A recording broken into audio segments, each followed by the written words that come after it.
Good morning to everyone. And on behalf of DSF, I welcome you all the delegates and the participant of 41 IRHSA conference and the 6th ENT conference. And now we are going to start our academic fest today.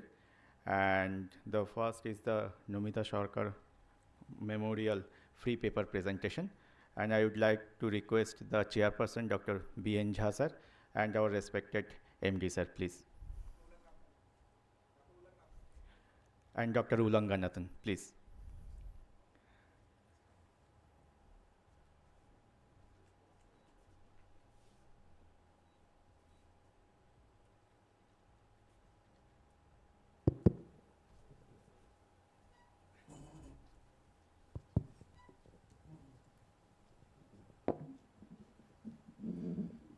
Very good morning to all of you and respected judges, all delegates.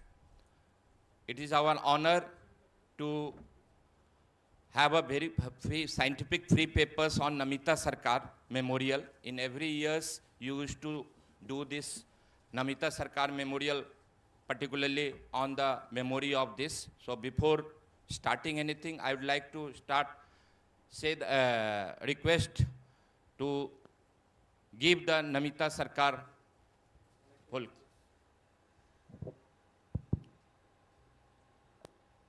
Namita सरकार का first memorial हाँ वो दिखा रहे हैं उनके हाँ हाँ हाँ ये जैसे बेसिकली आवर हाँ हाँ so Namita Sarkar, our doctor from this hospital, she passed her MBBS in 1954 from Kolkata Medical College as a child specialist, and she joined Indian Railway Service in 57, retired in 88, and she was very much interested in academic activity, and in duration of that, she has done a lot of good works on the upliftment of the scientific content of that. In due her memory, every year, it is our customary to for the railway doctors last 5 years to 10 years, all the railway doctors was serving doctors and their scientific content used to do that. So with a due memory of Dr. Namita Sarkar, today we are going to start our free paper session, but before that I'll request my medical director to say some wishes. It's a early morning session. And I think the quorum will increase in another 5 to 10 minutes.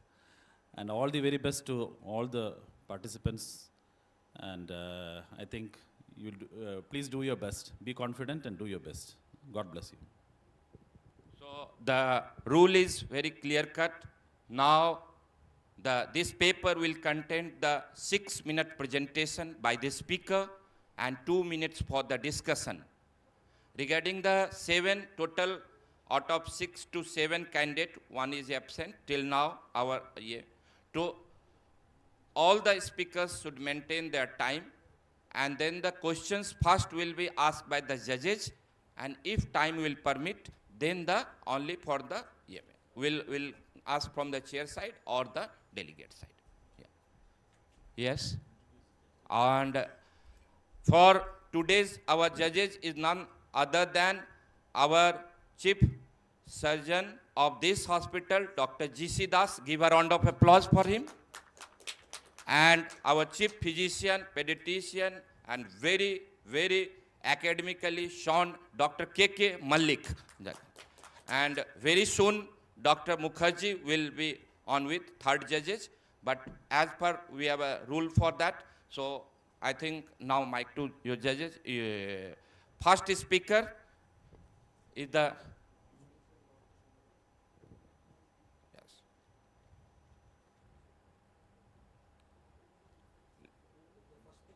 yes एक list हम लोग के पास देता हूँ हाँ ये इसमें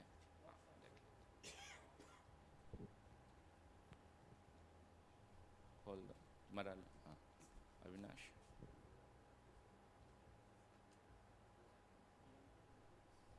देख लीजिए फर्स्ट में नहीं जन श्रो प्रिया ना, हाँ जनमुगा प्रिया, हाँ. So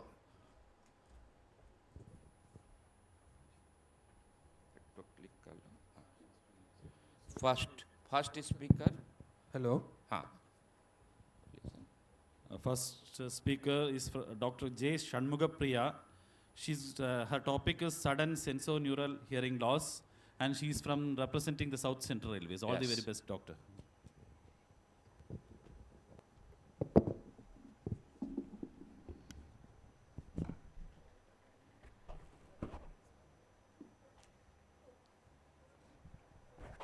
So good morning, everyone. My topic is on sudden sensorineural hearing loss. And we all know it is an otological emergency and develops over a period of few hours to days. By definition, it is a sensorineural hearing loss of 30 decibels or more over at least 3 contiguous audiometric frequencies occurs over a period of 72 hours. So it's mainly a diagnosis of exclusion. Incidence-wise, it is about 11 to 25 per 1 lakh individuals, and its age preponderance is 4th to 6th decade, with equal sex and equal sided preponderance. But however, it is unilateral in 96 to 99% of the individuals, with bilateral incidence in 1 to 4%. So etiology-wise, it's cochlear, retrocochlear, idiopathic. But most commonly, it is idiopathic. We could not rule out secondary causes in almost 90 to 95% of the cases. So idiopathic variety, the commonest cause which is being implicated is labyrinthine infections, because 20 to 40% of the individuals will be having a prior history of some viral infections in the form of URTA or viral fever. Other etiologies may be vascular compromise or membrane rupture, immune-mediated, etc. So clinical features, usually sudden onset of hearing loss, sensorineural type, usually of a severe degree. Associated symptoms can be tinnitus in 60 to 70%, or vertigo in 20 to 40% of the cases, and recent viral infection in 20 to 40%. So clinical examination will be normal except for the decreased ABC and tuning folk test. And investigations, everything will be normal except for the audiometry, which shows sensorineural hearing loss. The treatment, it is still controversial because there are no proper guidelines, as many cases may show spontaneous recovery. And it is also difficult to study because the incidence and the reporting is also low.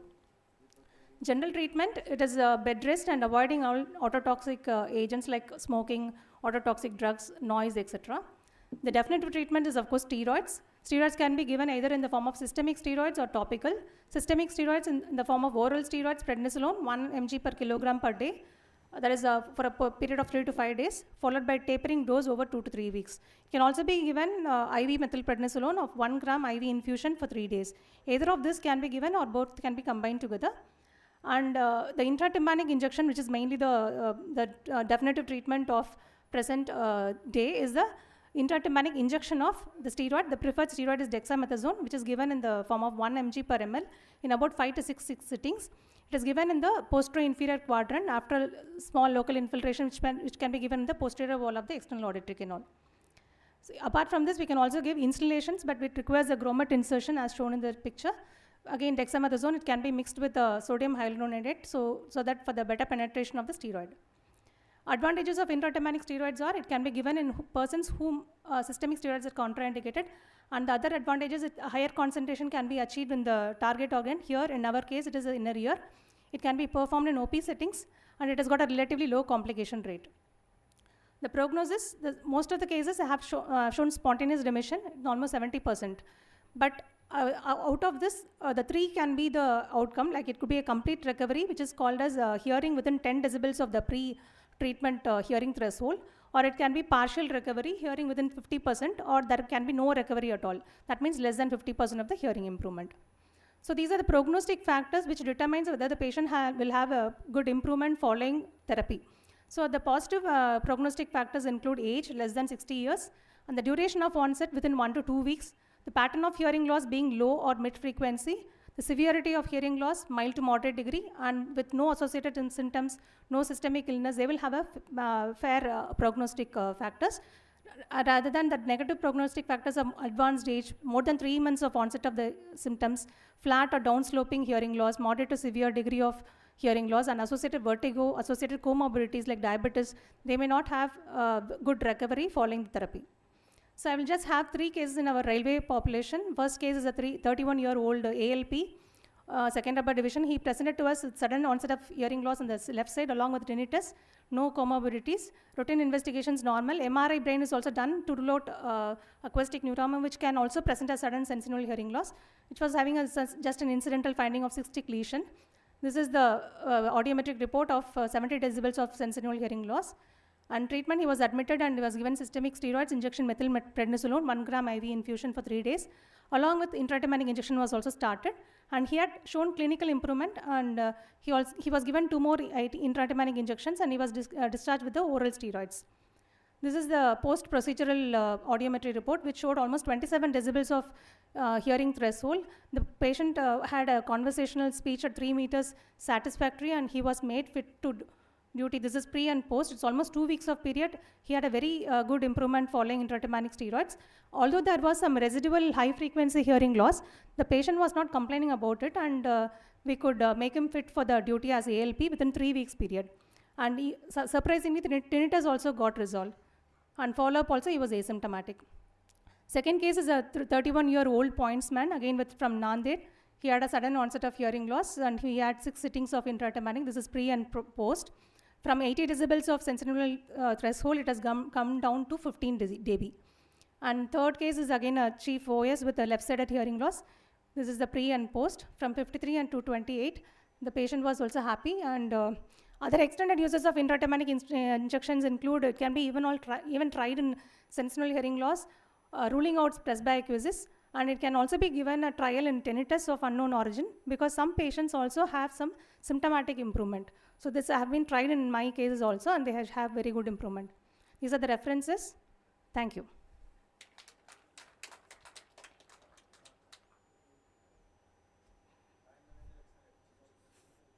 Pura Express.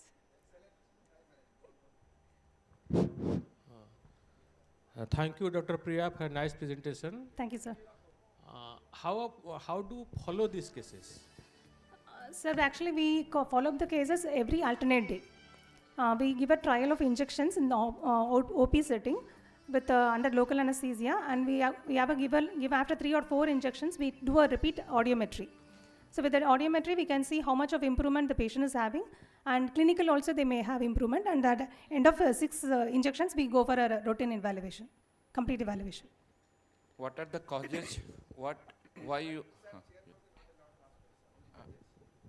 No, that is the one either followed by then you sit there. Is there any history of ototoxic drugs for these 3 patients? 3 patients, they did not have, sir, except for we cannot call it as ototoxic, because 50 or above, he was diabetic. So that could be one of the comorbidities which can, vascular etiology can be accounted for the third person. But otherwise, first 2 patients were very young, so we could not, they were not having any comorbidities and no history of any ototoxic drugs. And second, you have given steroid for only first patients, other 2 patients? Other 2 patients we did not actually give. The first patient actually he presented early. The second and third actually they had almost 1 month period. So we were not very sure about the outcome. And third person again he was diabetic, so did not start him on systemic steroids. Is there any chance of recurrence? Sir, one case we had a recurrence after 6 months, but his age was more than 50. So younger patients definitely they fare better. Okay, thank you. Thank you, sir. No, any audience, anybody wants to ask questions? Verma, any questions? No, what Dr. Verma, I'm a scientific chairman of this committee. So what I'm telling, first judges will ask, if time will permit, then chairperson, or 1 to 2 questions we will allow. That's the rule of the EMA. Okay. If no question will come, then we will. That's the rule for the EMA. So, कोई बात नहीं तो. Yes, welcome. Doctor. We welcome Go as one of the judge, and sir can ask his questions. Why you have given injection methylprednisolone in all cases? Yeah. Sir, injection methylprednisolone was given only in the first case, sir, because he presented to us within 24 hours. What was the proof for that? Sir, it is an anti-inflammatory action of the steroids. So random use for the Yes, sir. You are thinking it's a viral cause? Yes, sir. We are thinking of post-inflammatory, so it was The steroids is a definitive treatment of sudden hearing loss, sir. So it is empirical treatment, Yes, not sir. It's proven. an- Yes, that's what proper guidelines is not there, so we need more and more reporting of such cases. Thank you, thank you. Thank you for Thank the you. timely presentation. Sir, next one.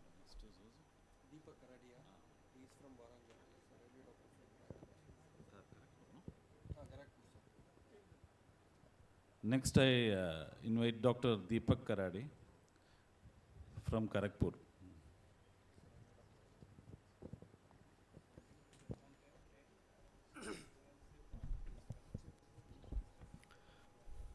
Good morning, everyone. I'm presenting a case from my divisional railway hospital, Kharagpur. It was presented to me as a rhinitis. Later, it was diagnosed as a rhinolithiasis. Rhinolithiasis is an uncommon condition seen in otolaryngological practice.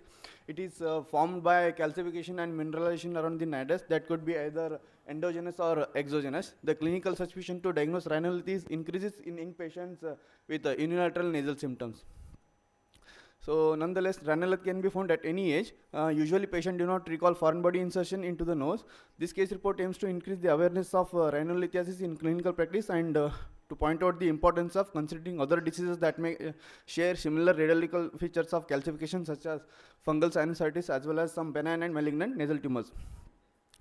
The 29-year-old female patient presented with unilateral recurrent nasal discharge and occasional nasal blockage on right side, and her medical history revealed that ambiguity regarding foreign body insertion at the age of 6. On examination, diagnostic nasal endoscopy revealed a hard foreign body in the right nasal cavity which was extending just behind the anterior end of the inferior terminate until the posterior end of the right inferior terminate anteroposteriorly, and superior border of right middle terminate till the flora and some part of it also embedded in the inferior meatus superior inferiorly. On palpation of the mass by ball probe revealed a hard mass with gritty sensation. So this was the endoscopic visualization of a foreign body.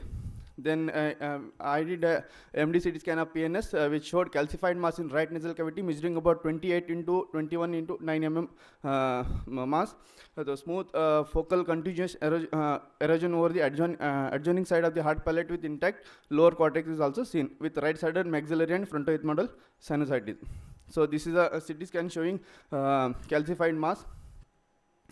And the treatment under general anesthesia with using Hopkins 0-degree nasal endoscope, foreign body was retrieved completely by breaking into 3 pieces by lux forceps, and on inspection that shows a hard mass with greenish pearl bead was noted at the center of the mass, and material was sent for histopathological examination, but it didn't give any conclusive evidence, and radiological features suggestive of rhinolith, they are written like that.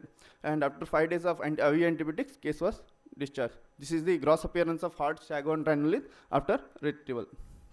So this is the histological picture of that case. And this is the right nasal cavity after complete retrieval of the rhinolith. So now coming to the discussion, rhinolith is a concrete-like structure formed by the deposition of mineral salts such as calcium phosphate, calcium carbonate and magnesium around the nidus. In our case, the nidus was exogenous as the gross examination revealed a green pearl bead.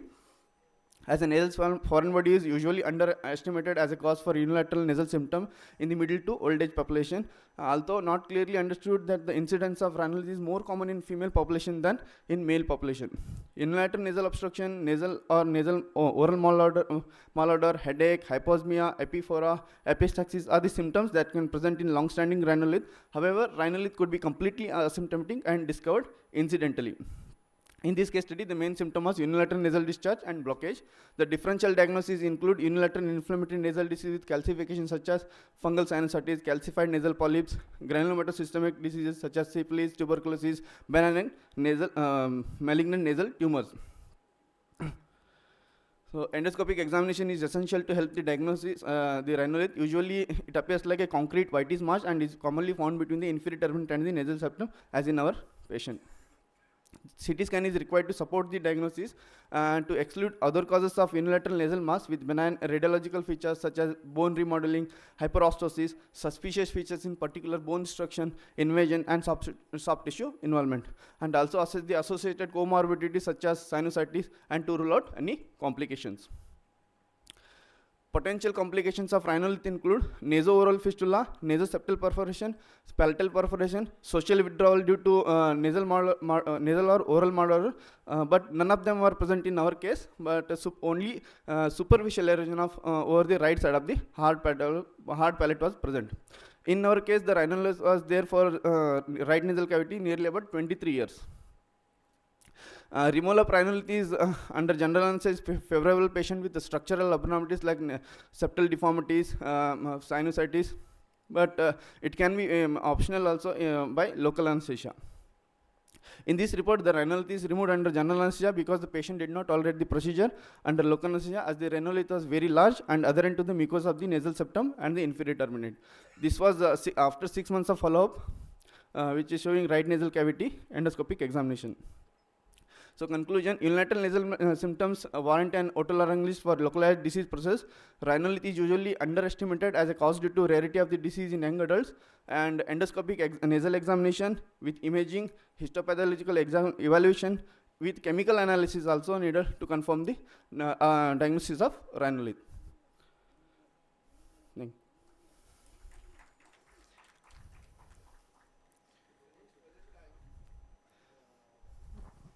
You are in a center without, you don't have your endoscope, what would you do?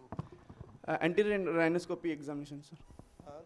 How to differentiate that it is not angiofibroma or anything like that? By probe, sir, we can do palpation by nasal probe, sir, ball probe. That can give, if angiofibroma, that it will be smooth friable mass. If it is a hard mass and with gritty sensation, it is probably of stony heart, then it can be a rhinolith or bony or malignant tumors, sir. So we need a CT scan to confirm the diagnosis.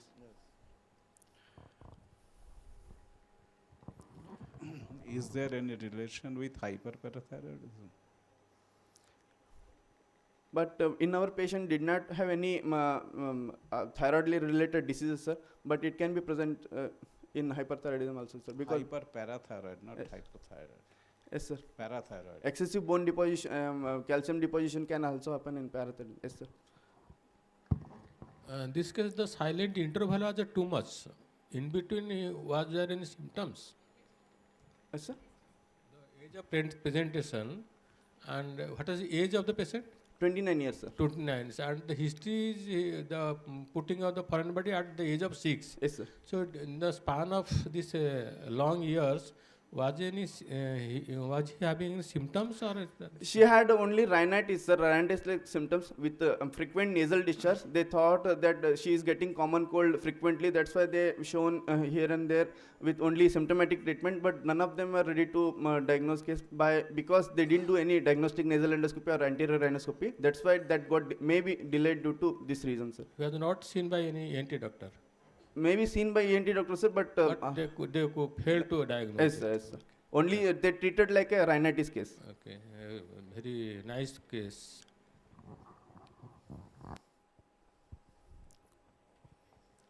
Questions from audience? Any questions from the audience, please?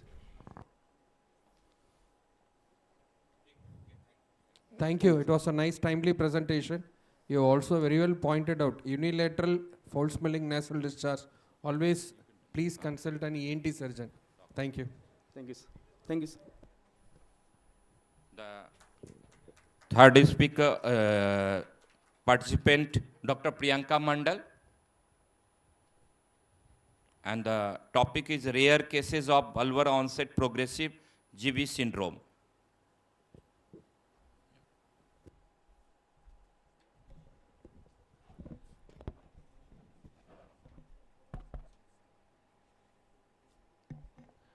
Good morning to respected judges, my seniors, my colleagues and juniors. I'm Dr. Priyanka. I'm presenting a case report of a rare case of GBS with overlapping clinical variants. Why I chose this case is because recently there is an upsurge of GBS in many states. That's why I have chosen this case. GBS is an acute fulminant polyradiculopathy that is autoimmune in nature. It manifests as a rapidly evolving areflexic motor paralysis with or without sensory disturbance. GBS with rapid bulbar involvement is a rare entity. That's why I'm presenting this case. And the case was the patient completely recovered with IVIG treatment.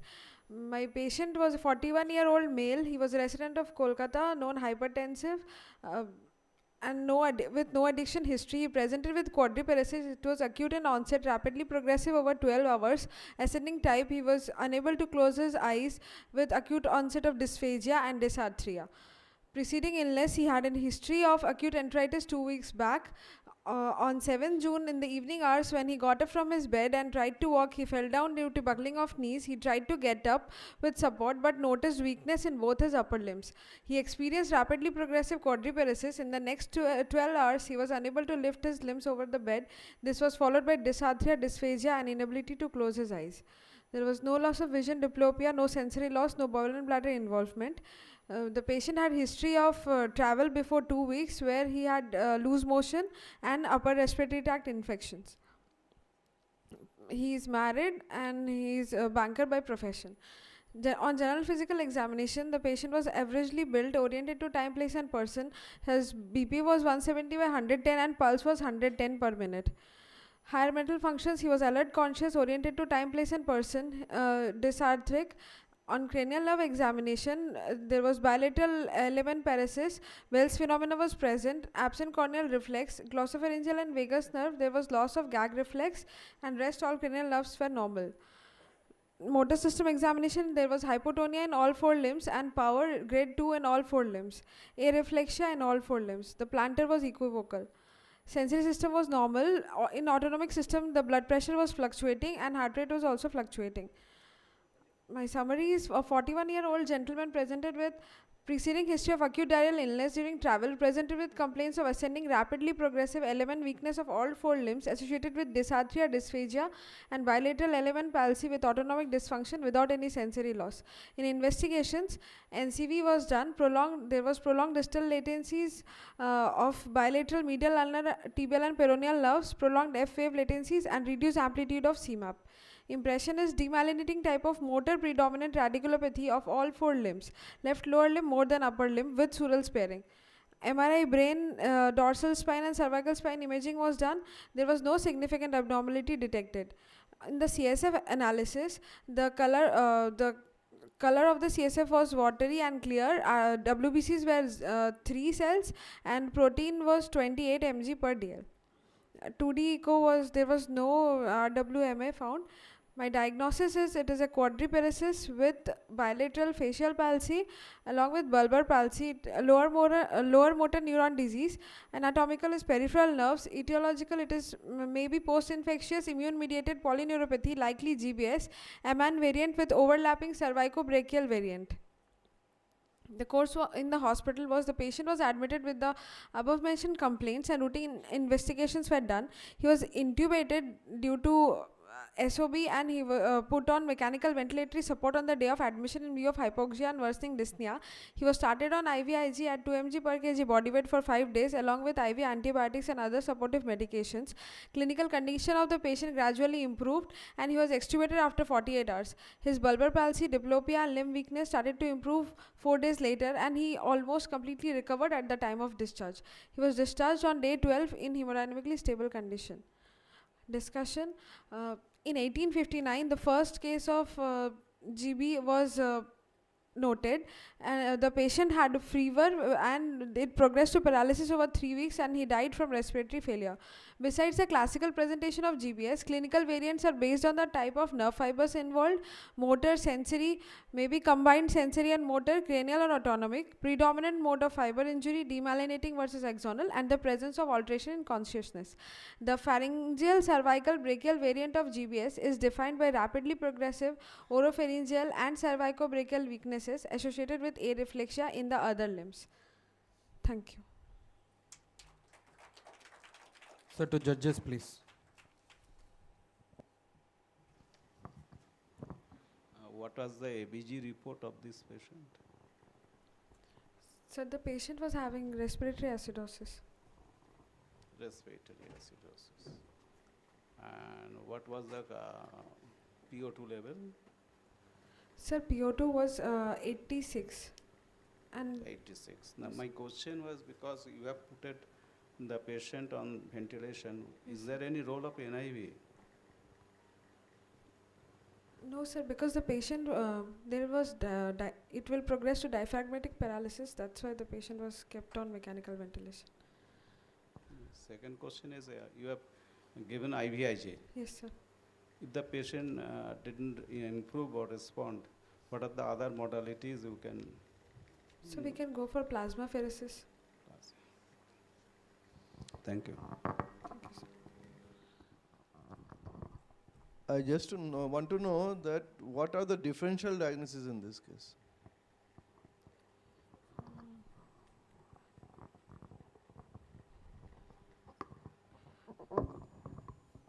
Sir, it may be multiple sclerosis or transverse myelitis.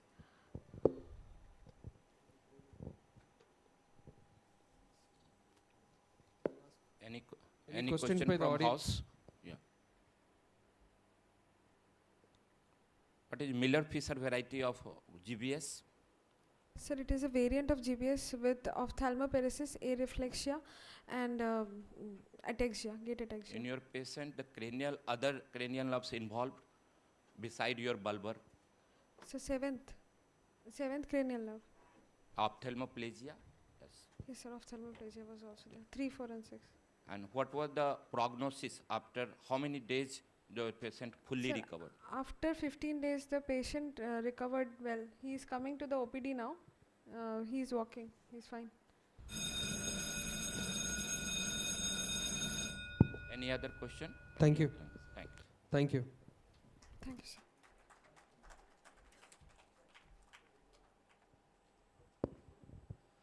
I invite the next speaker, Dr. D. Avinash Kumar.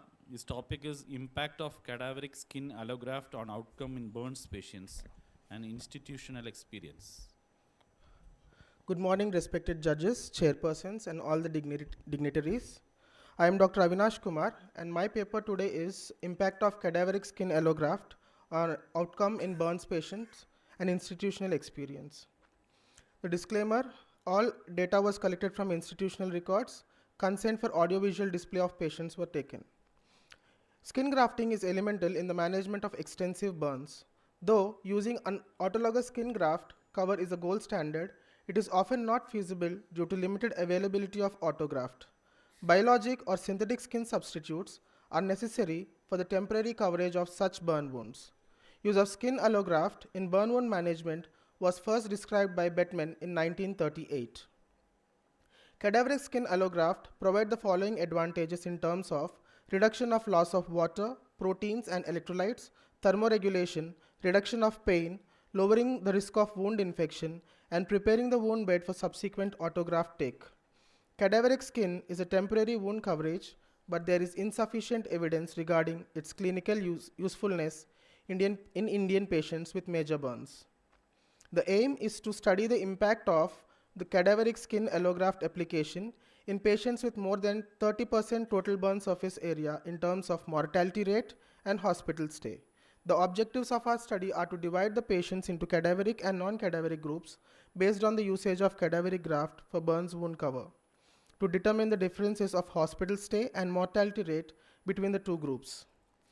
It is a retrospective study involving 149 patients from January 2015 to January 2025, with all patients more than 30% burn surface area admitted in the burns unit were included, and patients who are unfit for surgery were excluded from the study. Early burn wound excision and cadaveric skin allograft application started in our institute after Jan 2018.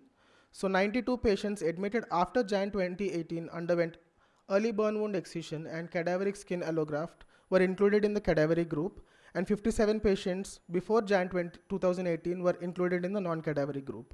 Included factors that potentially affect mortality in patients were age, depth of burns, sex, total burn surface area, inhalational injury, and abbreviated burn score, severity score. The statistical analysis were done using different methods for the categorical variables, using Pearson chi-square test for independence of attributes and Fisher's exact test as appropriate.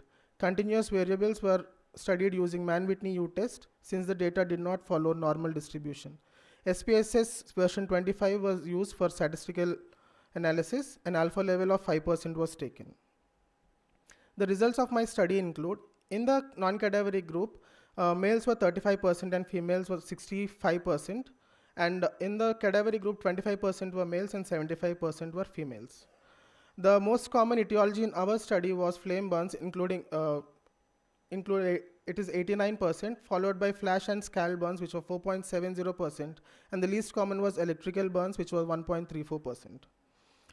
In the non-cadaveric group, the 30 days hospital mortality rates were 57.89%, and the mortality rate in the non-cadaveric group was 42%, and in the cadaveric group it was significantly less, it is 13%. The mean hospital stay in the non-cadaveric group was 52.26 days, and in the cadaveric group it was 36.33 days. Our results showed a significantly lower 30-day in-hospital mortality, as well as shortened hospitalization time in patients with major burns who underwent early burn wound excision and cadaveric skin allografting. When compared to other studies, in our study, the difference in mean hospital stay of 15.93 days was corroborating with Naum et al. Study, which was 16 days, and Azizan M. et al. Study, which was 16.53 days, while the difference in mortality rates of 29.07% was corroborating with the Chua et al. Study. The limitations of my study are, it is a retrospective, non-randomized study. A prospective randomized study will be necessary to eliminate any bias. The proportion of full thickness burns relative to the total burn surface area burned was not included, although this affects patient's prognosis.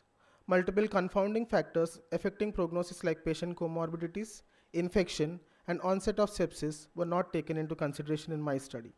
Conclusion of my study is, despite the limitations of our study, it gave us an overall implication of the better survivability of patients and reduced morbidity in terms of hospital stay with use of early burn wound excision and cadaveric allograft in more than 30% burn surface area.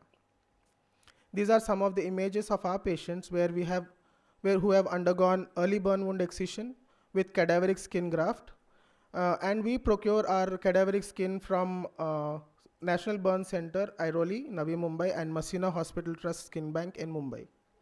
These are my references. Thank you. Prevention is always better than cure.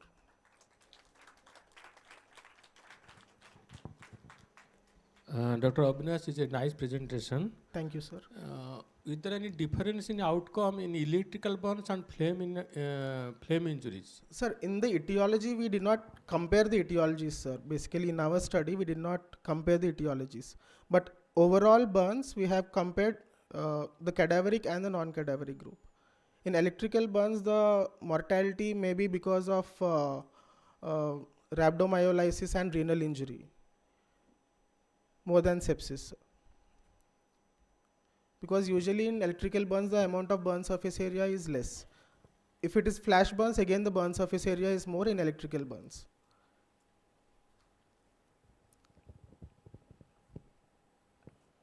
Avinash, what is the best outcome, whether it is a cadaveric or non-cadaveric, and which is your guideline is saying? Sorry, sir. Cadaveric versus non-cadaveric transplant. Yes. So what is the recommendation of your? So the present recommendation in international forums is early burn wound excision. That is, as soon as the patient arrives, once the patient is stabilized and resuscitated, as early as 48 hours, the patient will be taken into burn OT and excise all the deep burns and the superficial burns and cover it with patient autograft if possible. If the autograft is positive, then we will use the cadaveric graft. And there are two other techniques in this, where we use a sandwich graft, in which first we will give the patient's autograft by meshing in 1:6 to 1:9 ratio. Over that we will give a cadaveric graft because autograft is less. And other thing is, if there is no autograft at all, we will give a cadaveric graft which is meshed in 1:6 ratio. Sir. And later, once the burn wound heals and patient is stabilized even more in terms of sepsis and all the acute phase is over, then we will plan for an autograft. And even in such cases where autografts are not at all available, there are other methods like biological skin substitutes like Integra, Matriderm. These are all substitutes, where collagen and other proteins are included in that. What was the treatment of care given in non-cadaveric group? So the treatment is same in both, sir. The antibiotic care, nutritional care, everything is assessed and given same in both the cases. Here you gave skin cover. The other side, Other side, we did not give the cadaveric skin, sir. you Cadaveric gave- skin. instead of that, you gave some other cover. Autograft, sir. Okay. In a delayed setting, autograft. Because, Medical ethics clearance was obtained. yes, sir, this is actually a now standard of care. Thank you. Nice presentation. Thank you, sir.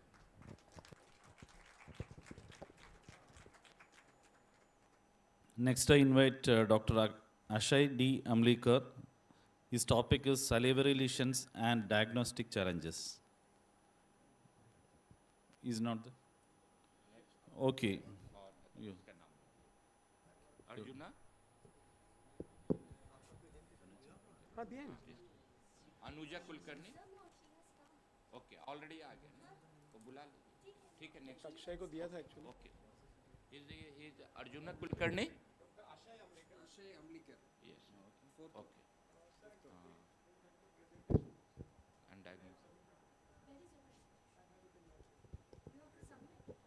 Okay, let that take time. We'll go with the next presentation. We'll come back. Dr. Anuja Kulkarni, Yeah. please. Dr. Anuja Kulkarni, efficacy of the pranayam breathing in COVID-19 patient, a prospective study. Yeah. Okay. Dr. Anuja. Thank you, sir. Respected judges and my friends. On behalf of my co-investigators, it gives me immense pleasure to share with you all the results of our trial, efficacy of pranayam breathing in COVID-19 prospective study with retrospective control group conducted in dedicated COVID hospital. As we all are aware that COVID-19 pandemic has posed a global challenge to public health, and there was a prevalent fear during the initial times, and during that challenging time when we just had an information that virus is mainly affecting the respiratory system.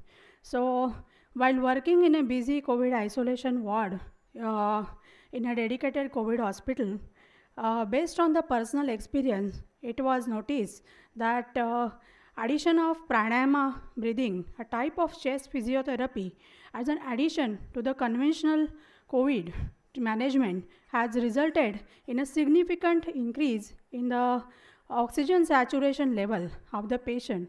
So this study has been designed in order to study this efficacy of pranayama technique with primary objective with respect to prevention of progression of disease from mild, moderate to severe stage, and with secondary objectives being to know the efficacy of this technique with respect to reduction in the duration of the hospitalization, reduction in anxiety, and reduction in mortality.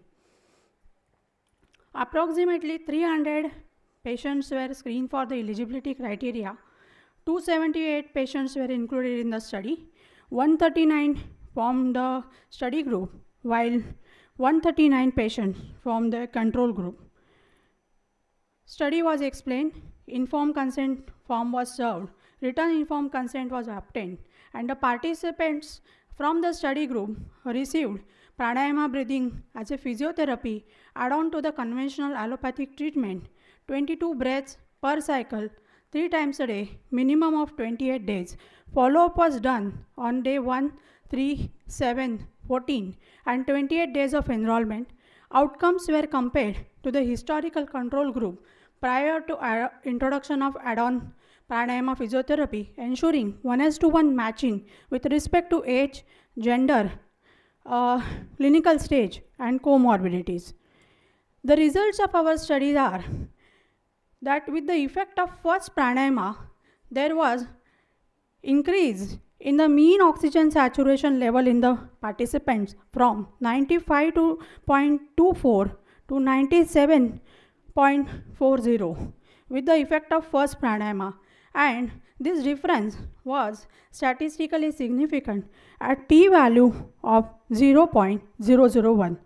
Further, it was noticed that there was comparatively reduction in the supplemental oxygen requirement in pranayama group compared to that of the control group, and this difference was statistically significant at p-value of 0.001. As we can see in this curve that none of the patients from the pranayama group received the supplemental oxygen beyond 11 days, while among the control group, the supplemental oxygen was continued up to 28 days and below. And this reduction was around 63.9% reduction in the amount of supplemental oxygen required in pranayama group compared to control group. There also appeared to be progressive reduction in the progression of the disease from mild, moderate to severe in pranayama group compared to control group, 93.5 versus 11.1%, and the difference was statistically significant at p-value of 0.001. Besides, there was average reduction in the respiratory rate by 22.5%, average reduction in the duration of the hospitalization by 30%, and average reduction in the pulse rate by 10.2%. There was also reduction in the anxiety score by 18.4%. So to summarize, incorporation of pranayama breathing technique has potential to prevent more severe form of the disease and has resulted in survival benefit based on the results of our trial. In addition, this technique is handy, inexpensive, profound and effective tool. As such, it poses a need to be incorporated in present scenario, especially in the resource constrained setting, as this intervention has also resulted in the reduction in the supplemental oxygen requirement based on the results of our trial. So the study concludes that our objectives were fulfilled. These are my references. The study has been published in an international journal and is rooted to Ayush Ministry for Jana Arogya. Thank you. I thank organizers for giving us opportunity on this platform to share our experience, and I'm happy to invite questions if there are any. Thank you. Thank you, Anuja.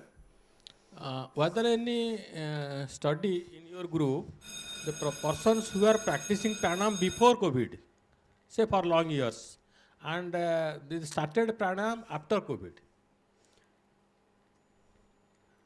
Persons who are practicing Pranayam since long. Yes. So and their outcome or their prognosis in comparison to the persons who are having they started pranayam after COVID.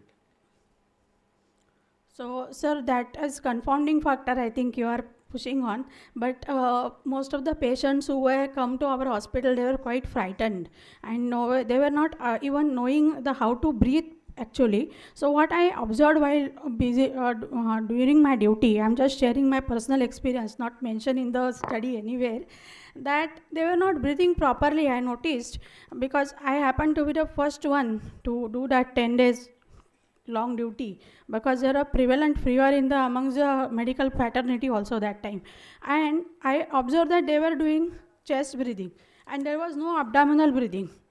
And so first we had to teach them what is abdominal breathing.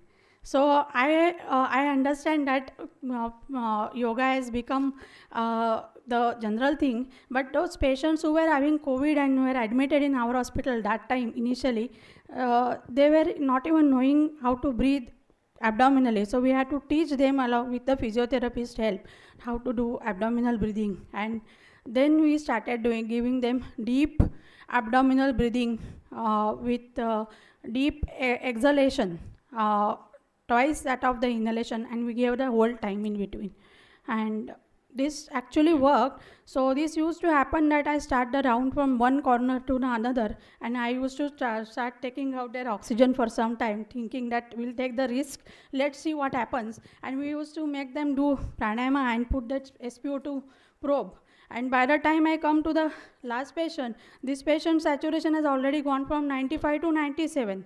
So I don't want to give the patient on oxygen dependency. So this actually help in reduction in oxygen supplementation, because as you are aware, in Mumbai during second wave, doc. there was What is the severity of the COVID along with that? Severity of COVID, So that's NL what- ratio or something that is a parameter for severity and effect of pranayama. Do you have studied in your? Yes, that is what we try to find out, whether how much is the percentage of worsening of the severity from mild to going to moderate and to going to severe. And we found that when we are given pranayama to the patient, there is a reduction in the going this mild patient to the severe stage. And I think we are I used to running be out of- very happy that I can sleep properly if I have given pranayama to the patient. Thank you, doctor. We are running out of time. Thank you. Thank you so much. Dr. Ashai D. Amlikar, I invite for the topic salivary lesions and diagnostic challenges.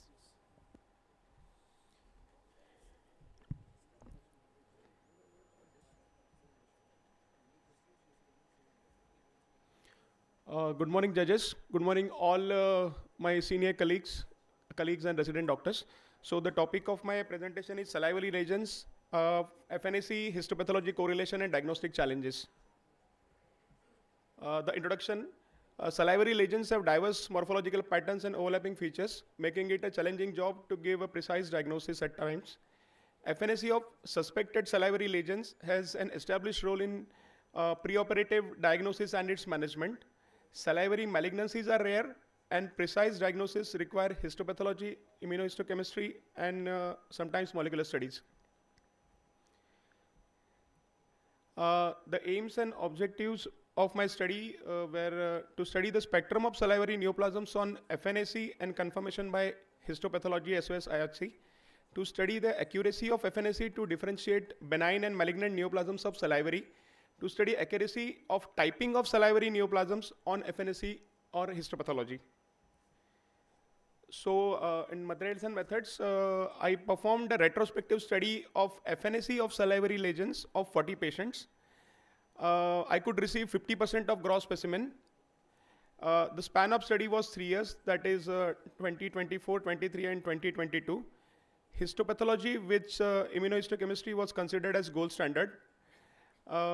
Then I used Peppanicol, MGG, HNE, and field stain in selected cases. 25 gauge needle was used to avoid bleeding and minor tissue damage. As I had selected 40 cases of swellings of salivary gland, so FNAC, the role of FNAC I had defined. So the actual role was whether the mass is truly of salivary gland origin, because I could receive some intraparotid lymph nodes also. Whether the lesion is inflammatory or neoplastic, if neoplastic with the benign or malignant, and how to correctly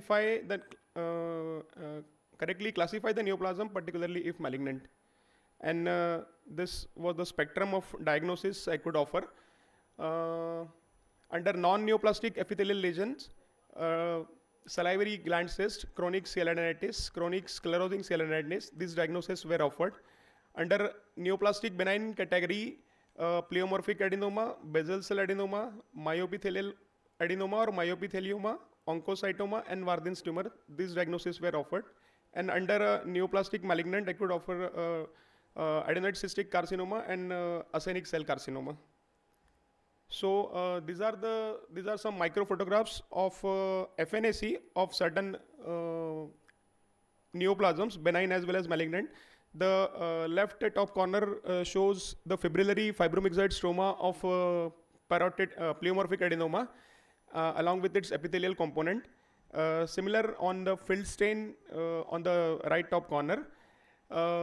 In the left bottom, there is a multi-layered sheet of oncocytic cells. The diagnosis of oncocytoma was offered. This was predominant on the smears without the fibrillary stromal component. On the bottom right was a case of actinic cell carcinoma on FNAC, where we can see the oncocytic cells with fragile and vacuolated cytoplasm. Then on the left top corner was, we can see the less hyaline stromal globules along with the epithelial component surrounded by small basaloid cells in a trabeculae. So the diagnosis of trabecular variant of basal cell carcinoma was offered. On the right top corner, although it looks the similar picture, but these globules were more hyaline and the cells had nuclear molding and irregular nuclear margins, which made me to offer diagnosis of adenoid cystic carcinoma. The left bottom has a monolaid sheet of again oncocytic cells along with the background of lymphocytes and debris. The diagnosis of Warden's tumor was offered. We can appreciate the beautiful plasmacytoid cells on the right bottom on FNAC, but without the fibrillary stromal matrix of pleomorphic adenoma. Hence, the diagnosis of myopithelioma was offered. So this were the number of cases I received for various diagnoses, like 6 cases each of salivary gland cyst and chronic sialadenitis. Then 1 case of chronic sclerosing sialadenitis labeled as Kuttner's tumor. Then 2 cases were of reactive lymphadenitis of intraparotid lymph node. So as I've given the diagnosis, there is a diagnostic system, Milan system for classification of salivary lesion, which offers clinicians to take their decisions of whether to go for surgery or whether to do only correlation with clinical and radiological findings. So very less number of gross specimens were received out of the 15 cases diagnosed. Then here I could offer the, here I have a good number of cases, predominantly of pleomorphic adenoma followed by basal cell adenoma, then Warden's tumor, adenoid cystic carcinoma and acinic cell carcinoma. We can go back and see the, these are the histopathology images. First is of a chronic sclerosing sialadenitis. Microphotograph showed plasmacytic and lymphocytic periductal infiltrate and encasement of the ducts in thin fibrous septa. Other are the representative images of histopathology. Doctor, your time is up. Kindly summarize. Yeah. Your time is. Yeah. Yeah. Can I have just one? Okay. Sir, judges. So, okay. Yes, sir. Can I have one slide of my results and conclusions?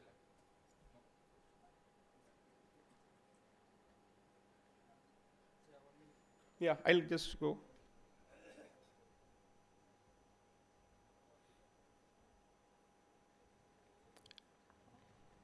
Sir, actually, there are, yeah. Sir, the diagnostic challenges are actually some there.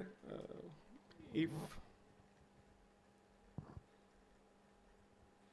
so, the under results and discussion, the bulk of salivary neoplasms were pleomorphic adenoma. 85% were salivary neoplasms benign. More problematic and challenging because of heterogeneity of benign and malignant tumors. FNAC typing of salivary neoplasm matched with the histopathology typing in 14 out of 15 cases. Serial resectioning is important before putting the final diagnosis in doubtful cases. Diagnosis of rare neoplasm needs meticulous observation of type-specific cytology features. Hyaline stromal globules are better appreciated on MGG stain. Filled stain was used, which is a very fast stain. It takes less than 1 minute to stain to check adequacy of aspirate immediate reporting of smears in selected cases on OPD basis. These are our references. The current scenario is the WHO classification of salivary lesions have evolved from 1st to 5th edition now, from 1972 to 2022. 5th edition is based totally on molecular alterations, and this is only the actually present and future of diagnosis of salivary pathologies now.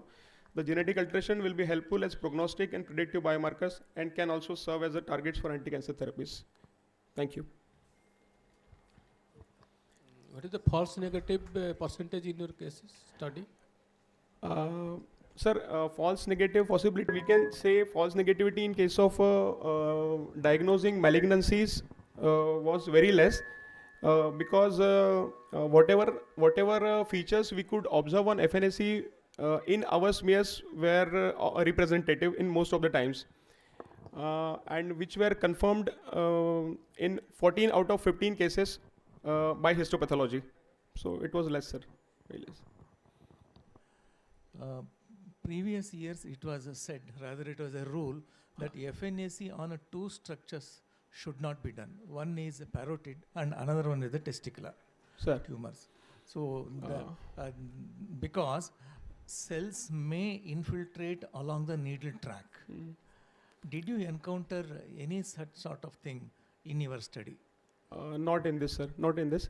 Not in case of parotid. We have been doing it, sir, very regularly actually, parotid FNACs, though we are not doing testicular. But we have been consulting with clinicians, ENT surgeons regarding this. So there is no such incidence of needle track formation and this thing, sir. Were you able to follow up the cases on the patients on whom you have done FNAC? Sir, I could follow up only 40% of cases, not the whole of them. Thank you. And due to paucity of time, we are concluding this. Give a round of applause to all the speakers, Thank you. all the young doctors. We wish them for a very bright future for scientific activity.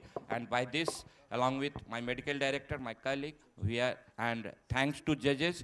And judges will give us a result within some time. And then, yes, sir. Thank you, speakers, for such an enlightening session. And I would request Dr. Nirmala Rajaraman, PCMD of South Central Railways, to please come on stage and felicitate our chairpersons.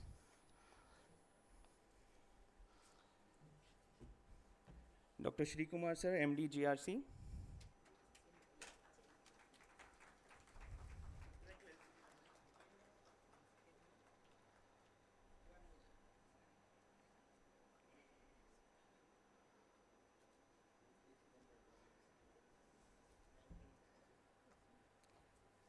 Dr. B.N. Jha, ACHD Cardiology, GRC.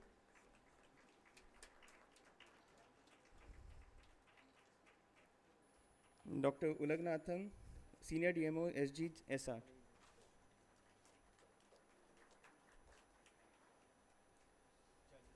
Ma'am, could you just wait and please felicitate the judges also? I would like to call upon stage Dr. G.C. Das, sir. Please give a big round of applause.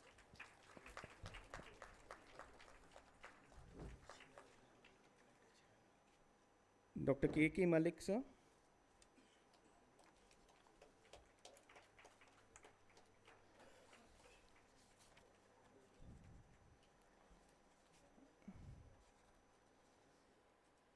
And Dr. Debashish Ghosh, sir.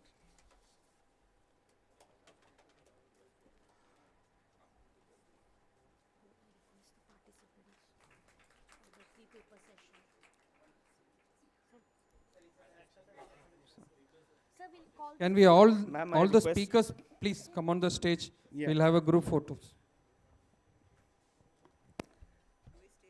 Yes, sir. Yeah.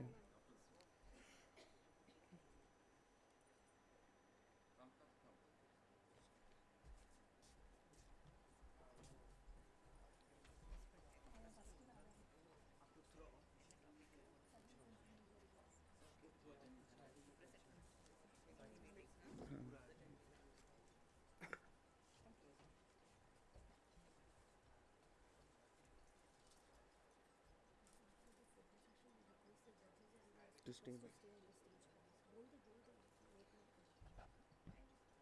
I would request the judges to and the speakers to stay back on stage for the certificates on participation.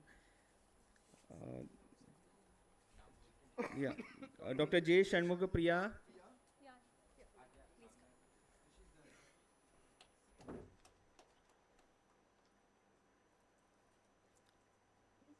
Dr. Deepak Karade.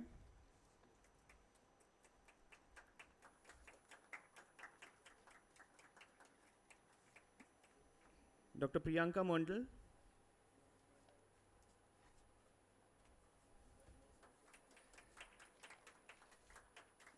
Dr. Dodi Avinash Kumar.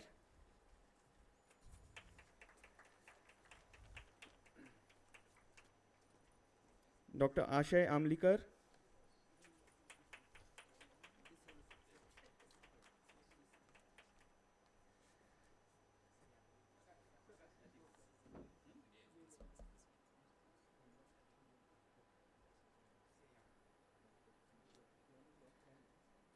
And Dr. Anuja Kulkarni.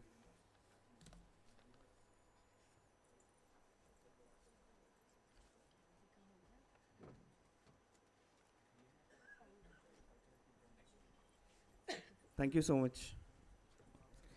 The result will be of this award session will be announced tomorrow. By evening today. All right. I would request the chairperson for the next session, Dr. Nirmala Rajaram ma'am, PCMD South Central Railways, Dr. Jagdish Chandra, PCMD of Northern Railways, and Dr. Dipankar Mukherjee, Senior ENT Consultant of Kolkata.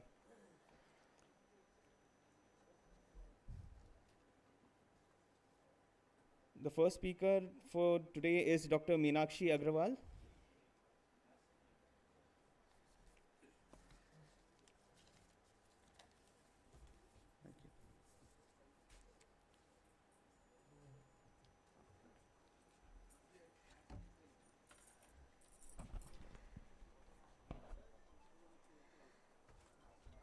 Hello. Good morning, chairpersons, respected seniors and delegates. I'll be presenting on the antimicrobial therapy in otorhinolaryngology, need for antibiotic policy in railway healthcare facilities. Now we are talking about ENT infections, which ranges from nasal cavity to the throat. The commonest one being pharyngitis. It is the commonest infectious disease, usually self-limiting, and antibiotics are usually in malpractice in treatment of these infections. They are mostly caused by viruses, which are rhino, corona, adeno, herpes simplex, EBV, cytomegalo, influenza, parainfluenza, Coxsackie A, and HIV. Bacterial infections that are implicated in causation of pharyngitis are group A streptococci, which is in short form known as gas. Mostly causes infection in 50% of children and adults in 10%. And for diagnosis, a center clinical criteria is considered where tonsillar exudates, tender anterior cervical adenopathy, fever, absence of cough. And out of these 3 to 4 criteria, if they are present, then it has a positive predictive value of causation by gas is 40 to 60%. And if they are absent, then it's a negative predictive value of 80%. The absence of these criteria is more indicative that this infection is not there. And adding age +1 and -1 if it is more than 45 years of age or 3 to 14 years of age. So the therapy for this infection, if after diagnosing, after applying all these criteria, it's a bacterial pharyngitis, then the drug of choice is penicillin, which is oral penicillin for 10 days, benzathine penicillin 1.2 to 2.4 million units IM once. And in penicillin allergic patients, clarithromycin, clinda, cephalosporins can be given for 10 days or azithromycin for 3 days. Peritonsillar abscess is another infection where the symptoms they worsen despite antibiotics, and there is medial displacement of uvula, soft palate is bulging, surgical intervention is required, and recurrent abscesses they require tonsillectomy. Epiglottitis is another infection where patient presents with high-grade fever, difficulty in swallowing, drooling, difficult breathing, and indirect laryngoscopy shows swollen cherry red epiglottis. There is high risk of airway obstruction in children. Mortality is more than 80%. Adults, it has to be closely monitored, and it may require endotracheal intubation. Causes are mostly H. influenzae, strep pneumoniae, and Staph aureus. These are all bacteria, and the therapy required is 3rd generation cephalosporins given IV for 7 to 10 days. Coming on to ear infections, otitis externa. In immunocompetent patient, this is a mild disease, and in immunocompromised, it can possibly be life-threatening. The symptoms being local itching and pain, redness, swelling of the external canal skin, tenderness of the auricula, and it is mostly caused by gram-negative bacteria. And lately what we have found is Pseudomonas aeruginosa is the most prevalent organism that is implicated. Staph epidermidis is aureus is another, and Candida aspergillus like fungal infections are also common. The therapy includes polymyxin, neomycin solution, and hydrocortisone solution, clotrimazole or miconazole for fungal infections. Malignant otitis externa can occur in immunocompromised patients where there is severe pain and the infection can spread to skull, meninges or brain. CT scan, MRI can give you diagnosis, gallium scan can give, and in most of the cases, Pseudomonas aeruginosa is the causative organism which is implicated in malignant otitis externa. And it requires systemic therapy for 6 weeks plus surgical debridement. Otitis media is another infection which is common in childhood, and up to 3 years of age, 2/3 of children at least have one episode of this disease, and it is normally consequent to the eustachian tube obstruction. Causes are mostly viral upper respiratory tract infection. There is serous fluid accumulation, eustachian tube obstruction, and 5 to 10 days later fluid gets infected with mouth flora. Clinical presentation: ear pain, ear drainage, occasionally there is hearing loss, fever, vertigo, tinnitus, nystagmus, and in children they may present as loose stools also. The diagnostic criteria being if there is abrupt onset of middle ear inflammation or presence of middle ear effusion, which is depicted by bulging of tympanic membrane, limited mobility of the tympanic membrane or air fluid level behind the tympanic membrane, or otorrhea. And signs of middle ear inflammation are erythema of the tympanic membrane, otalgia that interferes with normal activity or sleep.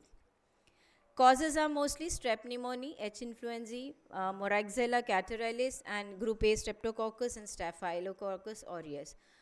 Therapy includes amoxicillin, and after 72 hours one needs to review the therapy. If there is an improvement, then we need to continue, but in case there is no improvement or there is failure, then we have to switch to amoxicillin, clavulanate or cefurexime, and the antibiotic should be continued for 10 days. Mastoiditis is a rare otitis media complication. It manifests with swelling, redness, tenderness in the area of the mastoid bone, and it possibly is spreading temporal bone and may lead to brain abscess. CT MRI can give you diagnosis, and it requires prolonged antibiotic therapy. Another area in ENT is sinuses. These nasal and sinus mucosa inflammation is sinusitis. It can also include nasal part, rhinosinusitis. Mostly they are upper viral respiratory tract infection. They are preceding to sinusitis, and 0.5 to 1% they progress to bacterial sinusitis. This is just normal sinus physiology. Pathogenesis is this osteometal, is obstruction is there, sinus drainage is impaired, and there is accumulation of serous fluid, and this fluid gets infected with the oral flora. Predisposing conditions are septal deformities, nasal polyps, intranasal neoplasms, indwelling nasal tubes, nasogastric tubes, nasal allergies, dental abscess, cystic fibrosis, and Carter-Jenner syndromes where there is impaired ciliary function. Clinical presentation being headache, facial pressure, nasal obstruction, nasal discharge, loss of smell, foul smelling breath, and fever. These causes are mostly bacterial: strep pneumoniae, H. influenzae, Moraxella catarrhalis, Staph aureus, epidermidis, group A streptococcus, gram-negative bacteria, and anaerobes. So, for diagnosis, WBCs are often normal, but CRP is elevated, and culture of nasal swabs, they poorly correlate with intrasinus culture. Direct sampling is complicated and painful. X-ray, CT, MRI is not helpful. Medical history and examination is the only diagnosis, way of diagnosis. Bacterial sinusitis, they persistent acute sinusitis symptoms, if they are persisting for more than 10 days, they are mostly bacterial. Abrupt onset with high fever and purulent nasal discharge, facial pressure lasting for 3 to 4 consecutive days, And if there is sudden worsening of typical viral respiratory tract infection, is mostly because of bacterial superadded infection.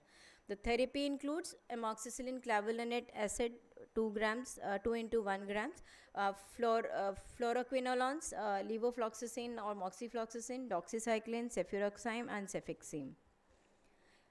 Intravenous therapy is required in case of frontal ethmoid and sphenoid sinusitis, and it prevents the infection spreading. Vital organs are there beyond the thin sinus wall, that is why intravenous therapy is required. Viral infection also, in case of viral infection, one gives nasal decongestant, saline irrigation, intranasal corticosteroids in patients with nasal allergy. Usually symptomatic treatment needs to be given, bed rest, fluid replacement, analgesic and antipyretics. No antibiotics are required, as initially they are all mostly viral. This oseltamivir can be given in case of influenza, especially in people who are immunocompromised or having comorbidities, or in pregnant females, or if there is an imminent chance of outbreak in the community, then oseltamivir can be given. It reduces the chances of spread, infectiveness, virus shedding and complications, and it reduces the symptomatic phase also. This is just a tabulation of the common ENT infections like streptococcal pharyngitis. What is the preferred? It's penicillin V, which is not available in India, so penicillin G is a substitute. And in case the person is sensitive to penicillin, then amoxicillin, benzathine penicillin is the single dose. Penicillin allergy में Clinda, Clarithrol, Azithro, and in non-anaphylactic, cephalexin or cephadroxil. Similarly, bacterial sinusitis, amoxi and coamoxiclav is the preferred drug of choice.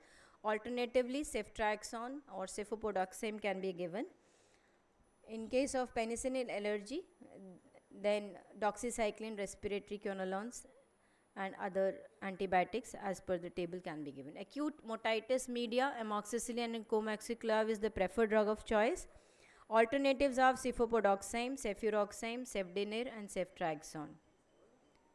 In case of anaphylactic reactions, azithromycin, clarithromycin are the drug of choice, and cephalosporins. Other ear infection, malignant otitis externa, where also, this is just a recap, more than 90% are because of Pseudomonas aeruginosa. Piptaz in that case is given, malignant IV antibiotics. Piperacillin tazobactam 4.5 grams IV 6 hourly, or imipenem or meropenem or ciprofloxacin. Alternatively, ceftazidime, which is a specific anti-pseudomonal drug, can be given. In addition, debridement is required, and osteomyelitis has to be ruled out. CT, MRI has to be done. If there is any bone involvement, then treatment is to be extended to 4 to 6 weeks. Acute otitis media, commonest organisms I've already enumerated, and the drug of choice is amoxicillin clavulanate. Ceftriaxone is another alternative, and under 2 years of children, treatment should be given, and if the child is more than 2 years, afebrile and no ear pain disorder, analgesic and defer antibiotics. So unless and until you have an indication to start antibiotic should not be started. Mastoiditis, cefotaxime is the preferred drug of choice, then ceftriaxone.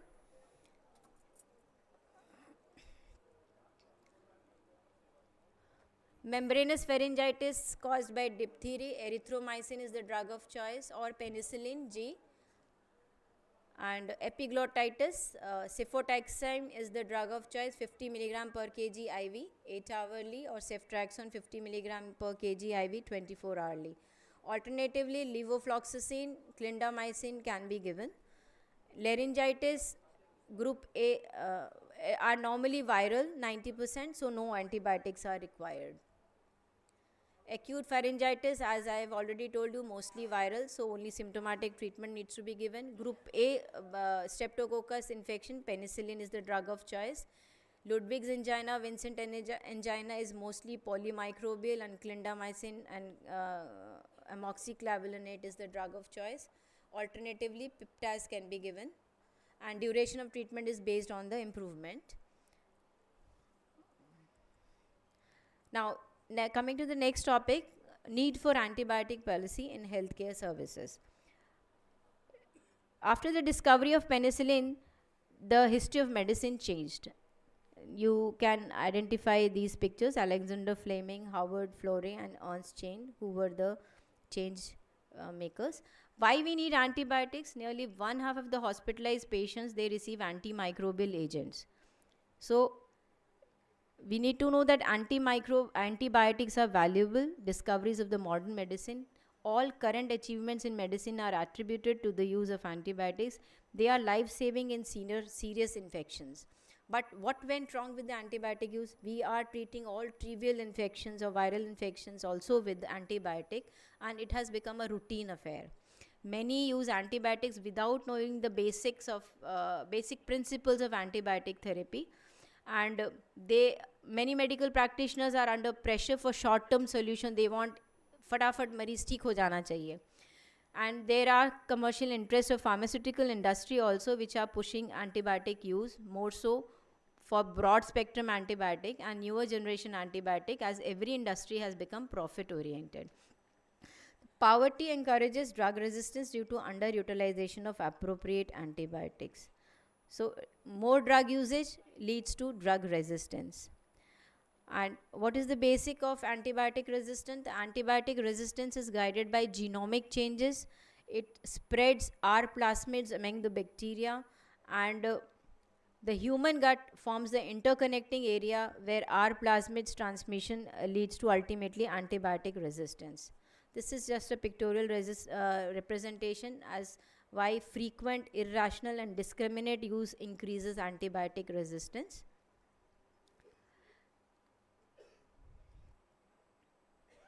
Why do we need antibiotic policy? So we have discussed that indiscriminate use of antibiotic can lead to resistance formation. So the antibiotic policy is aimed for reducing the development of antimicrobial resistance, initiate best efforts in the hospital area so that everybody is following the same procedure, same standards.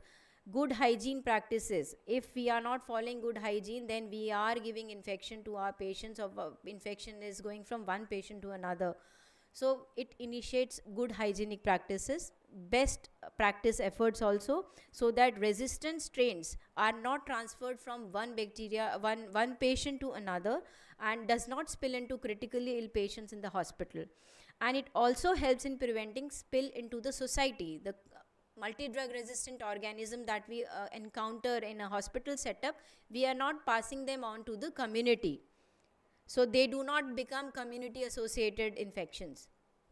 So the objectives are that antibiotics should not be used very casually, and it emphasizes avoiding the use of powerful please speed up your antibiotics. presentation. Time is over. It creates awareness that powerful broad spectrum drugs are spared for later treatment, and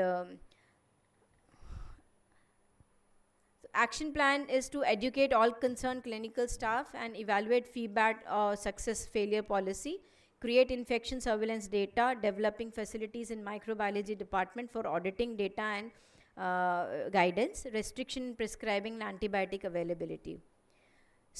Proper specimen collection needs to be emphasized, as the data that is generated about antibiotic resistance is from microbiology department. Time is up. Okay. You have exceeded quite a lot. Advantages that it saves the life, reduces morbidity, saves health related costs, reduces antibiotic related toxicity, and patients are satisfied. So that is why we need a antibiotic policy in a railway health setup also, because the right drug should be used for the right bug, and we should not be contributing towards developing antibiotic resistances. So I think that's the end of it. Thank you. I think it is a very vast subject and a very important subject, and you have dealt it very nicely, I should say. And sorry the time was inadequate for you. I think we couldn't take any question because you have exceeded the time. And thank you very much. No problem. Just to conclude that we should not be starting on antibiotics just right, left and center. Many of the infections that we encounter are mostly viral and they do not require antibiotic therapy. So we need to wait for the right diagnosis or the right time to start an antibiotic, and we should also de-escalate the antibiotic as per the culture guide report that we receive. Thank you.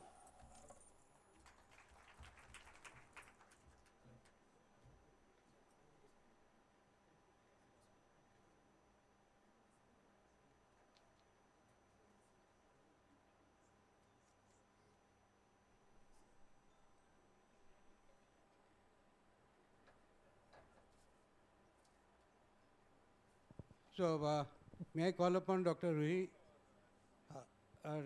to present his paper? Dr. Ruhi Singh.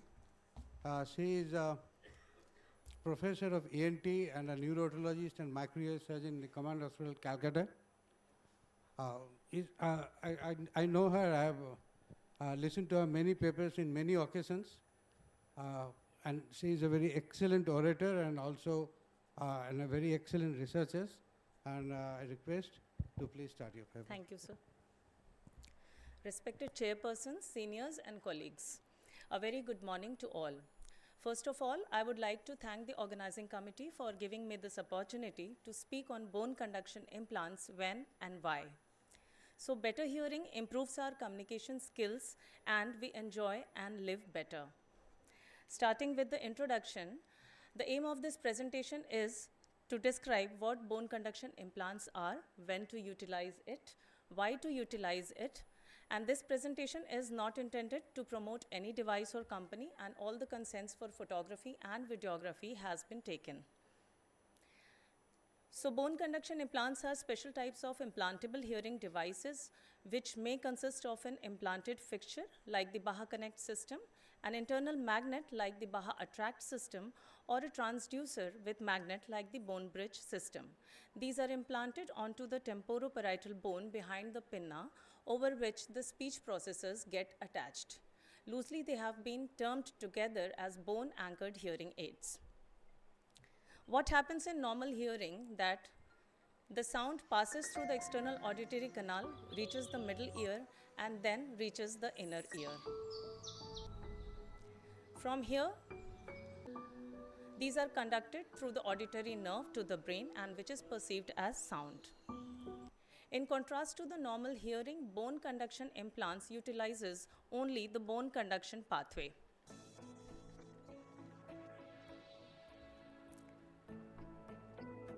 I need the volume. So here we see that the speech processor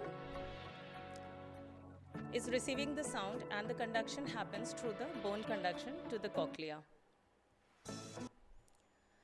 The history dates back to 1500s when Cardano educated people that vibrating objects can transmit sounds, and since then, rods and spears clenched between the teeth were utilized as hearing assistive devices by those with hearing loss. Gellstrom introduced bone-anchored implants in 1977, but it took 10 years to make them commercially available. It got its US FDA approval finally in 1996. The non-surgical bone conduction devices existed as bone vibrators on a spectacle or as sound bite, in which these were attached to the buccal surface of the maxillary molars. Now, at present, these are mostly utilized by military intelligence people. It further evolved as Baha with soft band, which can be worn around the head like a hairband. Adhere is a system with stick, click, and hear mechanism. A sound arc can be worn around the head like a hairband or a headband. What you hear, you forget. What you see, you remember. And what you do, you understand. Giving importance to the second line, I would like to describe 3 representative cases in order to understand the indications of bone conduction implants. The first case was a 2-year male child with chief complaints of absent external ears, and he responded only to loud sounds. The history was given by his mother. Clinical audiological evaluation was done, and the patient had right anotia, left microtia, and bilateral congenital canal atresia with severe conductive hearing loss. Since the child was in speech and language acquisition age, he needs to be assisted by hearing assistive devices early to be at par with his peers. The parents were counseled and various options were explained to them. The child was given a Baha trial and the response was excellent. Volume chahiye. Good boy, कहाँ हो आ रहे हैं? The child was further given a Baha home trial for 2 weeks, and then he was issued with the Baha with soft band. This is the follow-up video of the child after 3 months of usage of Baha soft band.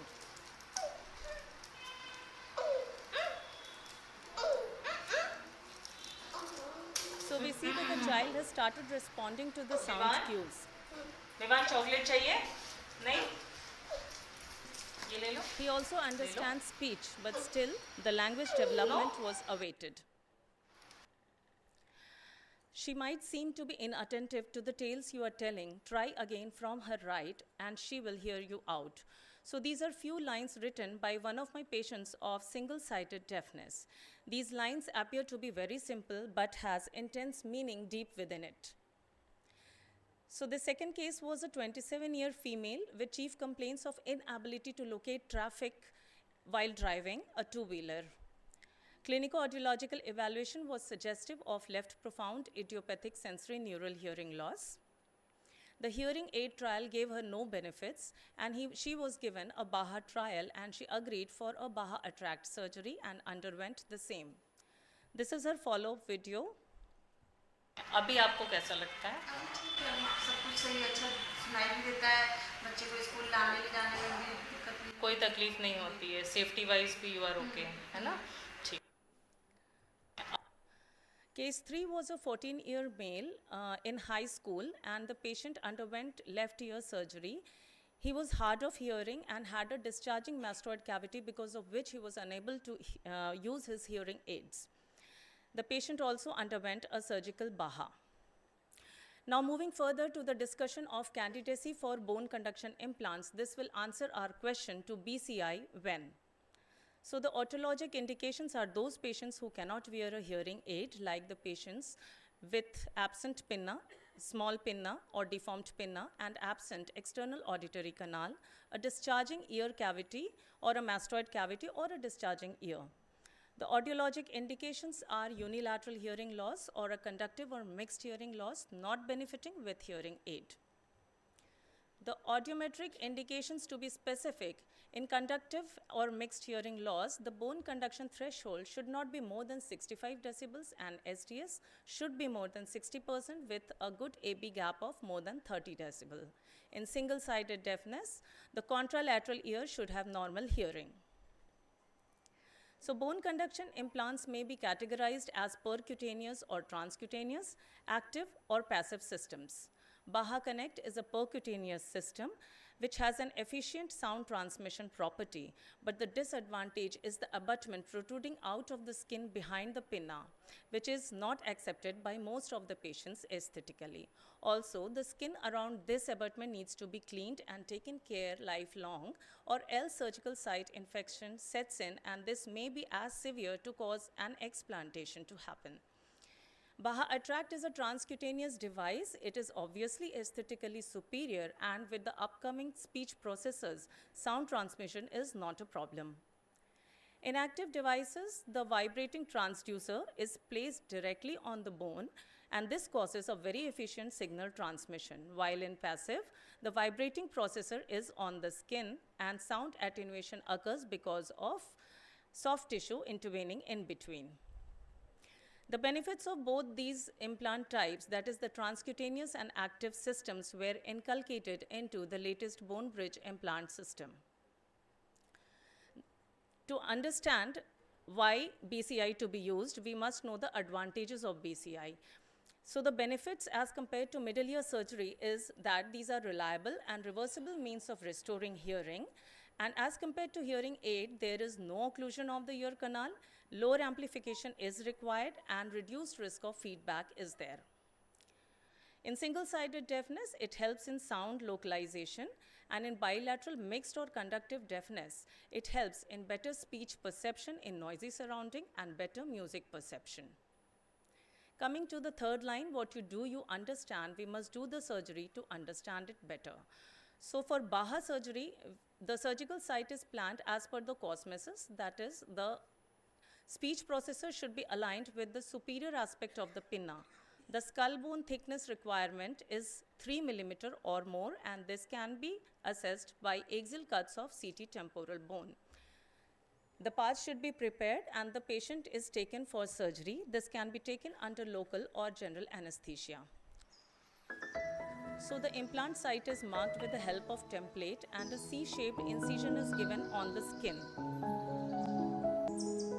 The Oscora drill set comes with the company, and these can be utilized to make a hole and then followed by a countersink with the same drill set.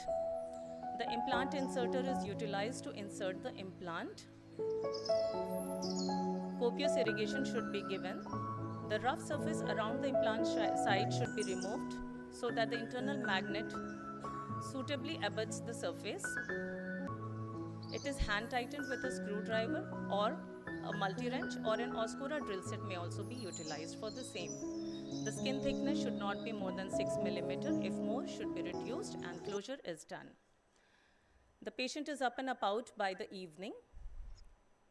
Now comes the D-Day. So this happens usually after 4 weeks because the implants need to be osseointegrated in case of BAHA. The processor is connected to the external magnet, which is then mounted over the implanted internal magnet, and then the system is connected to BAHA fitting software. Feedback analysis is performed. Bone conduction assessments are done. The patient should be conditioned to the environment for a perfect fitting. Speech performance is assessed from one side. The auditory skills are also assessed from one side, two sides, and then multidirectional. This is followed by a scrupulous kit counseling session to the implant user as well as the caregiver, and then the implant and the kit is handed over to the patient. The pearls of wisdom is to follow up our patients to evaluate the outcomes, receive feedbacks from the patients and caregivers. A good collaboration is important for troubleshooting with the industry, and we must stay updated with the latest technologies like bone bridge and the cochlear osseous system. So on 9 September 2023, Command Hospital, Kolkata achieved a milestone by conducting the first bone bridge implant surgery in the state of West Bengal. So let's see how the surgery happens. Volume.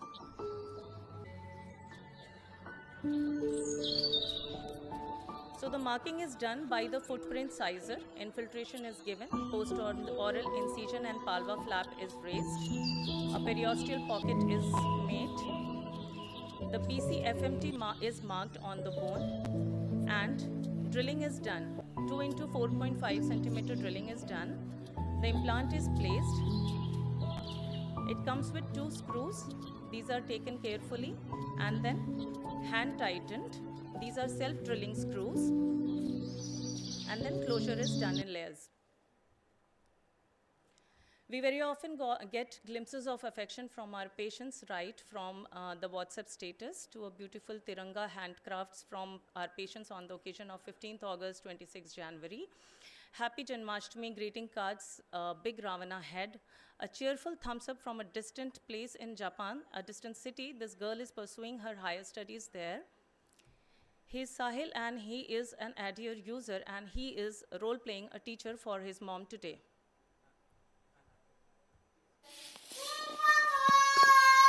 D for ball. C for cat. C for cat. E for dog.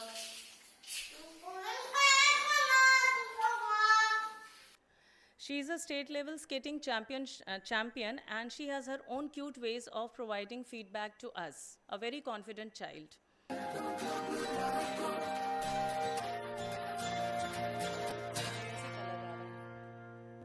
Love you zindagi.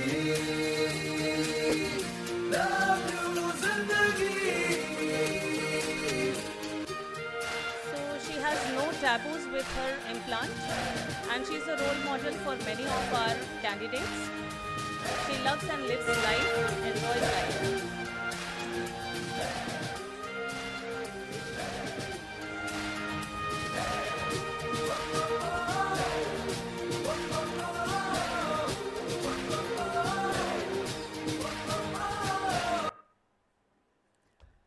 So we eagerly await now the arrival of the cochlear ossea system. Life is worth listening, and we wish happy hearing to all. Thank you so much.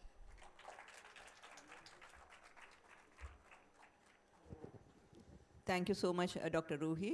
That was very interesting and informative. I learned a lot. Are there any questions from the audience?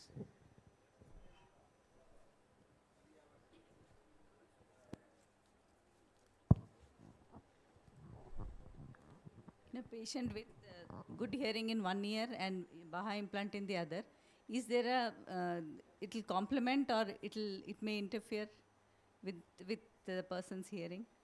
So, ma'am, it will help the patient in sound localization, because the deaf ear will catch the sound from that side. Okay. But if suppose in a noisy situation, there is a comparative study whether in single-sided deafness a cochlear implant to be done or a bone-anchored hearing aid to be given.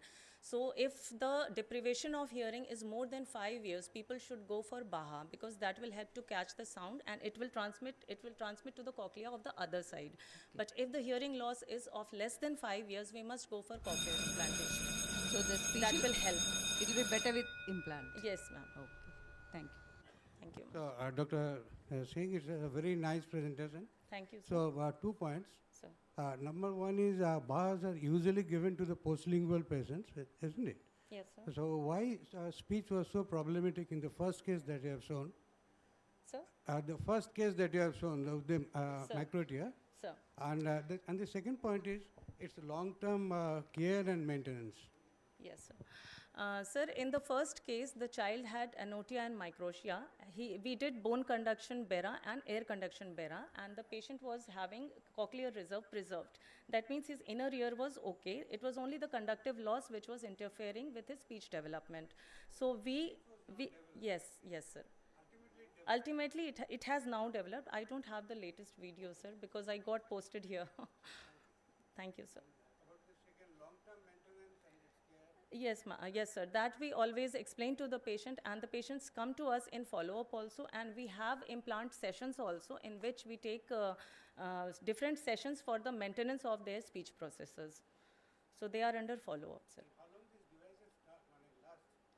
Was it to be changed? Sir, shelf life is lifelong until and unless there is some breakage or some trauma to it, sir. Is there battery in it that needs to be replaced? Yes, ma'am. Yes, ma'am. There are rechargeable things around given along with it, and it can be recharged. Rechargeable batteries can be also utilized, and non-rechargeable batteries can also be utilized, and the charger is also given in the kit. Thank you very much. Thank you, sir. 5.5 lakh as compared to a standard cochlear implant that comes in 4.75 lakhs. So it is costlier. Thank you, sir. Thank you, ma'am.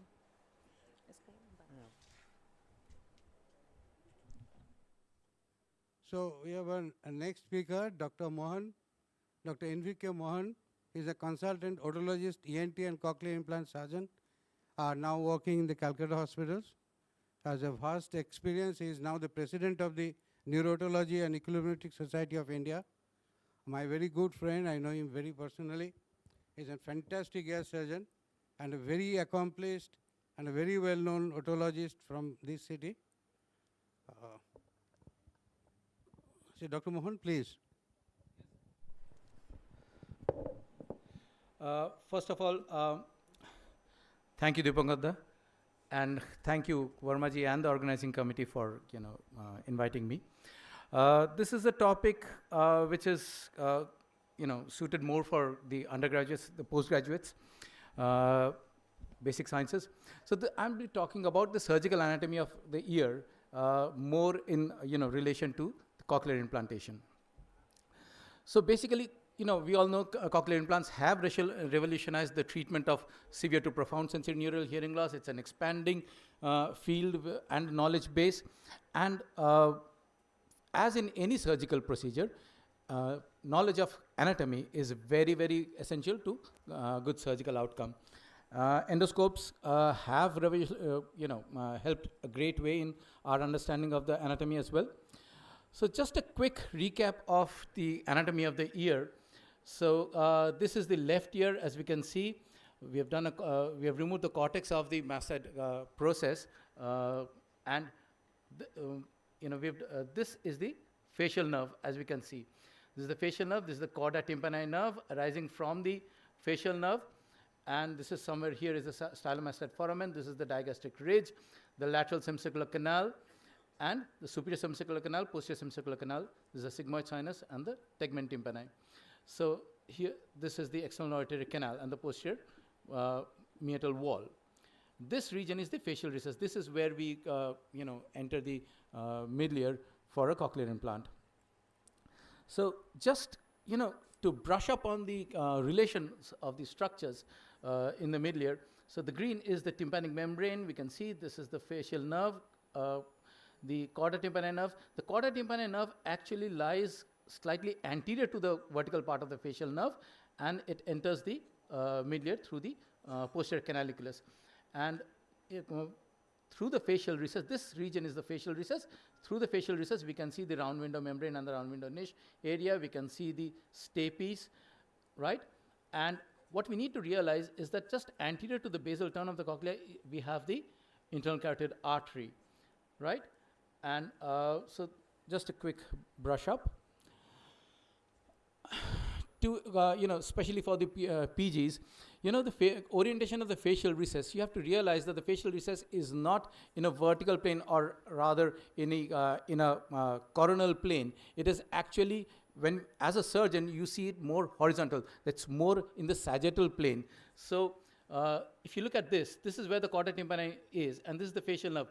You have to take off this bit of bone to, access the middle ear. So this bone is more kind of horizontally oriented for the surgeon. So what you need to realize is that when you're drilling this bone, the direction of your burr or drill should not be like this. It should be more probably, parallel to the posterior bony wall of the external auditory canal. So that when you do this, you actually, when you're approaching from an angle, you run the risk of actually hitting the ossicles, and that becomes a problem, right? And whatever residual hearing is there, we can jeopardize that. So it needs to be more vertical and parallel to the posterior bony canal. The dimensions of the facial recess. We all know that the chorda tympani arises from the facial nerve, but at a variable distance. Can be from 2 to 5.5 millimeters from the stylomastoid foramen. But the variations are so high, it can even arise at the level of the lateral semicircular canal, or it can branch in the posterior canal wall. So all of these need to be kept in mind. And the average angle in the Indian population. This was a wonderful study by Shraddha Jain et al. They studied the Indian population, and the angle that the chorda subtends with the facial vertical part of the facial nerve is around 25 degrees, right?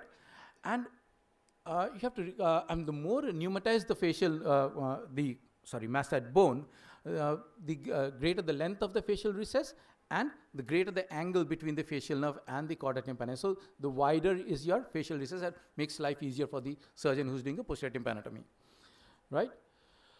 The dimensions. The maximum width is somewhere around 2.5 to 3.5 millimeters, 2.93 plus minus 0.4 mm of standard deviation. So that's the maximum width that they've found. And the location of this maximum width, where do you find this maximum width, encounter the maximum width? That is about 3 to 4 millimeters below the short process of the incus. So we all, expose the short process of the incus as a landmark for our surgery. So 3 to 4 millimeters below that, that is where, you have the maximum width of the facial recess. So it's, suffice to say that it's safe area to start drilling your facial, for your facial recess, and then go downwards slowly till you encounter the bone. The width at the level of the round window, it's somewhere around 2.65 plus minus 0.4 mm. So that just gives you an idea of what kind of space we are working in. So more pneumatize the facial, the mastoid bone, the mastoid process, the better the your facial recess values and dimensions, and it's easier for you. So once we enter the middle ear, there are a few structures. I mean, we need to be aware of the anatomy of this region. In the retrotympanum, there are two prominent structures which define the retrotympanum superiorly it is the pyramidal eminence, and inferiorly is the styloid eminence. The styloid eminence and the pyramidal eminence. So this is the left ear. You can see the stapedius tendon, the superstructure of the stapes. So these are the two prominent eminences in the retrotympanum, and quite often there is a ridge of bone that connects the pyramidal eminence with the bony crest. A bony crest with the styloid eminence. Now this is present in nearly about 60 to 70% of the patients. So and this actually obscures your view of the round window membrane region. So you have to take that down. So be aware that even after you enter the facial recess, this ridge of bone, the pyramidal ridge as it's called, it can obscure your view of the round window prechamber. The round window prechamber, the round window membrane itself is hidden by this bony, overhang. It's called the round window niche. It's got a posterior crus and an anterior crus and a canopy, or the canonus as it's called. So this entire region, the round window membrane with this niche, its entire area is called the prechamber. And just the round window membrane itself is obviously located at the end of the scala tympani. We remove the round window membrane, we enter the scala tympani. That is where we actually want to place our electrode and cochlear implants. And that round window membrane actually lies anterolateral to the hook region of the cochlea. We'll come to that in a minute. That's a very, very vital area that we need to keep in mind. The subiculum, we all know, all PGs know, it's a, ridge of bone that, runs from the posterior pillar towards the styloid complex. So that's the subiculum. Apart from that, there's another important structure called the funiculus. The funiculus actually runs from the anterior pillar down towards the hypotympanum, and actually, divides the inferior retrotympanum from the hypotympanum. Actually points towards the jugular, the dome of the jugular bulb, the dome of the jugular vein. So this is the funiculus, and this entire region around the, between the subiculum and the funiculus, this region is what is called the sinus subtympanicus. So above the subiculum, we have the sinus tympani. Below the subiculum, we have the sinus subtympani, right? And this important structure, the fustis, this is a thick bone that links the basal turn of the cochlea with the styloid eminence. So you can see the styloid process here. So it's running towards the styloid eminence. It's a thick piece of bone. The round window membrane is superior to the fustis. So if you identify the fustis, it's safe to say that if you stay superior to it, then you will not, you will end up entering the cochlea and not the subcochlear canaliculus. So this area, this entire area of bone, it's called the proctus area concamerata. These are cells, which develop around the fustis. The importance of the fustis is, just below this is the subcochlear canaliculus. Now, this is a very vital thing to identify on scans preoperatively and also peroperatively, because quite often surgeons have been known to actually mistake this for the round window membrane and insert the electrode in the subcochlear canaliculus. So that's the subcochlear canaliculus, as you can see. Now, on the CT scan, there are three types of subcochlear canaliculus. Type A is the danger one, where on your coronal cuts, you can see just below the basal turn, there's a huge pneumatization of the petrous part of the temporal bone. This it goes right up to the petrous apex. So this can be mistaken for your sinus tympani, and you can end up inserting the electrode. When it's slightly less pneumatized, that's type B, but type C is when it's absolutely not pneumatized, and that's a very safe bone for the cochlear implant surgeon. And this is how, you can see that the electrode, this is the round window, and the electrode is inferior to the cochlea actually. So this is in the subcochlear canaliculus. So it's quite, it's not unknown that this kind of a thing happens. Next we come to the St. Thomas classification of the round window membrane visibility. This is from Guy's and St. Thomas Hospital in London. Type 1 is after you remove the bony overhang, the canonus or the canopy of the round window niche, if you can see the entire round window membrane, so that's type 1. If you can see between 50 and 99%, then it's a type 2A. If you see only 50% of the round window membrane after maximal surgical exposure, that's a type 2B. And if you cannot identify the round window membrane even despite your best surgical efforts, that's a type 3. And in type 2B and type 3, quite often you need to do a separate cochleostomy. It's probably not the best orientation for a round window membrane insertion. So another thing that I'd like to bring the notice of the PGs is to realize the cochlear orientation. So if you think of the cochlea as a cone, right? If you think of it as a cone, then the long axis of the cochlea is actually pointing posterior inferiorly, right? And the apex of the cochlea is pointing superiorly and laterally. So that is the orientation of the modulus. So why is this important? Because the spiral lamina orientation is also according to this. So you have to the trajectory of your electrode has to be proper so that you do not injure the bony spiral lamina. And you can see that if this is the round window membrane, this is how the spiral lamina is turning. So there is a turn, and along this is the basal turn, the middle turn, the apical turn, right? So which brings us to the hook region. Now this is knowledge of this area is very, very important for a cochlear implant surgeon.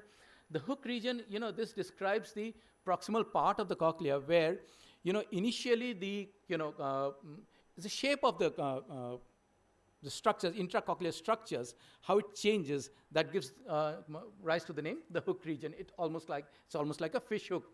So what happens is, at the entrance into the scala tympani, the osseous spiral lamina, the basilar membrane, and the spiral lamina, they form the roof of the structure, okay? And a little further down, it actually ends up, takes a 90-degree turn, and it ends up becoming the lateral wall of your scala tympani. So this change in orientation, if you can see, so this is how it changes orientation. The spiral lamina, the round window membrane, this is the round window membrane, the spiral lamina and everything, it turns, takes a full 90-degree turn. You can see that? That is how it turns. So this region is the hook region. So you have to be very careful about that. So this changing orientation, the electrode should be in the scala tympani, and if you are actually pointing dead ahead, you are hitting the osseous spiral lamina, and you can cause fracture of the osseous spiral lamina. So this is the bone. So you look at this. This is the spherical recess and the vestibule.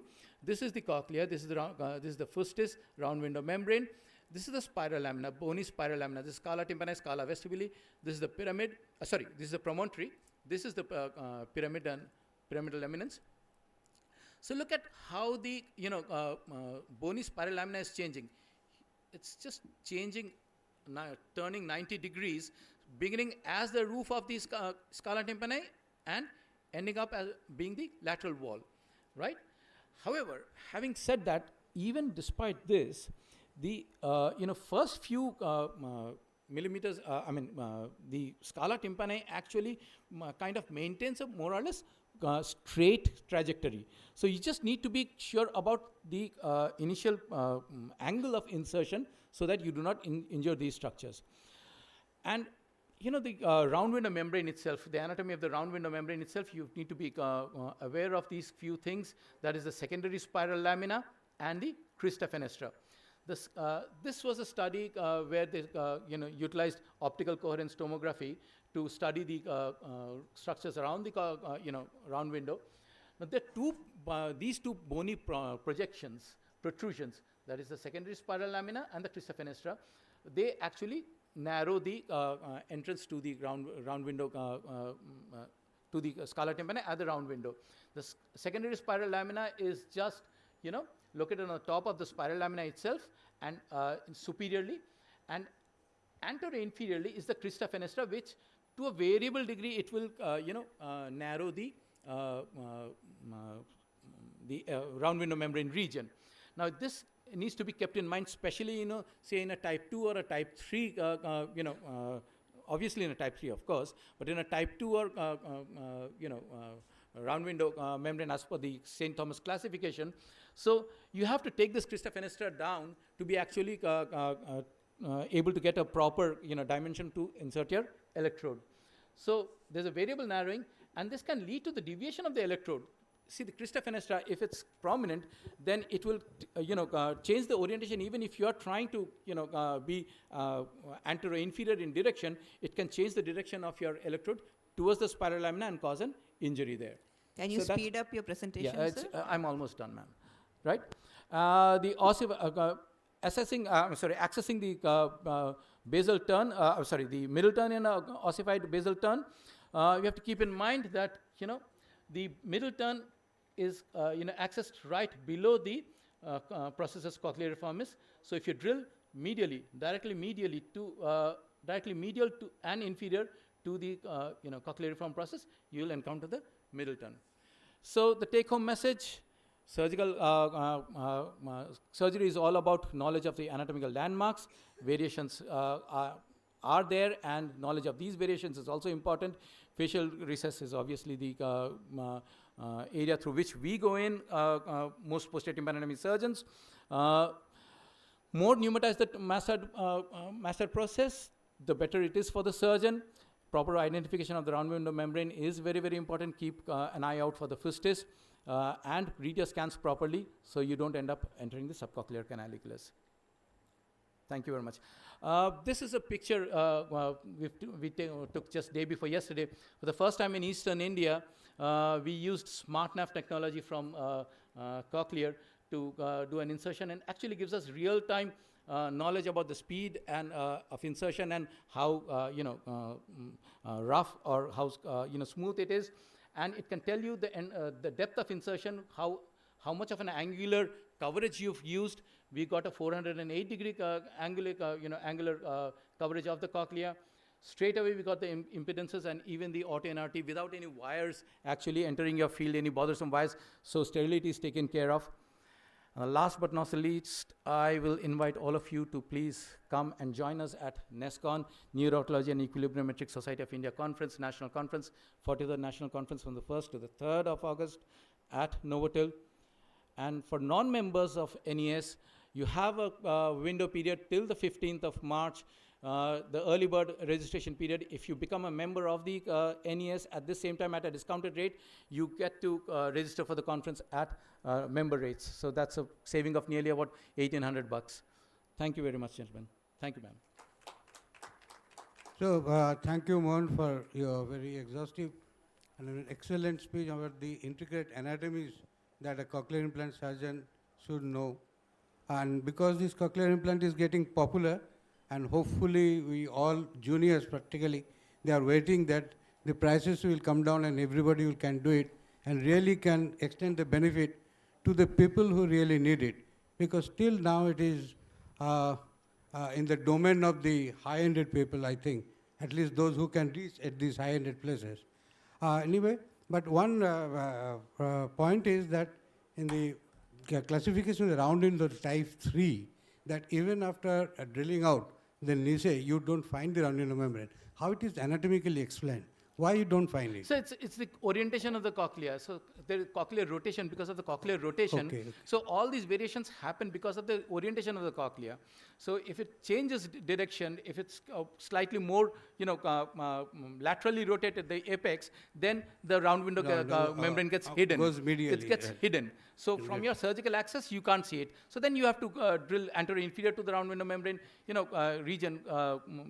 That's we considered, 2 breadths of face, foot plate below the foot plate, the stapes foot plate. That's where you drill. So and you get the lumen. And a very basic question, that when actually cochlear implant started, for a long time it was the cochleostomy which was the approach. Yes. And very recently, I should say, only a few years back, now the round window approach is taken. So just compare the benefits of these two approaches, benefits and the problems of these two approaches, why you have shifted to the round window membrane. Divangata, I mean, it's a more softer, soft entry technique, more, residual hearing preserving technique.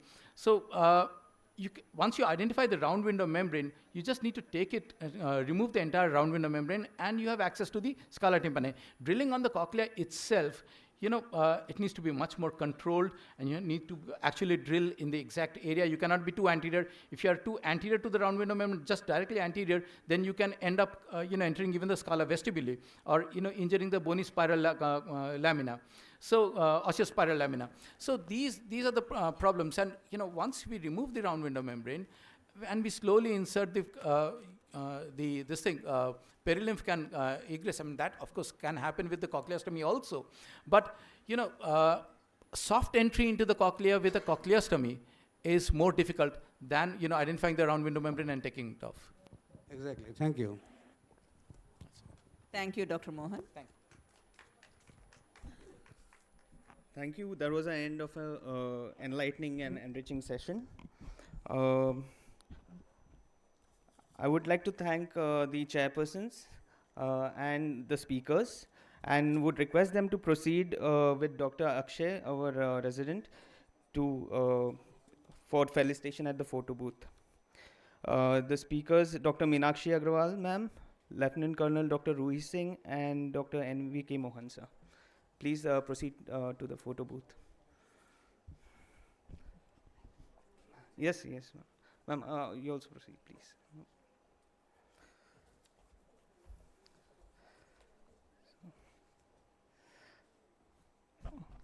We'll be starting with our next session. For that, I would like to call on stage Dr. Jagdish Chandra, PCMD Northern Railways, Dr. BP Nanda, ex-DG RHS, and Dr. Ramakant MN, retired MD, Southwestern Railways, on stage, please, for chairing the session.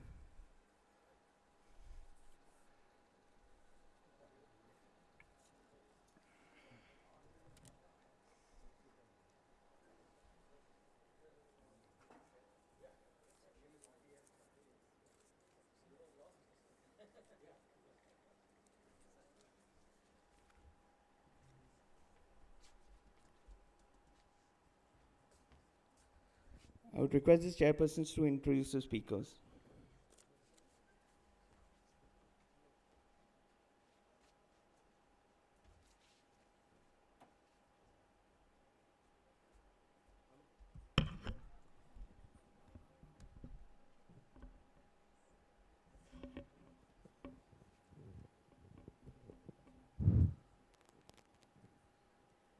Good morning, everyone. I'm inviting the next speaker for a beautiful transoral approach of endoscopic and microscopic surgeries.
Extend mode এখানে show করছে extend mode show করছে তো extend করো করে দিয়েছি তো দাঁড়াও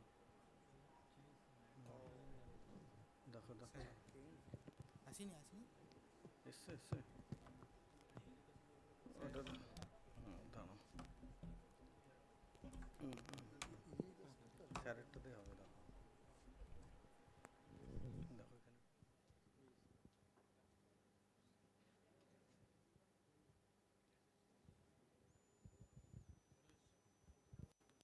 So I invite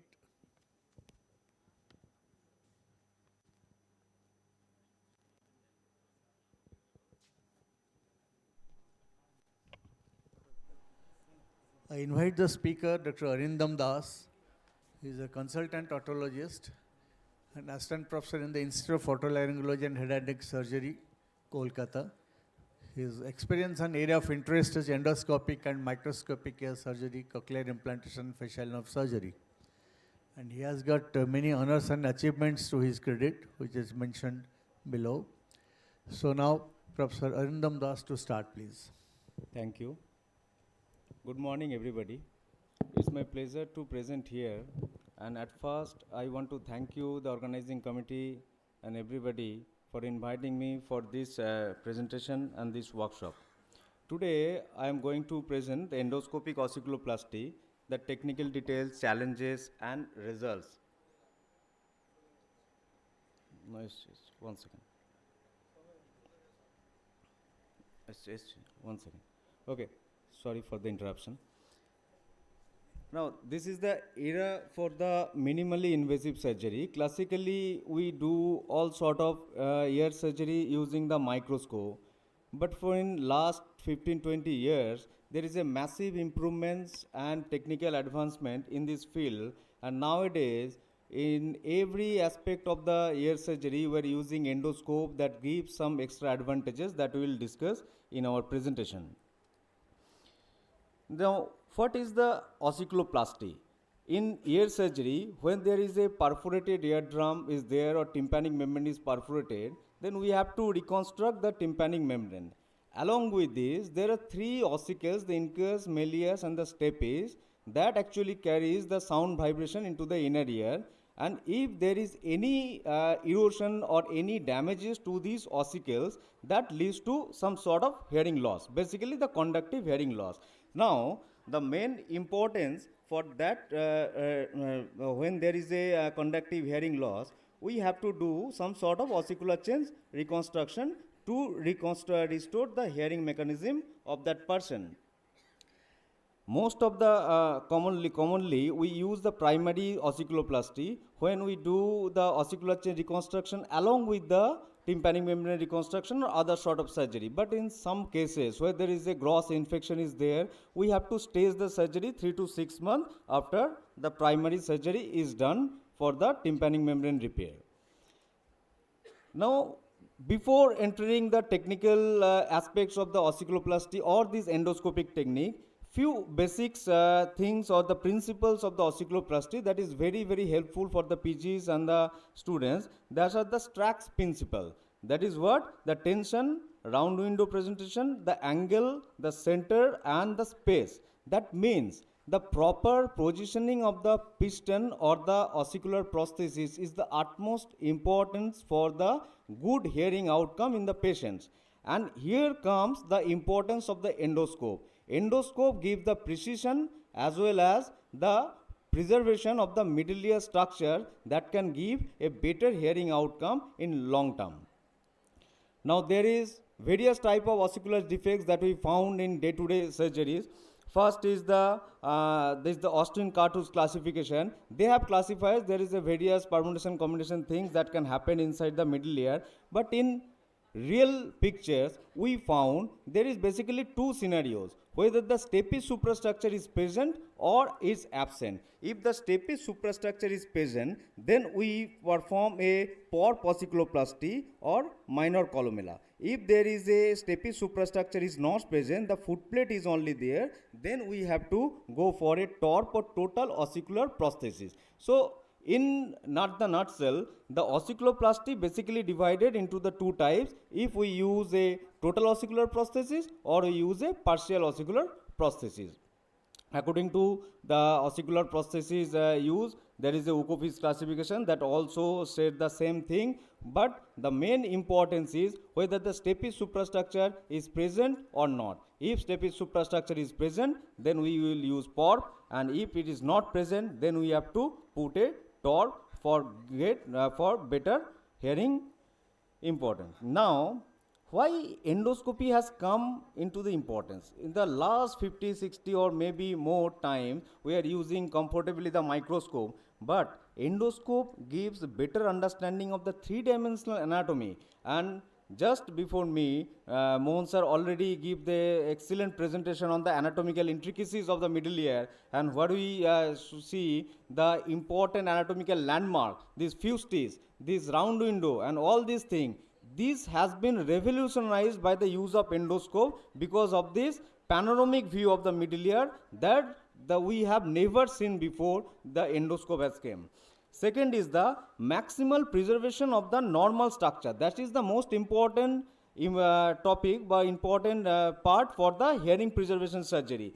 If we have to get a very good result or the good hearing outcome in the patients, we have to preserve the normal mucosa, normal structure as much as possible. And early confirmation of diagnosis. When we start the surgery, even before elevation of the flap, we can insert an endoscope inside the ear canal and give a very good angled view of the endoscope, and that gives a good orientation to the surgeon which ossicle is damaged or not. In this regard, we want to say that there is two landmark publications. One is by the branded IRHSA, and second, we have published from this Calcutta, this endoscopic ossicloplasty in laryngoscope, and we have shown that there is certain advantages, definite advantages, this endoscopic technique over the microscopic technique we have. Now, before going for the ossicloplasty, there is various types of prostheses that we use in our day-to-day surgery. But the most commonly used things are the ossicle that has been sculptured from the normal bone of the human body, like incus, stapes, or malleus. We usually sculpture the incus. Other than that, the use we can regularly use is the Teflon pot or the titanium pot. So Teflon and titanium we regularly use. Even Teflon is more readily used and available in our. This Teflon material is very inert, and middle ear there is no harmful reaction is there. And for many years we are using stapes piston that is made of Teflon, and we have seen there is no interaction between the body. Now come to the prognostic factor and commonly done ossicloplasty that we have already discussed. Along with this PORP and TORP ossicloplasty, there is other ossicles that have been used like incus, sculpturing reconstruction. But this Teflon piston have some certain advantages because we don't have to sculpture it. There is a preformed, their weight can be measured, and the result may be reproducible. For every patient, you can give the same type of result using this type of prostheses. Now, before going for ossicloplasty, we have to do a tympanic membrane reconstruction. So, whenever we are going for surgery, we have to repair the tympanic membrane. Then the bony reconstruction should be done, and final check should be the most important part. Before we close for any ossicloplasty surgery, we have to check for the round window reflex, and that gives the better perception that the ossicles are properly moving and the sound is transmitting inside the inner ear. This is the ossicloplasty with the PORP. First, look here, this is the middle ear structure, this is the middle ear round window, this is the stapes, the incus has been eroded, so that has been removed, and here is the malleus, and this is the stapes. Now we have to put a ossicular prosthesis in between, but before we have to remove the malleus head so that we can gain access to the anterior epitympanic space, and we have cleared all the diseases from that region. So this is the nipping of the malleus head. We have cut the malleus head and removed it. Then the whole attic or the epitympanic cavity should be cleared of disease, and then we will go for the ossicular reconstruction.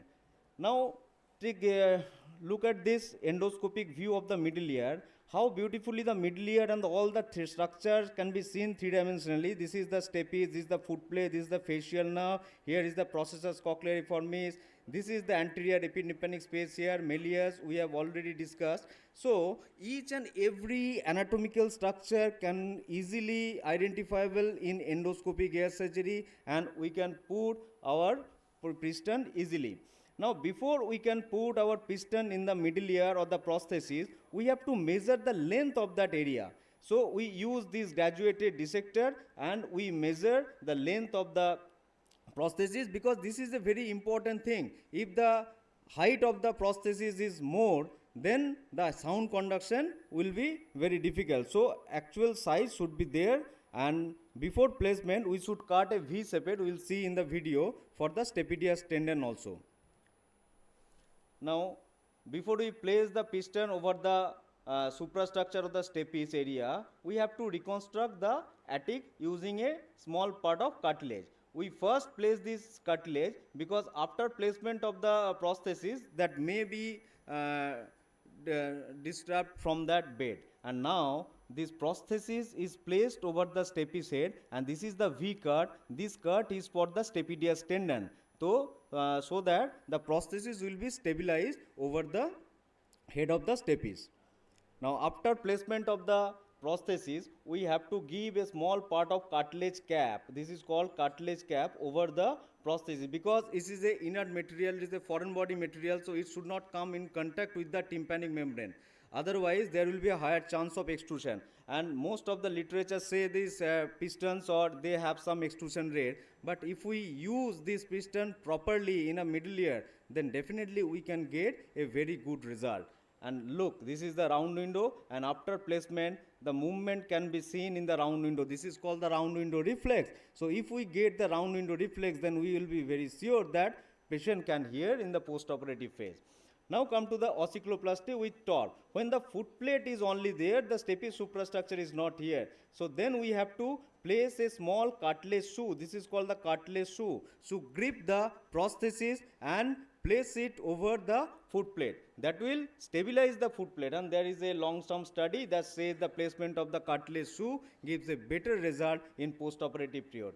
But this is a very difficult and challenging task to make this cartilage shoe. But how we make it? First we use a graduated trephine to make the hole in the center over the cartilage. Then we use a sharp 50 number blade to shape it. Otherwise it will break at the margin. Then we get this small type of cartilage shoe that we place inside the middle ear over the mobile foot plate. So this is how the cartilage shoe is placed in the middle ear, like that, and then we have to put our piston over that. Now this is the Teflon piston. This is called TORP, total ossicular replacement prosthesis. This have to be placed over the foot plate through this cartilage shoe. So this is the cartilage shoe, and we have placed the cartilage shoe. At the same time we can visualize the round window reflex. So the proper mechanism of hearing conduction has been restored using this type of prosthesis. Now definitely there are some challenges because this is a one-handed or single-handed surgery. So surgeons have to practice a lot before you can go for endoscopic ear surgery. So dexterity is a very important factor. Second is limited depth perception. When we use the microscope, we have a binocular vision. So we get a very good depth perception of the middle ear anatomical space. But when you use a endoscope, that is a definite challenges for the surgeon. But with a regular use, we can manage these challenges easily, and definitely in a future it will be managed by the 3D endoscopy system that has already arrived in India. We have used the 3D endoscopy system. Using the goggles we can directly see the three-dimensional anatomy in a 3D picture. So then these challenges will be definitely gone. The bleeding management is a very important issue. Look at this middle ear picture. There is no active bleeding. The field visibility is very good. For that, proper preparation of the patient, intraoperative use of the tranexamic acid, proper hypotensive anesthesia, everything is crucial. So make your field better, bloodless, so that we can get a good pictorial place of the middle ear and give our best result. Prosthesis stability is a very important factor and definitely a challenges in endoscopic ear surgery because it's a one-handed surgery. So we have to use this very cautiously when we use endoscopically. Otherwise we can damage the other ossicle or the other middle ear structures also. What we have done so far, we have published in laryngoscope, and it shows is a very good improvement in the post-operative phase, and the first time in the world literature we have placed this endoscopic ear surgery gives a very early improvement. Whenever we do endoscopic ear surgery on the patients with the ossicloplasty, the improve in the sound conduction mechanism is a very early, within 1 month. When we get the reports, there is a very important improvement in the hearing result in comparison to the microscopic cases, and that is a significance. And this study also shows this is the early improvement. But definitely in the long term, the hearing results are both are comparable with the microscope. But endoscope gives a minimally access, so complications rates are rare, and the patients have a very minimal pain sensation in the post-operative period, and that's a very important aspect, because nowadays every patient wants a scarless surgery, painless surgery like that. So no surgery is painless, but the pain should be minimized for every surgery, and endoscope does the job by tissue preserving. Now I come to the conclusion that definitely it gives a better visibility in endoscopic gas surgery, but one should master this technique by using endoscopic gas surgery step by step manner. Directly not going for ossicular reconstruction or any higher stage of surgery, but doing a tympanoplasty and all sort of basic surgery, and then he or she could be able to handle the endoscopic ossiculoplasty or maybe more critical surgeries by endoscopy. This is a more functional and tissue preserving surgery, so definitely we have a scope and better middle ventilation in the post-operative period that gives a better result in terms of graft take-up as well as the hearing outcome. Prosthesis placement is a very easy, and in case of endoscopy, because we can see the three-dimensional space, we can use our endoscopes to look around the corners in the middle ear and the ossicles. So it will be very good if we use the endoscope for placement of the ossicles. Proper technique drastically reduces the prosthesis extrusion rate, because if we place the cartilage cap over the prosthesis and the prosthesis is not in contact with the tympanic membrane, then definitely there is a reduced chance of extrusion even we use the Teflon prostheses. And faster recovery of the AB gap, that is the most important part for the patients, because when the hearing comes to the matter, the early hearing restoration is our role, is our goal in every cases. So that's my presentation. I conclude with that. Thank you. Thank you, sir. Any questions from the audience? I have a question. Yes, I sir. just want to know what are the types of endoscopes you use, 0 Yes. degree and 30, or Yes. only with the 0 degree? No. Every time we use 0 and 30 degree both, sir, because whenever there is a sinus tympani things are there, so the angled endoscope is very useful. Okay. But one thing I want to mention, previously we used 4 mm 0 degree endoscope like nasal surgeries, and this 4 mm endoscope gives a very good resolution for the middle ear anatomical part and the surgical view.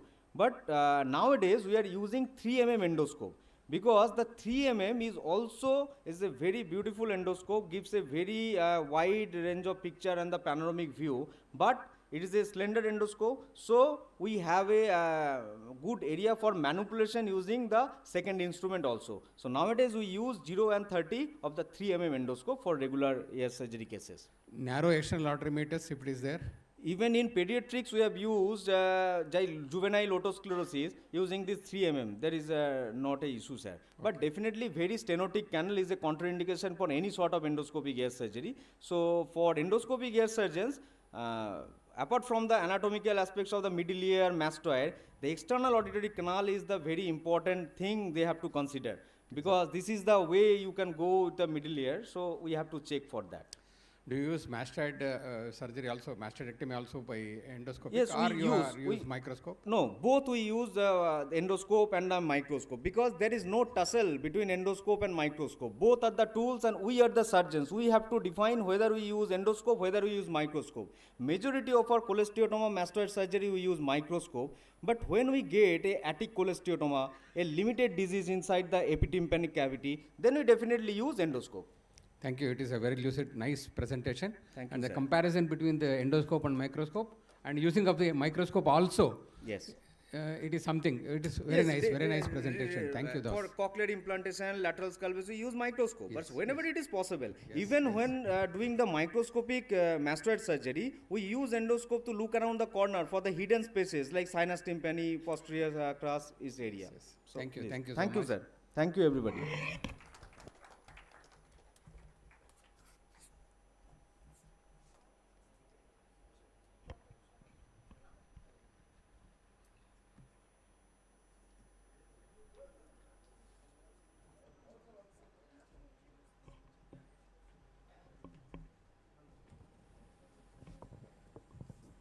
So, good morning. It's my privilege to introduce the next speaker, Dr. Shantanu Panja. He is fellow and head and neck and skull-based surgery. He has advanced trainings in various surgical procedures. Presently, he is chief surgeon and senior consultant in Department of ENT, Head and Neck Surgery, Apollo Multi-Speciality Hospital, Kolkata. He has got very vast experience in head, neck, and skull-based surgeries. He has got many honors and achievements. Now I invite Dr. Panja, please. Very good morning, everyone. Today I'm going to talk about something which is out of the box and very interesting. Related to transoral laser surgery, then robotic surgery, then ultrasound surgery transoral. 2016 we started transoral endoscopic thyroidectomies, and then we innovated our own modification. So we have been working extensively on different type of transoral techniques and how to improve it further. My first tryst with transoral robotic surgery was way back in 2010 when I went to present my paper in Boston in American Academy. And I landed with a fellowship in UPenn, and at that time Professor Weinstein and Professor Mallet, they were the people who were developing transoral robotic surgery, and that year April they got the FDA approval, and people from different parts of America were coming over there to see and learn how it is being done. And you can see Professor Weinstein taking the specimen directly to the pathology lab to check the margins himself. And then was the severance experience in Yonsei, where I got further trained. Then we started our journey, and it has been a worthwhile journey for about close to 150 cases that we have done in different modalities. So what is the Da Vinci robotic surgical system? The Da Vinci system is an advanced surgical tool that allows doctors to operate minimally invasively through a few small incisions for many procedures. The Da Vinci system has an ergonomic console where the surgeon sits while operating. Volume 1. A nearby sidecar is where the patient is placed for surgery. There are 4 robotic arms. One holds the endoscope, a thin tube.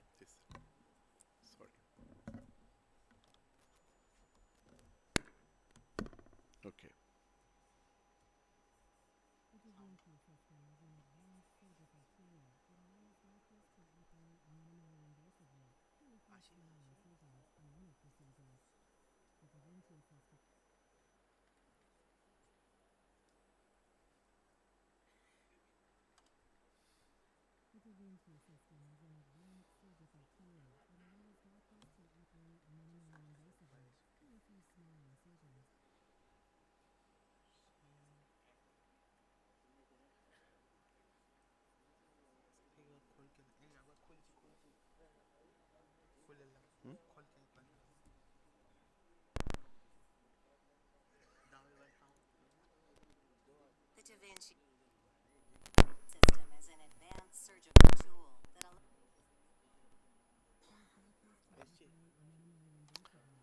You put the mic over here, I think. The system has an ergonomic console where the surgeon sits while operating. A nearby side cart is where the patient is placed for surgery. There are 4 robotic arms. One holds the endoscope, a thin tube with a camera at the end. The second, third, and fourth arms hold the endo-wrist instruments, which are 100% controlled by the surgeon. The surgeon views magnified 3D HD images inside the patient's body. And the surgeon's hand movements are translated into smaller, precise movements of the endo-wrist instruments, which bend and rotate far greater than the human wrist. Combined, these features enable Da Vinci-trained surgeons to operate with enhanced vision, precision, dexterity, and control. Intuitive Surgical, the maker of the Da Vinci system, is the world leader in robotically assisted surgery. Using the latest in surgical and robotics technologies, Da Vinci is taking surgery beyond the limits of the human hand.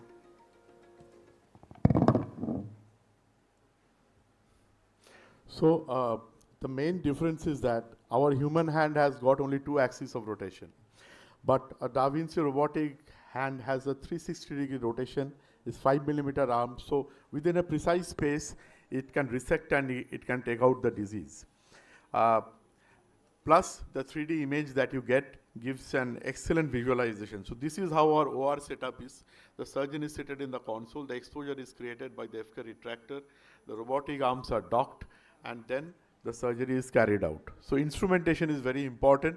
As I always say in transoral surgery, or exposure is the most important aspect of the surgery, because if you cannot expose, you cannot actually operate. So these are the different retractors and arms which are present. Setup and docking looks like this. We have a specialized FK retractor, which is a large frame through which the robotic arms pass, and it takes you inside a 3D image, and the 2 different retractors and cautery are used by which we operate. So it's very important that you use your airway to your benefit. As you see that the airway is like a funnel. The upper part is wider, the lower part is narrower. So sometimes if you are working in the lower part to create more space, we do tracheostomy. Otherwise, it is in majority of the situation not required. Neck dissection is also carried out simultaneously in some cases, which helps us to take control of the vessels. So you also need to reorient yourself with some new instruments which are required, like a harmonic shear, sometimes a laparoscopic clip applicator, and laparoscopic suctions which are used during the surgery. So grossly, the present indications are predominantly the oral oropharyngeal cancers like tonsil, base tongue, soft palate, posterior pharyngeal wall, piriform fossa, supraglottic CA, and TORS total laryngectomy has also been attempted. Reconstruction of defect is possible, which I'll show you, and also used in obstructive sleep apnea. However, I predominantly work on head and neck cancers, so I don't use it in sleep apnea per se. The distinct advantages, the most important advantage is that, you see your hand cannot go inside and take out the tumor. But if you use your robotic arms, which actually reflects your finger movements, and you take out the tumor without any external cut, without doing a mandibulotomy, that gives a huge benefit and a better morbidity profile to the patient. So there is precise removal, multiplanar en bloc resection. When you are using a laser, it's a straight beam. So it can never be perpendicular to the surface. Sometimes it is tangential. But here, by rotation of the arms, you can make it perpendicular, and you can have a precise cut all around. So there is lower rate of complications and blood loss, minimal need of tracheotomy. Again, the de-escalation protocol is very much in vogue these days with the lower requirement of chemoradiation. Swallowing following the surgery is good. Very short hospital stay compared to an open surgery if you would have done in this situation, and no visible scarring or disfigurement of such patients. So throat cancer is definitely a rising demon because of HPV infection these days, and earlier it used to be operated. Later on it has been heavily dominated by chemoradiation, but again it is coming back to the domain of the surgeons. Deep location, difficult access, and complicated removal, that is where the robots help you a lot. So this is a case of a radical tonsillectomy for early CA tonsil. You can see the visualization, and this is the endotracheal tube which has been retracted to create the space. We don't need a tracheostomy. You dissect it after creating the margin. Very important that you learn the anatomy again from inside out. Usually what we do, you go from the neck and go inside. So it's an outside-in anatomy. But here again you have to reorient yourself. So we go layer by layer. You don't have a tactile feedback, but yes, with the robotic arm sometimes you can feel. Here you see as you go lower down, you have to dissect out these vessels, which are usually pips out from the stylopharyngeus and styloglossus. I usually use a hemo clip because it closes at the end, unlike the metallic clips which remain open and they have a chance to slip. But this type of clips, they never sleep. So I have a, peaceful sleep at night. So you have to dissect it, because if you don't identify and inadvertently injure, there can be torrential hemorrhage, not only during surgery, but later on also. So that is how you can, make a relatively bloodless surgery. So this dissection takes a learning curve. You have to work all around the tumor, along the base, and then take it out. When we talk about the base of the margin, you see that the last base is formed by the carotid artery. So you don't expect to give a 7 millimeter or 5 millimeter base in this type of situations. And finally, this is the field where I often use a fibrin glue on this area, which promotes healing in a very good way. So I have cases where in T1 lesions, we have just done a resection and a 2, 3, 4 neck dissection without any chemoradiation. And with a 2-year survival, I have got follow-up for this patient. So excellent results you can get in such situation. Can you do it for CTRT failure salvage surgery? Of course you can do. See the condition of the neck. And this patient had a recurrence. And if you do operation in an open technique, post-surgery, post-CTRT, there can be a lot of complications.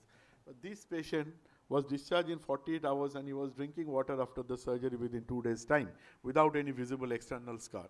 So there is a huge paradigm shift and morbidity profile improvement. This is a case of parapharyngeal tumor. You can see it's a very vascular.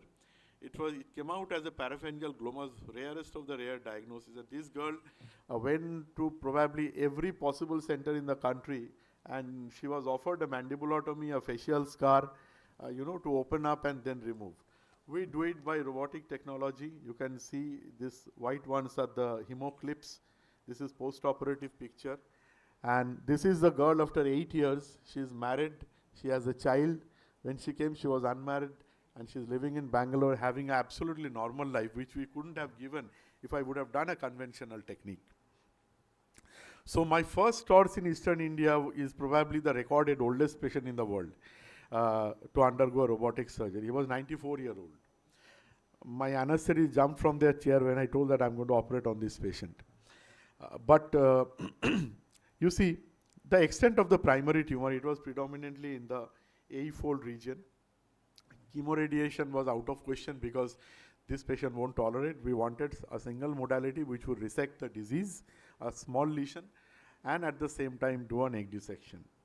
Now, there were challenges, definitely. Old age, cervical spondylitis, difficult TORS because it was lower down, unpredictable hemodynamic behavior. But I keep this as a learning case because why I took the decision.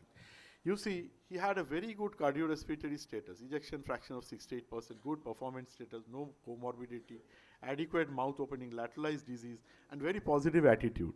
So it is not just the age which matters, it is the performance status and other factors which you should take into account when selecting a patient.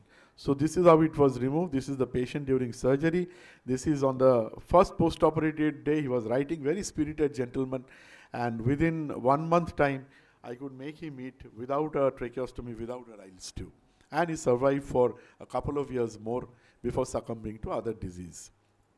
So there are a lot of trials which are going on. One is the PATHOS trial, which is looking at the de-escalation strategy. That is, after operation, you are reducing the radiation dosage, which again helps a lot because it reduces the morbidity of the patient. There is a SINAI trial which is going on. They are all in their phase 3. We are about to get the result. The initial results are pretty encouraging. So you see the decisions you make today affects the outcome of tomorrow. It is very true in oncological practice. It is very important that you take into consideration the speech and swallowing aspect when you are doing TORS. So a preoperative assessment is very important. You should look into the age, comorbidity, any prior neurological condition, radiation or surgery, performance status, and always do a swallowing assessment before the surgery. Then during the surgery, all these factors are important, but mostly, in my opinion, there are 3 important factors. First is the energy regulation, whether you are using it in a cutting mode or a cautery mode. Then the tissue handling. This takes a long time to learn because whatever little bit changes you are doing in the machine gets amplified when it is in the human body. So remember, a delicate handling of the tool is very important. And thirdly, the tongue. You should release the retractor every 45 minutes to avoid any post-operative tongue edema in this type of patients. Very important. Post-operatively, pain management and early initiation of swallowing is very important, tracheostomy care and ambulation. A surgeon should learn how to do a swallowing assessment at the bedside. These are the important bedside assessment techniques. Then treat the chin tuck swallow, the Masako technique and the Mendelssohn maneuver. All this should be applied on the patient. And finally, the litmus test is that when to remove the Ryle's tube. Because you don't want that you have done a good surgery and the patient dies of an aspiration pneumonitis. So you should know as a surgeon what is that cutoff point when you are actually, taking the decision. It holds true for any kind of oncological surgery. So rapid saliva swallowing test, modified water, 30 ml water should pass without cough, and post-swallow voice should not change. Then we can start with pureed, go to semi-solid, soft, and then to normal diet. This is how the escalation should happen. Coming to reconstructive surgery, do we really need to reconstruct? There are three major situations where you need a reconstructive surgery. One, if there is a big fistula which has been created during the surgery. Number two, if there is a velopharyngeal incompetence, especially in soft palate. And number three, if the carotid is exposed. These are the three situations where you have to reconstruct. Otherwise, the patients actually do well by a secondary healing. Of course, it is challenging. It is working in a small area. It is financially more expensive, logistically tricky, and there is a steep learning curve. This is, in most of the situations what we do. Limited lesion, we just put a fibrin glue as I showed you, and we don't need to do any elaborate reconstruction in such patient. This is an interesting case of polymorphous adenocarcinoma. This is a radio and chemo insensitive tumor. They don't respond. They respond only to surgery. So we removed this entire lesion, and there was not only the tonsil, it went up to the base tongue. I'll not take you through the entire surgery, but this was an extensive resection. The tonsillar bed and the base tongue region had to be removed, and we got a clear margin. The patient did very well. The picture you saw was after 72 hours. There was no facial scar, no mandibulotomy. And this patient was healed by secondary intention. We didn't do any reconstruction. After 18 months, the same patient, when you do a FOL, you see how nicely it can heal, even without a reconstruction. Very beautiful and moist mucosa. Healthy, moist, reddish mucosa. There is no lesion, no disease anywhere. So very well healed. But if you use a reconstructive technique, this is the workhorse. Like we say, PMMC is the workhorse of head and neck reconstruction. Similarly, Bozola flap, that's a buccinator myomucosal flap, which is based out of the branches from internal maxillary, the anterior posterior buccal, and this buccal artery. This is the feeding. So this is one case where there was a big velopharyngeal incompetence. This is the marking of the flap. You should always be below the parotid duct opening. Okay, so first we do the resection of the tumor. In soft palate tumor, you have to be very careful about how you take the margins, especially when you go to the nasal side, because that is a blind side which you cannot see. So very slowly and carefully you have to take out the entire disease. I'll run through a little through the procedure.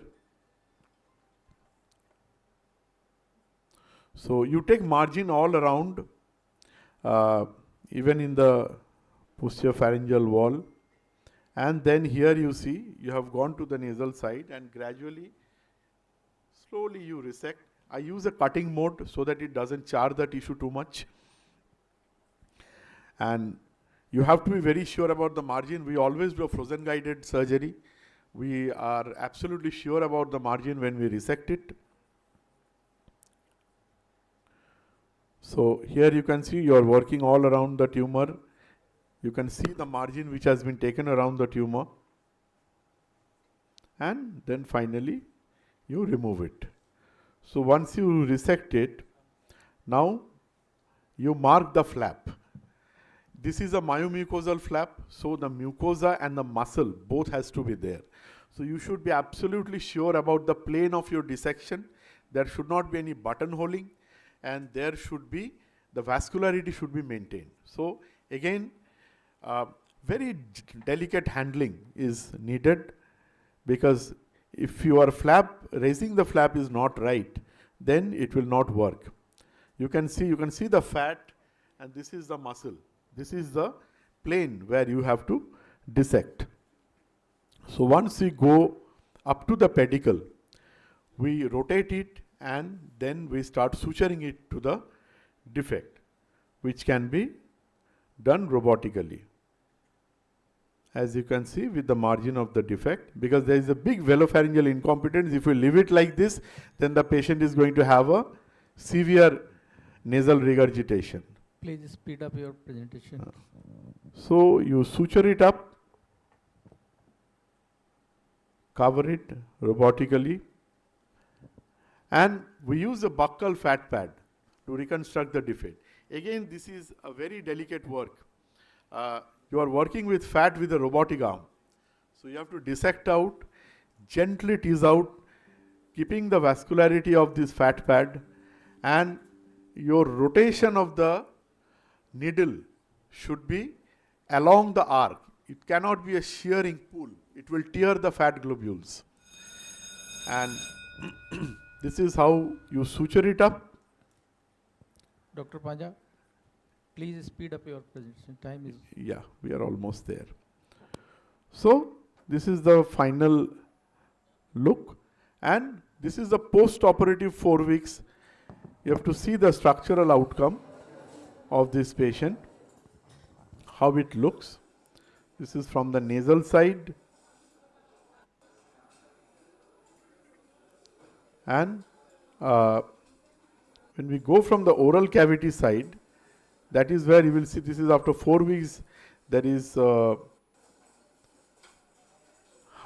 can see the velopharyngeal defect is completely plugged with the flap. You can see even the vicryl, the buccal mucosa has healed superbly. So for small defect, buccal fat pad works very well, and the defect is closed. Your litmus test is again, I want you to listen to the voice. There is no nasal intonation, excellent cosmetic outcome, no facial scar, no mandibulotomy, and normal swallowing function. What surgery did you undergo? Robotic surgery. Okay. So, free flap can also be done depending on if it is a post-radiation and exposure of carotid. So, I'll not get into this. I think we don't have time to show you some of the interesting endoscopic techniques which we have innovated. This is a liposarcoma parapharyngeal space. We did it with a combined approach technique. And this is the girl after the surgery, open and endoscopic both. You can see there is no scar on the face of the lady, no mandibulotomy, nothing. Such a huge tumor we could take out without any. This is the situation. If you don't have a robot, then you can still be creative. You have to just think out of the box. So again, endoscopic thyroidectomy, this we do routinely. So what is the future? A laser-assisted robotic surgery and single port which has come up. From one port, the robotic arms are going to come out and take out the disease without a 3-port system.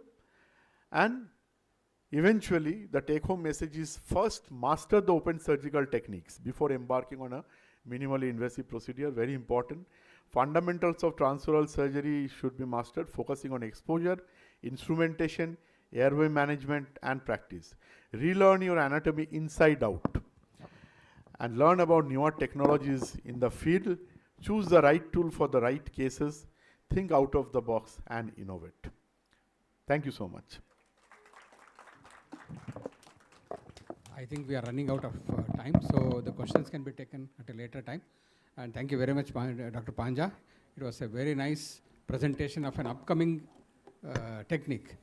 I think you said rightly that we should learn anatomy inside out. That's a very nice presentation. Thank you.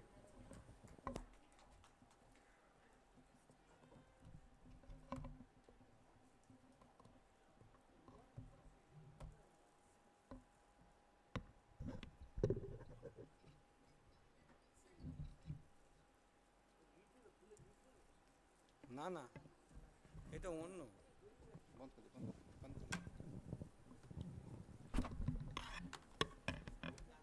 Our next speaker is Dr. Radha Madhav Sahu.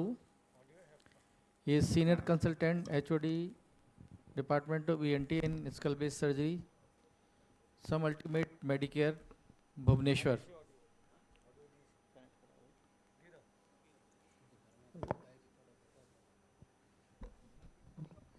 His presentation is Cracking the Code, Recent Advances in Skull-Based Lesions, Exploring New Horizons. So it is over to you. So it's a pleasure to stand here, and I just thank everyone and Dr. Verma for giving me the chance for this beautiful topic. So I want to present a recent thing in our skull-based surgery and how we are explored. Already a talk on robotic surgery is gone. So we are going a little different and towards a little difficult path. So let's start. So basically, this topic is that cracking the code and the research advances in skull-based lesion, exploring the new horizon, what I want to describe in this talk. So what was there before? It's like almost 3 decades, this skull-based surgery is evolving, and there is something we call the most recent thing, which has actually decreased our complications and decrease the morbidity. And the most afraid thing in skull-based surgery is your ICA injury, which we have reduced to almost 0%. How we have done it, this is my presentation here today, and I will describe. So the only constant in life is change. And what was the previous thought? The previous thought was skull-based surgery or extended endoscopic sinus surgery is a destructive surgery. A lot of mess is created in terms of endoscopes, but things evolved and tremendously in last few years. So this slide, we all know, we approach the entire skull base in a very basic way, starting from frontal up to the clivus and the C1, C2 vertebra through this transnasal route. But who is the culprit here? The main culprit here is your carotid artery, which actually creates the most difficult problem. Its anatomy in lateral skull base, its anatomy in anterior skull base. Everywhere there is a problem, and the problem here is if you injured it on table, the patient will be gone. And there is no actual second option if you are not that much expert, and you may land up in like death on table also. So how to tackle this artery and how to master it? So what we have to do first is we have to do a lot of cadaveric dissection. We have to understand the anatomy. Then comes the new concept, what is called, what we ENT surgeons know is your functional endoscopy sinus surgery. The neurosurgeon says something called functional neurosurgery. But what we say as a skull-based surgeon, we called it functional skull-based surgery.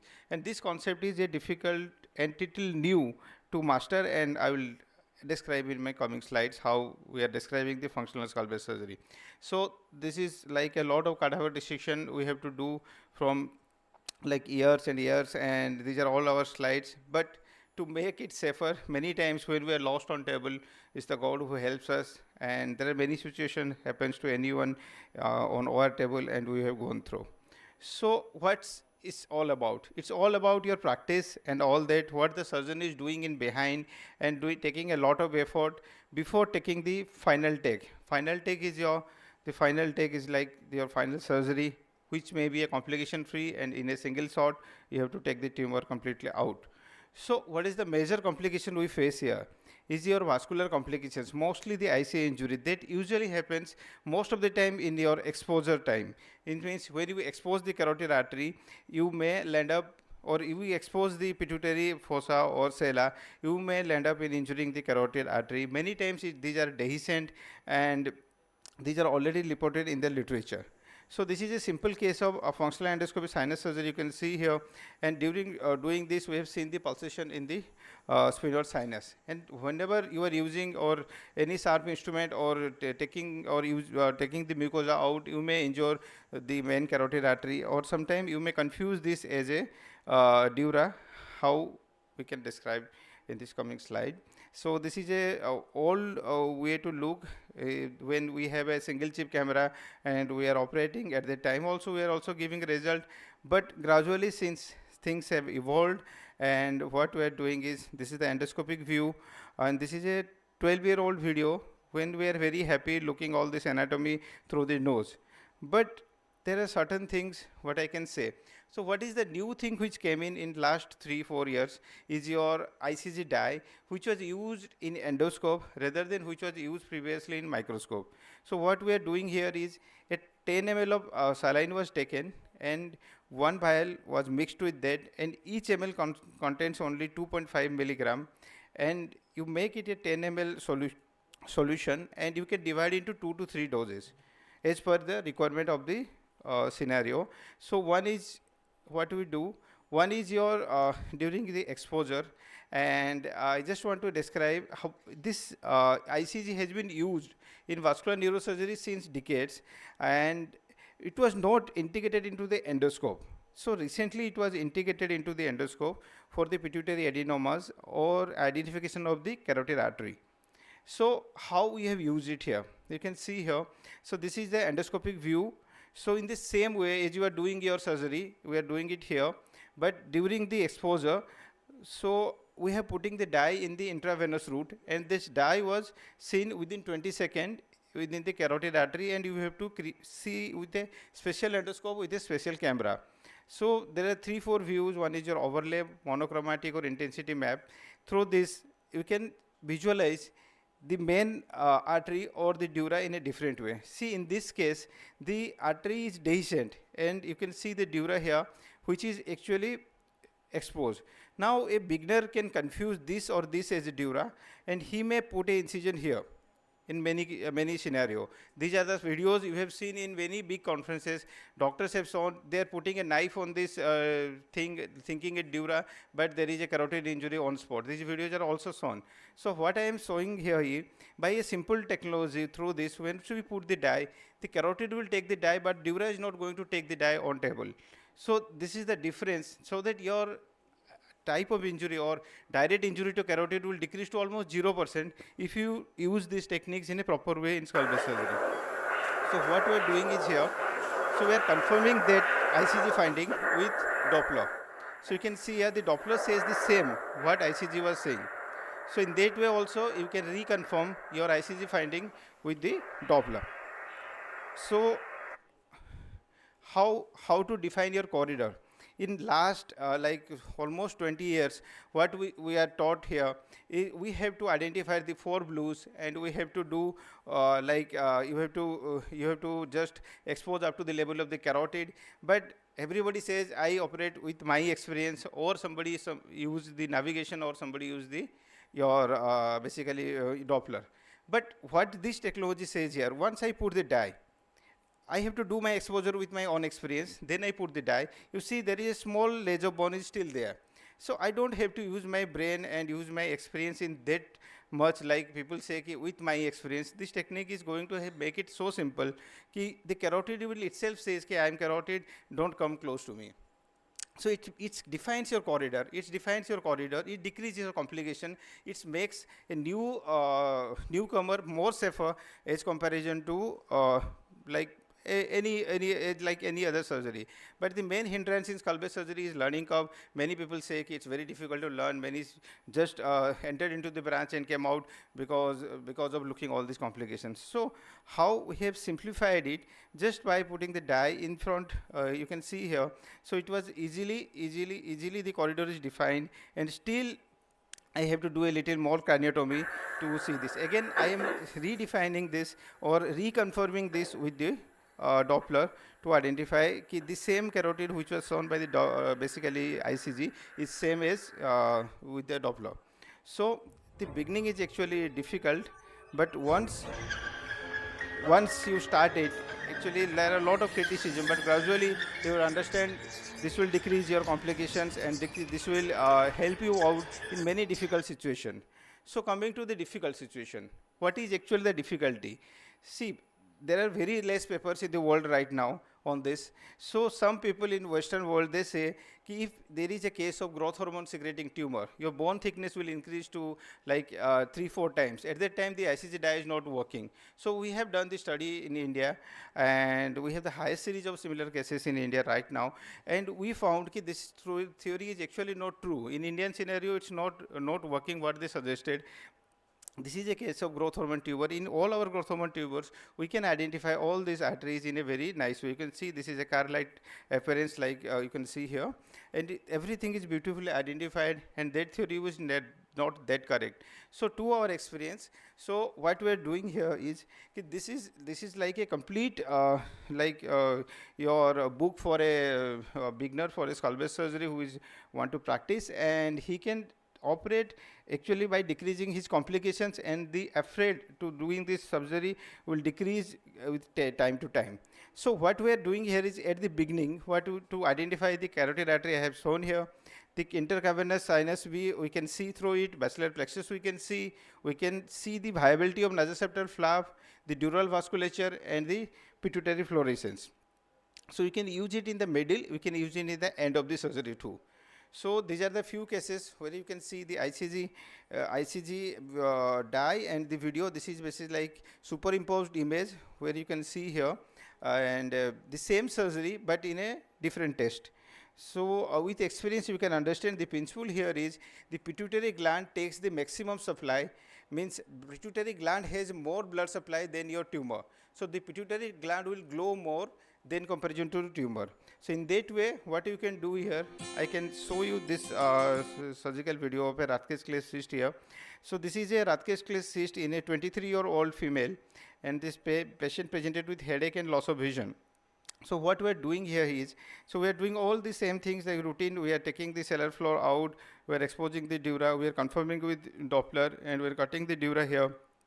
But the principle here is, the Rathke's cyst usually occurs between the two layers of pituitary, in the anterior and posterior, and when taking the cyst out, we have to dissect some part of the pituitary. Usually we destroy some part of the pituitary many times. So how we have defined it here, so we have chosen a corridor with this ICG dye. You see here, this is the pituitary gland, and the thinnest part was taken out, and the entire peripheral gland was preserved. And with this minimum corridor, I have to take the cyst out. But even I was also not aware before this technology, so I may take the few part of the pituitary just to expose this Rathke's cyst in a better way. We saw these videos in the conferences. We have done a very good surgery, but we don't show the post-op complications of the pituitary gland injury in a 23-year-old girl. So in this way, we can preserve the entire normal pituitary gland, and you can see the diaphragm cell is not taking the dye, only the pituitary gland is taking the dye. So this is the beauty here, and you can preserve even a single bit of pituitary also if you are doing all this in a correct way. So the goal here is not taking the cyst out or not to just improve the vision. The goal here is to save the normal pituitary gland and preserve her reproductive function in a premarital age and all that. So this is the way what we call is functional skull-base surgery. So what are the more challenges in skull-base surgery nowadays is the carotid, which is surrounded by 360-degree with your tumor. In that scenario, people say we have to expose the carotid, we have to transpose the carotid, and all that. We may be lost inside the operation. So if you are lost inside the surgery, you cannot identify your carotid. At that time, in the mid of the surgery, we put the dye, and the carotid artery will come out as saying, yes, I am here, but your navigation is not going to help you out in the mid of the surgery, because once the anatomy is distorted, the navigation is not also going to help you out. But this is a real-time scenario where you can map your artery, and you can redefine your corridor, and you can 100% we guarantee you are not going to injure it intra-op if you have a good surgical hand, or you can manage it in a proper way. But technically you are blindly not going to injure it. Even after knowing carotid, if you injure it, that's a different thing. So we are using the same technology in the recurrent revision cases where the navigation is not going to give us a great help because the anatomy is distorted. So these are our cases where revision cases, the carotid is identified beautifully. Now coming to another type of cases, this is a case presented to us with in the emergency with massive bleeding. This is a case of pseudoaneurysm of the carotid artery. The neurosurgeon has coiled it, but the coil came out from this carotid in the sphenoid sinus. And this shows massive bleeding after 3 months of the coiling, and patient came to us and we have managed it. This was published in one of the book, and this is one of the rarest case reported in the world literature. And what is this difficulty in this case is, you see, this is the coils are coming out, and this carotid is the only carotid, there is no cross flow. People say just sacrifice the carotid because we are not going to help you out, but if I sacrifice the carotid here, he is going to be land up in hemiplegia. He is a young boy. So what we have done it, we have obliterated the complete basically sphenoid sinus, taking the mucosa out. So while taking the mucosa out, you are going to delineate it, because the carotid is a aneurysmal here. It is not the normal carotid here. So what we are going to do here is, so we have to expose the carotid, we have to define it, and after that we have given a lot of muscle patch all around and seal the complete sphenoid sinus, and the outdoor corridor was basically sutured. The middle terminator was suture. So basically we have bypassed the sphenoid sinus, and we have put all mucosal layer and muscle layer over it, so that a new structure can grow over it, and the chance of re-rupture is almost coming to zero. It's almost 4 years. So we are just observing this, the patient is doing normal. So coming to like identification of microadenoma, identification of normal pituitary gland, you can see here, this is the normal pituitary gland, and the gland says itself, I am pituitary, please don't injure me. So this is the way we handle, and these are the things. Even we can see beyond dura. You can see here the pulsation beyond the dura. So we have to abandon this case because of some like technical issues inside this case. So you can also take a decision in certain scenario. If you are going to put a like incision here, the patient we may land up in a problem. Now coming to the last one of the most difficult case, you can see a suprasellar tumor, and in this type of a tumor, what was taught us before, we have to do a craniotomy, everything like sellar craniotomy, we have to do a transtubercular, we have to do a transplanar, all that. But as per the functional skull base surgery, we have reduced it to almost only a transplanar craniotomy, and this area of danger was avoided. Before that, we have to expose everything, and during this exposure, we also land up in many problems, and duration of surgery was also increased.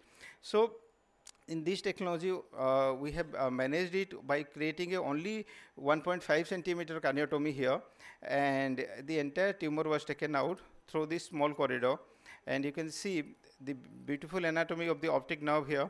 And once we put the dye, you can see how this pituitary stalk takes the dye, and it takes the dye same as your anterior communicating artery. So pituitary is one of the most vascular structure. By using this principle, we are also taking a lot of help to prevent any injuries here. So by identification of the even the inferior hypophyseal artery, the superior hypophyseal artery, and everything you can identify very easily, which was actually difficult before, because we have to do a lot of exercise to understand all that. So looking the anatomy, like many times we take Haddad flap from both side, and right side we do a lot of work so that the flap get compromised. But before putting which side flap you want to put, right or left, you can again use this technology to decide. So my time is actually over.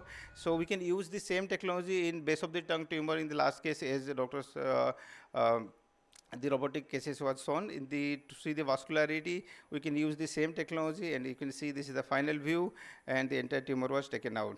So we are using this technology in carotid body tumors in lateral skull base surgery, and we are using the same technology in the glomus jugular also.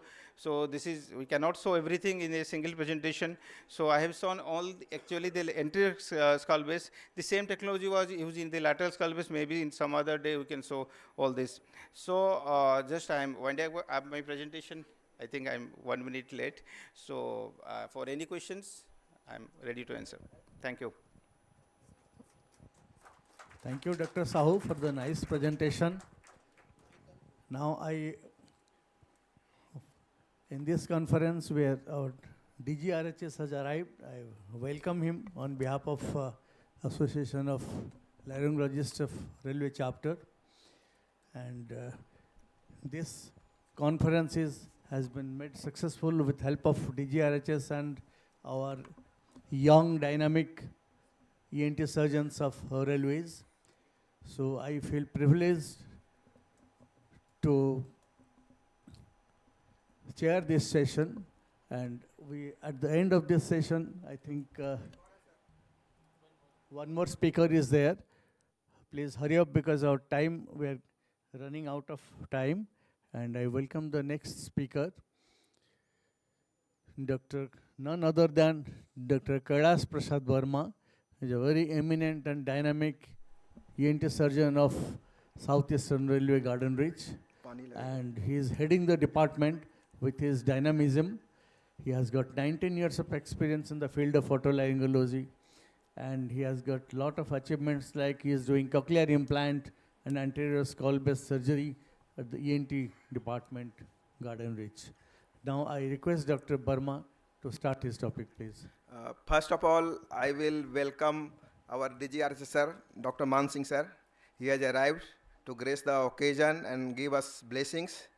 And our PCMD madam, Dr. Anjana Malhotra, madam के आशीर्वाद के बिना हम लोग इसमें कुछ नहीं कर सकते थे. उन्होंने हर स्टेप में हमारा मार्गदर्शन किया और हम लोग आज ये आयोजन कर पा रहे हैं. और मैं ज़्यादा टाइम नहीं लूँगा क्योंकि already we are around 10 minutes late, so I have to adjust that.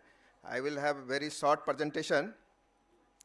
After the mesmerizing sessions of Dr. Panja and Dr. Sahu, I am going to present very simple one. So थोड़ा simple भी होना चाहिए.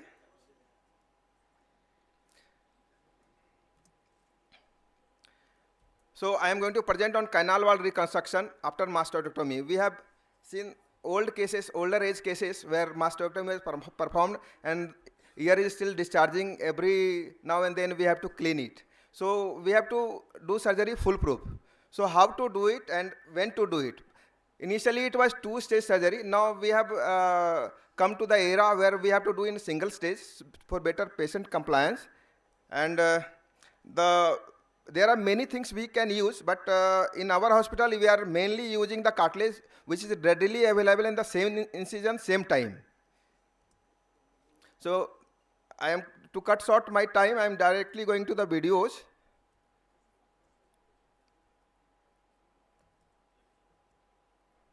So this is one case. Pointer please. Pointer please.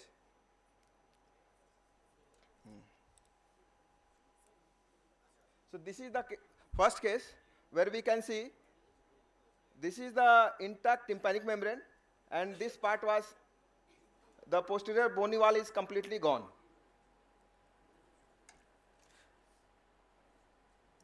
So this is the video how we restored it. This is the mastectomy done. Here we have defined the dura, then this sigmoid sinus, then with this tragal perichondrium is being harvested. This is temporalis fossa, and we are going to reconstruct the defect. See how well this cartilage fitting in the gap, and temporalis fossa is being utilized to again reconstruct the posterior canal wall, and we are giving lattice support in the behind, so the cartilage should not fall, and using the bone dust which was taken during the surgery.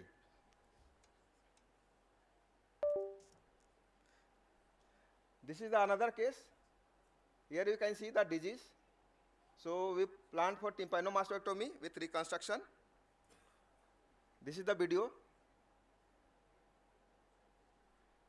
Here the disease is being removed.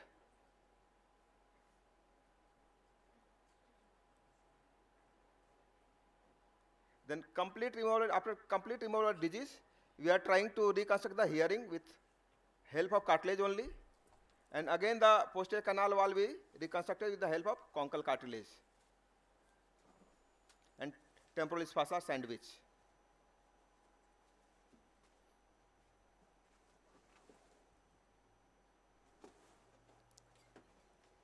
This is another video. you can see here there is one cholesteatoma sac with pocket. This sac we are removing through blunt dissection technique. Then all the disease is being removed. There is a tympanosclerotic patch which is being removed, and the reconstruction is being done.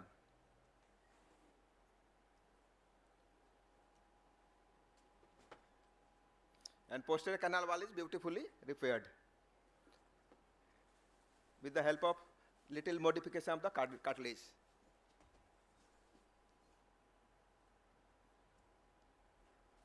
This is another case where we have got this area big retraction with erosion of scutum.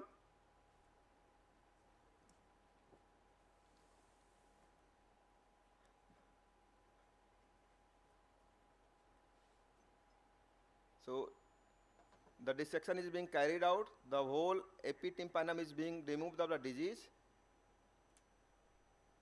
and again we are using the incus for ossiculoplasty, and again cartilage reconstruction to repair the defect in posterior canal wall, so we can get a disease-free ear.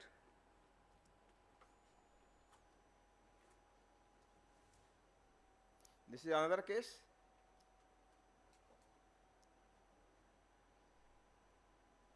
where disease is being removed, mastoidectomy is being performed. This is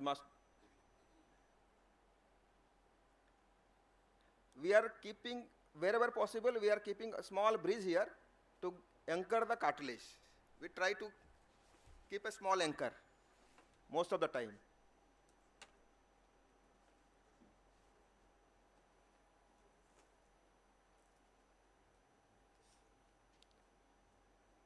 And this is bone paste and slight surgicel.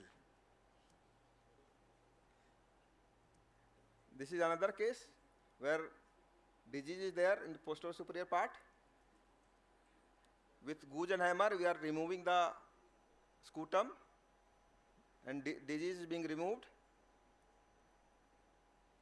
Mastoidectomy is done. All the unhealthy tissue has been removed. Chromatic additus, and then reconstruction.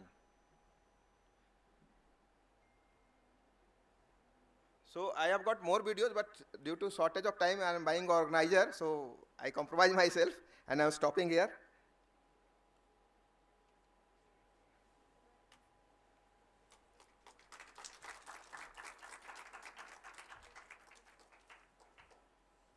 A nice presentation from the most deserving person of this association. He is the person, sir, for your knowledge, Dr. Verma took the initiation about 10 years back to form this association, where we did not know the names of the ENT surgeons available in the Indian Railways, and also those who are retired, like me. So he collected all the information, and the first ENT conference was done at South Asian Railway headquarters. And now we are going to see another child being born tomorrow by the Pathology Association is being born here only. And we are going to continue this association for some more time with the dynamic leadership of Verma and other people over here. And especially the CMD of South Asian Railway has taken so much pains to organize such a event, combining both ENT and pathology. Thank you, Verma ji. Thank you.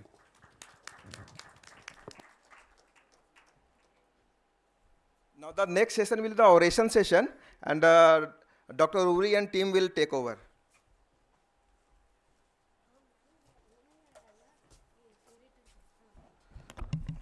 Thank you very much, chairpersons and speakers, for an exhaustive but enriching session. So next we have the prestigious Dr. R.N. Chakraborty Memorial Oration, for which I would like to invite Dr. Anjana Malhotra, PCMD Southeastern Railways, Dr. Shobha Jagannath, PCMD Central Railways, and Dr. Rupa Mitra, ex-MD Southeastern Railways, to chair the session. The chairpersons and the speakers of the previous session are requested to kindly proceed for felicitation at the photo booth along with Dr. Amli.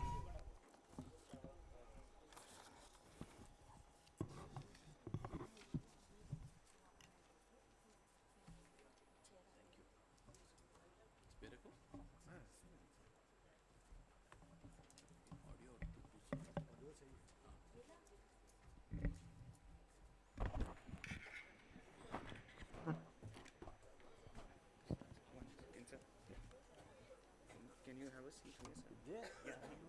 Yeah. Yes. For you.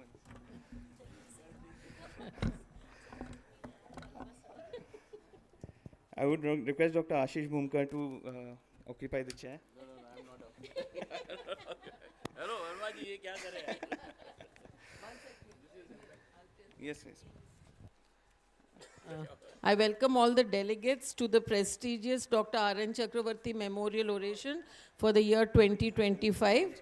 Dr. R.N. Chakravarti was a doctor of Central Hospital. He was a specialist in chest medicine and joined the Indian Railway Medical Service in 1958.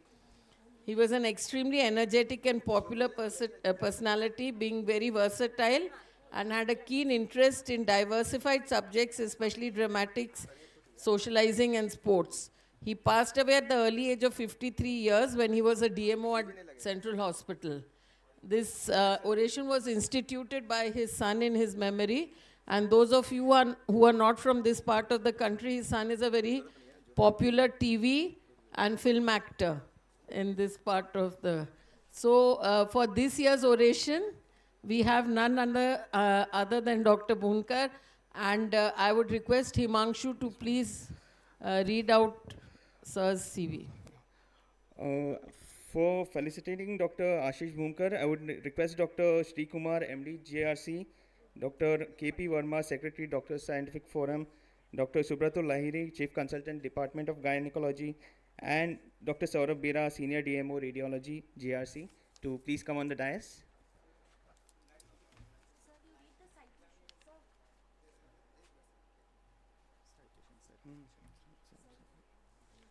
Mic.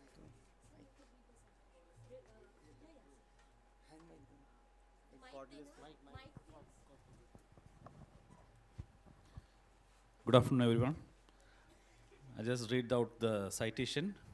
Dr. Ashish C. Bhumkar is practicing in Thane, Maharashtra in his own ENT hospital since last 34 years, delivering the world-class medical services for the problems of hearing, allergy, sinus, giddiness, voice, and microtia, atresia repair surgery. He is known for his pioneer work in microtia, atresia surgery with hearing reconstruction. He is also known for his excellence in stapes surgery and fess surgery. He was a honorary microtia, atresia, and ENT surgeon at MT Agarwal Mulund Hospital, Mumbai, teaching surgeons who join as a house officer for the last 20 years. He is the founder of ENT Academy, a medical trust teaching ENT surgeons, doing medical camps and conducting courses nationally and internationally. He is the founder member of ISAR, International Society of Auricular Reconstruction. His current area of excellence is microtia atresia surgery with hearing reconstruction. He already has the largest series of microtia atresia repair surgeries in entire India and in fact in the entire SARC region. He is a visiting ENT and microtia atresia surgeon at Kazakhstan, Moscow, Dubai and Nepal. Congratulations, sir.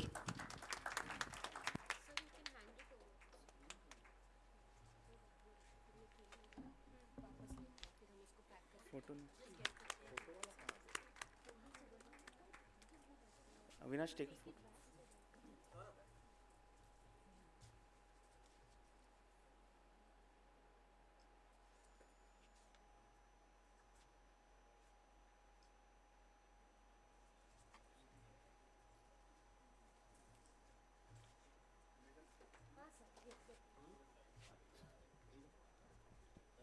Thank you so much. I would request Dr. Bhumkar to go ahead with the oration.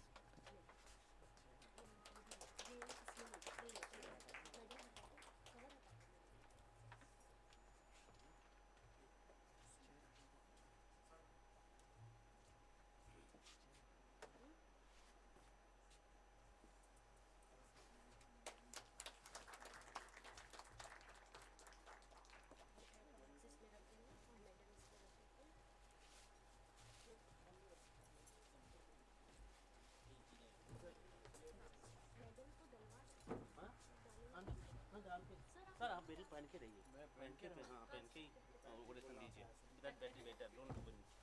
Thank you sir. I am so nervous. Thank you. This is very embarrassing, but thank you. Thank you for the honor. I respect the sentiment, but yeah. So I believe he was a very great man, and it's an honor to present a memorial oration in the name of Dr. R.N. Chakrabarty. The Indian Railways is now better than the airlines. So everything works on time. So I shall also stick to my time.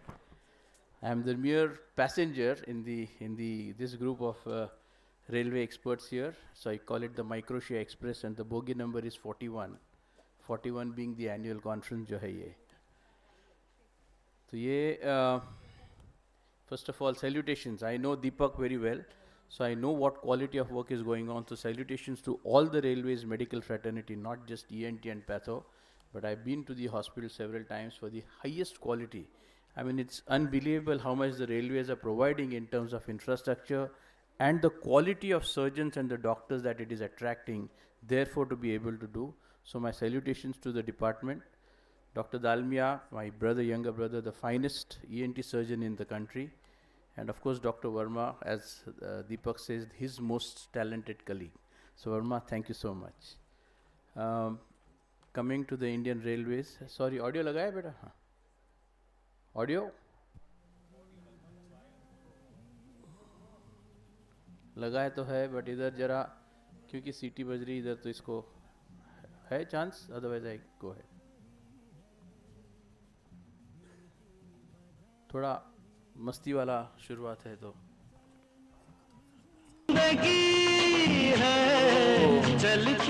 Sorry sorry.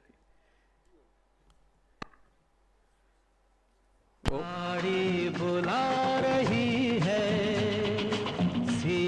सीटी आप बजाओगे तब मैं रुकूंगा. So इसको I have expanded it from merely being a microtia atresia update to an external ear. So I changed I think I missed out on that little fun part. The Microtia Express is now the Kanpur Express, where it will involve everything from the external ear deformities. And we will speak a little bit about microtia atresia, which is my area of work, trauma of the external ear, and after infection, because we do a lot of bad infective cases of mastoid and land up with perichondritis, and what can one do. Very importantly, in this forum, I will touch a little bit upon when you first see a newborn child with a minor ear deformity, what is to be done. And I will show this. So this is what the ear looks like to me in my mind and heart.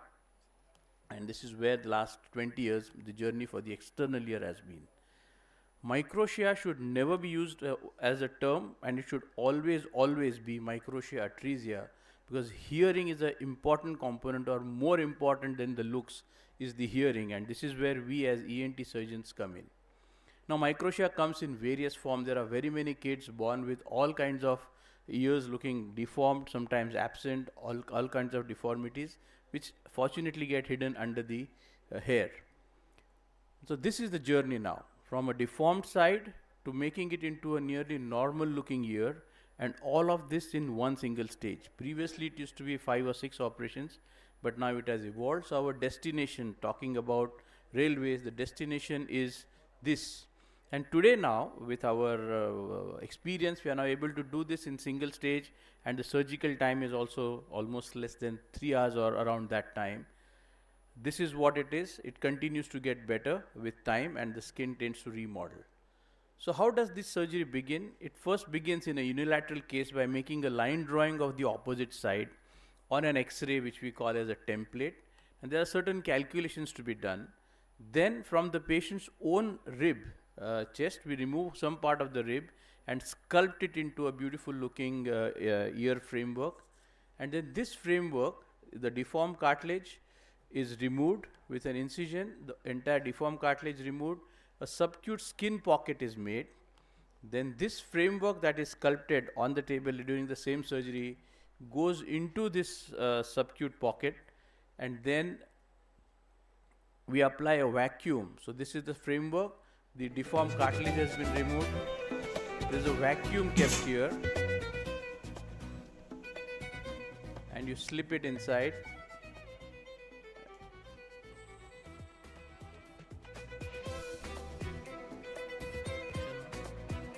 And then apply the vacuum, and bingo, a new year is born.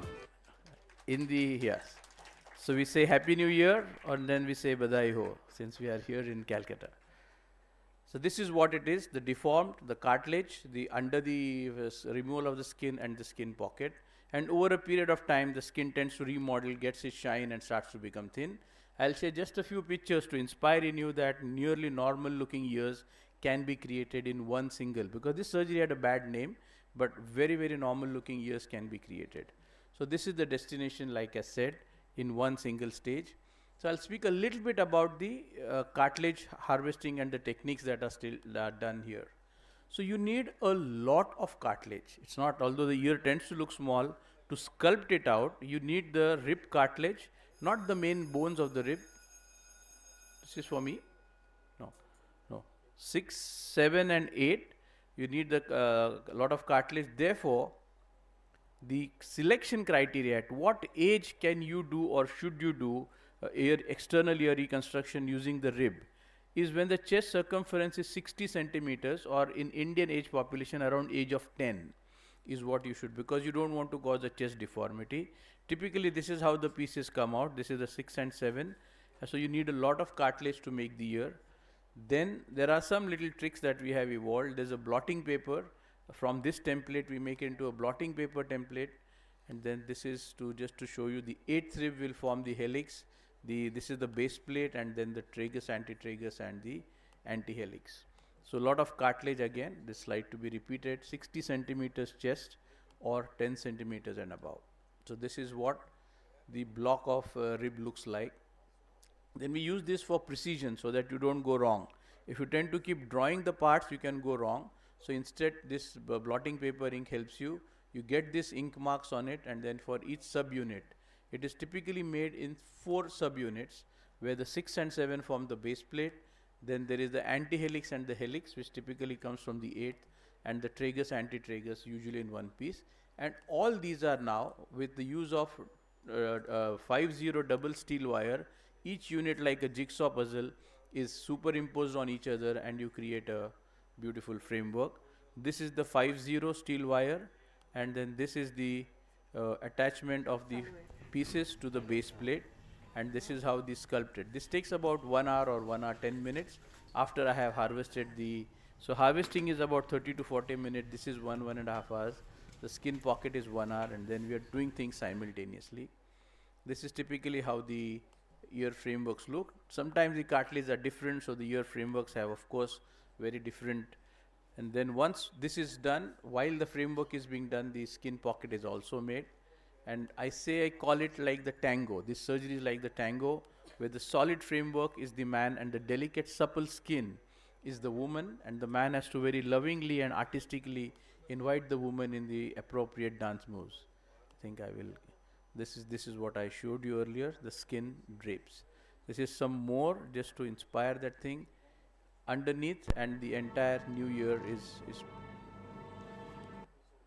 visible. This is one more, it's okay. So before and after, this is how it goes. So these are the simplest of cases where everything is very, very fine, and more than 70-80% of the cases are like this. You apply, we've modified our incision to go up into the hairline so that we don't take cuts like this, which can potentially compromise the vascularity, and therefore our results have improved. Our success rate has dropped of the skin necrosis and things like that. So there are, like I said, different types of microtia, and very normal looking ears can be done. Now this is the first stage. The entire ear is made in one stage, but this ear is sticking to the skull. There is no post-oral sulcus. If you see all of these pictures, the ear is sticking to the skull. So the second stage involves creating just a post-oral sulcus. This involves making an incision around to free it from the skull, elevating the ear, and then there is a raw area. So we put a skin graft using an electric dermatome, and then we get a very good projection and a good separation of this. Depending upon how much is the projection of the opposite side, we can define how much projection we wanted on the operated side. A projection of whatever length we wish to get can be managed. This is after the second stage. They are able to wear their spectacles properly, anchors. We do this technique more where there is a mobility rather than a fixed projection, so that when the child or the patient sleeps, it does not hurt the patient, and there is a certain flexibility to the external ear. This is the first stage. She was a bilateral, and you can see the soft band Baha that she is using. The second stage also very good. The second stage post-op, the other side, very nice projection is what we are able to get. First stage and second stage again to show. Now this is good.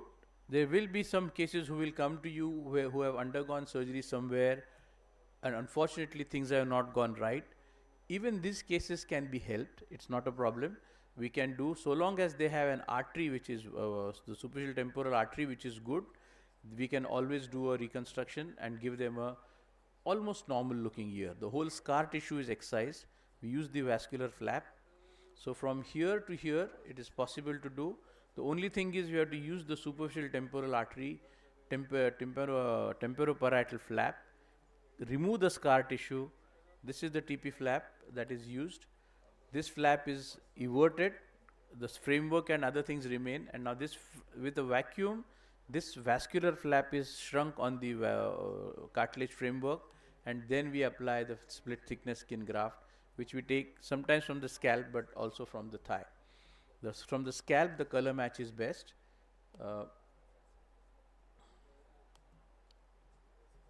Sorry. Atak gaya. Hello? Okay, fine. And then at 3 months post-op, the skin modeling and remodeling starts to happen. I've lost my cursor here.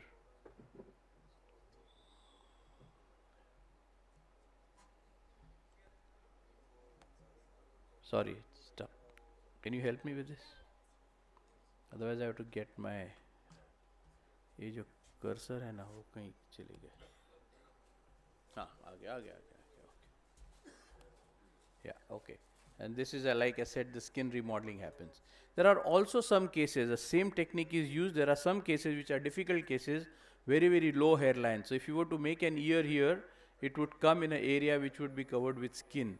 So the same principles of excising the bad skin and putting a vascular flap and you can also give them. These are syndromic patients, hemifacial microsomia, so the ears are dug inside.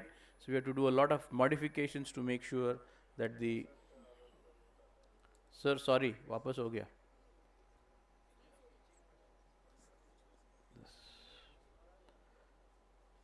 I think there's something wrong with my touchpad. Oh, किधर था?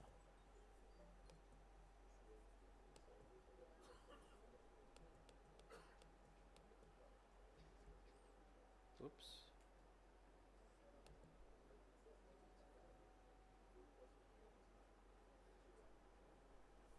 Okay.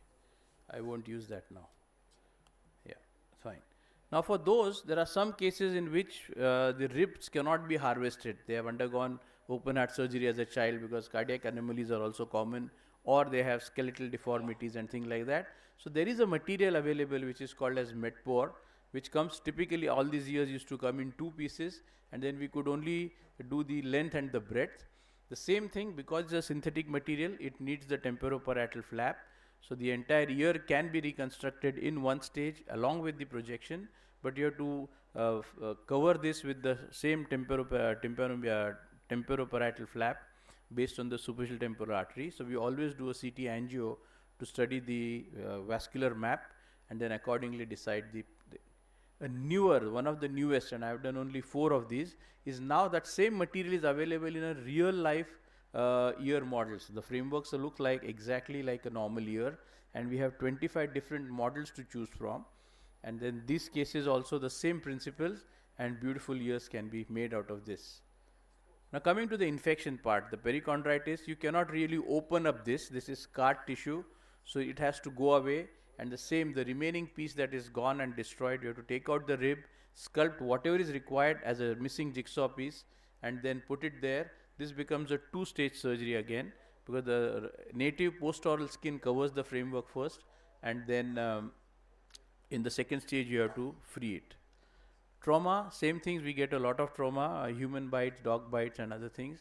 In these cases, what is the first important message? These can be reconstructed and a normal ear can be given, but it's very important. Again, it tends to be two-stage. So just from the 7th rib, you take out whatever is the missing jigsaw piece, sculpt it appropriately, make sure that it blends with the rest of the ear nicely. So it's possible to give very, very good looking ears in trauma cases especially. Again, two-stage, as you can see and I will not use the cursor, but to far right, the second stage. So this looks like a absolutely normal ear once it heals very well. This is another case where his own pet dog had taken it out, cut off more than half of his ear, but we could do this. In trauma, sorry, kya? Okay, thanks. So in trauma, again, for this audience, most important when the patient comes to you 0 hour with a trauma, with the piece in their hand, can you resuture it? No, resuturing it does not ever, because you need absolutely microvascular reanastomosis, which is a 0.3 mm vessel. So all over the world it is not, there are just 1 or 2 cases where the piece has survived. So technically the message here is no, you cannot just suture it back and hope for that part to get vascularized and survive. The best you can do as a primary surgeon is to make sure that the wound healing is at its best. So the suture line should be good, the wound hygiene should be very good, and you prepare, so minimize the scar and minimize the trauma to the skin in the traumatized area, so that later on, after 3 to 6 months or 4 months when we do, you will, so that is all that we do. The surrounding skin, this skin, and you have to actually, here there's a hypertrophy here, so one could have actually injected Kenacort to make it supple, but you have to therefore maintain that, so to keep in mind the future. Now here comes the beautiful one that nobody knew, that she has a minor deformity of the ear, which is called the stall deformity. And had she come to us when she was a baby, we could have done something. And what is that something, we'll tell you. There's another one, the beauty. She doesn't have the perfect ears, and I keep showing these photos to my patients' parents, that even Aishwarya doesn't have both ears which are the same, Deepika doesn't have, so why do you insist on both ears to be same? Her helix is quite crooked, so something went wrong in the womb, some pressures were there and this were not dealt with. These deformities can be very, very easily, so when you see a child newborn or in the first 1 or 2 weeks, if there are minor deformities like this of the helix, of the concha, folded helix, things like that, please do not ignore. Please do not say with time it will get better. It will not get better. Your golden period is the first 4 to 6 weeks, because at this point the cartilage is under the influence of the maternal hormones, and therefore it is very, very malleable. So at this point of time you have to apply molds, the same thing that we use for hearing aids, those molds to make it into as much normal as you can. There's a technical difficulty in applying the mold there, keeping it there in a small child. Every week rapidly the ear grows, so each week it is loose, so once a week or twice a week you have to keep changing the mold, but you can. So the folded helix, minor conchal, the one like Aishwarya or the star like Deepika, all these things up to 6 weeks, we've done them up to 6 weeks, although the window says 6 to 8 weeks, we've done them up to 12 weeks. One can still, there's no harm in trying, and one just has to fix the mold. Like this case, absolutely almost at a right angle, the lower part of the, then we just had to open it up, and in matter of just 2 or 3 weeks of the mold, we got this very magical improvement. We saw this patient when the child was I think 4 weeks old, and they were again told that do nothing, but the mold really works.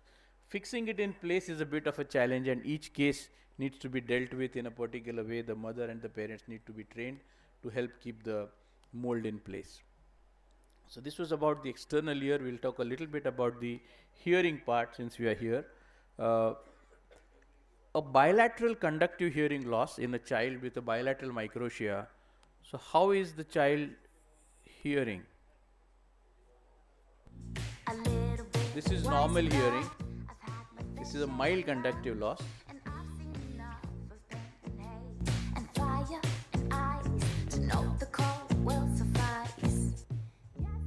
This is how a bilateral conductive loss child is hearing, and this is how they are navigating through life. the only good news is, because they are since birth, the brain has adapted to that. So they actually develop good speech, language, everything. But they definitely are going through a very muffled, it's like having your vision to be very blurred. You can still go on. So therefore, something must be done. So we have now, as an otologist, I have been doing this. So we've combined now an hearing improvement part. Earlier we were doing it in the first stage, but we realized that it's better to do it in the second stage. And there's a very simple thing that we do, that while we are elevating the ear from the skull, we go ahead and raise the periosteal flap and drill away the canal and the atresia bone and mobilize the ossicular chain. Today, needless to say, the CT scan shows the ossicle, the CT scan shows the complete Google map of the facial nerve. So all these are not challenges anymore. We have the nerve monitors, we have such wonderful. So between doing nothing for these children and the very, very expensive implants, and Deepak told me, like, at the railway hospitals you have these very sophisticated implants now, so very lucky the children of your railway parents. But in private, the minimum one is 6.5 lakhs and the maximum is 8 lakhs, similar like cochlear implants. So we have challenges that only 1 in 10 can afford this. So what is it that I could do? And this is what I started to do, where the perception of sound started to increase. So they could start localizing the sound better. Don't misunderstand, the best possible hearing comes only through devices and implants in atresia cases, because you cannot create a tympanic membrane. You can only create a thin scar, which eventually tends to become a thick scar, and the hearing drops. So this is, of course, the first option, but if this is not available, this is the second option rather than the third of not doing anything at all. So we were doing, this is in the second stage, this I showed you. So we are anyway elevating the ear. So along with that, the periosteal flap, it's simple, it's just a 20-minute for all. What Dr. Verma showed, those fantastic cholesteatoma cases, compared to this is too simple. It is just about drilling and making sure that the atresia plate is completely drilled off. Sorry, this came again. The atresia plate, this is the tegmen, the dural plate, and the malleus is very typically not well formed. There's below the neck there's a small stump, and all this atresia bone has been drilled, and the final part with the KTP laser, we tend to remove all this little bit of the charring of the bone and make the ossicular chain mobile.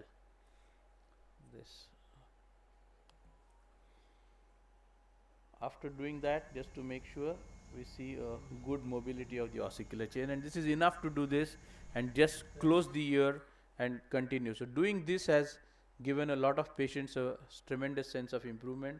The rest of the steps remain the same. This is patient not from India but from somewhere else, and the same child. Are you hearing better? His covered is normal ear. Yes. What is your favorite food? Your favorite food? My favorite food is ice cream, is what he's saying. Anyway, this is not. So we have many such, and there's a very magical thing that they hear. For the first time there's a change. They can't really explain what it is, because it's not hearing in that sense, but it is a sound.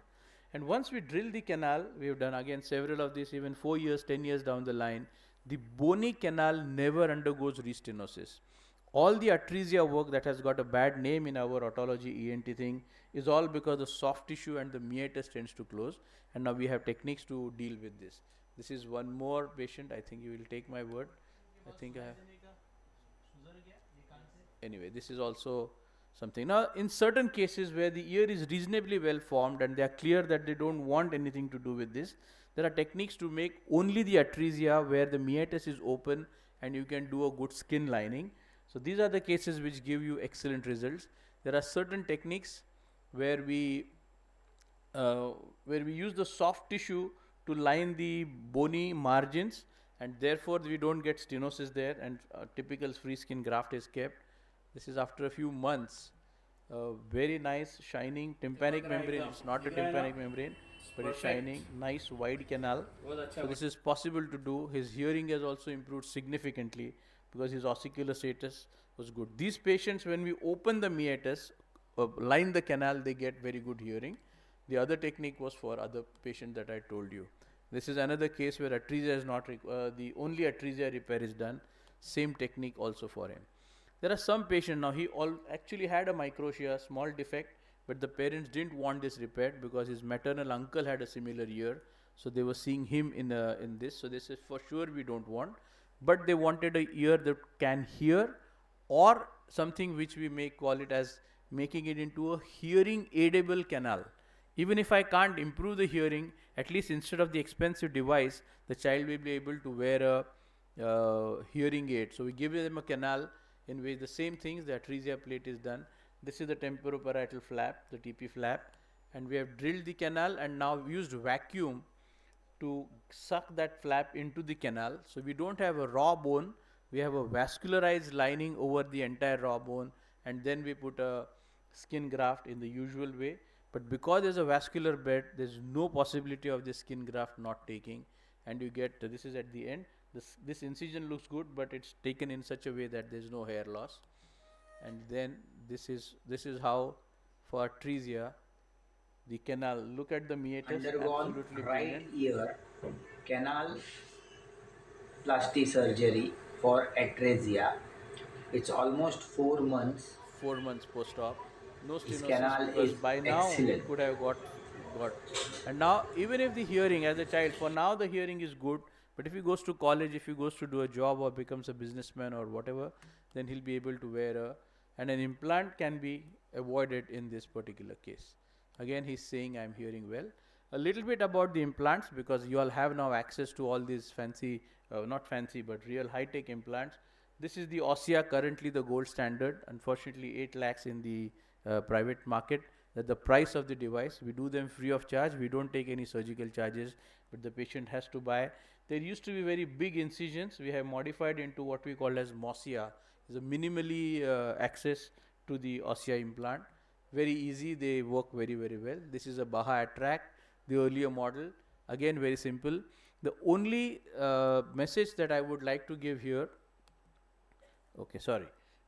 All the calculations for where to fit the Baha comes for the normal ear, all are in respect to the external auditory canal. The measurements you do, the angles you take are from the external. So in a microtia case, how to determine where the canal is likely to be? The canal is almost always at the junction of the lobular part that you see down here and the deformed cartilage, and at the junction here is where you will get the canal. So you can use this junction as the reference point and do your calculations of 7 or 8 centimeters rack out and 45 degree angle, and then place. Most important, draw the ear, make sure, because this skin is going to drape the framework. So do not touch, do not bring your scars on this part of the skin. This is very important for all those who will start doing these implants in railway hospitals. Keep this area free. So we make a template and then you draw the diagram, and like I said, from here you keep the angle. This is pretty standard, the company tells you, but be as far posteriorly as possible to choose the flattest, widest part of the skull. That's the other thing. Don't keep it on a curve.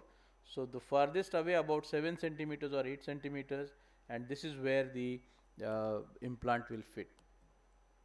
So keeping this skin untouched surgically, I think, is the message here. Of course, the CT scans tell you about the emissary vein and things like that. Then the dummy, minimum 1.5. I'd keep more if the child is of an older age. And this is the minimal incision through which, this is a bistep. The skin is at a different level and the periosteal cut is at a different level, so they don't overlap. Again, this surgery has become a very short 20-30 minute surgery, just at the implant. We've gone through our phase of doing the microtia repair along with a bone bridge at the same time. I would never do it again because the skin was getting compromised and I was really scared. Had this broken down, it would have been misery for the implant mainly if there was an exposure. So we don't do it in the first stage anymore. Not this type of bone bridge. Fortunately, we have a different model now, the 602, which can be implanted not in the mastoid but behind. So that at the same stage it's possible to do. So this is the single surgery that we were doing. This was the video that I showed you. Now I'm trying to say something here. Yeah.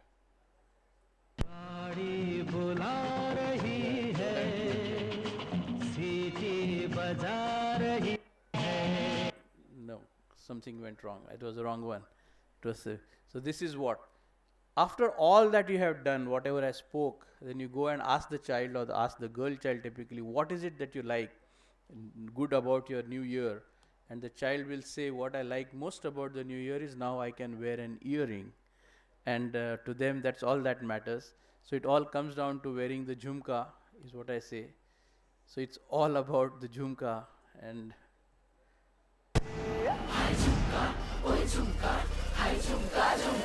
What jhumka? so all I can say is what jhumka at the end of all this. And as a Dr. Bhumkar, I become the jhumke wala doctor. Sometimes one last one. Sabko cholo, sabko sikha. Just 1 minute, ma'am. So to contact me, how do you contact me if you want to collaborate? Is contact my hero, Dr. Deepak Dalmia. Thank you, sir. Thank you, ma'am. Thank you for an excellent representation. Being a plastic surgeon, I know how difficult it is to create those ears. For those in the audience who aren't actually, don't know the intricacies, I have 2 questions for you, if I may be allowed. Of course, yeah. How thin do you make, thin or thick do you make the skin flap? So about 2 millimeters. 2 millimeters. Don't make it. The Indian skin, as all rhinoplasty surgeons know, is a very thick skin. So the temptation to make it very thin is not a good idea. The thicker is okay. So it should be. So you see the fat plane, try to go below the fat plane. So keep more fat on the skin side. Okay, but and actually the surgical tip is the deformed cartilage gives you the plane. So first I find the deformed cartilage and make the deformed cartilage raw, and in that plane you keep going. Because that's where the skin necrosis happens. Yeah. Because many plastic surgeons have the take that keep the thin skin thinner to get the Shape, definition. The drape, yeah. And the second is what percentage of patients do you need that ossicular drilling for? This I actually do it mainly for the bilateral ones, but also I do it as a part as a free this thing to for all patients of microtia if the CT scan shows pneumatization and presence of ossicles. So there's a CT scan selection criteria that we do. Okay. And have you had problems with your rib incisions? Because often we get a lot of hypertrophy there, and as the child is in growing adolescent up. males, in adolescent males you get the hypertrophy. Otherwise, no. But complications of microtia, I can write an encyclopedia. I have had them all that are written in the textbook and even more. So there's no question that you will go through a very emotional upheaval time in the early learning curve. And you do the lobule splicing at the same stage? So I don't do the Nagata. That's Yeah. very, very complex. And those are the things which I tried, but it takes too long, 8 and 9 hours. I just simplified it into splitting the lobule without actually slicing it off. So you're not doing the Nagatas? So the framework is Nagata, but the skin approach over a Is period of different. time we have simplified. Thank you so much. Thank you so much. Lobe reconstruction is the purview of ENT surgeons, plastic surgeons, or a teamwork? I think of surgeons, period. No, I mean, I have gone through a lot of training. Do plastic surgeons also do? Of course, independently? plastic surgeons do. It's the field. All over the world, there are plastic surgeons who do the external. Yeah. But she may be able to answer as a plastic surgeon. But if you ask them how many ossicles are there, and if I say there are 4 ossicles, nobody in the audience raises a question. So the plastics don't know much about hearing. Most of them don't know. Actually, the internal ear is their domain, but whereas the best microtia surgeons in the world are all plastic surgeons, Yeah. including Nagata and Cronin, who actually. So yeah, unfortunately, described Nagata the passed method. away 2 years back. He was the Yeah. world's emperor. He was in Japan, but he would make you the patient sign a contract, say that you'll stay in his hospital for 1 month, because every day he would nurture the wound as it was healing. If you're not willing to stay in Japan and in his hospital for 1 month, he would not operate on you, and he had a 10-year waiting list and things like that. Yeah. Madam, with the permission of chair, please, I want to say something about this great man. He comes to our hospital regularly, and he brings all his gadgets, including the anesthetist, and even the surgical knife, electro, and he uses so much, even the sutures, the wire that come, it is very costly. He never asks for money. This shows his passion. We just share the pics and he comes and operate. He never asks how much you pay me. all And doctors if he do is not able to come because of time constraints, he says, you please send to my clinic, I will operate free of charge. Yeah, that's something. Yeah. But that I think all doctors do it, so it's nothing special that I do. Okay. Sir, 2 minutes. Can you just wait? Excuse me. I would. Just one. Sorry.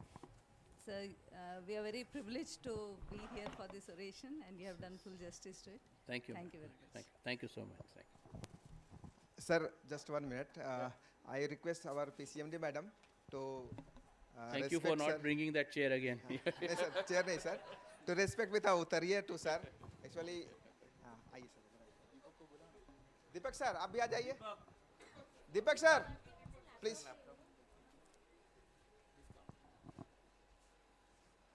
एक उतरिए sir को आप दीजिए madam.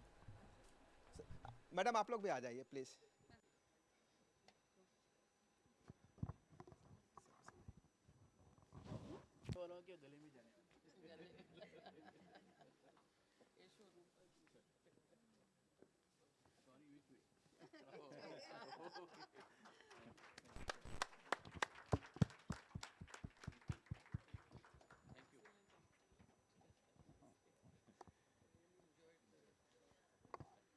Now I request our DG sir to please felicitate our chairpersons.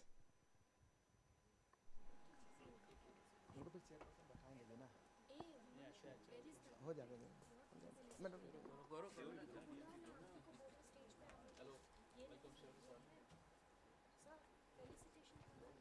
वो तो लेके आ रही है. अम्बिली लेके आओ.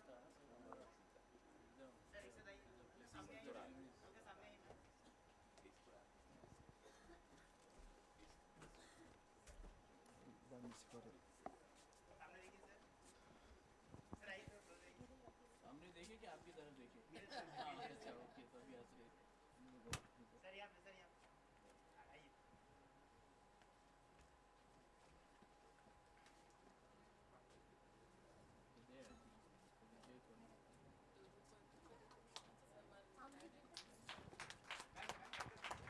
रूपा मैडम, our dynamic ex-MD, जिन्होंने जो हॉस्पिटल का कायाकल्प शुरू किया था, अंजना मैडम उसको और भी तीव्र गति से आगे बढ़ा रही हैं. तो हमारे इनके लिए तालियां बजनी चाहिए अच्छी तरह से. तो एक्स तो लग नहीं रही है, एबीसी लग रही है वो तो.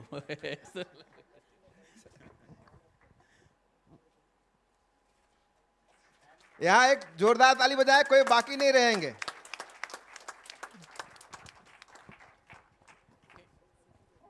Now I request DG sir to sir chair next session sir, please sir. And the next one. And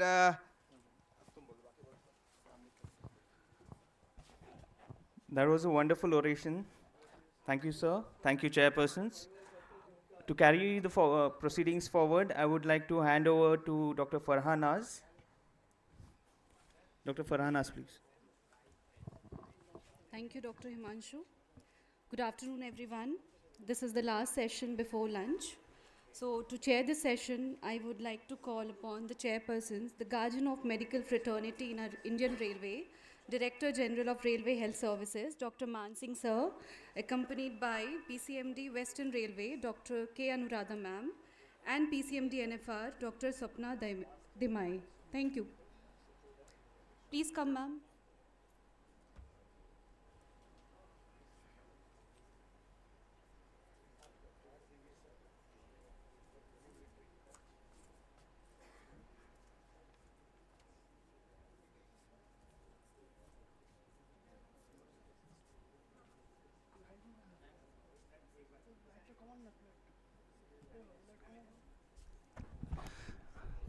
Good afternoon, all the dignitaries and delegates present in this hall. I would thank Dr. Verma for inviting me in this conference, which is the conference of 41st Annual Conference of Health Service Association, as well as it is a ENT conference. And today I will just share some of my experience regarding the removal of the foreign body from the airway. And we know that that all of the central railway hospitals all are having emergency. So sometimes when we face this kind of emergency, we have to tackle it our own, because at that time we will not get so much of people like planned surgeries. So is it easy to remove a foreign body specifically from the airway? There are some difficulties what we face in removing those foreign bodies. Foreign body is a common presentation which is faced by ENT specialist.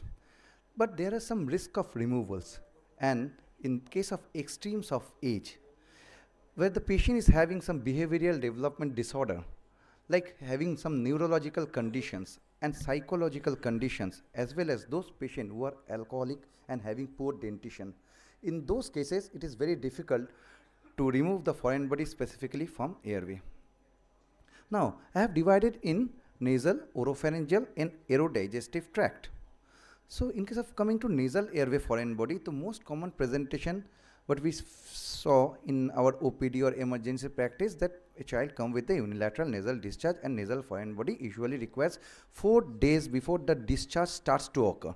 And most common age group we encounter is 2 to 4 years.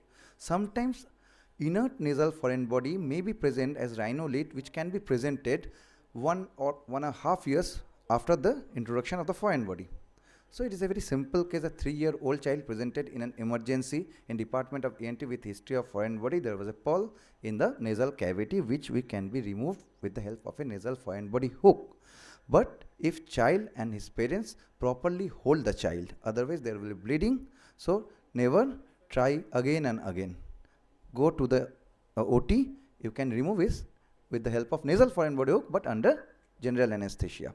But if the foreign body is present just posteriorly in between the inferior turbinate and the corresponding part of the septum, which you cannot see, then we have to take the help of a endoscope, and always to be removed under sedation. Otherwise there will be massacre and there will be injury to the surrounding structure, and it will be difficult to localize the foreign body in future. In case of rhinolith, the main problem is the bleeding. If it is old and there is a granulation tissue surrounding the rhinolith, we have to stop the bleeding, but we can use the decongestant. This type of foreign body which we face, it is very common, like safety pin. Safety pin in the nasal airway.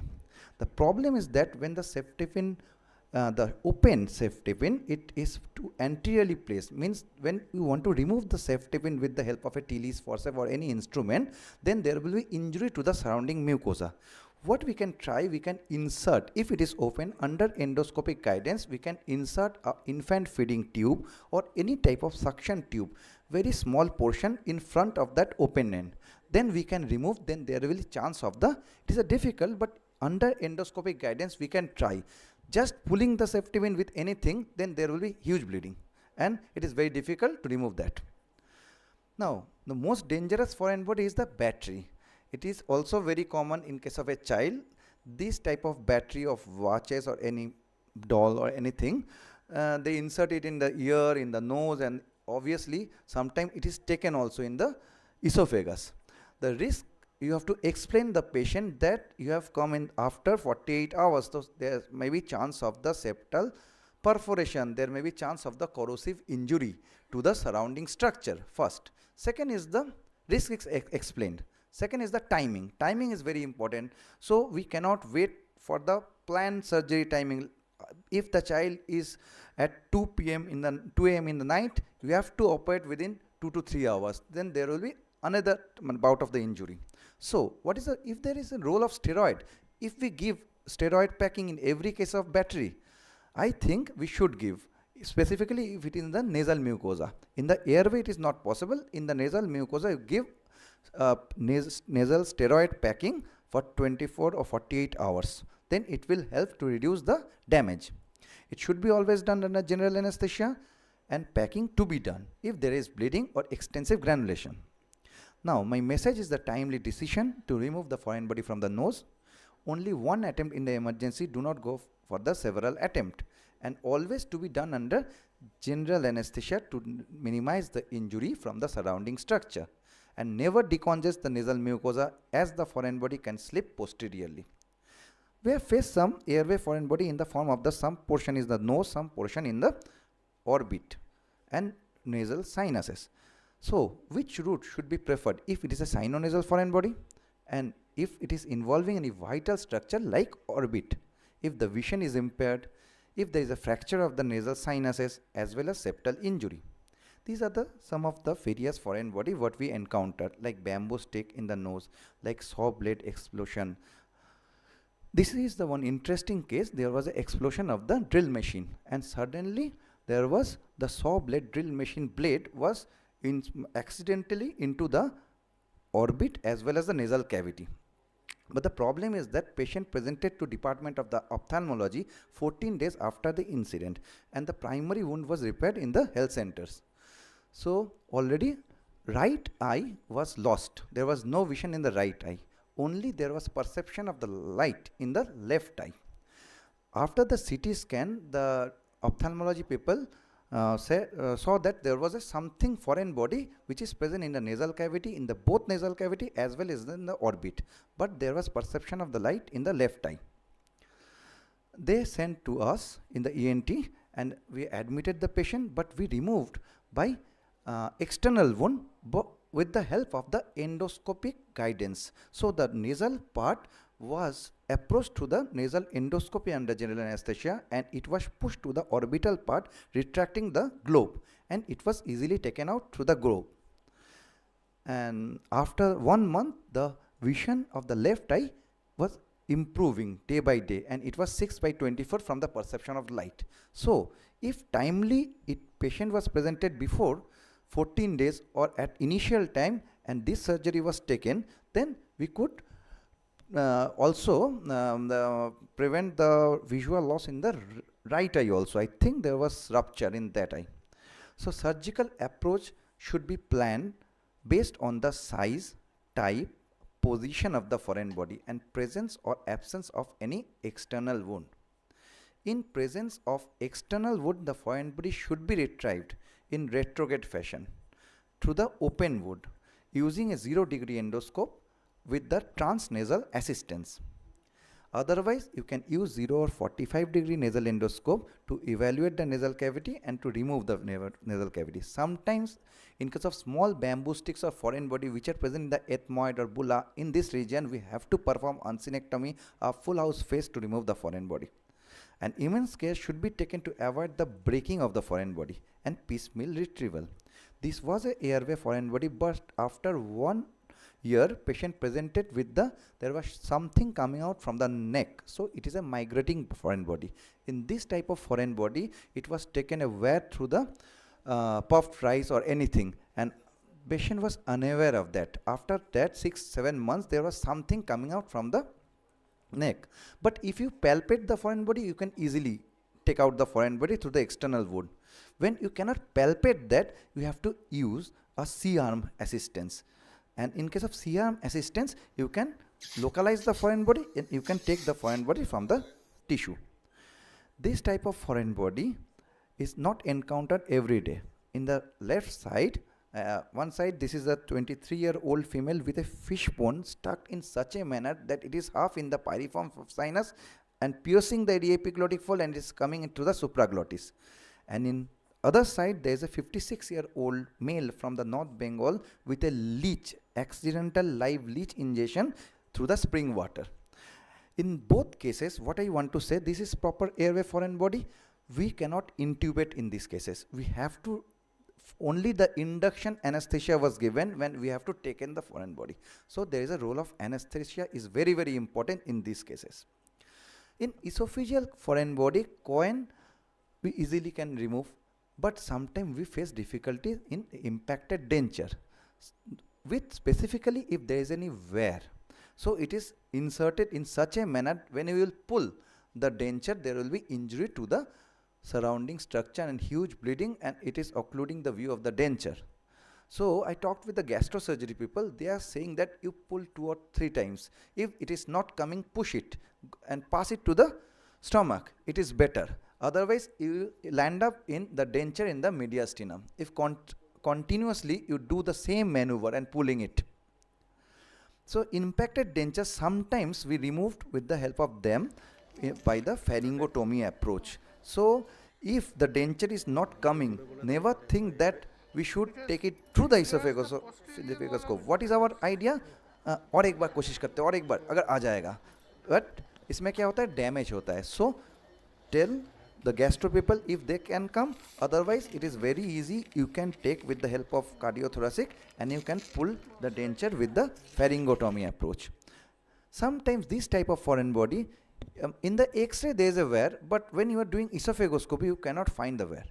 So it is a submucosally embedded. In this type of foreign body we took help of a C-arm and we localize, and with the help of an MLS knife we give the incision and remove the foreign body. This was another example of Pepsi cap, and the cap was stuck in such a manner it was not taking out with the help of esophagoscope. So again we did a pharyngotomy and we removed with the help of pharyngotomy.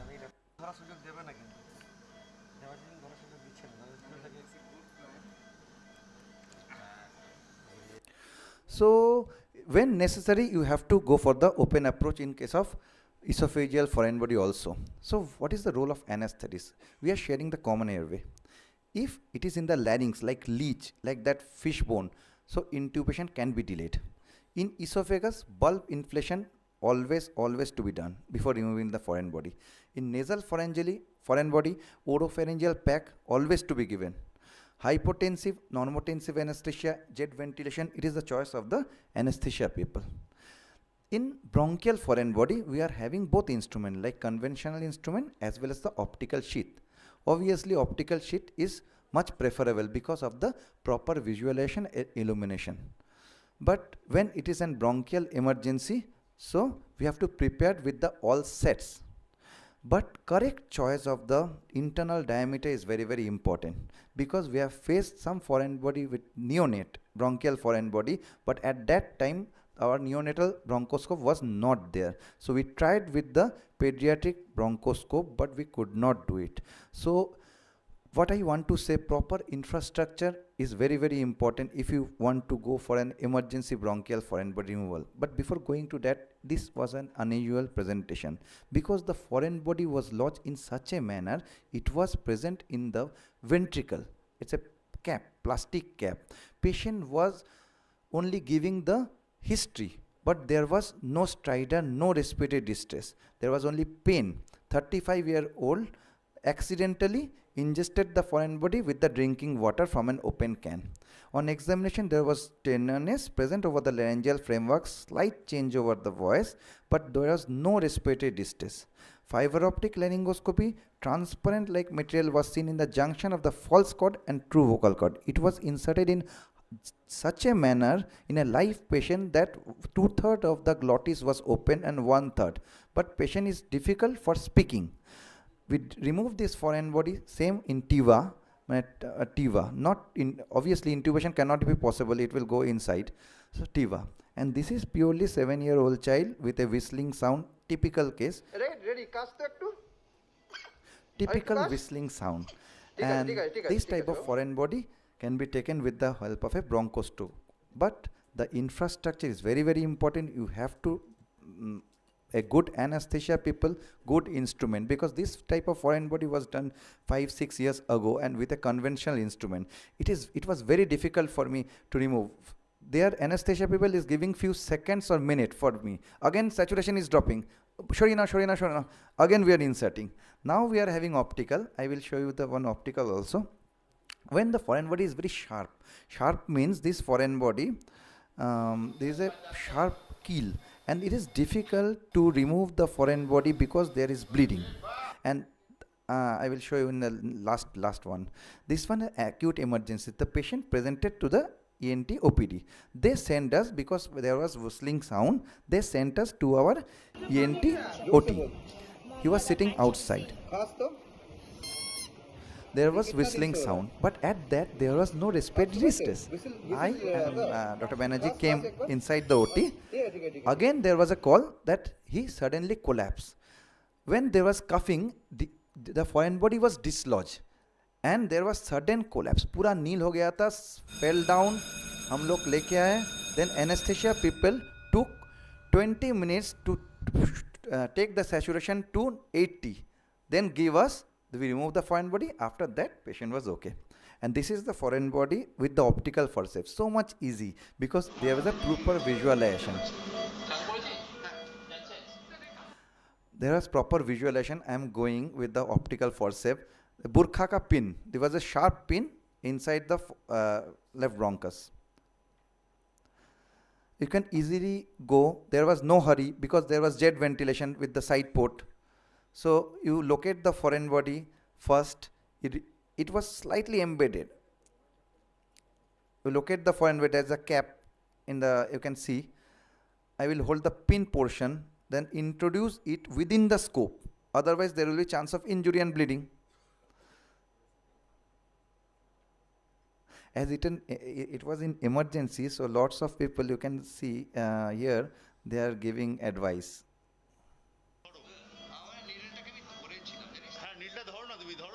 ধরো তুমি ধরো anesthesia. Then I have introduced it within the scope, then I am removing. When it is coming out.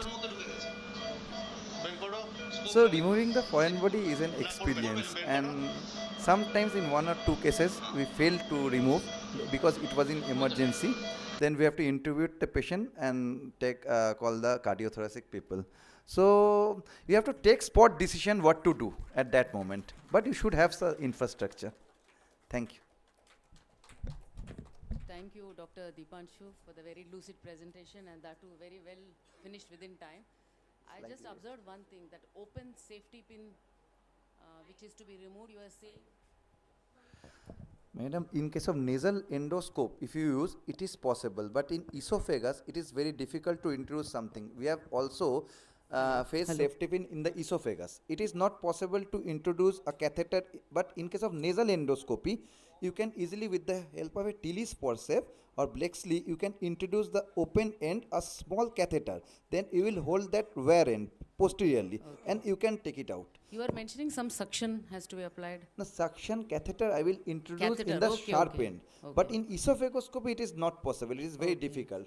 So in esophagoscopy we have to take the if it is possible to close, but it is very difficult. Otherwise take some portion of the open end within the esophagoscope, then you can remove, like that pin. And that battery that is there, Battery which is very common. within a certain time you have to take it out. Is it because of the chemical reaction? Yes, there is a septal injury and there is a chemical reaction, positive and negative, and there is an alkaline injury.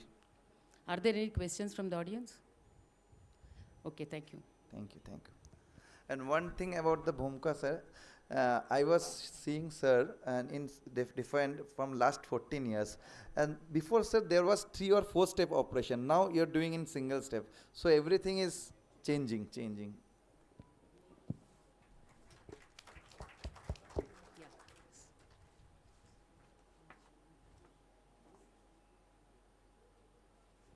May I invite the next speaker, please? Dr. Sahu. Dr. Sahu, Senior Consultant and HOD Department of ENT and Skull-Base Surgery.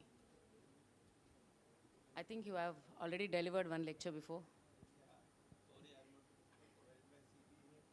Okay.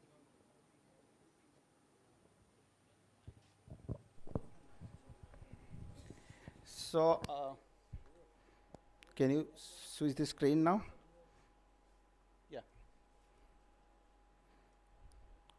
So actually, this is another complete different topic, and into a very new world.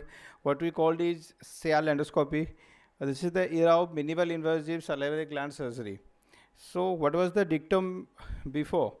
What we are practicing till now? We are practicing in that way. If there is a stone in your salivary duct, we may give some antibiotic for like months or like some duration, and after that, if it is coming again and again, we are ready with our knife, we put an incision and take the gland out. But here there is a stop. So this topic defines there should not be a single gland excision if it is due to the stone, and how we have evolved and how we have discovered all these new things we are going to describe in this talk. Okay, so despite I am doing this in Delhi from long duration, but when I shifted to Odisha, and we're the first one to introduce this procedure in entire Eastern India at the time. And this is our operative theater here, and you can see here the laser, the 4K endoscope and everything. We'll show in detail in the coming presentation. So coming to the definition, here is the minimal invasive procedure to diagnose and treat salivary gland disorders including stones, stricture, chronic inflammation and other problems affecting the major salivary glands. So these are the history. This is a very time limited slot, so we'll not go in details history. So many have contributed for this endoscopy, but I can proudly say in 2009 it was introduced first time in India. It's in Delhi. I was there at the time. So Professor P.P. Singh used to start this in Delhi, and actually we are doing our residency at that time, and we are forced to sit in the audience because there is no audience at that time. And I have seen, this is the just to find the duct opening, Dr. Marshall took around 2.5 hours just to see the duct opening. And I have decided कि चाहे कुछ भी हो जाए ये procedure तो ज़िंदगी में नहीं करना है. तो that was my impression on the day where it was started first time in India. But yes, the time speaks everything. With time we evolved because this subject needs more trained hands and more need of trained surgeons. So we have started. So this is our little journey, and I have no idea because in Delhi there was not so much cases, but when I shifted to Odisha, the entire Eastern India people came to us, and we have a huge series of cases. Even I don't do 3-4 skull-base cases in a day, but I do 3-4 endoscopies in a day, because this is the need. And I don't know about the food quality or food habit, but in people of Eastern India are suffering this disease in much higher volume as comparison to Northern India. So surgical anatomy of the parotid duct, we all know. I am not going in detail all this, but here the opening is only 0.5 mm at its orifice, and there are two constrictions here. You can see here, one is at the buccinator and other is at the border of the masseter. I will show it here. So starting from this tertiary duct, becoming the secondary duct, then the primary, then tearing a sharp turn at the level of the masseter muscle and piercing the buccinator, it is coming out. So every time God has created some problem for the surgeon, and that create all nuisance. It's like in parotid, this is the sharp turn. In submandibular also there is a sharp turn just at the level of the mylohyoid in the glandular part, and this angle is around 24 degree to 178 degree. So again, the submandibular duct anatomy, what here we say, ki the parotid duct is easy to identify but difficult to enter, but in submandibular duct is difficult to identify but easy to enter.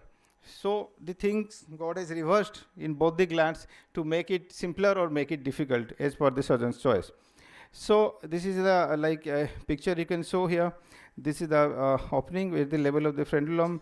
Then it takes it like this, and there is a bifurcation, trifurcation, and it's all about. So normal anatomy of the ductal system, we all know. Is you can see in the video, the last presentation was luckily bronchoscopy, and you just imagine this is like a younger or smaller brother of the bronchoscopy. As you see in the bronchos, primary, secondary, tertiary bronchos, here we see more and more. It's like primary, secondary, tertiary, coronary and quaternary, like 8 times, 18 times it's divided. But if you can go in and in, you can see this beautiful anatomy, and this is more beautiful than your normal, even more interesting than bronchoscopy if you go through it, and you will never try to take the gland out in your career if once you have done the endoscopy in a proper way. So symptoms are mainly 3 cardinal symptoms. One is the mealtime syndrome. This is periprandial swelling. So patient will say ki when I will take the food, there is a swelling, pain of the affected gland and altered saliva taste. And other symptoms like dryness of eye, joint pains, these are like for the JRP, juvenile recurrent parotitis. Now coming to the like your cyanoadenitis, we all know this is mostly the etiologies don't know why the stones happens, but there are certain theories like calcium deposition, microlith, and some foreign bodies inside the duct, or it may come into many sizes. So what we do in the conventional treatment was like steroids, cyanogogues, anticholinergic, warm compression, hydration, and some people are saying that extracorporeal lithotripsy was also there, but it was not popularized, and finally surgically removal of the gland. These are the ancient thought what we were doing before. So now coming to the standard diagnostic modalities. So we have to do all these basic tests, even plain radiograph can pick it up, your X-ray cellography, CBCT, MR cellography, technician 99 scan and ultrasound. The most common investigation is your USG, but USG has few limitations, like deep lobe of the parotid or anterior and posterior third of the submandibular lung, it may miss. So it is the most common thing, but it may miss the stones in many cases.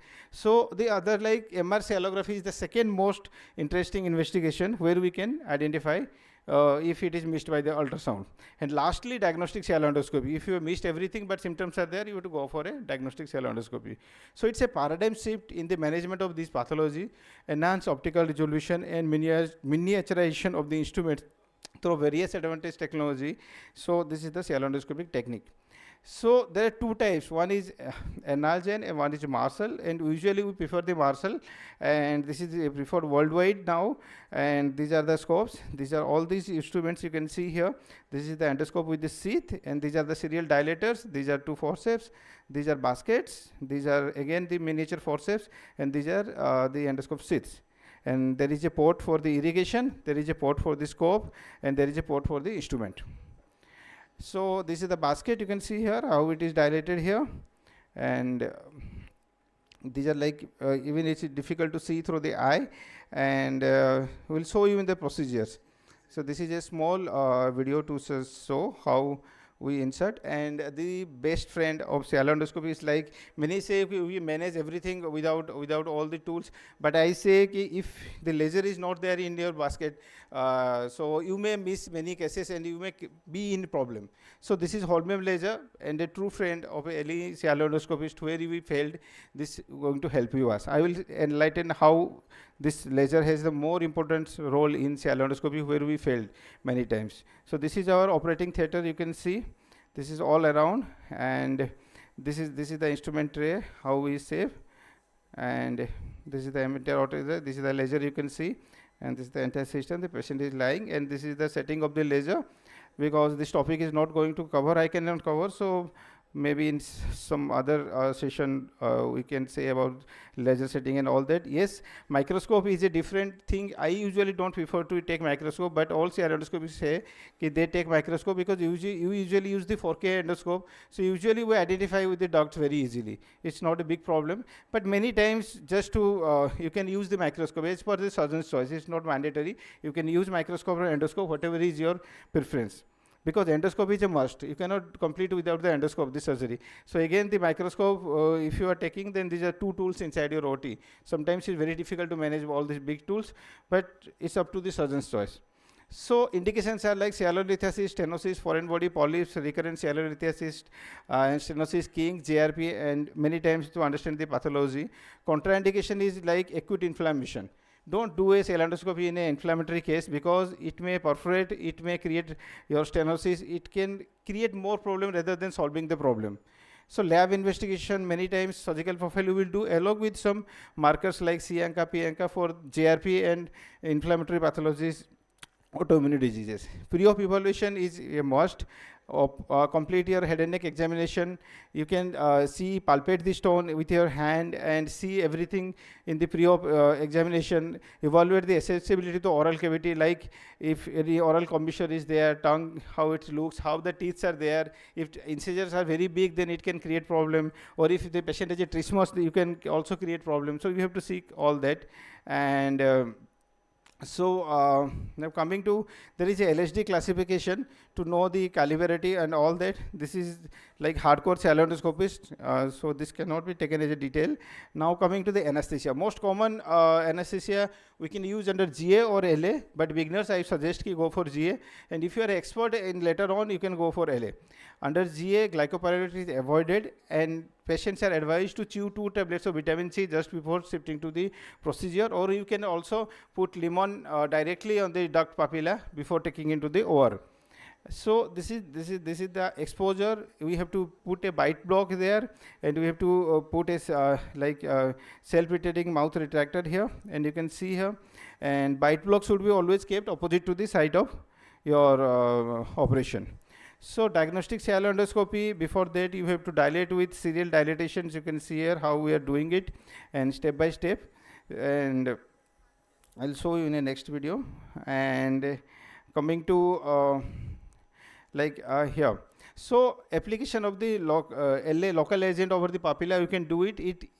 Easier to identify the duct at that time. Introduction of the salivary flow with increasing diameter, then dilator, then shallow endoscope, then guide wire, then shallow endoscopy. So you can see here in this video, this is simultaneously both the videos are showing. One is the parotid gland here, one is the submandibular duct here. So you have to dilate it serially. Once you have to show a lot of patience during the initial part, as it is in skull base, we have to show a lot of patience during the exposure. So you have to show a lot of patience during the dilatation. The dictum is do not bleed. You should not bleed during the dilatation. If you bleed, if there is bleeding during the dilatation, there may be a chances of stricture later on. So there are cases like temptation like this. The stone is coming out from the duct, but if you are tempted to just take it out, but it will not come out because this dilatation is not enough to take this big stone out. So what we do in these cases, we have to put the stone back with a painful heart. So to go back, I will just do everything, then I will take you out. It's not like you should be tempted because a small mistake can ruin the entire ductal system. So how it is, parotid is less than 3 mm, we can do it with the basket out, and submandibular is 4 mm. This is the standardized worldwide we have described, but there are variations with this theory. So how the first view of the stone. So whenever you do a shallow endoscopy, whenever the stone comes, there is some foggy thing you can see here. This mucosal plug like thing will come. Once the mucosal plug you are looking at, after that you will see the stone. So this is a cardinal sign here. So once you are doing it regularly, you can see it very easily. So after that you can pass on the basket and you can dilate it just behind it and take it out like you catch a fish and all that, or anything I can say as per your choice.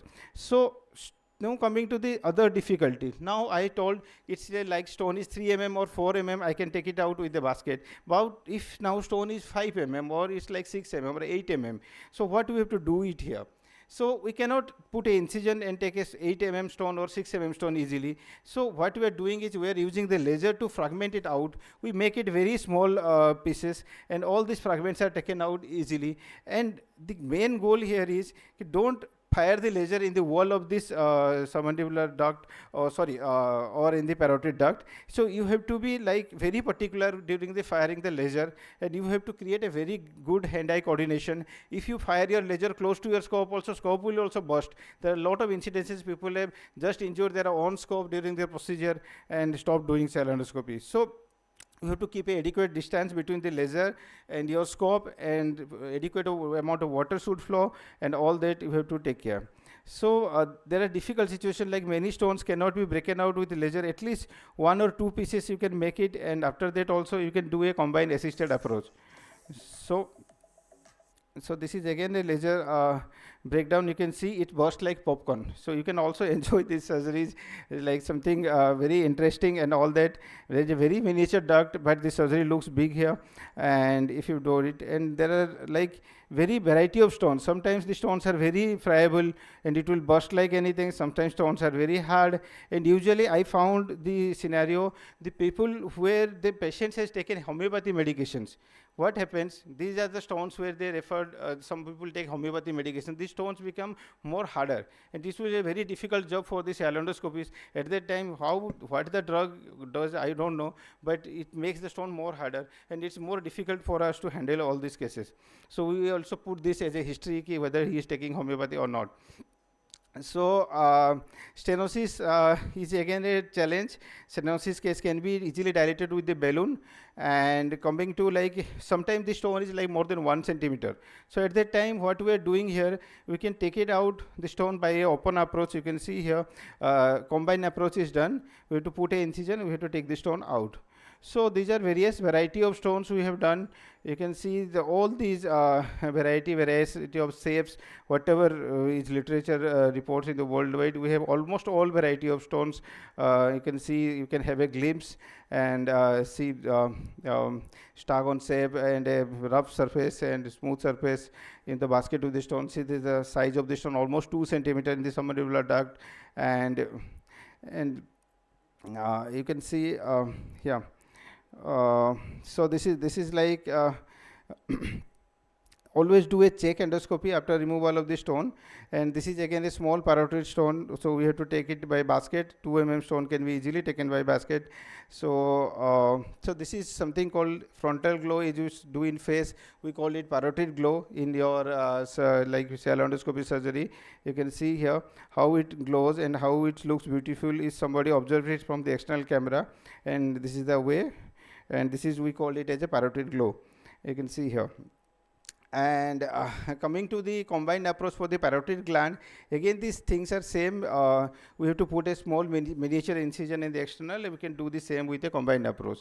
Now coming to certain difficult situation, you can see here, this is a submandibular duct stone in a 15-year-old boy, presented with the stone in the secondary ductule. You can see the stone is not in the lumen. This is in the secondary duct, and the tip of the stone was visible. So where we have used it, we have done a sialodocotomy here. You can see here the laser was used just to cut some fibers there and just pop up the stone up, so that the stone will come out and we can fire the laser over him. So these are the very difficult situation, and this is a very young child, so we have taken all this decision going out of the box. This was not actually described in the literature. People say many things, but my patient is doing well from last 4 years. He has no recurrence, and we have taken the entire stone out without putting any incision, and the young champ is living his normal life. So post-operative care is a must, like antibiotic for 5 days. We usually discharge in the next day, and there is like certain limitations are like sometimes you get a narrow and very difficult canal, and sometimes the lot of things you can face, like identification of the papilla. Many people have reported that they cannot identify the papilla and then abandon the case. These are also reported, but luckily from last 5 years or more than 300 cases, we have not encountered this problem, because we have always identified our duct and papilla. We have completed the case in the same stage. So these are like, he is a doctor, and his 2 mm stone was taken out, and a lot of people come to us from various parts of India for this, and these are the few procedures. Okay, this is like a case where ultrasound misses the stone, but MRCalography says that the stone is there. So don't leave your patient if ultrasound is negative or like that. If patient is symptomatic, go for investigation. If nothing is there, you can go for a check cell endoscopy. If you may find something. And this is a patient from West Bengal. You can see here very different kind of stone. It's like it's coming out like a snake or a snake egg. Like this is a very different shape of the stone. It's like around 1.5 centimeters length of the stone, but they're just stacked inside the duct in a length. So these are different type of cases we found, and yes, foreign body is always there. So in endoscopy is also foreign body is there. This is a case where they presented us with recurrent submandibular gland swelling, but MRCalography says negative, ultrasound negative, CT negative, everything is negative, because fishbone cannot be identified with any test. We do a check endoscopy, and we found something granulomatous lesion is there, and inside that there is a fishbone. And that is causing all this submandibular gland recurrence. So this is again there in our endoscopy too. The foreign body is always there. So now coming to medical legal thing, this patient was reported as 2 stone, but when we do a endoscopy, found this is 1 stone. The radiologist says 2 stone, but your patient, patient can fire you. So you have to document and keep the stones. Don't throw it, and take a proper photograph to explain the patient. This may be shown as a 2 stone in radiology, but actually it's a 1 stone. So this is like a youngest child, is a 5-year-old child having all this stone. We do a pediatric endoscopy. You can see there is a similar variety of stone, like more than 20 stones in a single patient. All are like similar shape, and God has created all this disease to save the gland. Now coming to the sialosyl, again this is a difficult situation. Somebody has put an incision here to operate the patient, and they failed. Then the patient was referred to us. See the brutality of like the surgeon, what he has done. But yes, we have solved the case endoscopically. So once you dilate it and put a stent there, the entire sialosyl was burst out. You can see how it is coming out, and this is the on-table post-op.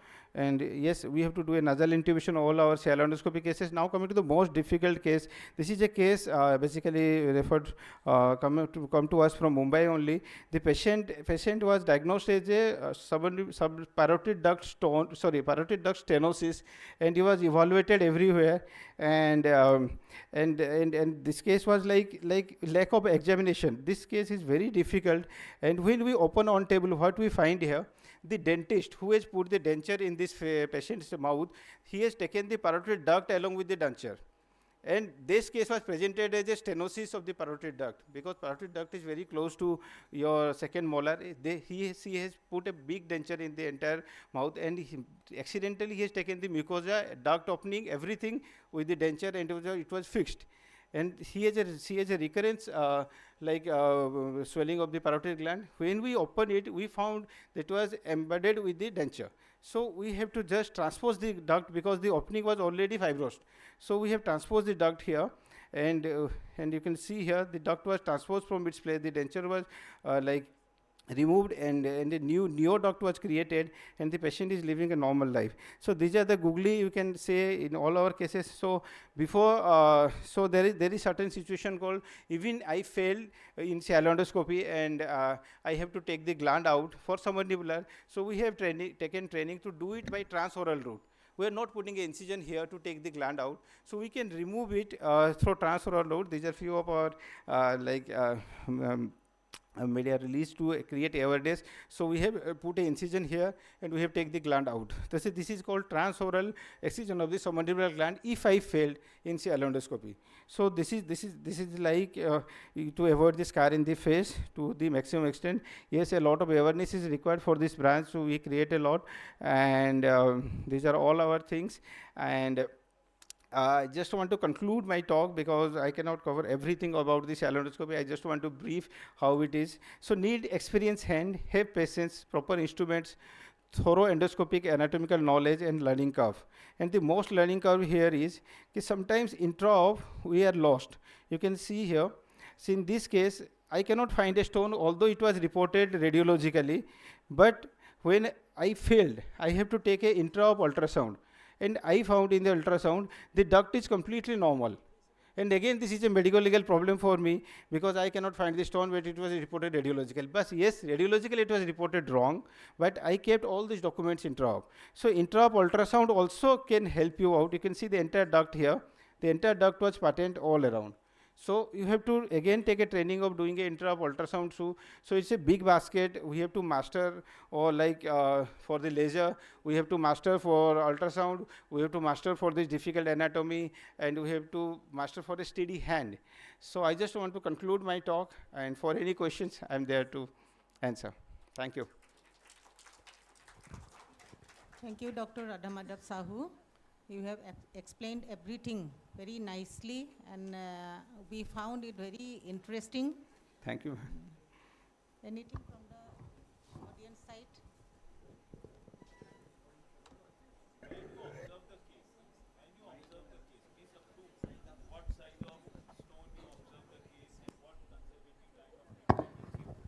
Sir, actually, as per your patients are coming to your OPD, once you start looking these patients, just first 3 cardinal signs. One is your mealtime swelling. The patient will say, I have a swelling during taking the meal. This is the first cardinal sign of this disease.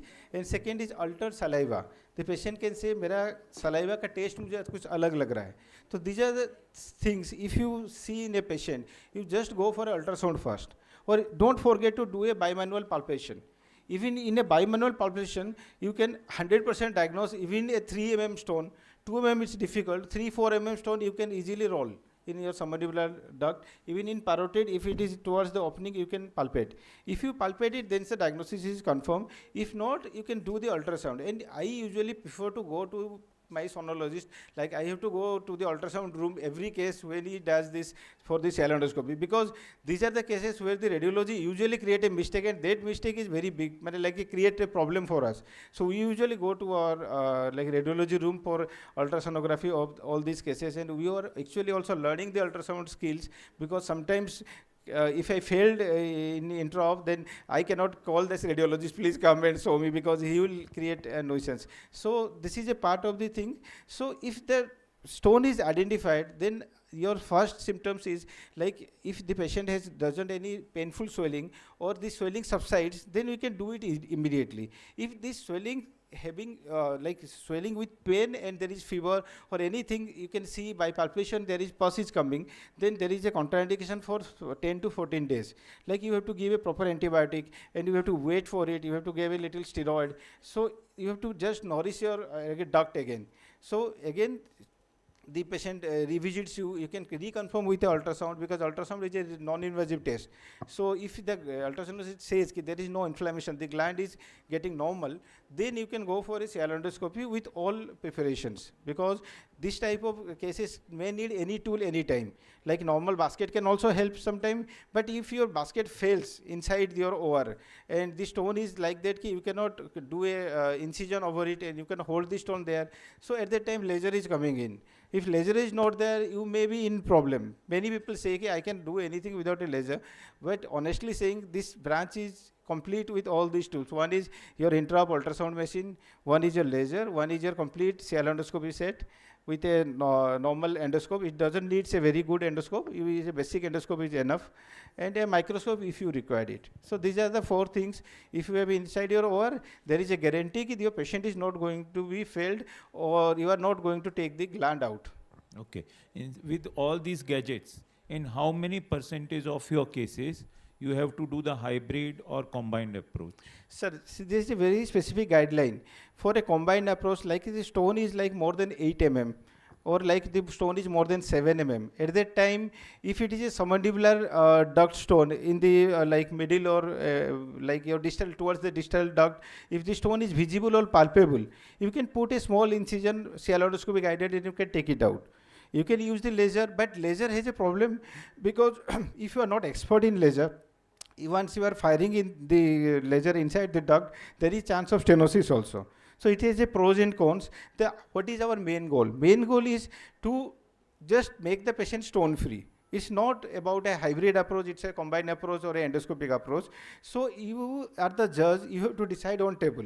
So many says ki I don't use laser, and even for a 6 mm stone, I just put an incision, endoscopy guided, and take the stone out. But what is the problem here is, suppose the stone is 2 cm big, and you are taking with a incision there, but technologically you are taking the stone out, but during the taking the stone out, there are many fragments which are there in the duct.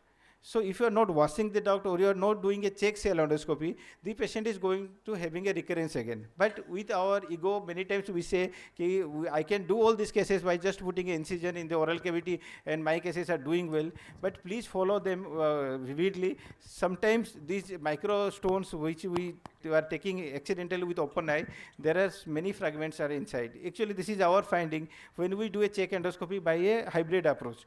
Like we have put an incision, we have taken the stone out, but at that time we do the check cell endoscopy. If something is there, so we have to take it out, because once there is a 2 cm stone, so radiology is not going to identify a 2 mm stone inside or any small stone. They are usually going to miss it, because there is something called shadow effect. Ultrasound has a shadow effect. If there is a big stone and a very small stone inside, they are going to miss it many times if they are close. So I have seen lot of cases like 20 stones, 30 stones in a case. At that time, it is not easier to do only a combined approach. Like combined means only a open approach and take the stone out. So Okay, this Dr. procedure Sahu, I has a think definite some like importance in our society. Call And the next sorry. speaker. I know. Thank you. Any role in parotid fistula, sir? Sir? Any role in parotid fistula? No, parotid fistula is different, because there is a communication to outside. So at that time, even we can stent it. The duct was completely stented, so it can also heal. Because parotid fistula, sometimes duct is communicated to your skin and all that. So inside we can put a stent to make the flow normal towards your duct. So and we can suture it. So we can. It can also help, but it depends upon the scenario. Dr. Sahu, we are running out of time. Yeah, I know, ma'am. It was a wonderful, Because they're asking questions. amazing endoscopes into the integrated system of salivary gland. Thank you, Amazing ma'am. it is. Sorry for I that. think it must be evolving for the tumors also. No, ma'am, no, it's not, Not for yet. the tumors, but for tumors close to the duct, we can first do the cell endoscopy, and we have to secure the duct, and we can take the tumor all out, and again the duct can be preserved. And one quick question. Any other energy source can be used other than laser, like lithotripsy for... Lithotripsy we cannot take inside because if you do it from outside, because the duct wall is very thin. Okay. God has given us a lot of problem for this. Okay, thank you. Okay. Thanks, sir.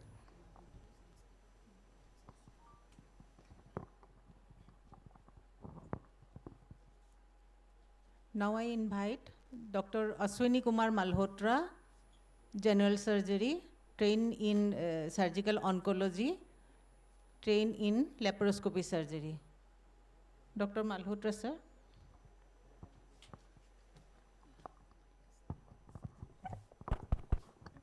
Welcome, sir. It's our privilege being the spouse of our PCMD SER, and also we are also privileged for chairing the session with our Honorable Director General. Thank you, respected chairpersons and members of this august audience. It is a very difficult task that I have been asked to do, because I will be speaking as a surgeon on a non-surgical topic to a surgical audience. That too after such beautiful lectures, and that too just before lunch.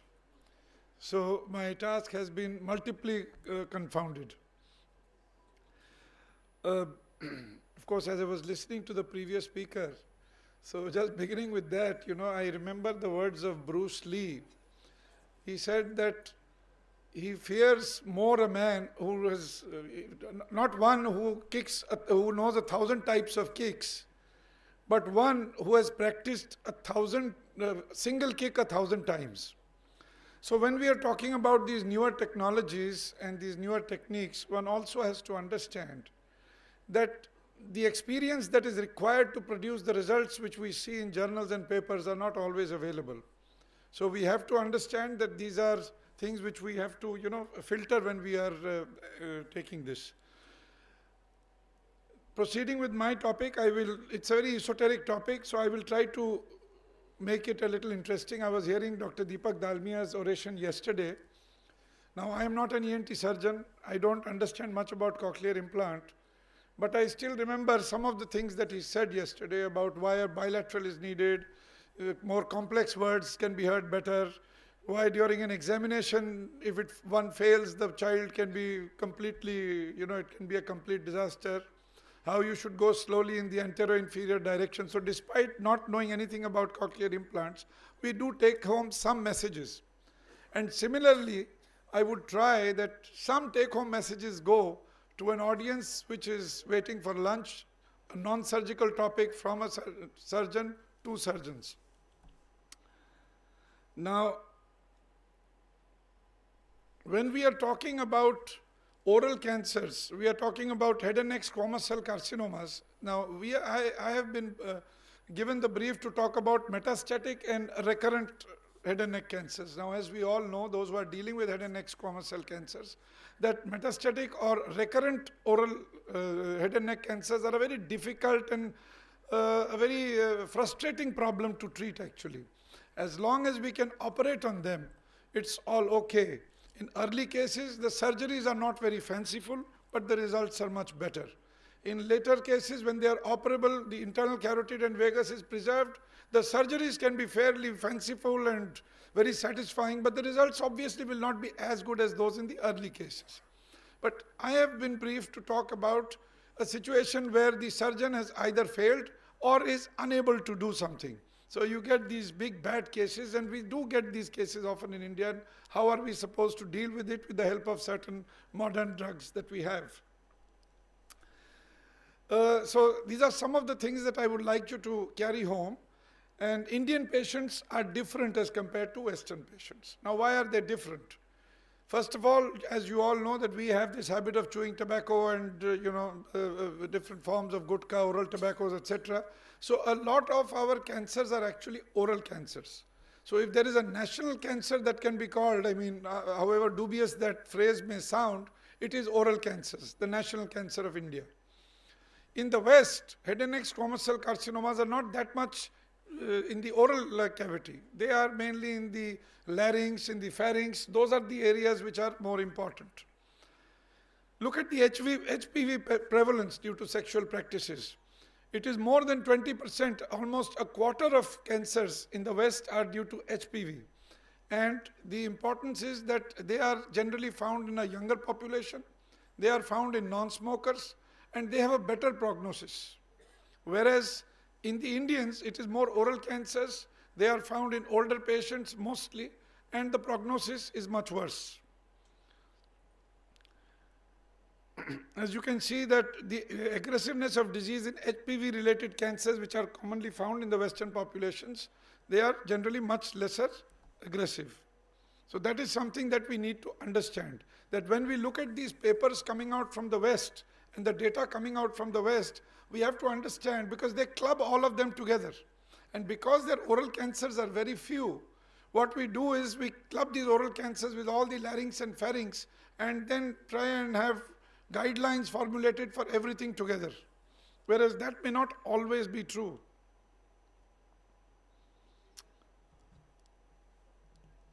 Now, so these are some of the factors that affect the treatment of patients with recurrent and metastatic squamous cell carcinomas. Obviously, the tumor location, the performance score, very important. We are now in the era of using very expensive medicines, and they are eating up our DGs here, CMDs are here, others are here. They are eating up our healthcare budgets to a large extent. We must know what their cost effectiveness is. Sometimes these are being prescribed to patients who are on their deathbed, who are possibly going to die in 3 months regardless of what you do to them. There's no point in giving them 4 cycles of some particular immunotherapy in that case. I think we need to be very careful about it. Because most of the trials that you will see, they happen in patients who have performance scores of 0 to 1. They possibly can run for 800 meters. Some of our patients may not even be able to sit up properly, so we have to be careful. They are good drugs, they function well, but we need to understand them. So these are some of the cases that I was talking about. That is my brief. All of them are luckily not like this in the railways, but we do find these kinds sometimes. And these are the ones that often cannot be operated well. Of course, I just must make a point here that the role of the plastic and reconstructive surgeons has changed the scope of surgery that we have been doing. When I started doing these surgeries about 35 years ago, we were always concerned. I was the reconstructing surgeon myself. So when I was excising, I was also thinking as to how will I reconstruct. Today, with the help of the very exhaustive plastic surgery unit that we have here in microvascular and all that, we don't bother. So as long as the carotid and the vagus is intact, we remove whatever is there and then they take care of the rest. So the role of the plastic surgeon, I think, must be emphasized in these cases.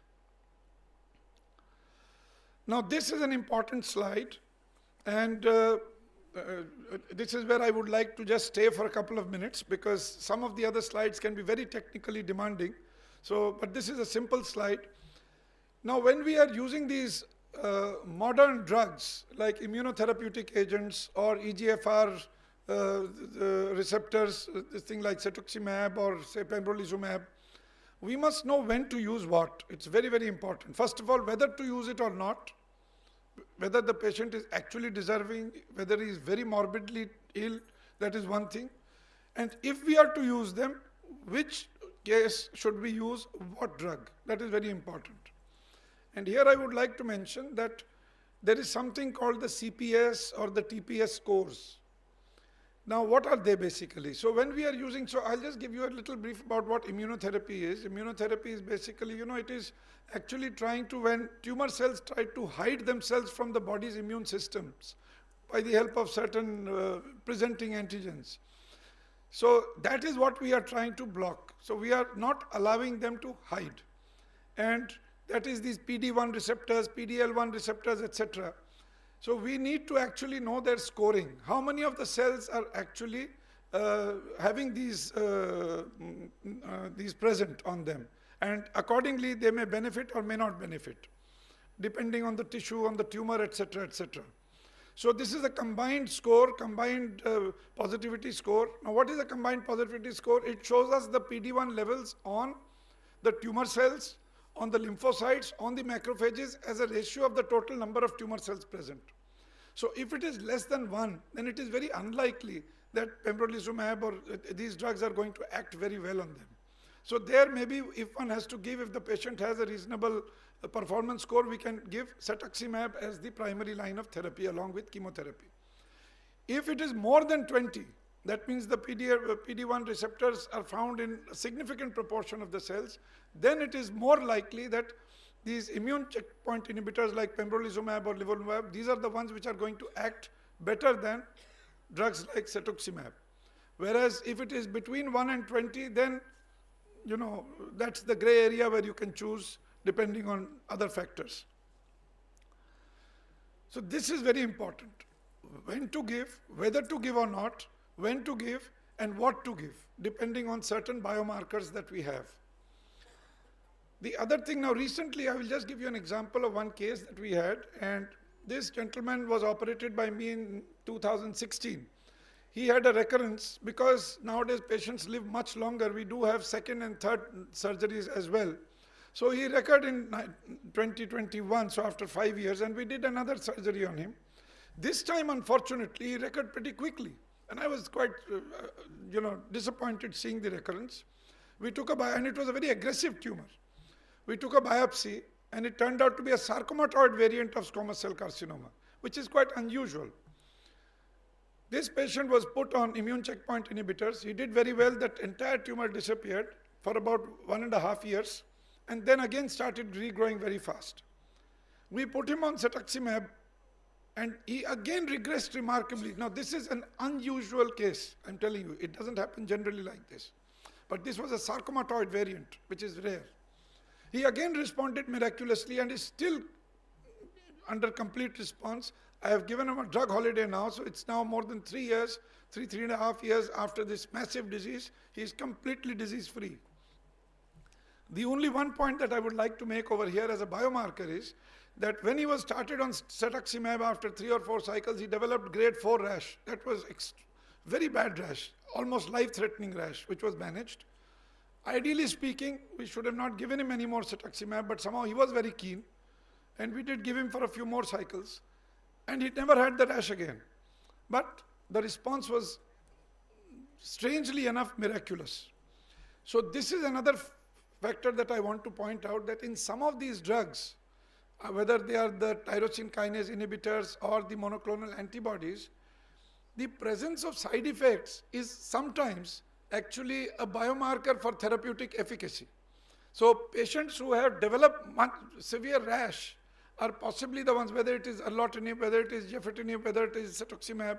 So if they develop severe rash, then it is likely that they will respond better as well. So these side effects sometimes turn out as biomarkers as well. So one has to bear that in mind. I was just not wanting to go into the technical details of too much of these things. Now, when we are looking at recurrent and metastatic disease, there are 3 factors that we need to actually look into. One, if we are improving overall survival by a significant extent, that is obviously the gold standard for any kind of cancer treatment. So if a person is to live without treatment for 9 months and he then starts living for 4 years, obviously that is something very significant. But if the person is to live without treatment for 9 months and then he lives for 9.8 months with a lot of treatment, we have to view that with, a bit of salt. The second point, and very important, is the tumor response and the quality of life. These patients are miserable. They sometimes come with maggots, sometimes they're fungating masses, they can't eat properly, the family tends to reject them, they are put into one corner of the house. So the response to treatment is also very important sometimes. It is not just the overall survival, but if that response is relatively significant for a significant period of time. So progression-free response. So overall response rates, progression-free disease, and overall survival. So when we are talking about incurable cancers, and this is what I'm actually talking about now, I'm not talking about the ones that we operate and cure. We are talking about those which are incurable. So when we are talking about incurable cancers, These are the three parameters on which we have to measure everything. And cetuximab and chemotherapy have demonstrated a consistent overall response rate and overall survival in Asian and Indian population regardless of PD-L1 status. So when it comes to the use of immune checkpoint inhibitors like pembrolizumab, nivolumab, so it is very important that we do the PD-L1 status. And if it is low, it is better not to use those drugs because the responses are likely to be not very good. The other point that I would like to highlight in this mixed audience is whenever we talk of Asian population, you know, many times you will hear in journals, in other places, Asian populations are doing very well and hence you should prescribe it to your patients. Most of these trials, you must ask the question as to who is that Asian, because most of these so-called Asian population patients are Koreans and Japanese and the Chinese and Taiwanese. They are not generally Indians. They may or may not include any Indian patient in that trial, but the Asian is going to be highlighted. So we have to be careful whenever anybody mentions Asian, we must find out as to how many Indians were there in that trial. And therefore these are important real-world evidences that we have from India, Chandrakant, Rangaraju, etc., who have provided us with some data regarding the usefulness of cetuximab and chemotherapy regardless of PD-L1 status. So I think rather than going into the details of all these, the other point that some data has shown is that oral cancers respond better to cetuximab than to immune checkpoint inhibitors. Indian data has shown that. So we have to bear that in mind. But I think the bottom line remains, chemotherapy, yes, if the patient is fit. Now whether to add cetuximab or to add pembrolizumab would depend on the combined positive score. If the PD-L1 is more than 20, I think you can try out pembrolizumab. If the PD-L1 is less than that, then one has to think of cetuximab as the way forward.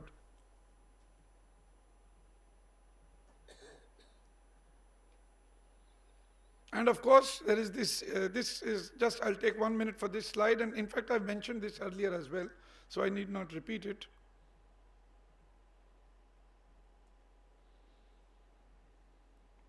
So in conclusion, each patient with recurrent or metastatic squamous cell carcinoma is unique, as I just mentioned about one case which I was referring to, and it must be based on patient's needs.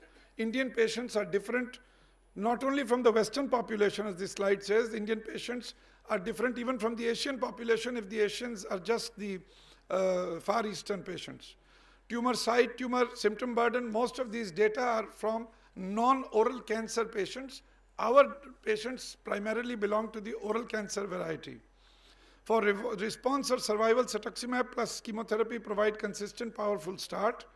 And the extreme subgroup analysis shows that cetuximab-based regimen in first line followed by immunotherapy in second line can have overall survivals reaching up to 20 to more than 20 months, and that can be the preferred sequence.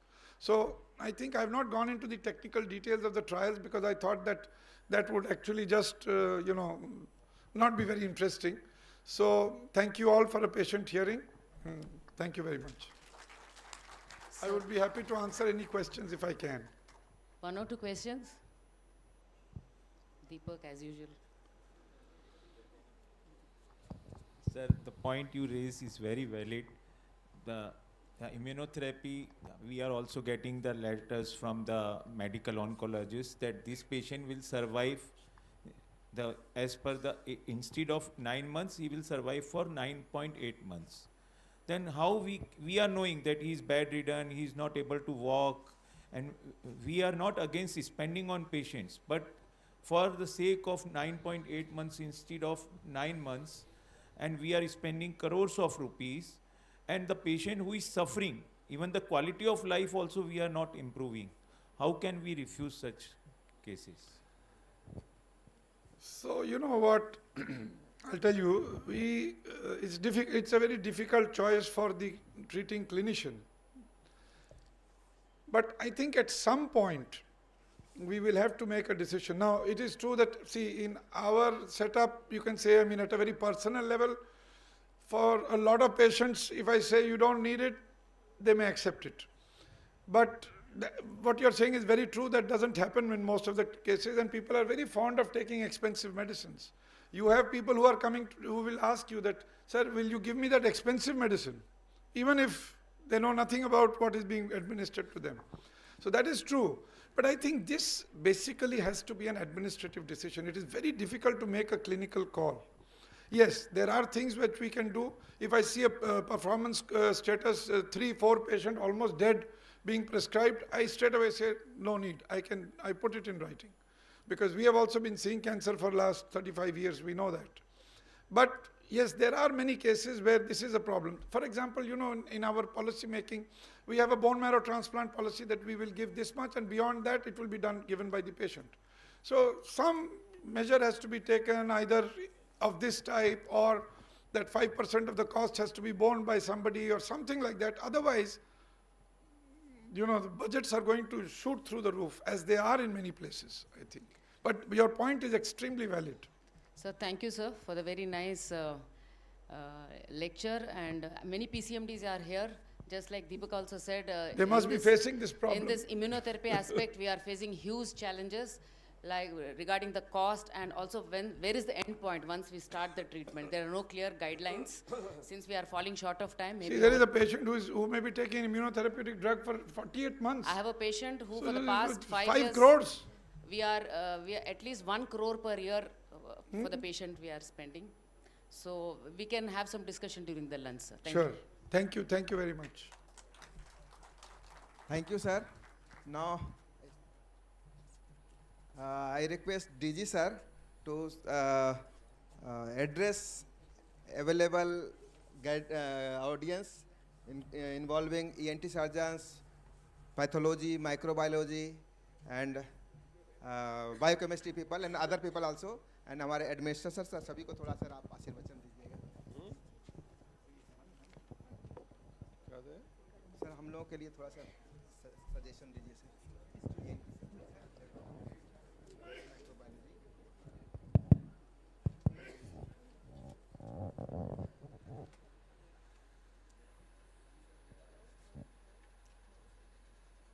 Good afternoon, everybody. Today, I have listened 4 or 5 lectures of ENT department, and I think in the morning session, pathology session is already over. ENT session is going on, and in the afternoon, some ENT lectures are also due. So, regarding this head and neck cancer, as Dr. Asuni Malhotra sir has told, the current scenario of head and neck surgery and cancer treatment. Now we are facing a lot of problems about the oncology treatment. In the oncology department, we are having a large number of patients in the daycare OPD, like in NRCS New Delhi. I say out of 100 cases in the hospital, 40% cases are from oncology department, and they are being referred to private temporal hospital for further treatment, for surgery, chemotherapy, radiotherapy. Only we are doing daycare chemotherapy treatment here in NRCH, and in some of the hospitals, major hospitals, chemotherapy treatment is also not available. In divisional hospitals, it's not available in most of the hospitals. But in central hospitals, it's not available in most of 1 or 2 hospitals also. Out of, I have visited 15 zones of the central hospital. Some hospitals are not having oncology unit. So I would like to suggest all the central hospitals should have their own in-house oncology department to reduce the number of referral of oncology cases. At least 5 to 6 beds in each hospital should be there, so that initially you can engage HVS oncology and to assist one physician can be deputed in the oncology unit. Similarly, in pathology department, most of the central hospitals are equipped with well advanced equipments in metro cities at least, but in smaller cities like B grade cities, Bhubaneswar or other such type of central hospitals are not equipped well with the latest machines. Even I visited Guwahati, it is not well equipped with the latest machines, equipments. So laboratory should be well equipped with the latest equipments, so that 99% investigations are done in-house. And this is good for the convenience of the patient as well as to reduce the expenditure on outside diagnostic center. Many hospitals are not having cath lab also. So my view is to have all these facilities now in the modern system of medicine. All the central hospitals should have in-house, either on PPP mode or on in-house facility, the CT MRI, cath lab, daycare, chemotherapy. As in budget session, I think you must have heard, most of the district hospitals, as Honorable Finance Minister also announced, all the district hospitals should have daycare, chemotherapy centers. So central hospital must have chemotherapy centers, daycare center at least, and as well as divisional hospital, which are more than 100 beds, should have chemotherapy daycare centers, because cancer incidence is going very high nowadays, and referral expenditure is also going on high on cancer treatment. Pathological investigations should be at par with the private diagnostic centers having good machineries, equipments, and nowadays ENT department, like Dr. Dalmia and I know Dr. Divya Agrawal in our NRCS New Delhi, they are doing cochlear implantation very well. They are doing at least 20-25 cases per year. So, I mean to say most of the central hospital, I would suggest most of the central hospital should have these advanced technology surgical procedures in the railway hospital itself. There should be no need of referral, because our doctors are very talented doctors, well experienced.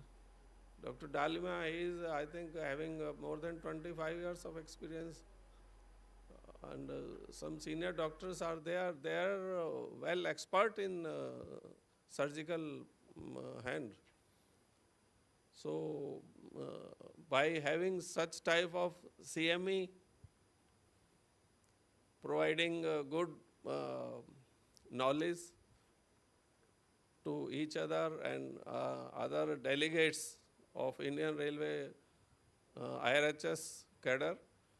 So we should be holding such type of CMEs frequently, and so that our like refresher course, it's type of refresher course.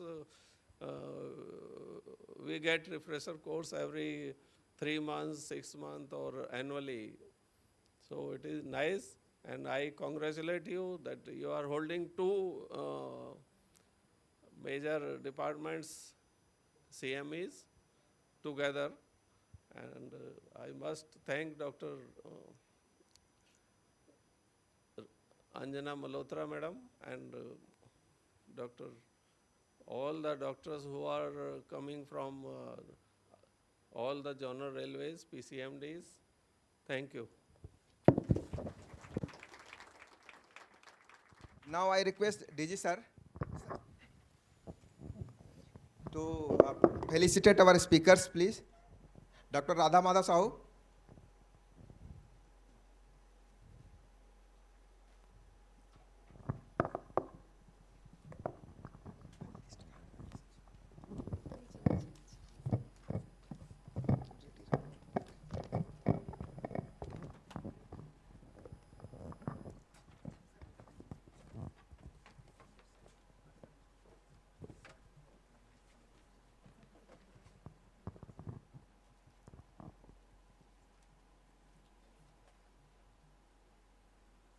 इसमें tray में लेके आओ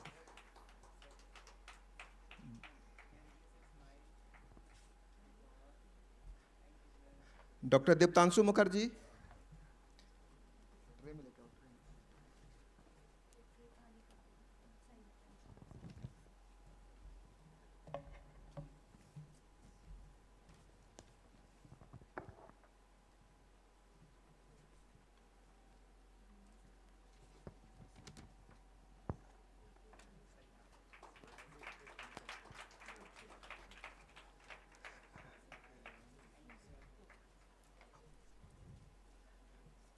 One for me also, sir.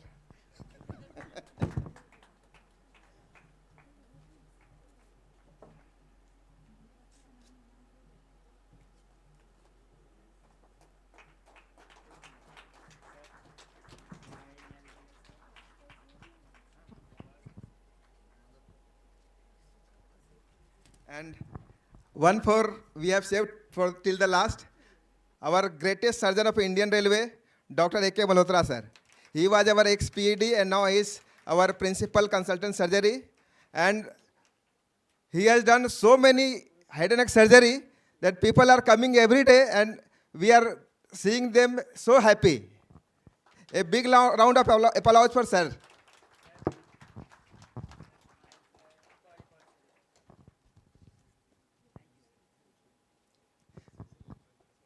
Now I request our PCMD madam, Anjana Malhotra madam, to felicitate our chairpersons.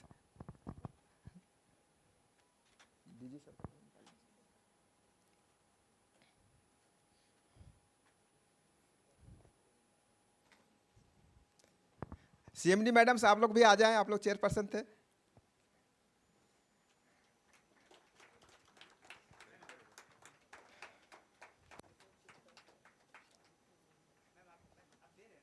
हाँ madam they.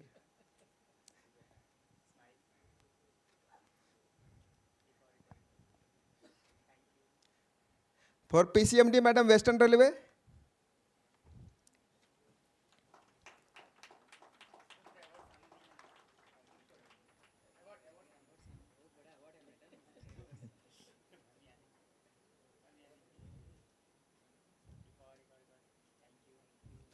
For PCMD madam, NFR.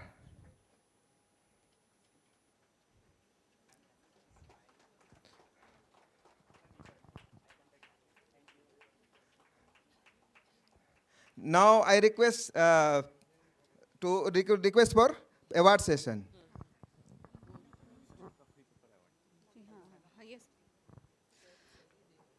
Now we would like to announce the prizes for Dr. Namita Sarkar Memorial Award Paper Session for IRHS Doctor, which was conducted this morning. And I would request DG RHS Sir, Dr. Man Singh, to felicitate the winners. Please come, sir. Yes.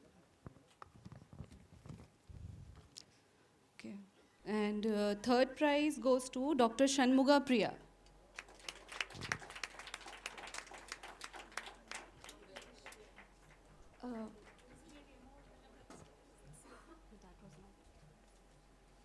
ये तो नहीं है senior DMO Lalaguda hospital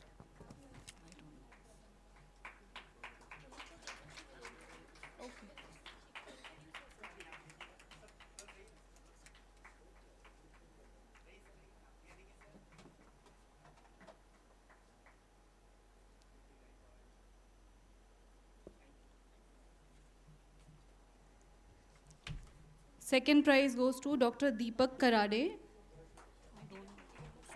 DMO Kharagpur. Yeah. Okay.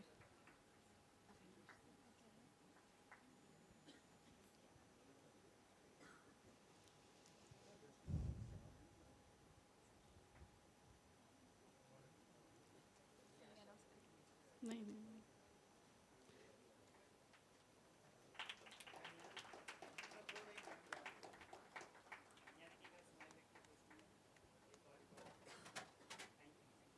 And first prize goes to Dr. Avinash Kumar, DMO, Southeastern Railway Hospital.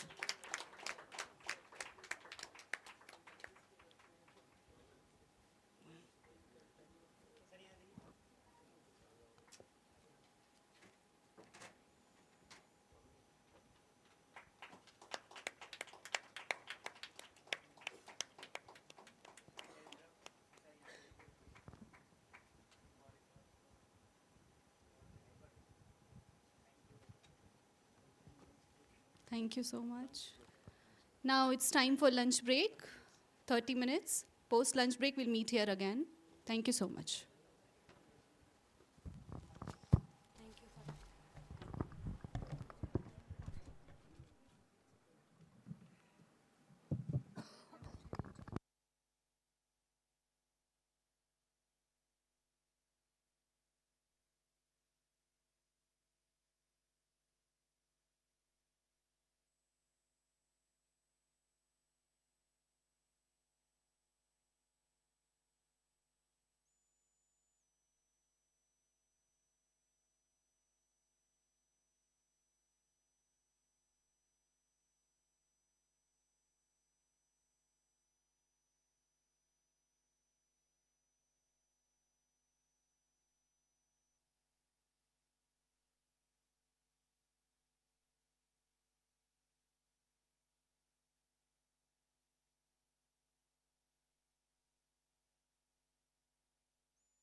Good afternoon. After lunch, we are going to restart the sessions. So the next session will be the Dr. A.S. Arora oration, and it will be delivered by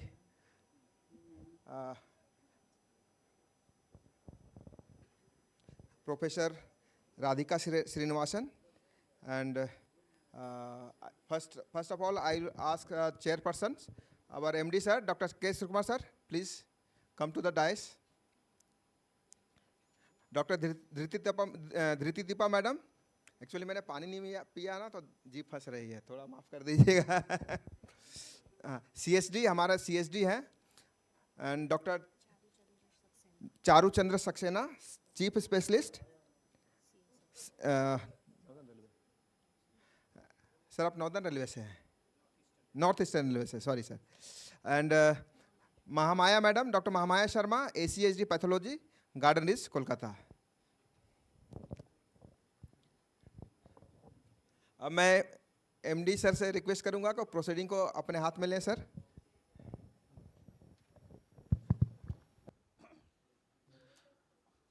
Good afternoon, everyone. It's a postprandial lecture class, as it's a common thing like in Robin's textbook of pathology, and also it's going to be, I think, a pathology session. The first sentence in the sleeping sickness is, it is the condition of a medical student during a postprandial lecture class. That was the first thing I remember still reading the pathology book and about sleeping sickness. And we are going to be awake from the slumber. As we are going to follow the Dr. A.S. Arora oration. And just as it's displayed on the board, Dr. A.S. Arora introduced ambulance service at Garden Reach, Bilaspur and Voltaire on August 1, 1955. And then it was known as BNR Railways, that is British Nagpur Railway. Now it is rechristened as Southeastern Railways. Those days even Nagpur was part of this railways, and it was known as BNR Railways. And on April 16, 1963, the Central Hospital of Southeastern Railways was officially inaugurated as a 100-bedded facility. So we have, our hospital has crossed 62 years. And the new hospital building by Sri Shahnawaz Khan, the then Deputy Minister of Railways, and April 16 is celebrated as our foundation day of Central Hospital Garden Reach. And I invite Dr. Radhika Srinivasan, Professor Radhika Srinivasan, to please come onto the dais to deliver the lecture.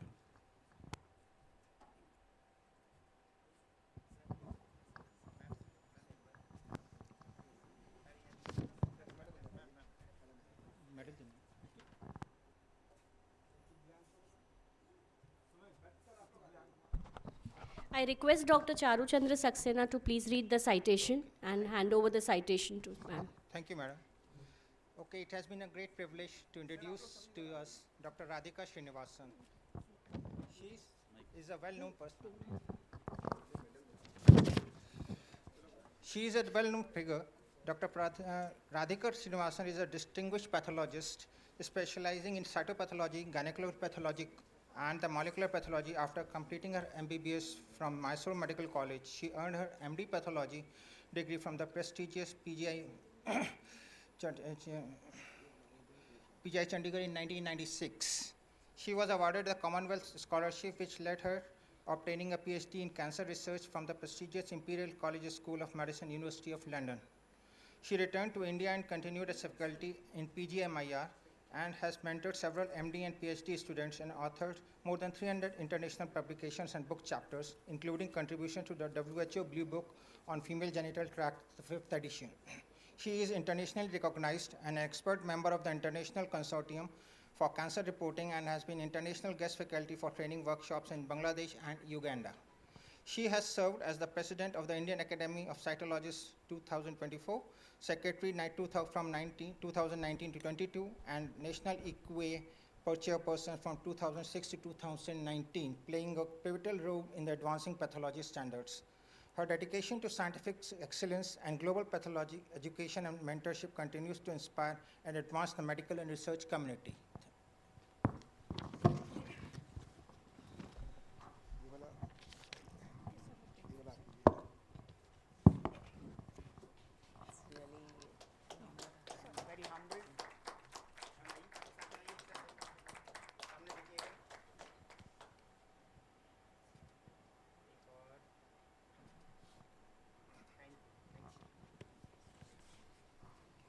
I request Dr. Sri Kumar sir to please give the medal.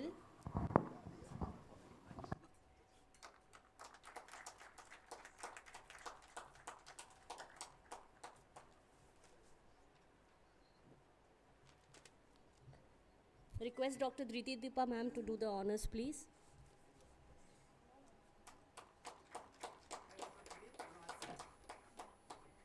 And Dr. Mahamaya ma'am to just hand over the box of sweet.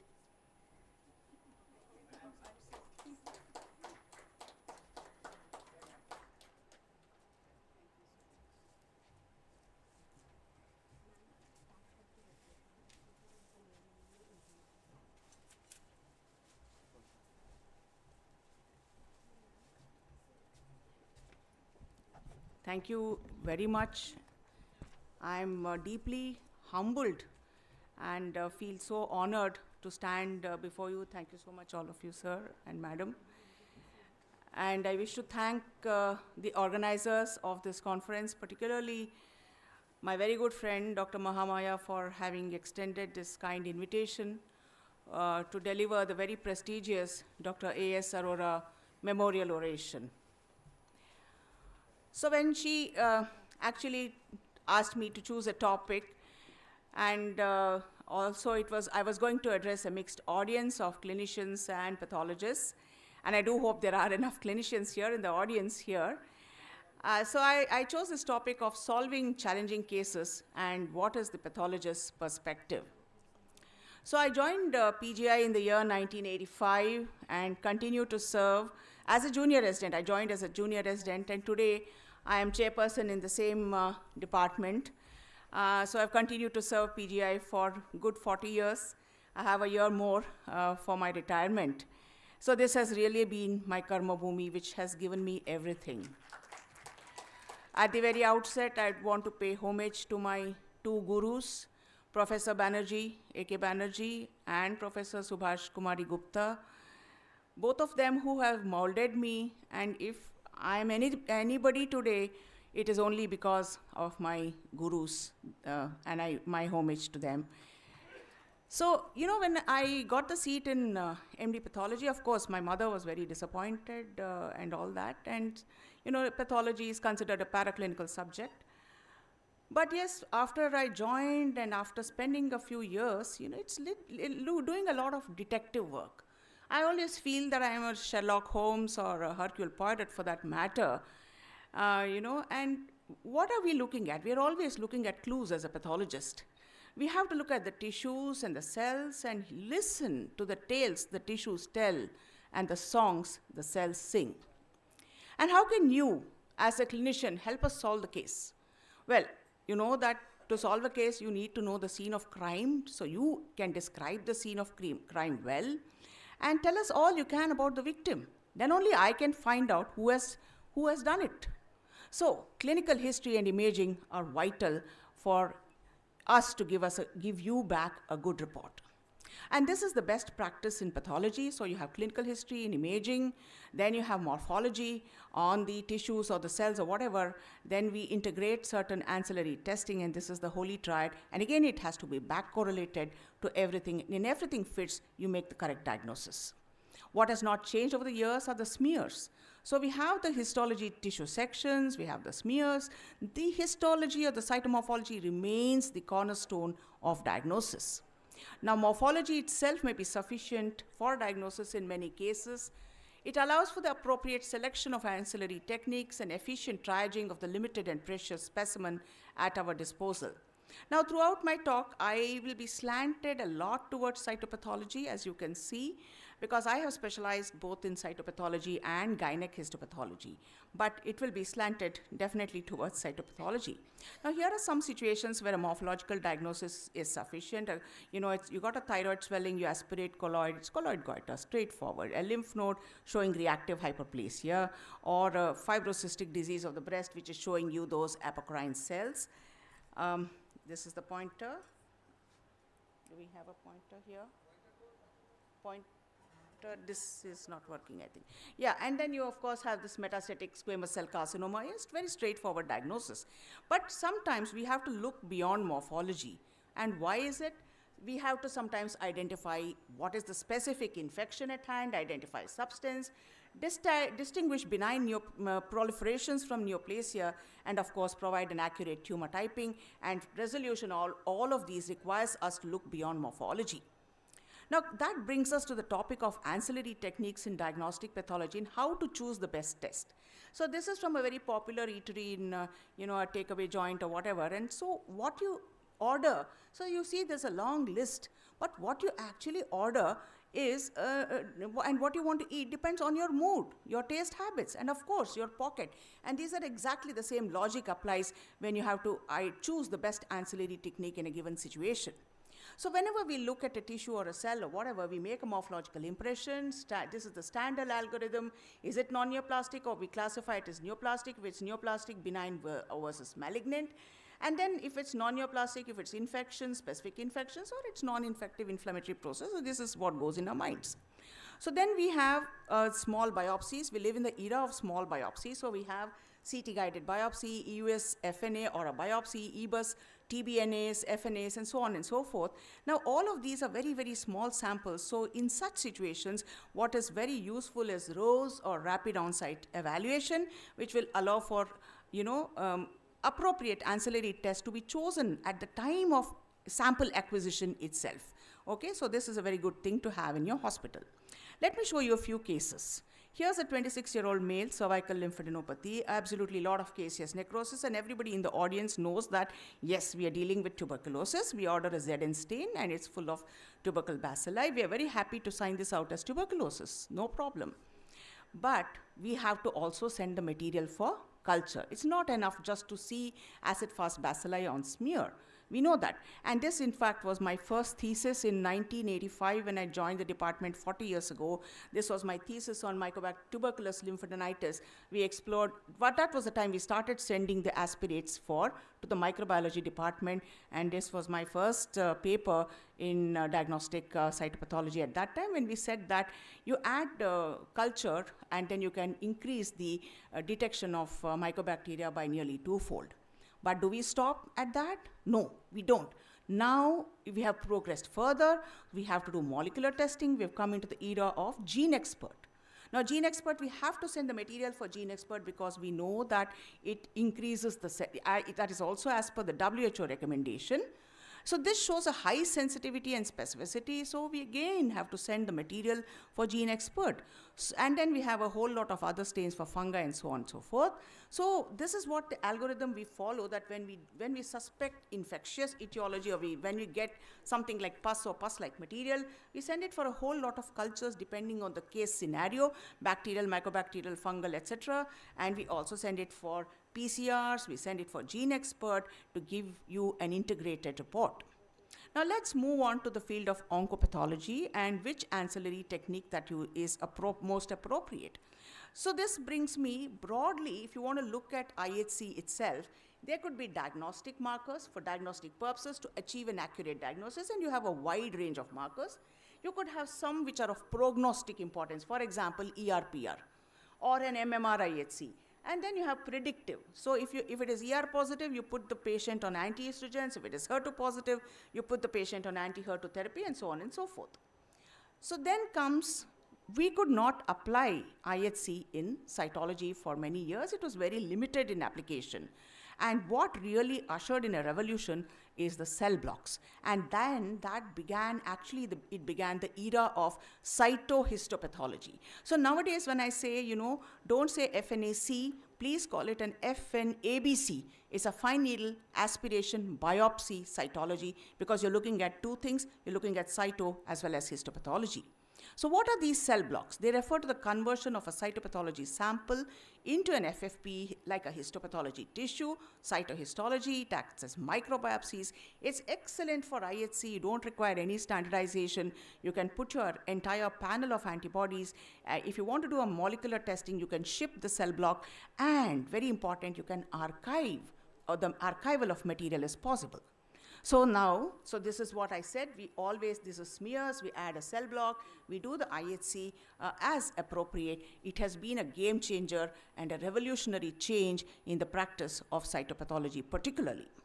They also provide additional morphological information. For example, here's a giant cell tumor of bone, a papillary thyroid carcinoma, an HCC. Here we got nice fragments of cysticercus, an Ewing sarcoma, and even this is a breast cancer cell block just like that.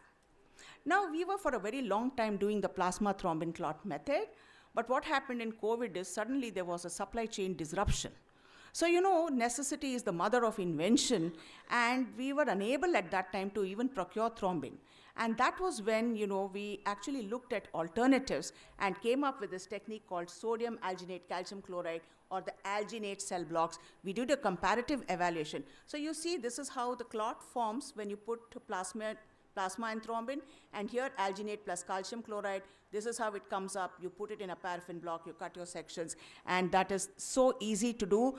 And let me tell you, these alginate cell blocks cost half. They only cost 25 rupees per cell block, right? So we had, I remember at that time, the thin prep person, the company person was coming around us, and the cost per cell block that they were wanting to sell, automated cell block, was 1,000 rupees. So you have to, I think, living in India, we are masters at innovation and improvisation, and some people say, hum to bahut achhe se jugaad kar sakte. So this was a jugaad that really works, right? So then this is just to show you a wide range of markers. Look at the crisp IHC staining on the alginate cell blocks compared to the PT cell blocks. There's absolutely no difference, HER2, GATA3, and so on and so forth. This is, for example, a breast cancer, FNAC, converted to a cell block. Here is ER, nicely positive, HER2. This is PR, which is patchy positive, Ki67 was 8%. Telling us HER2 was 3+, this was a luminal B HER2 expressing. You can also do molecular typing from FNA if you have a good cell block. Now, if you look at poorly differentiated malignant neoplasms, you again use, this is a 56-year-old male, right cervical lymph node, all, very poorly differentiated. Do a cell block, we could at least say that it was not a lymphoma and it was a carcinoma. Here's a liver sol, a 52-year-old male, and this is the sol, and we got this very nice aspirate. So it was HCC, it was hypervascular on imaging, and the radiologist thought this was query HCC, query metastasis. So when we saw that, we were confident that it had a nice salt and pepper chromatin like that. We had a cell block, we ran our markers, NSE, chromogranin, and we were able to give the diagnosis of a metastasis from a neuroendocrine tumor. Subsequently, it was discovered in the GI tract. Here's an orbital mass in a 3-year-old child, small blue round cell tumor, cell block there, desmin, myogen, beautifully positive, rhabdomyosarcoma can be signed out. What about effusion cytology? Here is your chance. Effusions have tons and tons of cells. So here's a case, for example, reactive mesothelial cells. There was this 1-odd cluster. We made a cell block, ran MOC31, and it confirmed metastatic carcinoma. I'll show you another clinical situation, and I don't know if there are medical oncologists sitting here in this audience, and if there are gynec oncologists or even gynecologists in the audience. So this is a story of a 63-year-old male. Her CA125 was obviously 680. Ascitic fluid, these patients have massive ascites, but only 100 ml was sent to us, and it was obviously malignant. There was no problem in signing this out as metastatic adenocarcinoma. And this is what we were doing some maybe 10 years ago. That was the end of the story, okay? But what do we do now? We make a cell block out of it. We run our panel of markers. In this case, we ran a CK 7 and 20. 7 is beautifully positive, 20 is negative, which means the GI malignancies are out. Then we run a panel, PAX8, WT1, P53, PAX8 tells us it's tube ovarian in origin, WT1 tells us it's serous, P53 is the mutant or the abnormal type. Now we could type it as high-grade serous carcinoma. And a high-grade serous carcinoma, this patient was a poor candidate for surgery. And in fact, nearly 30% of our patients come in this type of clinical scenario. She could be started on neoadjuvant chemotherapy immediately after our cell block IHC report. And my student Akriti Bansal at that time, I'd given her a thesis. She compiled all the cases, and that was the key message, that you can do this on ascitic fluid and enable the medical oncologist to initiate prompt neoadjuvant chemotherapy, because scheduling a biopsy, even taking a biopsy from an omental mass or an adnexal mass can be difficult and sometimes maybe even impossible, but your ascitic fluid has plenty of cells. Now we move on to the era of molecular diagnostics, and I was very fortunate to go to Hammersmith Hospital in London. where in the building behind this actually is the ICRF Molecular Oncology Unit, where I did my PhD under Professor Galik and learned the ABC of molecular pathology or molecular oncology there. So I came back, and then I would like to highlight you how I was able to carry this, whatever I learned in London, I could come back and start something in my own field. And so this I will take as as an example of this very hot topic in cytology, which is how we deal with atypical cells in cytopathology. And this, is George Papanicolaou, the father of cytology, and he gave this classification C1, C2, C3, C4, C5, and we know that class 3 is always atypia suspicious for malignancy. And as pathologists, when we send out a report, in any cytopathology report goes out as atypia, it's suspicious for malignancy, that's when the clinicians actually don't like us. They said, "Ye kya ho raha hai? What is this atypia? What am I supposed to do with the patient? Shall I send her back? Shall I give her? What am I supposed to do?" It's of no value to the clinician. So we like to keep this at the bare minimum, but honestly speaking, there are situations when we cannot help. It is there. So how do we go about it? Now, this is defined as an epithelial cell abnormality which exceeds that which is attributable to a benign reactive process, but which qualitatively or quantitatively falls short of a diagnosis of malignancy. So we are in between. It's a gray zone. The clinical outcome is variable. Now, if you follow these cases, half of them will be non-neoplastic, some will be neoplastic, some can turn benign neoplasms, some can turn malignant neoplasms. So that is the real challenge in cytopathology. Like I said, it could be quantitative or qualitative, too few atypical cells, or technical poor aspirates, paucicellular, and so on and so forth, or the degree of atypia is insufficient. There could be some malignancies which are deceptively benign, or the interpreter is not very experienced. And then in cytopathology particularly, we have been having a lot of these classification systems, and wherever the group of experts meet, they give a name to that system. So we have the Bethesda system, the Paris system, and so on and so forth. And I'll just take you on a small world tour now. We'll start with the Bethesda system, which is the first system which came for reporting cervical cytology, or the Pap smears. We all use the Bethesda system, which came out in 1991. And as you can see, here you have the atypical squamous cells and you have the atypical glandular cells. Now further, it is divided into ASK-US, that is undetermined significance, or where HSIL is not excluded, a little higher grade of atypia. Now why did they do that? Simply because there are different histological outcomes and there are implications for management. If it is this, the clinician can be asked to directly go for a colposcopy, but here we say, hold on, don't go for a colposcopy as yet. Now, if you look at our data, nearly 3% of our smears, this is the latest data, are epithelial abnormalities, and out of the epithelial abnormalities in this pie chart, as you can see, the bulk of it is ASCUS, a little bit of ASCH, and again you have the AGC, NOS, and the FN. So nearly 50% would qualify as atypical cells, a big headache, okay? So here is an ASCUS on the Pap smear, squamous metaplasia on biopsy. Here are two cases, both reported ASCUS, and then we have CN1 and CIN2 there. Then we have an ASCH there, and on follow-up biopsy, it showed CIN3, and this is P16, which confirmed it on a block positivity. How can we predict the histological outcome of atypical cells? And the answer is to do HPV testing. Now, HPV testing, triaging is recommended for triaging of ASC. This was one of the first applications of molecular testing in the field of cytopathology. Besides others, this was one of the first. And today we know that HPV testing has even superseded cytology, and people are already doing it as even for primary screening. They have started off doing HPV wherever it is affordable. So this is how it is done. You can do it with gene hybrid capture. There are several other platforms and assays like the Roche, Cobas Roche, etc., etc.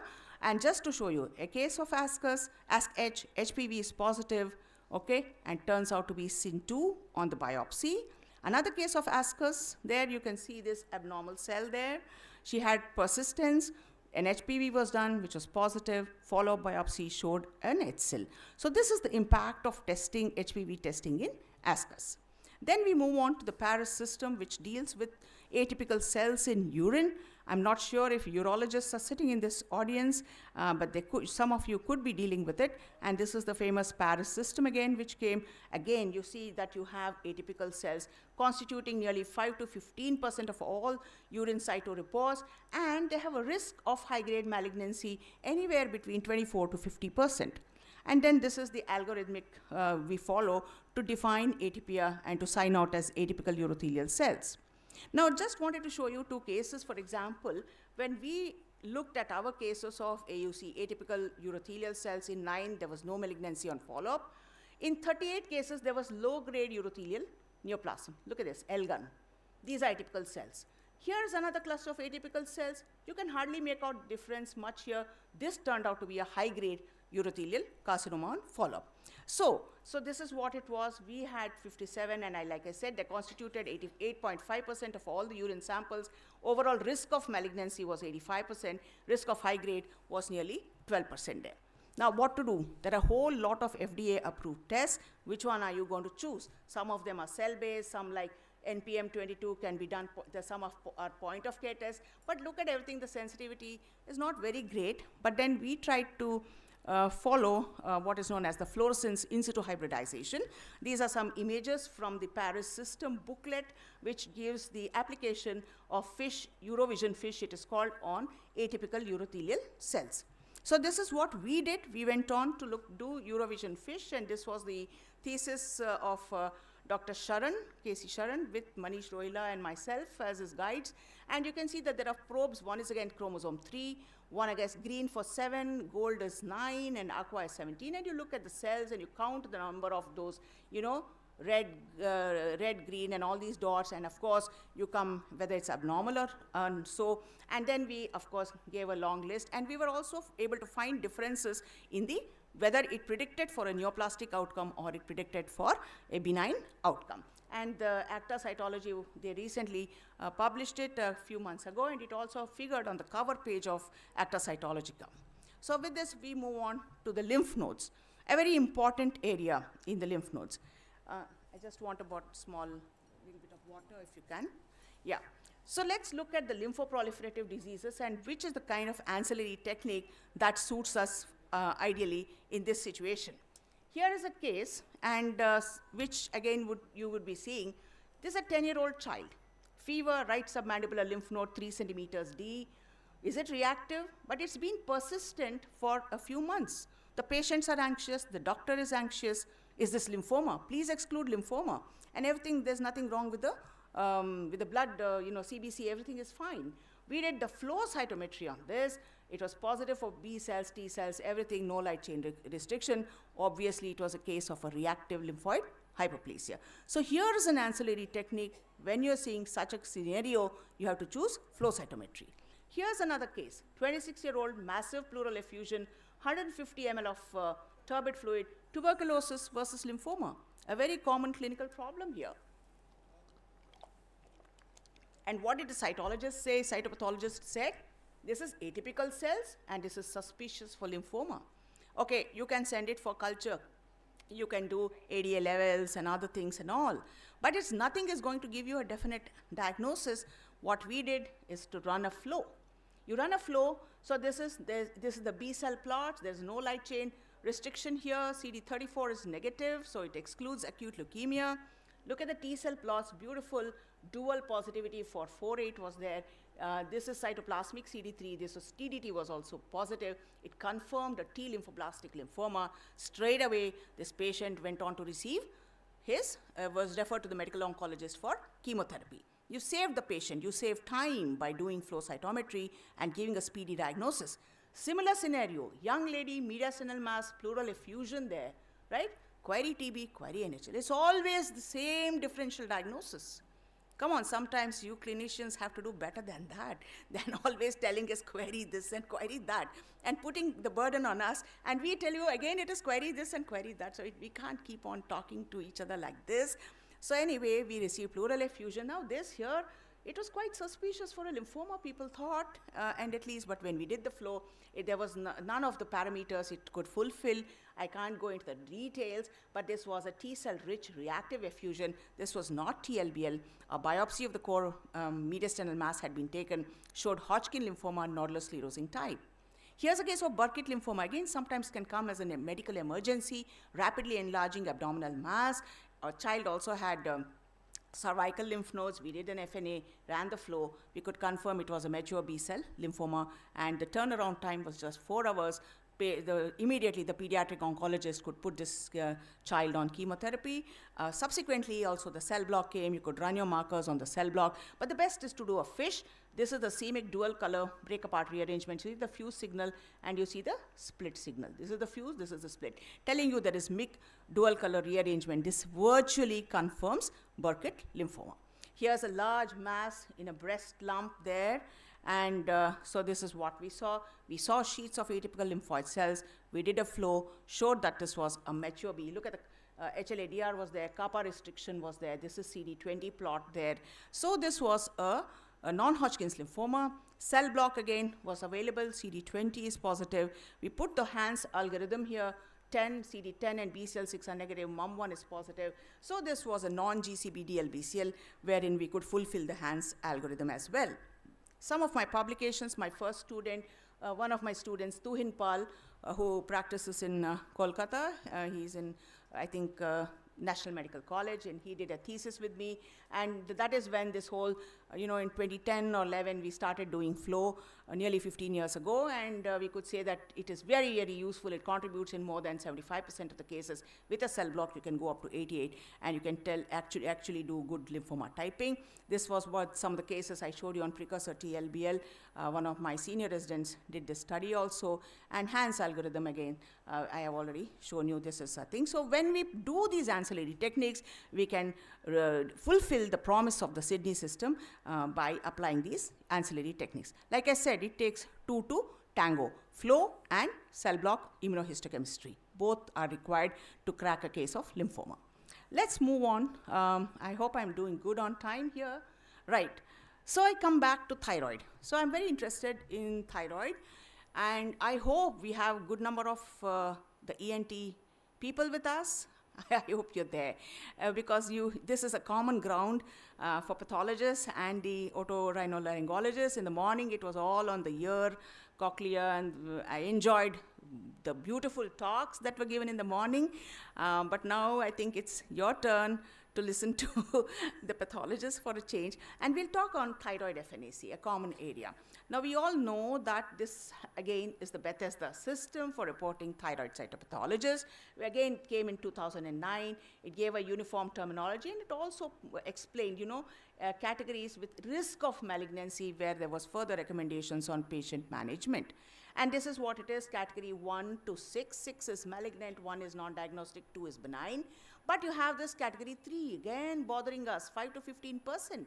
So in the first Bethesda system, and you can see, if it is category 6, you would do a near total thyroidectomy. If it is 5, it could be lobectomy or this.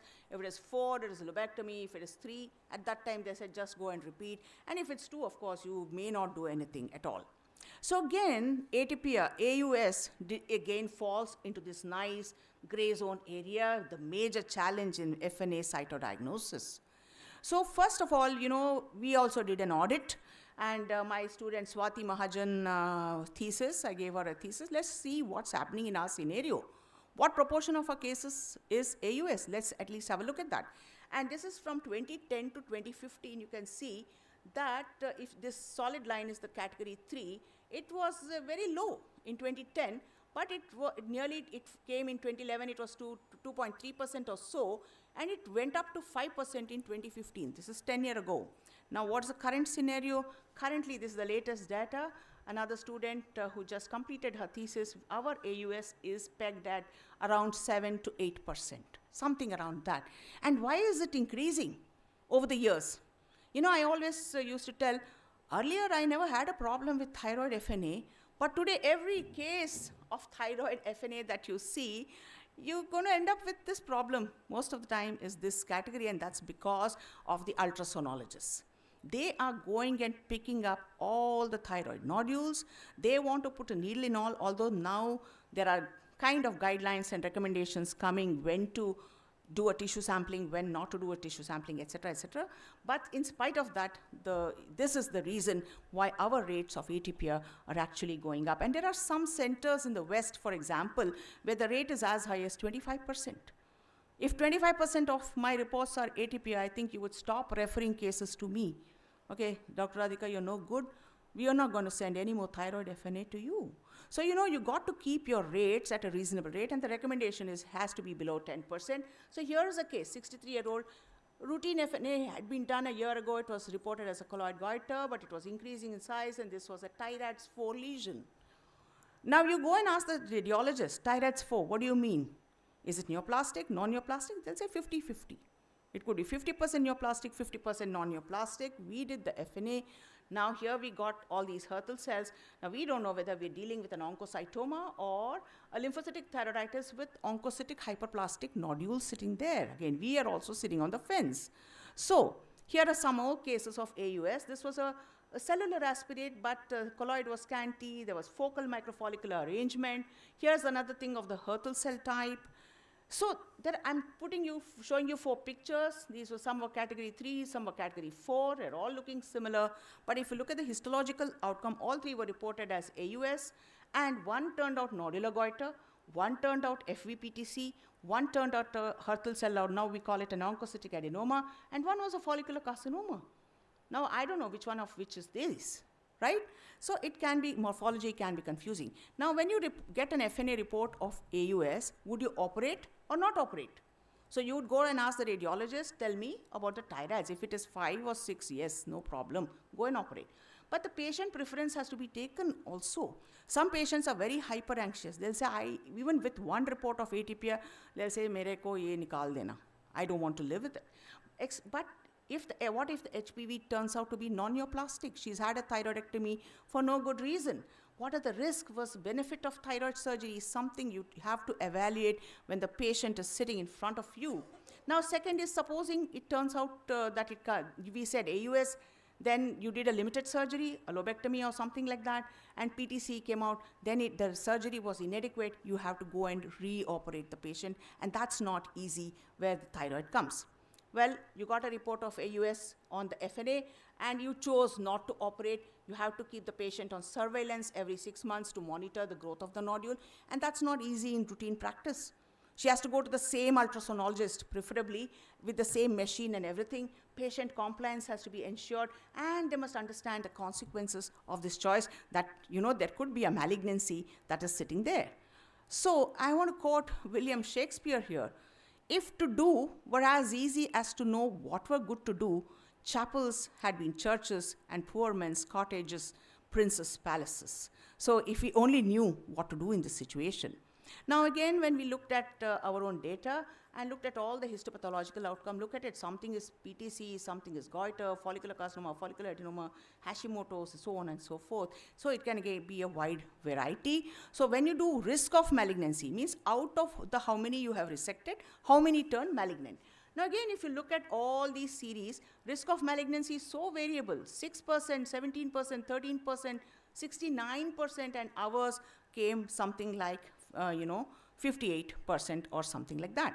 Now this is a meta-analysis done by Shipra Agarwal, she's in AIIMS, and she compared the Indian experience of this OSFLUS, the category 3 versus Asia. Now Asia is Japan, Korea, China and all these countries, and the West. There are differences in that. Asian countries, the resection rate is only 26%, our resection rate is 52%. The ROM of the resected specimen is 45% higher than us. Means Asian countries have a more conservative approach than us, and we are a little better maybe than the West. Then comes 2023, where you had a more formalized subcategorization. They said, you say it's AUS with nuclear ATPR versus AUS, all others put into one basket. And now this is just comparison of version 1, version 2, and version 3. Here it was only repeat FNA. In version 2, they said do molecular testing or lobectomy. In version 3, and again look at the ROM is 22% here. It was 5 to 15%, when it started in 2009. So that is how we have to progress with knowledge. We have to look at our data, we have to do audits, and they said you could do any of these, including surveillance is also recommended. So what are you going to do in a difficult case? No, this was a case, it was, technically it was all clotted and all that. So when you have such a suboptimal aspirate, I think better to repeat FNA. So this was the first FNA, we called it OS Plus, and I'm showing you the best areas. This is just, a few cell clusters like this, okay? Put it into category 3, repeat FNAC was done. Now it is showing beautiful microfollicles. I have no problem signing this out as a follicular neoplasm, and this is the nodule that can come out by lobectomy is definitely indicated. So you could correlate to imaging, you could correlate to the TIRAD score, but here you could also, we solved this case simply by a repeat FNAC. Now, if you look at the ancillary tests recommended by the Bethesda experts, who are all sitting in the US, and some of them in the Europe, they said do molecular tests. What are the molecular tests? Afirma and Thyroseq. And they said molecular tests can prevent unnecessary diagnostic surgeries in a significant proportion of these cases. And based on the mutations, if you have a BRAF V600E mutation, it's high risk, besides ALK, NTRK, and P53 and all, or a red PTC fusion. And if you have RAS mutations, it's a low or an intermediate risk. You could be surveillance or surgery. Here it is definitely surgery, but the extent can vary. So this is what the experts suggested. So you do a molecular test, and then you either do surgery or not do surgery. So now I just checked on the internet what is the cost. Thyroseq genomic classifier, $15,000. Afirma, $10,000. This is something around $10,000. All of these are omics-based, NGS-based. We have to do a lot of, money goes into all of this. So just like how cancer is such a huge problem, cancer therapy has been highlighted. It's a growing problem. Immunotherapy and all that is costly. Now diagnostics also can be very expensive. Now, when in a study which looked at the cost effectiveness of lobectomy versus genetic testing, and this is an American study, they said lobectomy was less costly, more effective than Afirma. You see, so this is a kind of thing. What do you do? Now, can we apply this recommendation in our own country? We all know we have limited resources. We can't just create infrastructure just like that. Besides, just buying some machines and other things, you also need skilled manpower, and that is even more challenging, even more difficult to get. Who will do the test? Who will interpret? How will they interpret? How are we going to rise to the challenge? So, but let's not give up. Never give up. You have to start dreaming, and that's when I really started dreaming. And some of you, I suppose, listening to me and in your postprandial slumber, I hope, if at all you dream, you should dream about something nice, that you follow your dreams, have a goal, and if you want to achieve it, you have to work hard, do everything you can to get there, and one day, definitely, it will come true. So now what I looked at was to look at just at BRAF V600E as a single gene test. We tried it for a while. Then we looked at one of the kits was giving us a 5 or a 7 gene test panel. 7 gene was a little more expensive, so we settled for a 5 gene panel. I'll show you about it. But we used a kit called commercial kit from Entrogen. And please tell me how I'm doing on time. So what should be the sample for molecular testing? Do we take smears? Do we take cell block? Or we take directly collected sample? Everything is challenging. If you have to directly collect a sample at the time of FNA, you should take it in RNA later. But smears are excellent. You can see cellularity and representation. But are they good for DNA? A smear, an FNAC smear, is it good? Madam says, no, it's not good. That's not, we tried, right? So never assume anything. So this is just, we were also at that time doing a lot of lung cancer EGFR testing. And now, madam, I can tell you it's routine. Smears, we check the cellularity, we just scrape it. And then it is taken in an Eppendorf, and then you have this very simple QIAGEN kit, or even there are other companies also which have the kits. This is, for example, a cell block. Similarly, you take sections, take it in the Eppendorf, run it through the kit, and this is a DNA. Direct sample is what? The median DNA was 26.3. This is from cell scrapes. Look at the DNA we got. And if you don't believe me, this is a gel here. Beautiful DNA. The mean was 129, mean was 62. Nearly 2 times the amount you can get by simply the cytoscrapes or the cell scrapes. Okay, you scrape a smear, you can get enough DNA, you can get enough RNA. I've also done NGS in some other context. There's no time to go into it. Now, what are the genes we focus on? BRAF V600E tells us it is PTC, but remember it is present only about 40 to 50% of the cases. RAS, yes, but RAS can be malignant or benign. Follicular adenoma or carcinoma, it cannot distinguish. And then, of course, there are others. So this is the Enterogen Thyroid Mutation Kit 5-gene assay, looks at KRAS, NRAS, HRAS, and also BRAF V600E. This is a simple RT-PCR assay there, which can be easily standardized in a good lab. And this is what it is. This is mutation positive versus a mutation negative. This is PTC. Smear was scraped, okay? Run BRAF positive, and histopathology showed a PTC. Here is a follicular adenoma from the cytoscrape. NRAS positivity turned out to be a follicular adenoma there. This was a smear which was negative for all the mutation, and actually this turned out to be FVPTC, follicular variant of PTC. Here is a case of thyroid AUS. It was quite cellular, but it was whether it was follicular hyperplasia or neoplasia, we could not decide. It tested positive for NRAS mutation. It turned out to be an encapsulated follicular variant of PTC on HPE. Here is another case. This was again also classified as AUSA. No mutation was detected. This just turned out to be a nodular goiter. So we have published this. Ojas Gupta, my student, he compiled all the cases. And what we have shown is it has a high positive predictive value. So if we sign out as mutation is positive, it makes it a good rule-in test, then surgery would definitely be indicated. And this is again our latest data. We've again repeated it on a nearly 40 cases of AUS. And as you can see, if it is mutation positive, then our risk of neoplasia is 71% and a risk of malignancy is 40%. So it improves by just doing on AUS. Mutation testing is very important.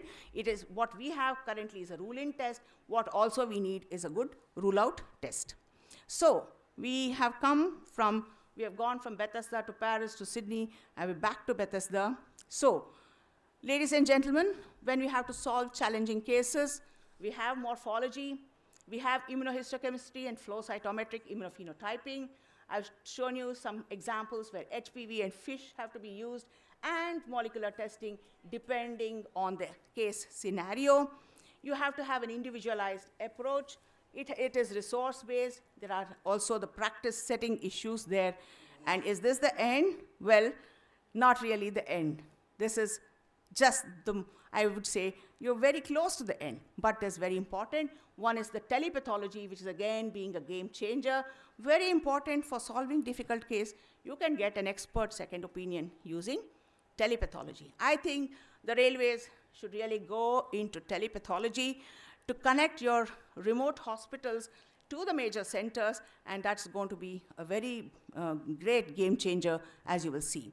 So this is what, in the COVID time, we had two districts. We had the E-Sanjeevani telemedicine department, and they used to send me, everything on WhatsApp images used to be sent to me.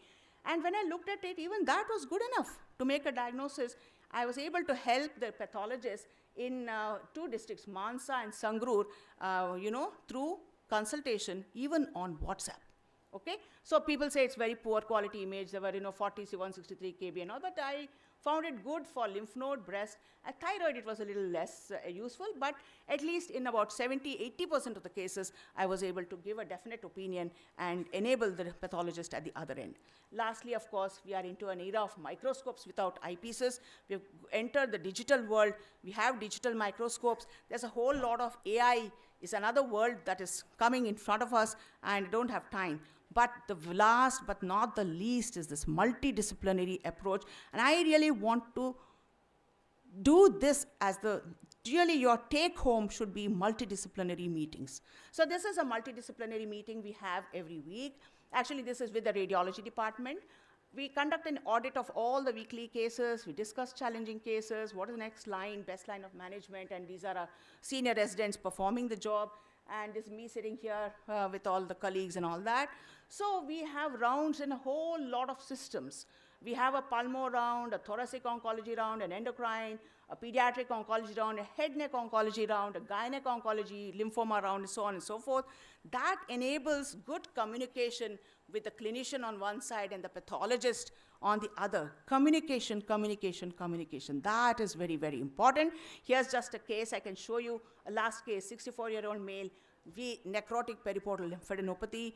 FNAC showed this. We called it a neuroendocrine tumor. We discussed it in our weekly round. There was no lymphoid tissue. They said there's no metastasis or for neuroendocrine. After discussion, it came out to be a biliary tract paraganglioma, and patient was taken up for surgery immediately and confirmed. So this is indeed my last case. Ladies and gentlemen, if I would submit to you, morphology remains the cornerstone when you have to solve challenging cases in pathology. Good clinical history, good imaging data, integrate or apply the correct ancillary testing in the right setting, integrated reporting, and of course, communicate, like I said. There should be great communication. We should be friends, the clinicians and the pathologists. And thank you so much for a very patient hearing. I think it's teamwork. Together, everyone achieves more. Thank you so much, sir.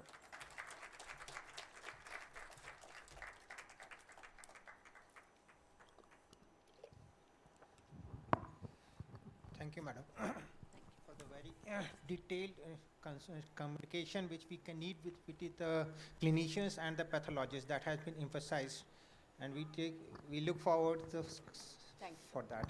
Thank you so much. Any questions from the audience or anything? Okay. Thank you. Thank you, ma'am. It was a very wonderful oration, a befitting oration. Thank you, ma'am, for such an informative presentation. And thank you to the chairpersons, Dr. K. Srikumar, MD, SER, and Dr. Charu Chandra Saxena, CSS, Northeastern Railways. May I now call Dr. Mahamaya Sharma, ACHD Pathology, to please felicitate Dr. Charu Chandra Saxena.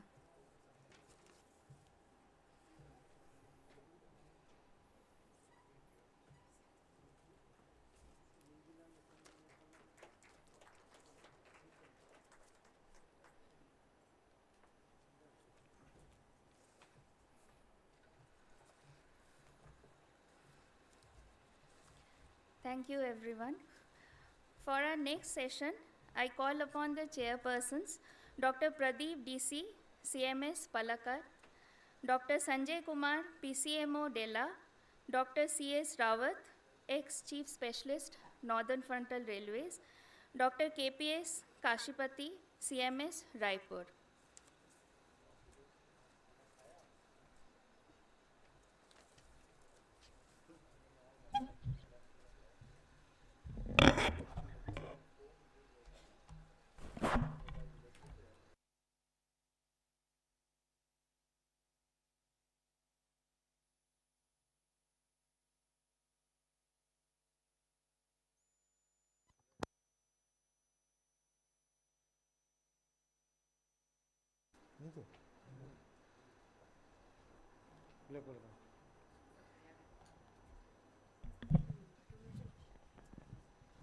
করছে না prize দিচ্ছিল না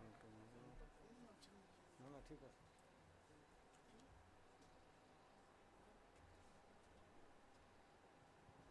Good afternoon, everybody. After a mind-blowing oration by Dr. Radhika, again we will have some more ENT session and also head and neck and general, that is king of non-communicable disease, that is diabetes also. So first talk is by Dr. Deepak Dalmia regarding translabyrinthine route for acoustic neuroma. As you all know, acoustic neuroma can be approached by 3 routes, that is retrosigmoid, translabyrinthine, and middle cranial fossa approach. Now, our great railway ENT surgeon of Mumbai, ACHD Baikula, Dr. Deepak Dalmia will tell in detail about the translabyrinthine approach for acoustic neuroma. Sir. Thank you, Dr. Pradeep, for the nice introduction. Good afternoon. just to revise, because this is a mixed crowd, what is CP angle? CP angle is a triangular space. It is bounded superiorly by the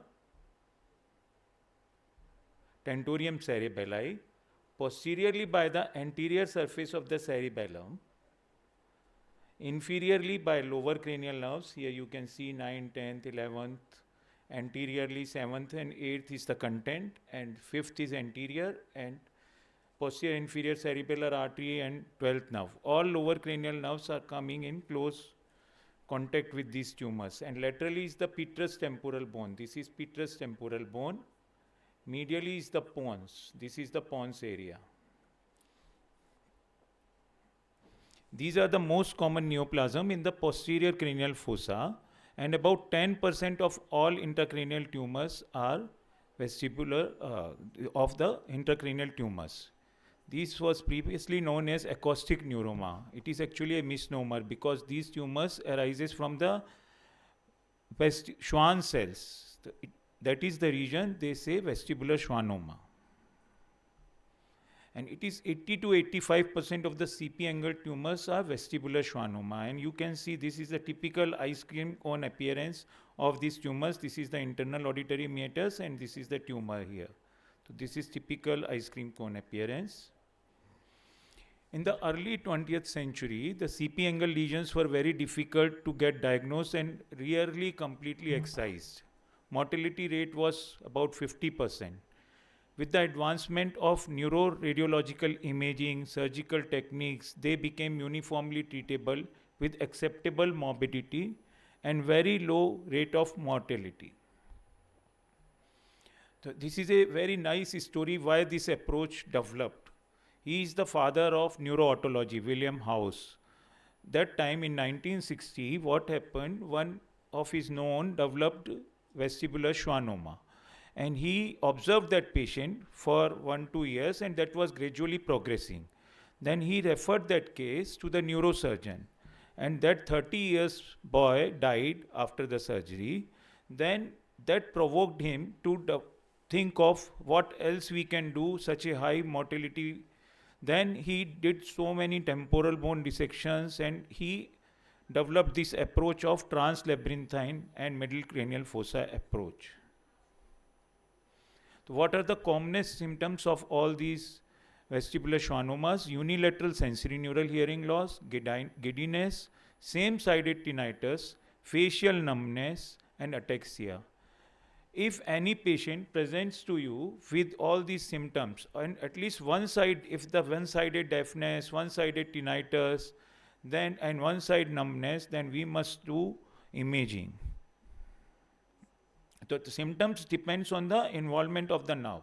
If the vestibular nerve is affected, then the symptoms are vertigo and loss of balance. If the cochlear nerve is affected, then the sensorineural hearing loss. If facial nerve is affected, here you see this is the facial nerve going, this is the tumor, complete tumor. Then the symptoms all depends on the involvement of the nerve. So after getting the history, what we do, we check by audiometry, how is the hearing status.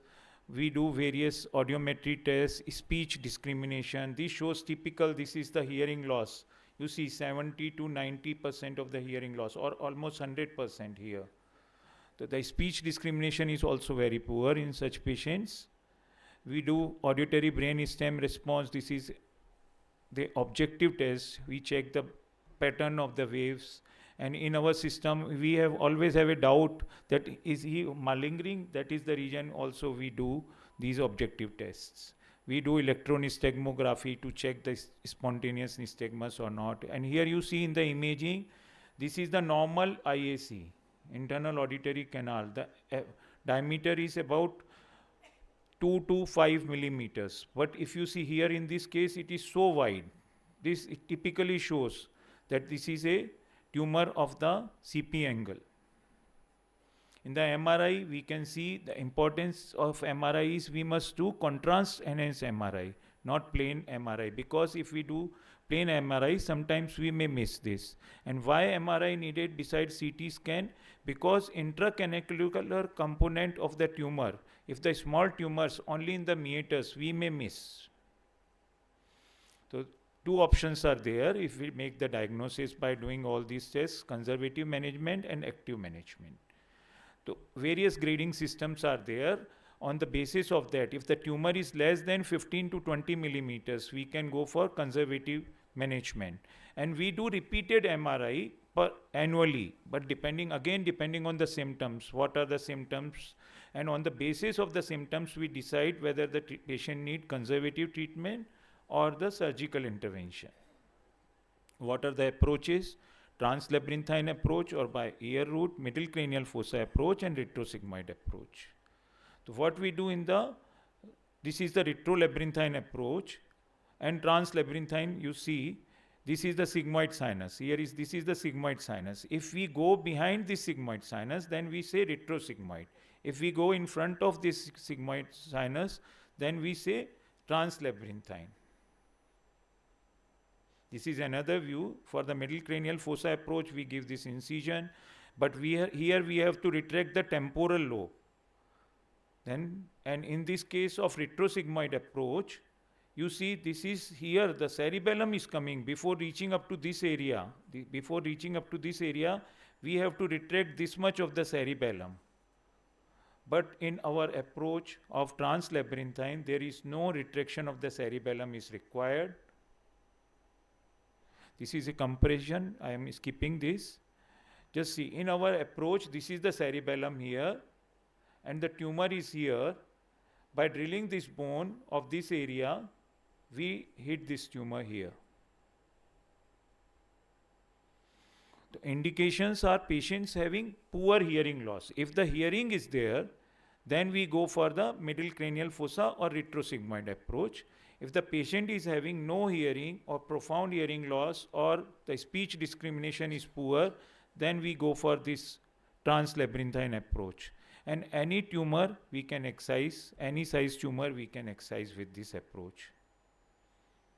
The good hearing is a contraindication for this surgery. The steps I will explain you in the coming slides, how we do this surgery. So this is the incision we have planned. This is the left side. We plan this C-shaped incision or U-shaped incision based anteriorly. And these are the electrodes for monitoring the facial nerve during the surgery. After giving this incision, we raise this flap, and this is the temporalis muscle here, and this is the muscle on the mastoid tip. What we do, we give this C-shaped incision to raise these flaps. Musculoperiosteal flap we raise and expose this squamous part of the cortical bone of the mastoid. Then we drill out the cortical bone, expose the sigmoid sinus. This is the middle cranial fossa floor. This is sinodural angle, and this is the magnified view. You can see we can decompress this sigmoid sinus. No need to retract the cerebellum.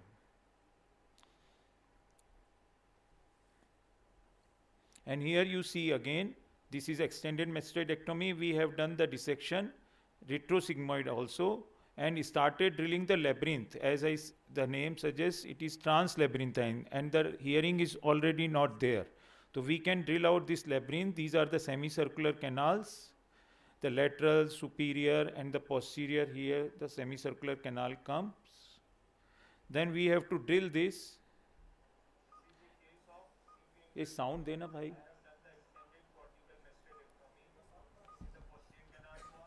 यार तुम लोग उधर है, इस तरफ है.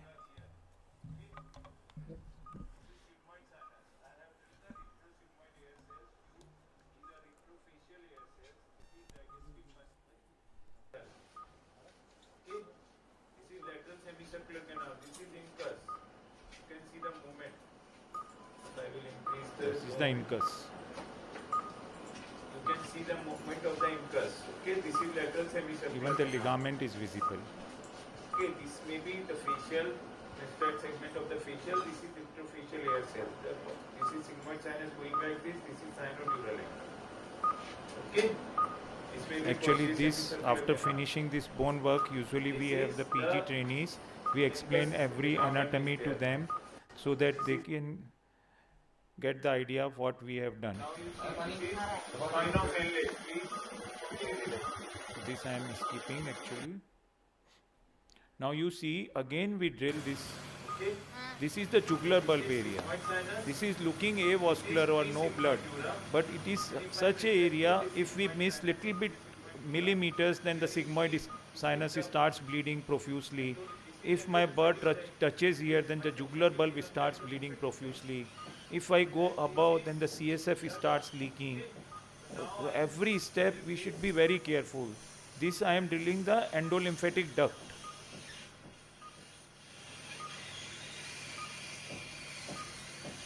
And this is the drilling around the internal auditory meatus.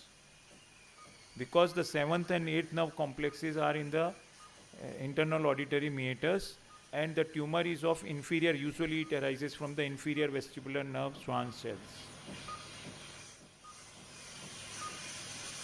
So after doing this drilling work, in this surgery, drilling is the key. So then we create these two troughs, superior and inferior trough, and this is the internal auditory meatus area. This is incus, just to orient you.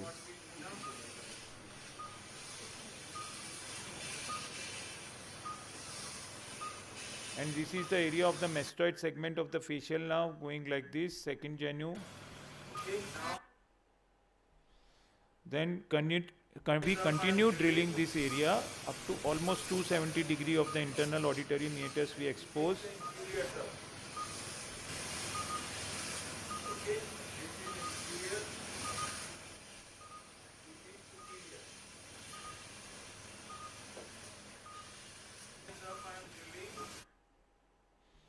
Now after doing this drill work,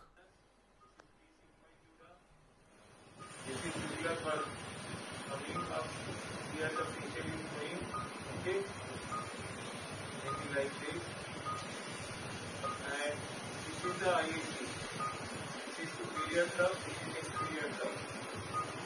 So now I am drilling this inferior trough, superior, sorry. Okay. So just underneath this,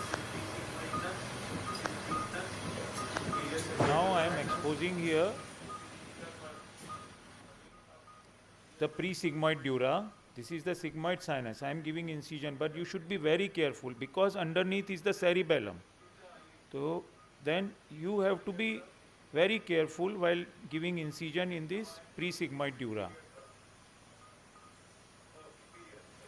The instrument depends on surgeon's choice. Some says that this instrument is not right here, but you must know how to avoid injury, whatever instrument you are using, but the care you must know how you can prevent injury to the underlying structures and what structure is going to come. Then you see even the cerebellum is visible here. You can see the pulsations of the cerebellum. I have given this just below the superior sagittal sinus. I have given this incision in the pre-sigmoid dura. This is cerebellum. Okay. And this is 7th and 8th nerve complex.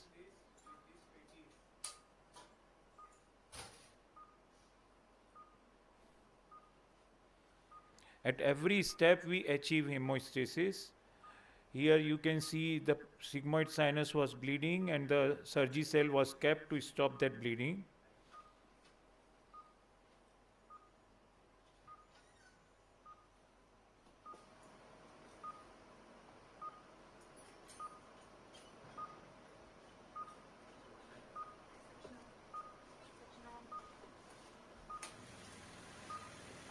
Now here you can see this is 7th and 8th nerve complex. The tumor is under this complex also and the superiorly also.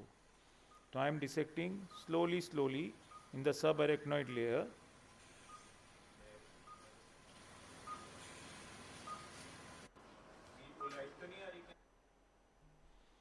And here you see how I am using the suction.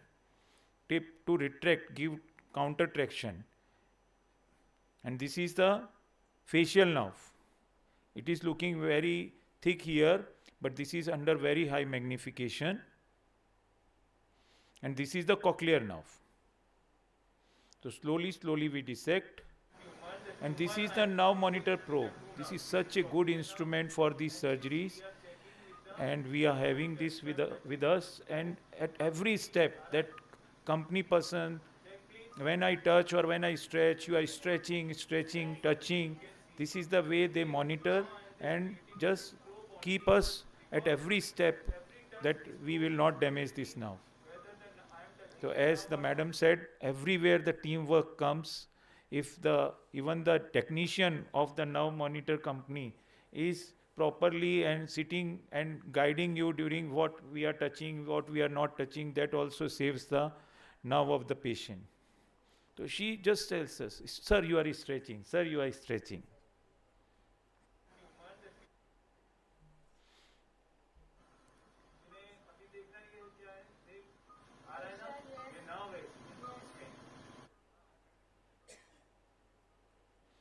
This is the final bit of the tumor, and this is the brain stem. This surgery we do with the neurosurgeon from Western Railway, madam. Yogesh comes, and when he takes the seat, then I say, oh, you are touching midbrain here. When I sit, then he say, oh, you are doing this wrong. So when you drive the bike, then you feel okay. When you sit behind the bike, then you feel you will do the accident. The same thing was happening.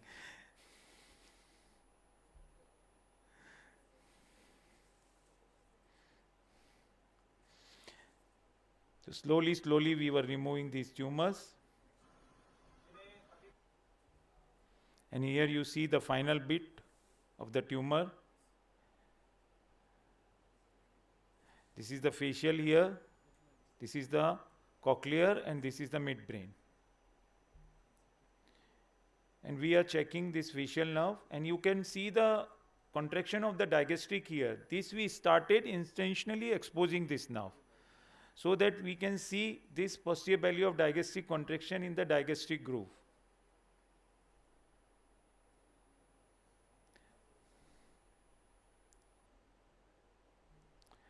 This is another instrument, very good instrument, Cavitron ultrasonic surgical aspirator.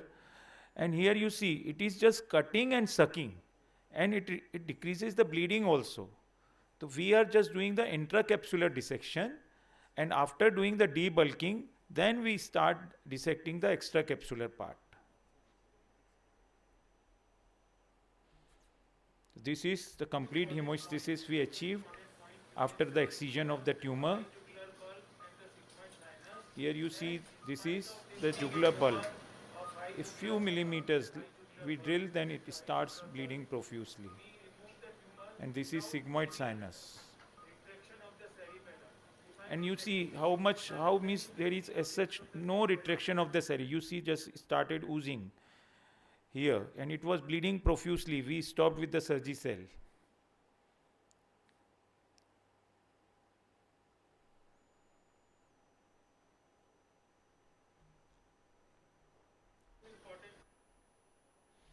And here you see the brain stem. This is all brain stem, very sensitive. If we do something, then the physicians manages. So that's actually every step. If you lose patience at any step, then the chances are more. And all these surgeries, they last for 8 hours, sometimes 10 hours. Then you see, 15 minutes kar diya kya? Then we harvest the fat from the thigh and seal this. ये वर्मा जी के डर से वैसे ही time पे finish करता हूँ, उसमें भी 5 मिनट कम कर दिए. We harvest this from the thigh and we seal this. Then after putting that facial atta, we do this closer. And this is a 64-year male. Just I will show you the post-operative picture of this. Just see after 2-3 days. मेरी तरफ चलना शुरू कीजिए.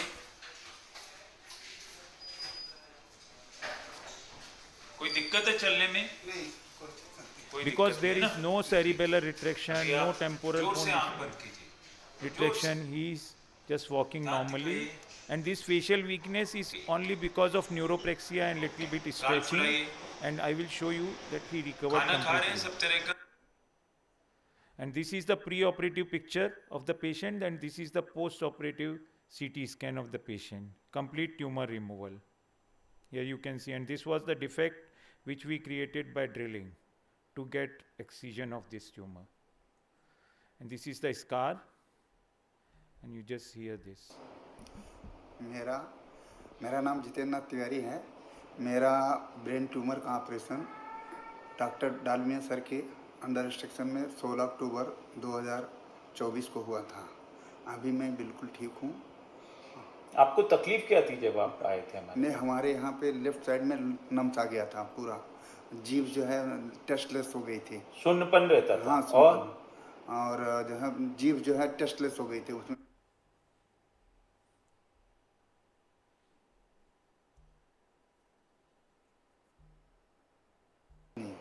कान में कोई सीटी बजती है? नहीं, कान में सीटी नहीं बजती। कोई सीटी नहीं, पहले बजती थी, अभी नहीं। ठीक। टाइम आपको चक्कर नहीं आते थे ऑपरेशन से पहले? जो अभी आप जोर से आंख बंद कीजिए। Just see the facial status. माथे पे सलवट डाल। This is another case, 30 years female with 2 kids.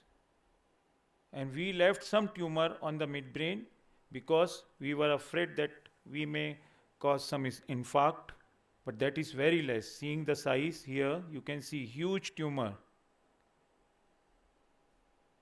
And this is her, again I am skipping this, and this is the third case. We did 3 cases in last 3 months, and here you see huge tumor, complete tumor removal. And this is again the post-operative picture of this patient. He ate after 24 hours. आपका शुक्रवार को operation हुआ था brain tumour का। आज कौन सा दिन है? सोमवार। तो शुक्रवार को हुआ, फिर शनिवार, इतवार, सोमवार, तीसरा दिन है आज, है ना? ऑपरेशन के बाद। तो आपने आज क्या क्या खाया नाश्ते में? आज ब्रेड खाया है, ब्रेड दूध। Tumor of any size with preoperative poor hearing and poor speech discrimination score should be operated by translabyrinthine approach. The incidence of preservation of facial nerve are better by translabyrinthine approach than the retrosigmoid approach. Incidence of ataxia and imbalance are minimal because we are not retracting the cerebellum. This is our team of anesthesiologists. Without them, we can't do all these surgeries. 8 hours they are giving us a patient. Whatever we want to do, we can do. And after 8 hours, they extubate and the patient is talking. Without anesthetics, I feel surgeons are nowhere. And after that, if something happens, the physician manages. The nursing staff, the post-operative ward staff, we thank you all. And this is our department and medical director. Thank you.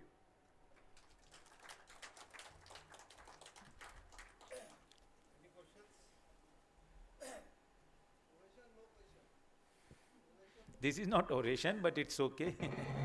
What is the incidence of recurrence, especially when you leave a small tissue of tumor? Actually, when we leave some tumor, sir, actually we have to calculate that if leaving 2 millimeters tumor, if we are saving the morbidity of paralysis or the persistent giddiness, then we can leave because we already damaged the vascularity of the tumor.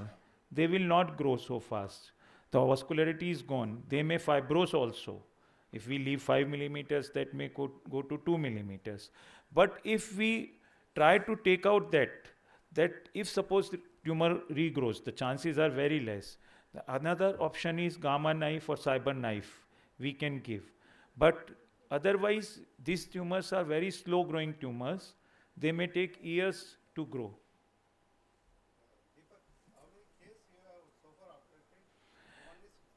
In last 3 months, 3, otherwise we operated about 15 cases. Recurrence as such is not there. As I said, one patient came to us, then we gave cyber knife to that patient.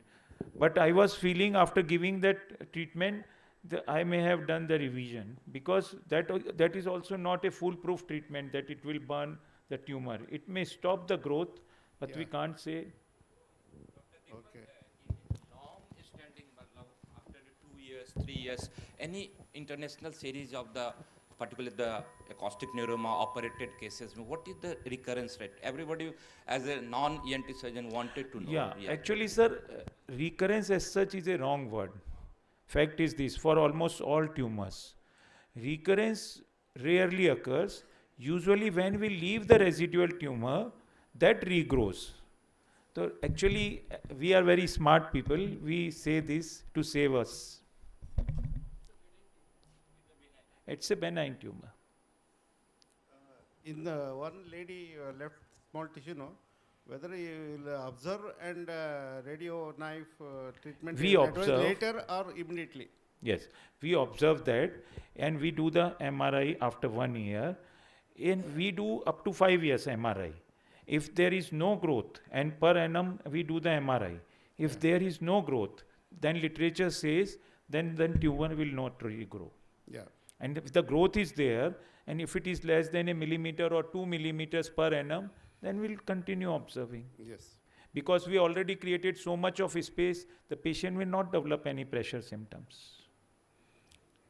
Thank you, Dr. Dalmia, for an excellent presentation and an excellent surgery. Thank you, sir. Surgical steps, they're always a visual treat, especially in a conference.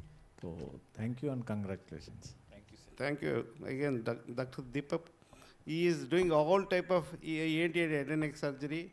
I think first I attracted about him by seeing his acoustic neuroma surgery videos. Thank you. Now next speaker.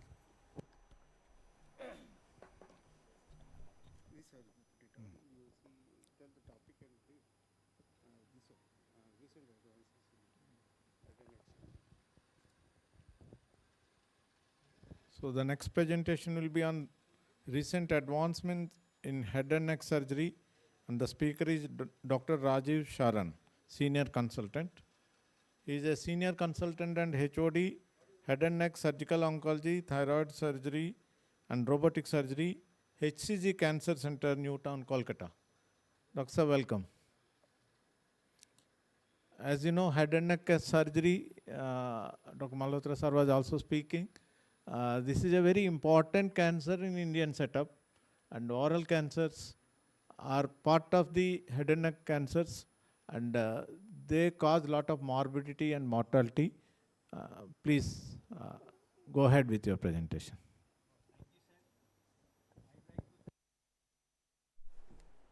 I would like to thank organizers for giving me this opportunity to give this talk on recent advances in surgical management of head and neck cancer. So I am just going to show you the main recent advances and some videos so that you will not be bored after so extensive talks previously. So head and neck cancer is most common cancer, and especially in males, and 70 to 80% of these cancers are due to tobacco use. So most of these cancers are preventable cancer. In India, gingivobuccal cancer is the most common form, and now incidence of carcinoma tongue is increasing, and those in tobacco, non-tobacco user and young patients. So what are the goals of treatment for any cancer, I will say? So maximizing cure rate is the most important goal, and we never compromise on that one. The next comes preserving function or rehabilitating functions, and third comes cosmesis. So initially it used to be only cure rate, but now these days we give equal emphasis on preserving function or rehabilitating function and cosmesis as well. So oral cancer surgery is the mainstay of treatment, and for early lesions surgery is very simple. Patient goes home in 4-5 days. But for advanced lesion, it requires complex surgery, complex reconstructions, and adjuvant radiotherapy or chemotherapy.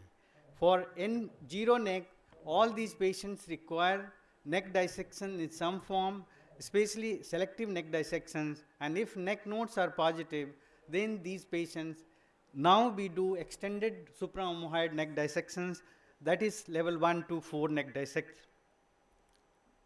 So pectoralis major myocutaneous flap, you can see this used to be workhorse flap in any institution, busy institution where caseload used to be humongous. So you can see this is very sturdy flap, and the success rate is almost 98-99%. But there are limitations of these flaps because this is bulky, lot of tissues, lot of muscles are there. So in some cases it may be good, but lot of other situations it doesn't fit what we want to achieve that one. So now we have moved to microvascular free flap reconstructions, and that is now standard of care for most of head and neck reconstruction defects. So you can see the difference. The left side, you can see this is nasolabial flap. So, and right side is free radial forearm flap. So left side it was just angle of mouth and buccal mucosa tumor, but right side it was whole of buccal mucosa involvement with half of lip involvement.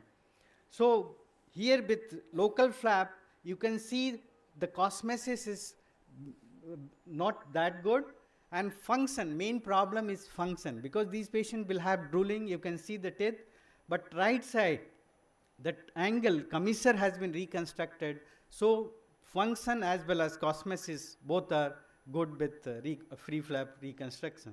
So for tongue reconstruction, if you don't do reconstruction, then that area heals by fibrosis, and that will restrict your tongue movement, leading to problem with your speech and swallowing.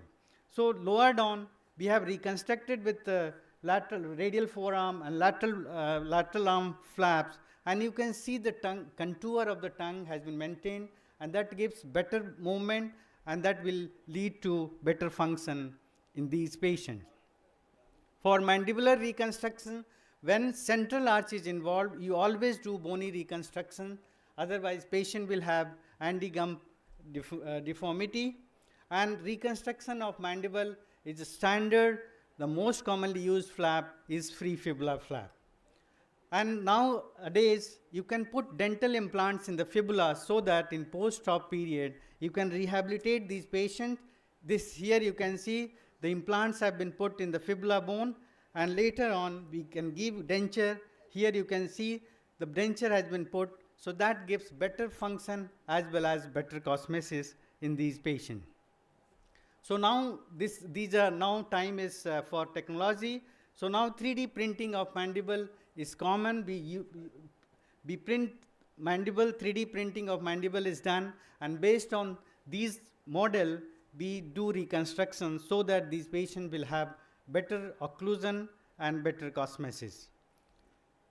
This is a 55 years old lady presented with a large thyroid cancer, and involvement CT scan showed a large tumor in the thyroid with involvement of trachea. So bronchoscopy picture, you can see the trachea was involved, and CT wise it was almost 4 to 4.5 centimeter of tracheal involvement. So the problem was to anastomosing both the ends because that segment is too large, and almost 7 rings of trachea were removed. So you can see second to almost 8 rings were removed. So we mobilized the trachea in the mediastinum, we mobilized from suprathyroid, suprahyoid release of the larynx, and we were able to close primarily. And here you can see this is post-op anastomosis of end-to-end anastomosis. And this is bronchoscopy pictures after 7 days. You can see the anastomotic side is healing well, and this patient is doing well for last 5 years. So now parathyroid, because thyroid surgery, the main complication is recurrent laryngeal nerve palsy and hypoparathyroidism. So now there are techniques to identify parathyroid during surgery, and this is indocyanine green dye that is injected, and after few seconds, maybe 20 seconds or 25 seconds, you can see the bright green color in infrared camera. So you can identify the parathyroid, and accordingly you can preserve parathyroid function. So that will also show you whether these glands are functional or not. So now nerve monitoring is becoming popular these days, and a lot of meta-analyses have shown not much difference if you do routinely, but these are especially important if you are doing revision surgeries or it's a complex tumor, very locally advanced cancers of thyroid. So here, with continuous monitoring, you can see the vocal cord function, recurrent laryngeal nerve function, and you can adjust your retraction based on these findings.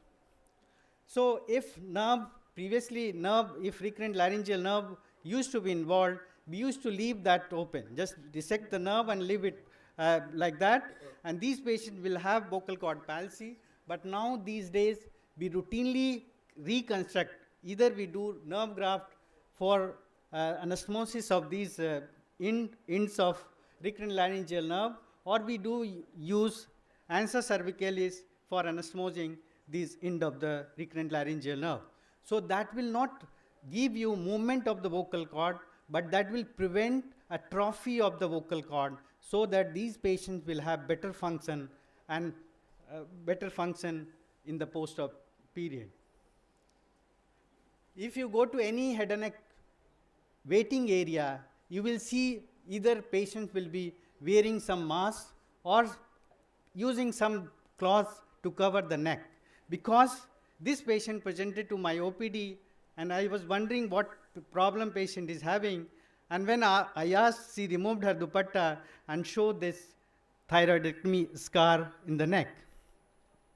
So there are different techniques available.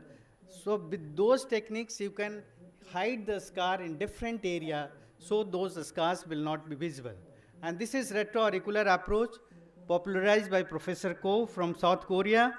And here you raise the skin flap in the retroauricular area in the subplatysmal manner, like a normal neck skin flap raising, and then you put retractor, and then with the help of robotic system, you can do the neck surgeries. So this is a 35 years old male tongue cancer patient, and you can see the post-op cosmesis. So you can't find anything in the neck, so nobody can tell this is a patient of head and neck cancer. So we have published on this approach. So thyroid, many times, maybe 20–30% of the time, patient may have bad scar like this one. So most of the time you get good scar, but these kind of scar also you see in the follow-up period. So there are different techniques. So these are mainly transaxillary BABA approach, facelift approach, or transoral approach. And this is a 25 years old unmarried female, a professional, presented with 3 centimeter thyroid tumor with right neck node. So because her marriage was planned, she did not want a scar in the neck. So we gave options of robotic thyroid surgery with central compartment clearance with right neck dissections. And these are the intraoperative pictures. And this is a small video.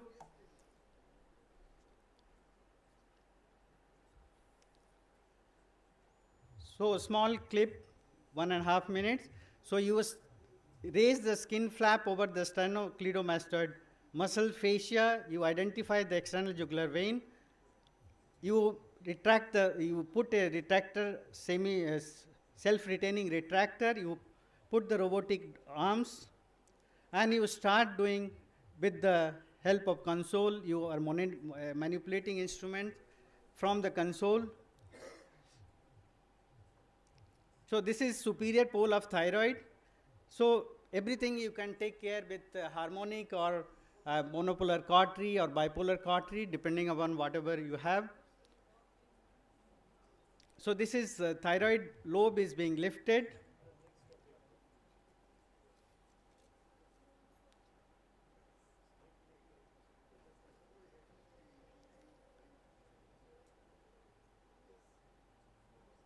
So this is thyroid lobe is mobilized. Then you divide the isthmus in the midline.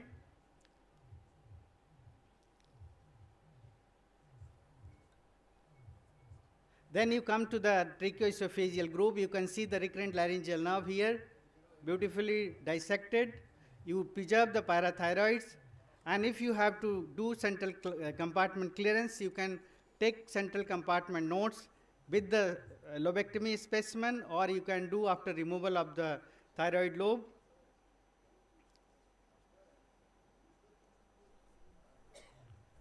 And here you see this is immediate post-op.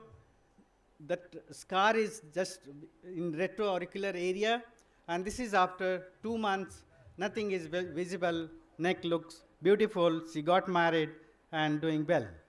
This is another case, this is a different approach, this is called BAVA approach, and advantage of this approach is you can do thyroidectomy like a normal open thyroid surgery because whole of a specimen is removed and blocked, and here you would give 5 incisions, almost 8 to 10 millimeter, and this is a small clip.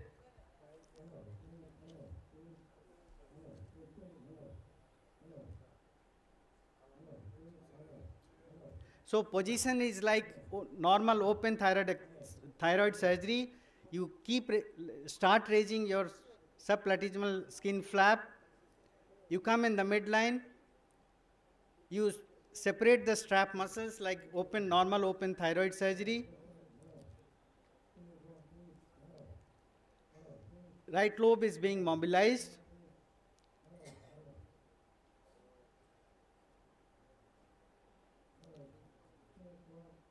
So this is the tumor at the superior pole. And here you can see this is ICG dye. You can identify the parathyroid, accordingly you can preserve. This is the lower parathyroid, and you can see the parathyroid vessel going just posterior to the thyroid gland. You identify and preserve because you are working with magnification, so you can identify those vessels and you can preserve the parathyroid nicely with vascularity intact. And you can see the recurrent laryngeal nerve here. This is all dissected till entry in the groove. And then thyroid tissue is being separated from the trachea. So beauty of this procedure is you can do total thyroidectomy with the single docking, and this is the post-op. For transoral robotic surgery, so this is now becoming popular, especially in Western countries. For early oropharyngeal cancer, this has become treatment of choice. And because robotic surgery instruments have advantage that can rotate in different directions. And here you can see this is a parapharyngeal tumor, large parapharyngeal tumor here. So this patient will require mandibulotomy, but we were able to do transorally with the help of robotic system, and you can see the post-op pictures after 2 months' time. This is another clear cell carcinoma of base of tongue, and we did it with robotic system. And here you can see a small clip. So you take margin like a normal open thyroid, open surgery. So, but the advantage of robotic system is you can see the base of tongue, that is very difficult area to see and very difficult to manipulate in this region. But with the help of robotic instruments, you can do wide local excision of the lesions, you can ligate the vessels.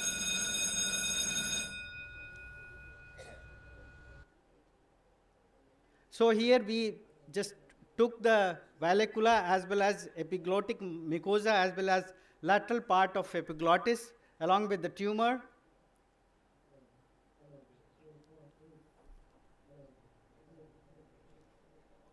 So this is epiglottis, part of epiglottis is being taken. So post-op, this patient did not require radiation and patient is doing well for last 4 years. And here you can see this is post-op endoscopy picture. This is an interesting case. This patient a large locally advanced tongue cancer. So patient received chemoradiation outside, and here you can see the previous PET CT. You can see the lesion, and after chemoradiation there was a residual tumor in the tongue, but there was an induration in the anterior tongue as well. Patient is a teacher in a renowned school, so she did not want to lose her speech as well as did not want any scar on the face. So we planned hemiglossectomy by open approach for oral tongue, and then robotic system torch for base of tongue lesion, and then she required free radial forearm flap. So we did insetting of the flap with the robotic system. So I will show you the small clip. So 6-7 centimeter incision we gave in the neck, and then we put the robotic arm, and this is a small clip. So first we resected the base tongue region. We did radical tonsillectomy.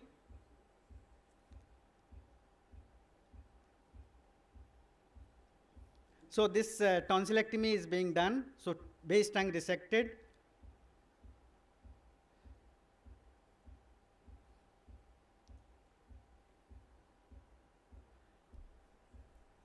So this is a lateral pharyngeal wall.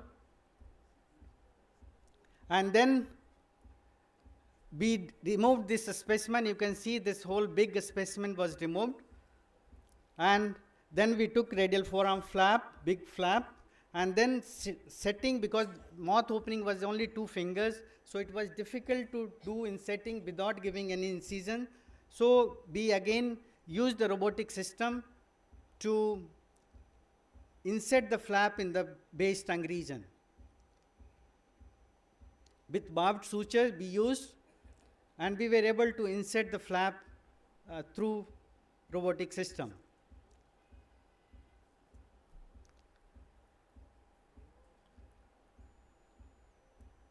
So now we did microvascular anastomosis, and this is the final picture, reconstructed tongue. And this, she has joined back school. She is teaching in school now. So now almost 6 months, she is doing well. To conclude, head and neck cancer includes wide spectrum of cancer. Recent advancement in surgical techniques has improved oncological outcomes, function, and cosmesis. Evolving role of minimal access surgery, robotic, endoscopic, any minimal access techniques. Infrastructure and expertise play an important role in deciding type of treatment. And this is my robotic team and SCG, Dr. Daman, Dr. Dilly, now she has gone, and our anesthetist and OT staff. Thank you. Thank you, Dr. Sir, for a very lucid presentation. Oh, thank you, sir. And the use of robotics in oral cancers and thyroid surgeries. For all the doctors who are practicing thyroid, there are a few simple tips which everybody know. The scar should not be very low in the neck, because the tendency for hypertrophy and keloid increases as it goes down towards the chest wall. So please be careful when you are giving an incision. And if you want a better scar, you can do 2 different levels of platysma and skin incisions. This simple technique, which everyone knows, if implemented, will avoid these kind of bad scars. Thank you. There is a very interesting study from UK, and that showed like where patient wants the scar. So in that study, patient did not want any scar in the upper neck or mid neck. So patient wanted scar in the lower neck. So in sitting position, that should be checked whether this scar which you are going to give incision, that should not come on the chest. So because when patient is on the table and neck is extended, and if you give a scar at that time, you mark the incision, later on in the post of day 1, you see a scar is coming on the chest. So sir, as you mentioned, that very important to just see whether you are going to give a scar in these patients. So the best part is the lower incision, neck incision, that is just not coming on the chest, because that can be like that can be hidden by just wearing some ornaments or something. So those are the best. Otherwise, because I have seen patient having mid-neck scar becoming hypertrophic, and that is very, very visible, because this part of neck is very, very visible, but lower neck crease, that is well hidden in this one. So that your scar should not come on the chest. So that we have to ensure that the scar is not coming on the chest. Thank you, sir. Very nice presentation. Now the robotic new era is now robotic era. Now the railway will venture in this system. Yes, this should help in this direction. No, I didn't get yours, sir. No, railway should Achha, also. or railway is coming up with the robot, that's a great thing. So I think BJ institution like this should get a robotic system, because these are going to be like technology we have to use. Even if we are happy with our open result, that is going to come and you have to accept. If you accept now, then you will be better after 5 years or 10 years.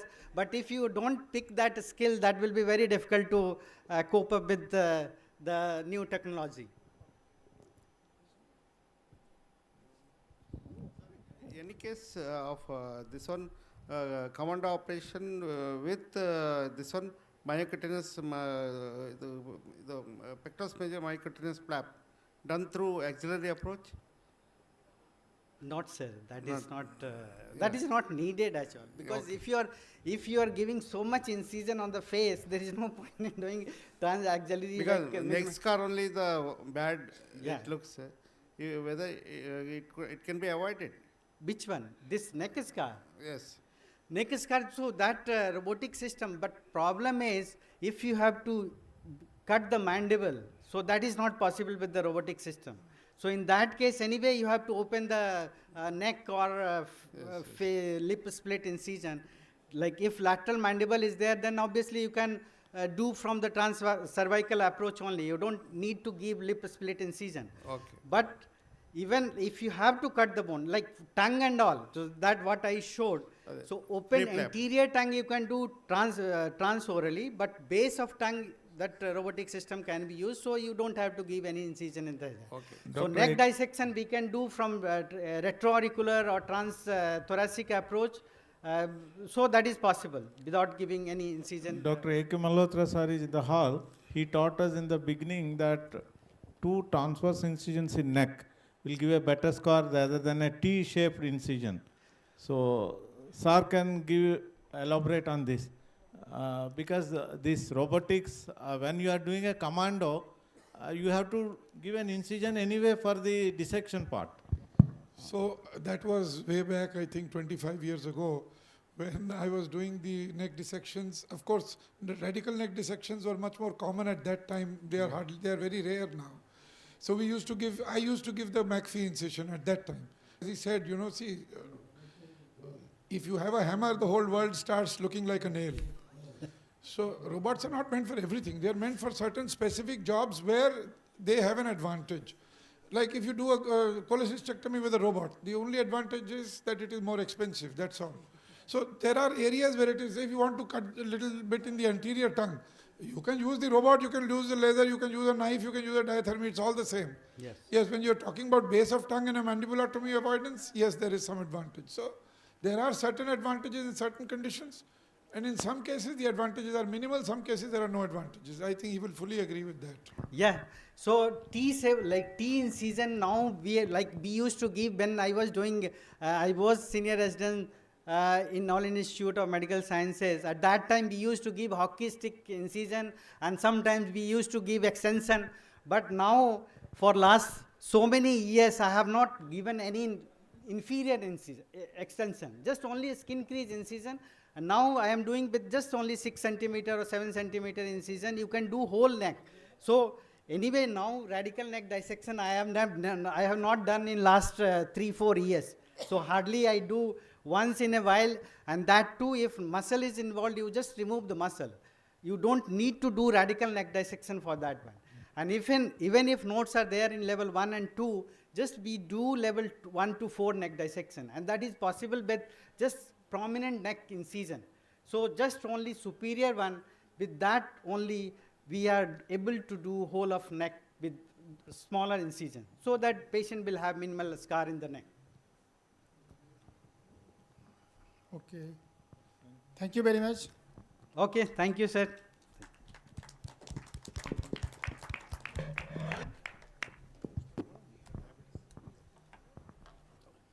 Now I invite Dr. B.N. Jha, senior cardiologist, senior consultant cardiologist, to deliver the lecture on recent trends in diabetes mellitus in oral semaglutide.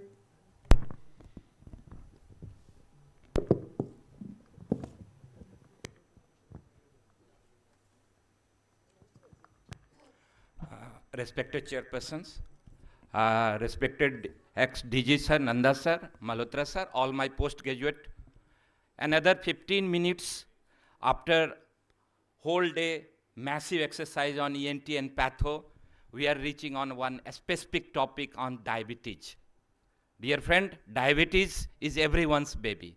I always used to say diabetes is such a common disease that no department is ever will not see the case in that. Can you imagine how many patients are now in India? My PGT, approx lakhs, crores, definitely around 20 crores. How many patients in the whole world? Approximately 50 to 80 crores. So just now, very recently, sir, one of our chairpersons saying king of metabolic diseases. So diabetes is not from the today. Diabetes was from the Vedic eras, and the name was Madhumeha. So starting from the civilization to today, it is one of the frightening disease we all are facing. Every second case is related to the first one, related to diabetes. So ladies and gentlemen, today is a topic of around one terminology, that is CKM syndrome. That is the cardio, kidney, and metabolic syndrome. The cocktail of three is our talk of the day. What are the solutions of the how to prevent? We are verge of the volcano. The next 10 years will be full of metabolic syndromes. Every third person you are looking on road is having metabolic features. So impact, the solutions, and the what evidence I'm talking in this forum is our today's talk. Next 5 minutes will be discussion for that. So cardiometabolic syndrome. What is diabetes? Diabetes is a chronic state of hyperglycemia with fasting 126 with the HbA1c 6.5 plus. Pre-diabetes 6.5 to 5.5. So diabetes is such a common we are getting with the cocktail of three, particularly of this CKD, manifestation, metabolic factors, and all the four of this. Kindly laser, please, laser. Yeah. So the combination of all four, the diabetes, cardiovascular, kidney, and the metabolic of this is the comes under the one umbrella. The obesity and diabetes is such a common, we all know that. The type 1 diabetes, approximately I told 5% of your cases. The type 2 is majority obesity related, and the now terminology is diabesity. Diabetes plus obesity. So we are living in the era of diabesity, whether the most of the complications of diabesity we all are seeing here this. So what are the complications of the many diabetes with your obesity, diabetes with metabolic disease, with CVD, with CKD, all here you see the different parameter of that. So what is the cause? Now the new organ, I always used to say, is adipose tissue. Adipose tissue is such a important nowadays, and the two toxins, adipokines and cytokines, is the key factor leading to whether glomerular GFT reduction, whether to atherosclerotic changes, inflammatory marker. So CKM syndrome, it's not happens in day one. There are 3 to 4 different stages of the CKM syndrome, whether the stage 1 to stage 4, whether no risk factor to the full-blown CVD. So the mostly the different, please पीछे वाला बैठ जाइए, sit on, ma'am, hello, KP, बैठ जाओ. What are the different type of CKM? Stage 1, 2, 3, 4. So stage 4 is the terminal whether you are getting the full-fledged type of the CKM with the atherosclerosis, subclinical, metabolic features, and the excess of adiposity. Ladies and gentlemen, this is the volcano, what I am trying to emphasize, that initially only there will be the mild feature of the obesity with metabolic, with triglyceridemia, and leading to the complication of the pre-atherosclerotic changes of this. So respected chairperson, it is not heroism that you are treating an end-stage disease. It is the heroism lies in that when you are detecting the early detection of the disease, when the progression we can regress. So most of the targeting factor of that, whether diabetes is it a glucocentric? Of course, yes, glucose should be reduced. Whether it is the atherogenic lipidocentric? Yes. So BP reduction, lipid reduction, insulin reduction, all are dependent related to weight reduction, because I told you 80% of the diabetes load is due to the obesity. And diabetes is our main enemy. So what are the multifactorial solutions? The solution lies, we all know that diabetes from the Madhumeha time, lot of barks from the trees, to the insulin area of just now 100 Benting and best. After the research go from beta cell to the alpha cells and GLP-like analog. Have you heard postgraduate Gila monster? Raise your hand. So era of Gila monster, it is the heloderma. And heloderma was the basically big lizard and leading to the solution as a GLP-1 in 205, only 20 years far. And first GLP analog was discovered as a solution to the diabetes. So started from your exenatide, particularly with the Gila monster toxins, and it releases. So the solution of the incretin effect started. What is incretin?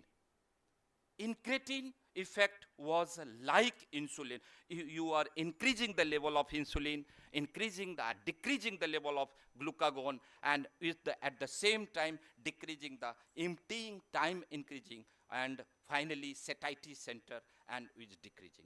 So the concept of GLP-1 analog started with exenatide after the most poisonous lizard GLP-1 analog.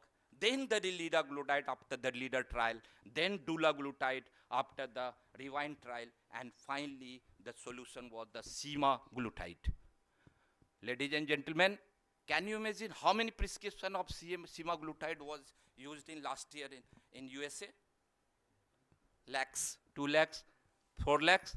No, it was 13 lakhs prescription was prescribed.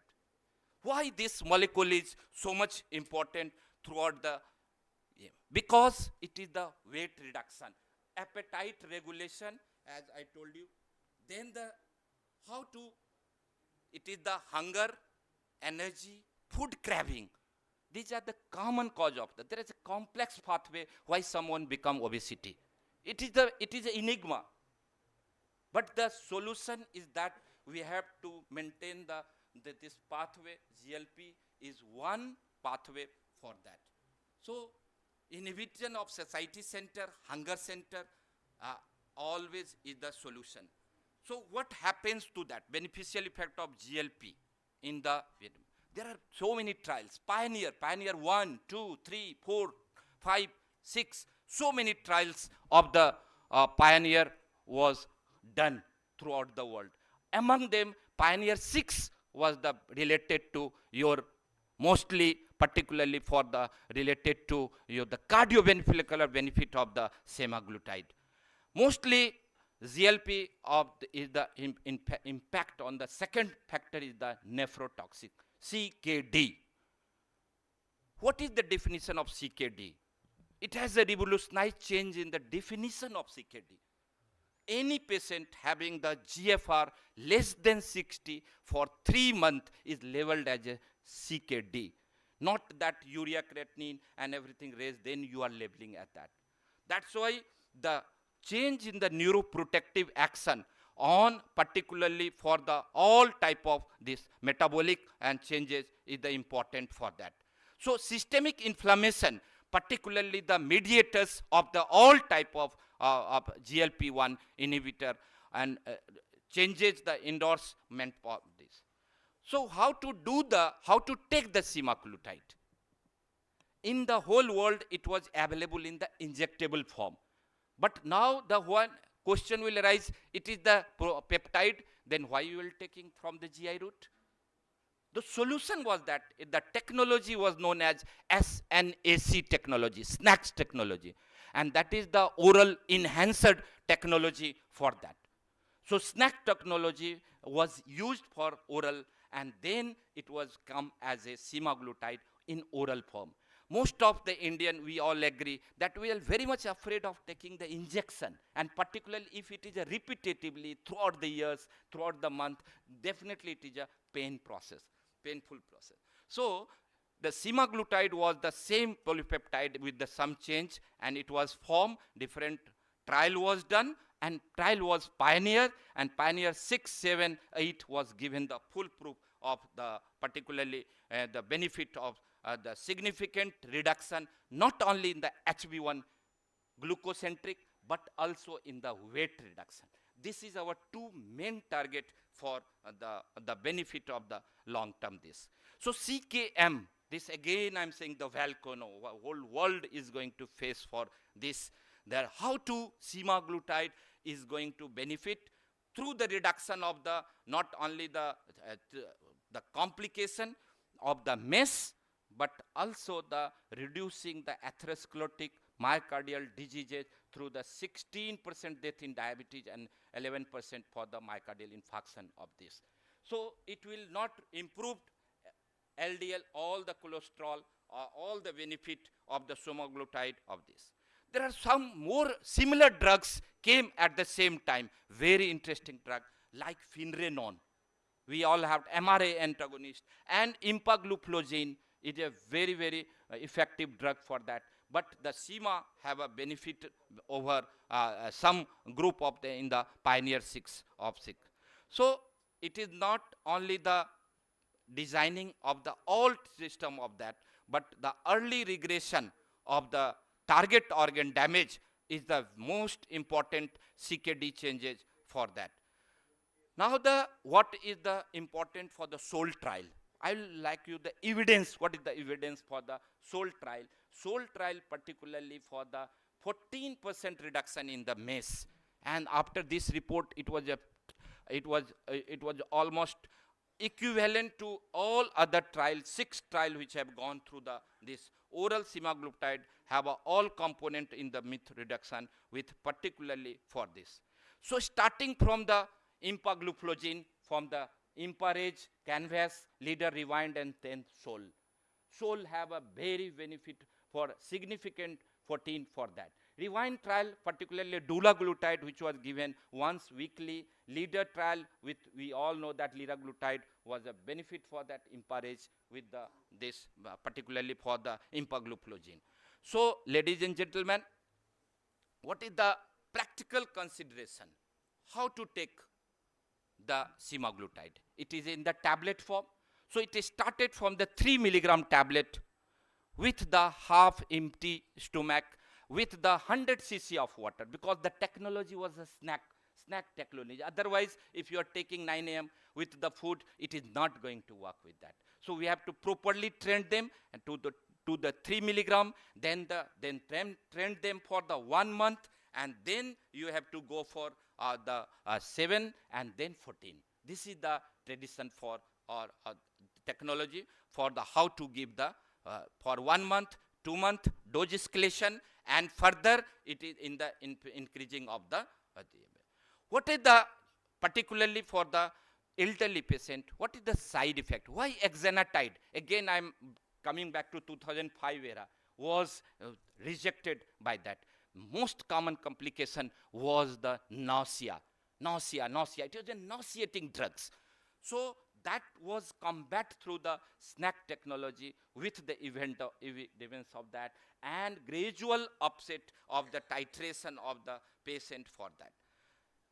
nausea, vomiting, diarrhea, constipation, traditional side effect of that. But the benefit, the typical robust HbA1c reduction with other efficacy of that, the basically most common side effect of that. So let us summarize the final outcome that. Ladies and gentlemen, diabetes is a complex metabolic syndrome. It required multi-strategy. You should be glucocentric, you should be the complication-centric. Microvascular complication to macrovascular complication should be our target. Microvascular retinopathy, nephropathy, and neuropathy. And macrovascular complication with the cardiovascular complication, cerebrovascular complication, and peripheral vascular complication. In the strategy from the oral to injectable, from insulin to GLP-1 analog is the treatment. You individualize the case, we have to add the case, and according to one solution, particularly diabetes and obesity, diversity is the big challenge, whether the GLP advanced semaglutide is the solution of the future with the not only this, it anti-inflammatory role of this. With the way the most common recent trial was the SOUL trial.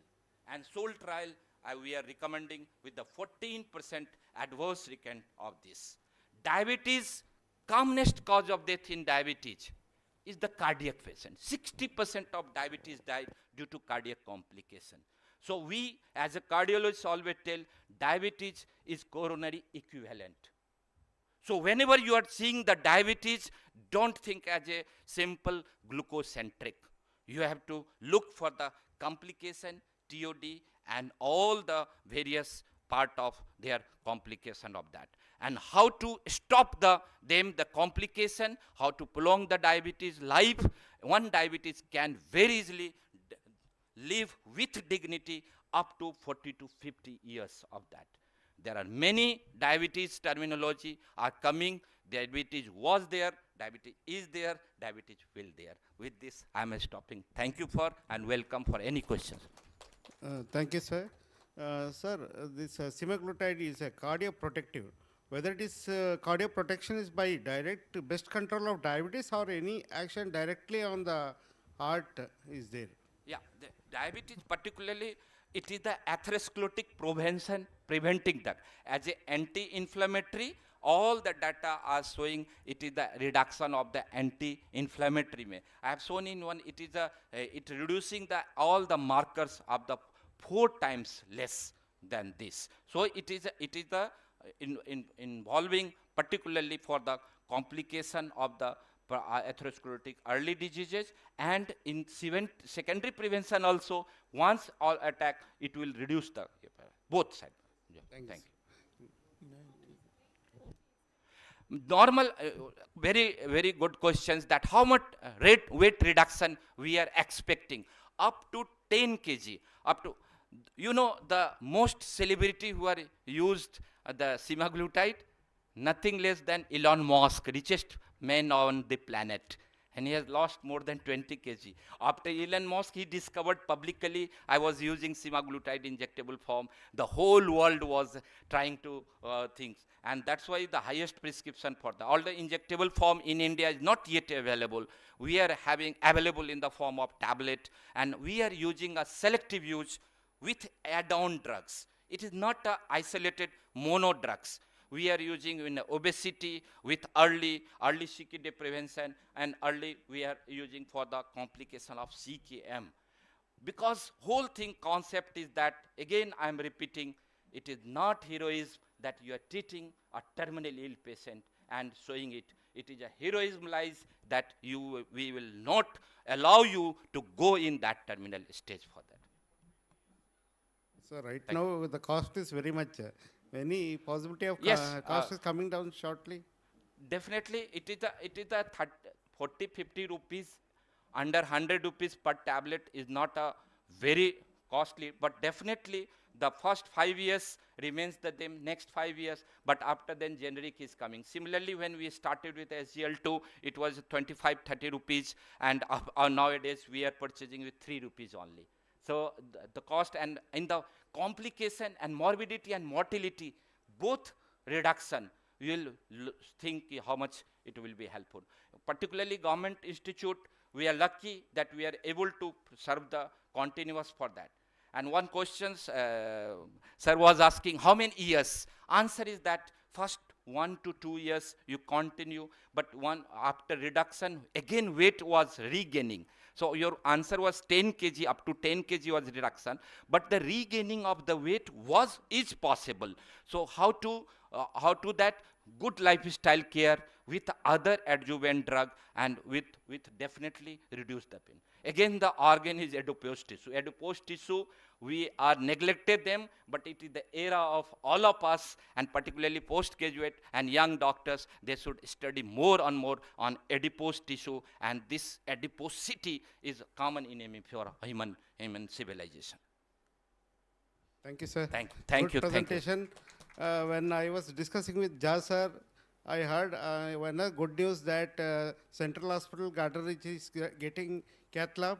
I wish it should be brought early, and the benefit is given to all the patients in this region. So thank you, sir.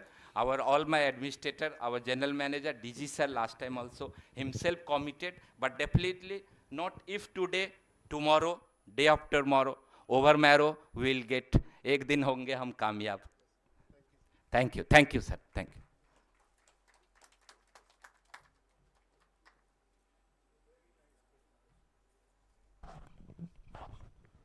Thank you all the speakers. I request all the chairpersons and speakers to kindly proceed to the photo booth for felicitation along with Dr. Amit.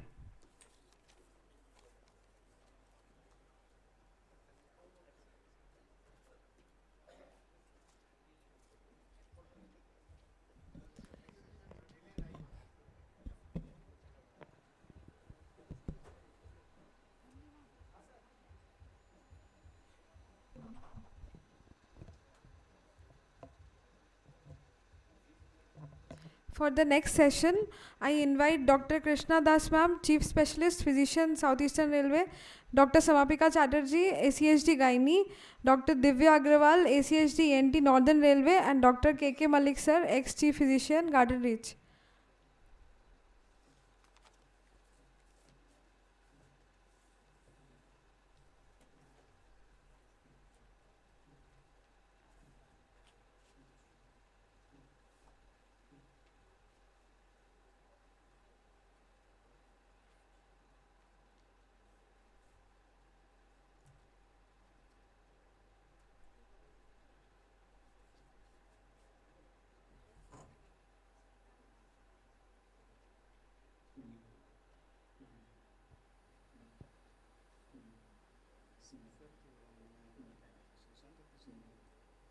এটা এমনি session একটা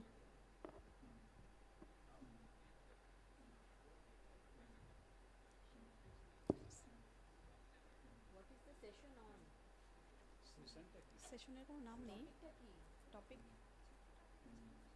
এখানে দেয়নি এখানে আসছে না first speaker হচ্ছে Soumen Basu doctor Soumen Basu এখানে স্লাইডে আসেনি তো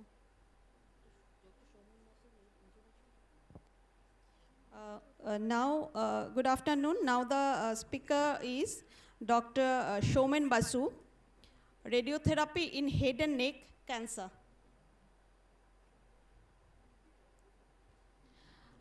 Dr. Shomen Basu is senior consultant in the Department of Radiation Oncology, Manipal Hospital, Dhakuria. He has more than 25 years of experience on head and neck oncology, neuro-oncology, breast cancer, and GU cancer. Over to you, Dr.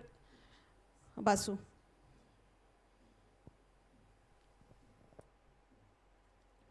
First of all, thank you to the organizers and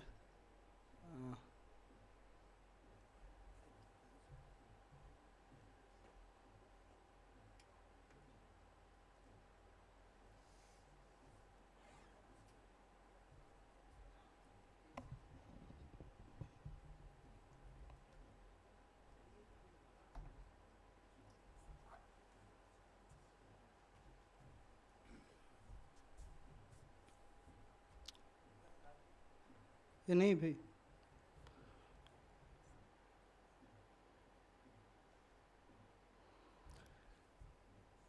Today I am going to deliver just a few words about the general principles of radiotherapy in head and neck cancer. Head and neck cancer, we all know that it is the practically most common cancer in our society in male patients.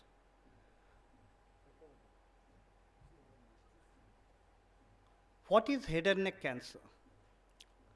What are the sites?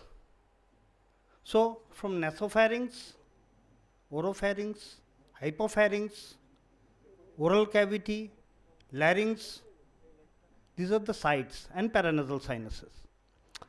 Squamous cell carcinoma is the most common histological type. What is the global burden of head and neck cancer? Though it is the 7th most common cancer worldwide, but we, the practicing doctors, all know that head and neck cancer is the one cancer in our society, along with the lung, and in female also, head and neck cancer has increased a lot. In my career of 27 years in oncology, we have seen a jump of head and neck cancer in young patients also. Dr. Saran was describing this thing. Now we are getting the young patients with oral cavity, and the Western society, we know that oral cavity, oropharynx cancers are there in the young males with HPV positive, that is P16 positive. Highest prevalence in the Southeast Asia, especially India, all we know due to the chewing tobacco and nuts. What are the risk factors? There is tobacco and the alcohol, and there is synergistic effect, which causes DNA damage in the mucosal cells. Then comes the human papilloma virus, which accounts for nearly 70 to 80% of the oropharyngeal cancers.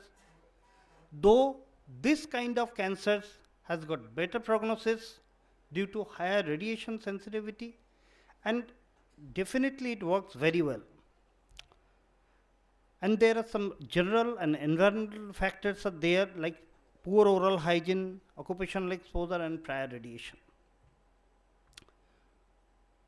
What are the types of head and neck cancer? It should be categorized by location, like oral cavity cancer. In all we know that in oral cavity, it starts from the lip, tongue, GB sulcus, flora of mouth. It is common in mucus and betel nut chewers. In pharyngeal cancers, there are nasopharynx cancer. We all know that it's related to the Epstein-Barr virus association. Oropharynx cancer, it is HPV related, especially in the younger non-smoking patients. And the hypopharynx cancer associated with the poor prognosis. As we all know, it presents in a very late stage.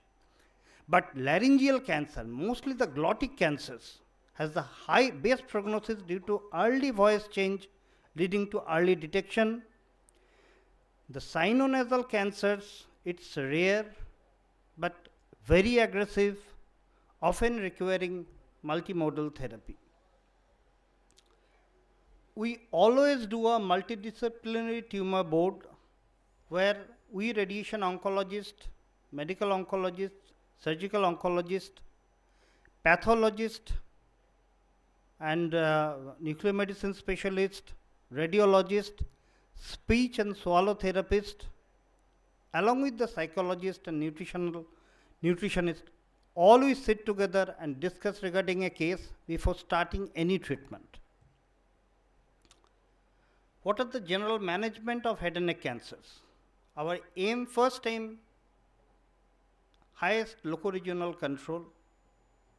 Then comes the anatomical and functional preservation. Usually for the stage 1 and 2 disease, it's a single modality treatment, either surgery or radiation. And for advanced disease, like stage 3 and 4, it is combined modality. Many a times surgery is accompanied by adjuvant radiation or chemo or both. In some cancers, we go for concurrent chemoradiation. In some cancers, chemotherapy, and now coming the newer terms like targeted therapy and the immunotherapy. What are the challenges in treatment? Because I have seen both the eras. I have seen the cobalt era, and for last 20 years with the Linux, with IMRT, I have seen the difference. What is the difference? So what are the challenges? Basically the close proximity of the critical structures like brainstem, spinal cord, salivary glands. There is high risk of functional impairment like speech and swallowing. So it needs a precise targeting to minimize the normal tissues. What is the role of radiation over here? It can be radical, like with external beam radiotherapy or brachytherapy. We all know brachytherapy, it may be interstitial or intraluminal, or it may be concurrent chemoradiation or adjuvant radiotherapy plus minus chemotherapy, or it may be palliative radiotherapy. So how radiation works? Ionizing radiation damages DNA, which prevents the cancer cell replication. It may be a direct damage or an indirect damage by the production of free radical production. What are the role here of the normal cells? Means, what do normal cells do during radiation? They have got a better repair mechanism than the cancer cells, making targeted therapy effective. So what is the process when a patient comes to us for radiation? First, we immobilize the patient, because at a time when we used to do MD in radiation oncology in medical college with cobalt, patient used to come, we used to give some markings about the patient and patient goes for the treatment. But with the advent of our center in Eastern India, the first thing you have to immobilize the patient. In anywhere, wherever you are giving radiation, first you have to immobilize the patient, then take the diagnostic imaging, either CT simulation, along with either MR simulation or PET-CT simulation. Then comes to us for the contouring of the patient. What to contour? Contour the normal tissue and the tumor. Then we prescribe, we radiation oncologists prescribe the dose, how much dose we want in the tumor, and what are the normal tissues and what are their constraints. Then it goes to the medical physicist. They plan the patient, like select the beam energy and geometry. It may be forward or inverse planning. In IMRT era, it is always inverse treatment planning. Then comes plan evaluation and approval, and then comes the patient setup. And the red one, it is also very important because quality assurance of the machine and patient, that is also very important for treatment, because whatever dose you are giving, whether the patient is receiving the same dose or not, that is very important. These are some radiotherapy processes we know. First, we immobilize the patient, then we contour in the CT simulation or MRI simulation or PET-CT simulation. Then it goes to the final process of treatment planning. What are the treatment modalities? What are the types of radiation? It may be external beam radiation, where we give radiation from a distance. It may be LINAC. Now MR LINACs are coming into the picture. What are the ways, by means you can give radiation? What are the processes? It may be conventional. From 1950s it started with conventional radiotherapy. In cobalt system we used to give a conventional radiotherapy. Then in 1970s came the 3D conformal radiotherapy. Then in 1990s came the IMRT and onwards. Another thing is that proton therapy. now we know that proton is used as X-rays to minimize the collateral damage. Just imagine a case of oropharyngeal cancer. When we are treating with IMRT also with photons, there is some doses are going into the oral cavity, which we don't want. With protons, we can restrict the dose only into the oropharyngeal area. And then comes the brachytherapy, which is the internal radiation placement of localized tumors. In gynecological oncology, we always do this thing. In head and neck cancers, we used to do, but now with advent of IMRT and all this thing, the brachytherapy has come down a lot more. Mainly in some institutions, brachytherapy is done regularly. So, what is the role of radical radiotherapy? What is the indication? It should be an early stage disease or inoperable, where medical contraindications are there, where surgery is morbid.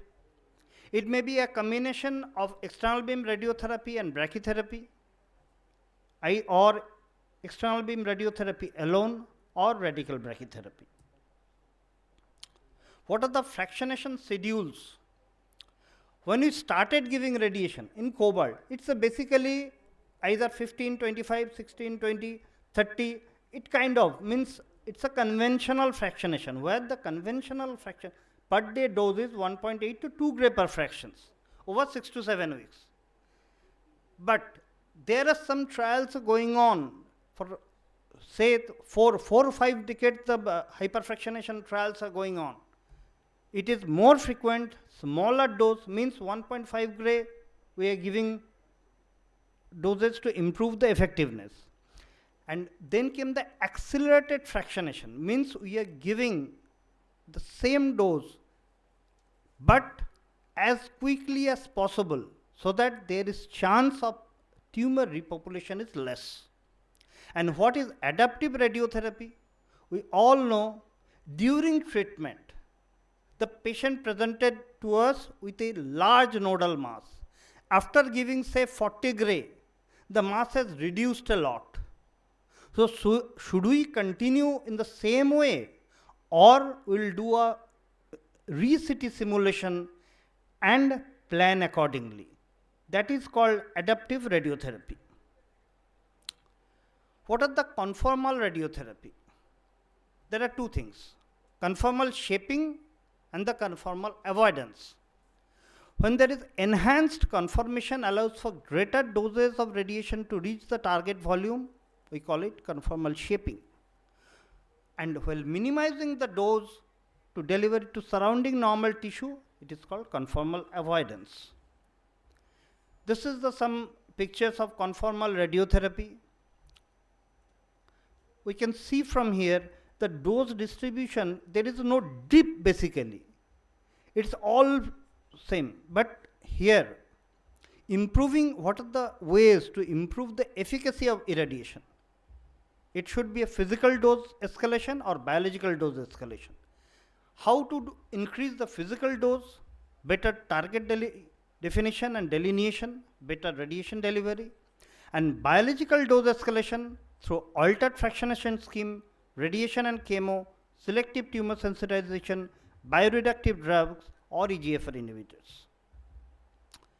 Criteria for brachytherapy: the site should be accessible, it should be less than 3 centimeter, away from the bone, no nodal disease. Some pictures of interstitial brachytherapy for carcinoma of the tongue. It's a single plane implant. This is the dose distribution of the single plane implant. What are the role of adjuvant radiotherapy? It should be a T3, T4 tumor, high grade, infiltration of the soft tissue, muscle or bone. There may be PNI or LVI, close or positive margin, more thickness of the tumor, recurrent disease, multiple nodes, and perinodal extension.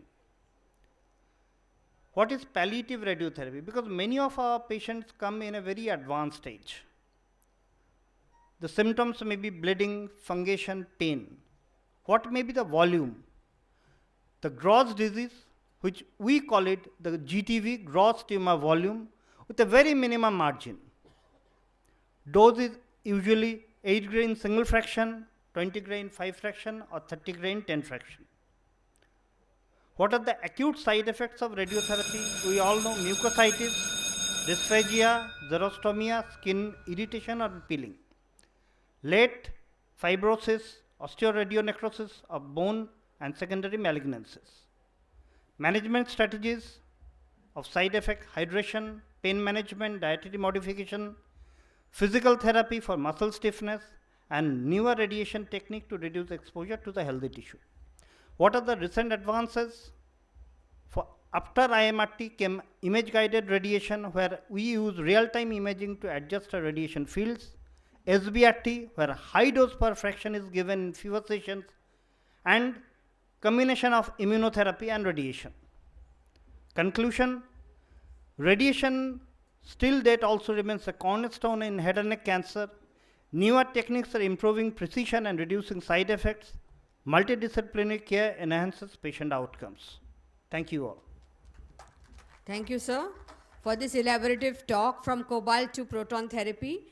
I think if there were more postgraduate students here, they would have benefited, but we can actually, we are day to day dealing with these kind of radiotherapy cases, and you have vast experience, and we have gained from your talk, and thank you so much. If anyone has any questions, we are most welcome.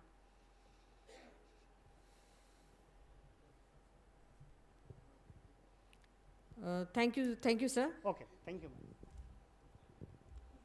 So we move on to the next speaker.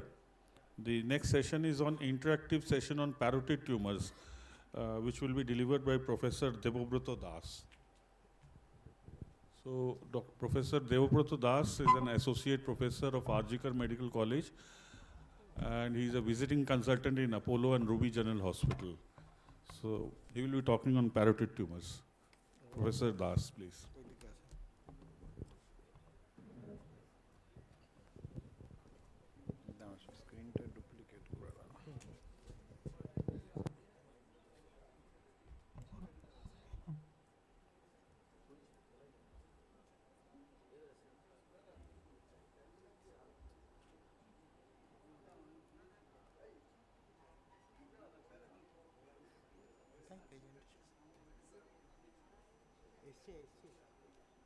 Slide Sajjay, slide.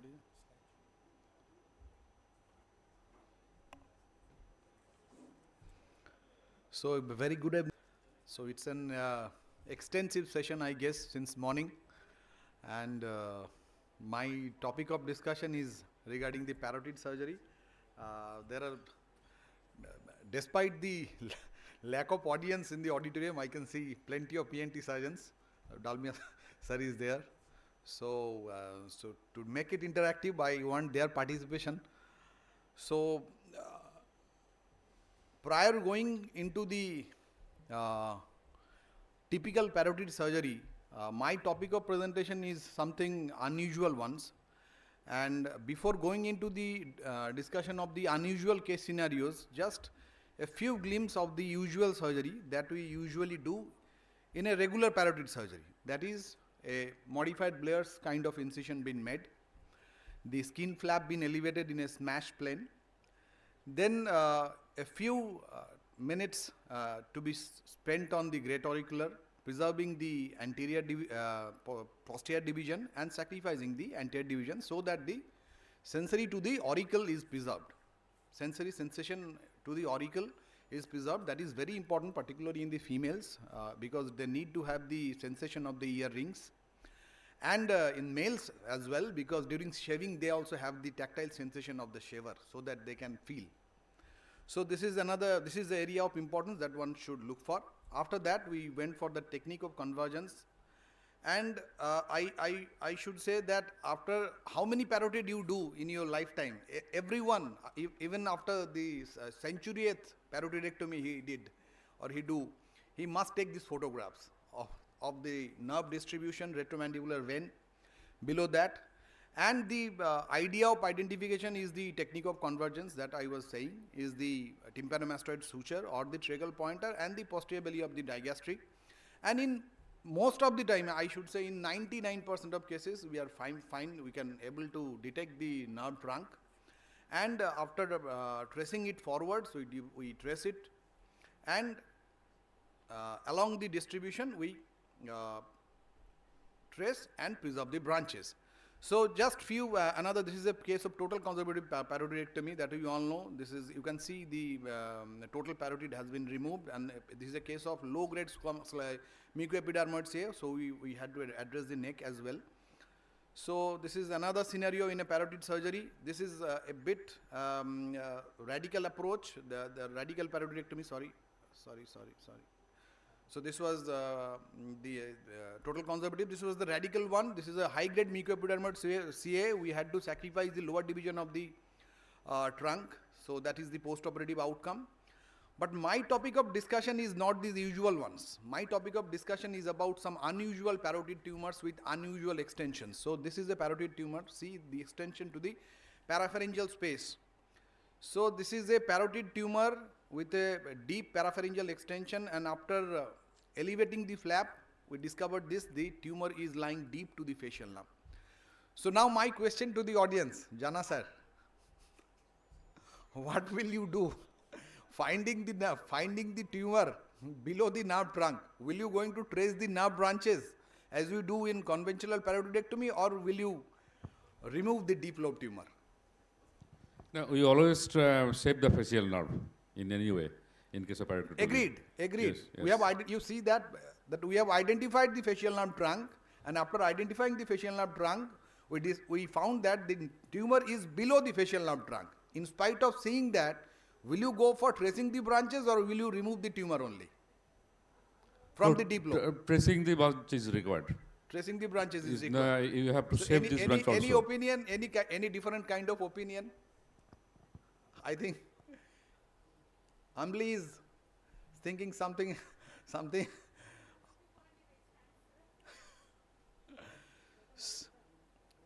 Malhotra sir is here. So sir, your opinion. So it's a deep lobe parotid tumor, and the tumor is situated deep to the facial nerve. Okay. So what will you do in this scenario? Will you remove the deep lobe parotid tumor only, or will you go for a conventional total conservative paroidectomy by tracing the branches? So I generally would go for a superficial followed by the conventional method.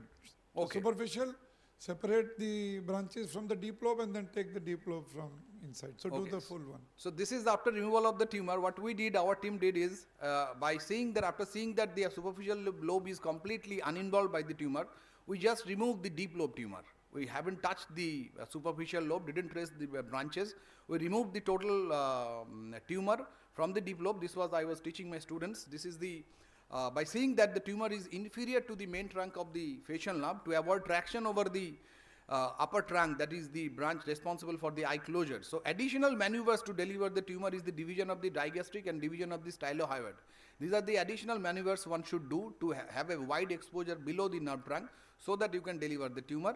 And at the same point of time, one should ligate look for the occipital arteries, because sometimes due to blunt reaction, it gets injured, and you can see that this is the post-operative recovery. So this is another unusual scenario with a tumor with a huge parapharyngeal extension. So this is again the conventional exposure. We have elevated the flap in a smash plane. Having seen that it's a large tumor, we have ligated the retromandibular vein in the initial part of the surgery to have a clear field and to avoid inadvertent damage to the vein. And again, we discovered that, you can see that we have identified the nerve trunk. This is the nerve trunk, and we discovered that again the tumor lies inferior to the main trunk of the facial nerve. So now, sir, what will you do? So, well, you are right in the sense that if the tumor is inferior and you can manage, so it is not oncologically necessary to remove the superficial lobe. It's a benign pleomorphic adenoma. So it is just, if it is lying right below, then it is sometimes inconvenient to remove it without removing the superficial lobe. But if you can do it, absolutely nothing wrong oncologically to do it. Yes. So this is what we did. We follow the extension of the tumor in this part of the surgery. Blunt dissection was very helpful. And you can see that we reached till the post-styloid compartment of the parapharyngeal space. This is the carotid fork and the hypoglossal nerve crossing over it. So this is how we dissect the tumor from the post-alveolar compartment of the parapharyngeal space, and these were the last fibers of attachment to the tympanomastoid suture that has been bipolarized and divided. So this is how we did the surgery, by not tracing the branches like we usually perform in the usual parotidiectomies. And this is the entire tumor with a healthy cup of parotid tissue all around, and you can see the bifurcation of the parotid, and once again the glimpse of the hypoglossal and the carotid fork. And this is the post-operative outcome. You can see that there is a good eye closure, and almost she can clench his teeth. So bare paresis in the marginal mandibular. So this is another atypical scenario. This is a case of Ewing sarcoma of the parotid. So as it's a sarcoma, we need to remove the entire lobe, but the unusual sort of scenario that we encountered is that, see, the tumor is situated deep to the facial nerve trunk, and every branch of the nerve was so stretched out that one cannot remove the tumor without lifting the branches. So we had to lift the branches to remove the tumor. And this is the lifting of the nerve branches, and this is after removal of the tumor. And surprisingly, we find that the superficial lobe was quite uninvolved. But even after that, as it was a case of sarcoma, we removed the tumor. You can see that how much traction been given in the marginal, in the lower division of the facial nerve trunk. But we tried to save the upper division so that the patient have a good eye closure. So from the, this is the intraoperative field. This is the uninvolved superficial lobe of the parotid, which we later on removed. And this is, you can see that the ascending ramus of the mandible, the masseter, and the deep parapharyngeal space from where the tumor was removed. So this is how we did this sarcoma. And after that, the patient, you can see that the patient is having a good eye closure. So now this is another atypical scenario. So after a conventional approach, Blair's incision, we found that the main nerve trunk is below the retromandibular vein. So what we find that, usually the facial nerve trunk lies above the retromandibular vein. But in this situation, we identified that the facial nerve trunk and its divisions is below the retromandibular vein. So my question to the audience is, will you go again for tracing the nerve branches, or will you remove the tumor? Dalmia sir.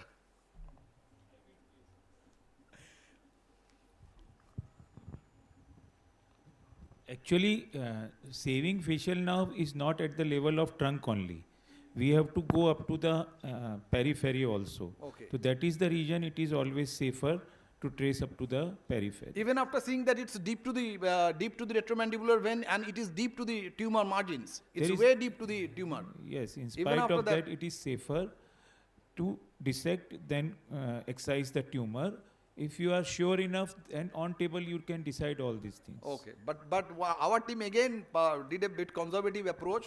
That this, you can see that after seeing that, we preserved a good cuff of tissue all around, and this was the post-operative outcome. Sir was saying something. Yeah, so basically, see, one thing about these facial nerve branches are that as they keep moving peripherally, they keep getting more and more superficial.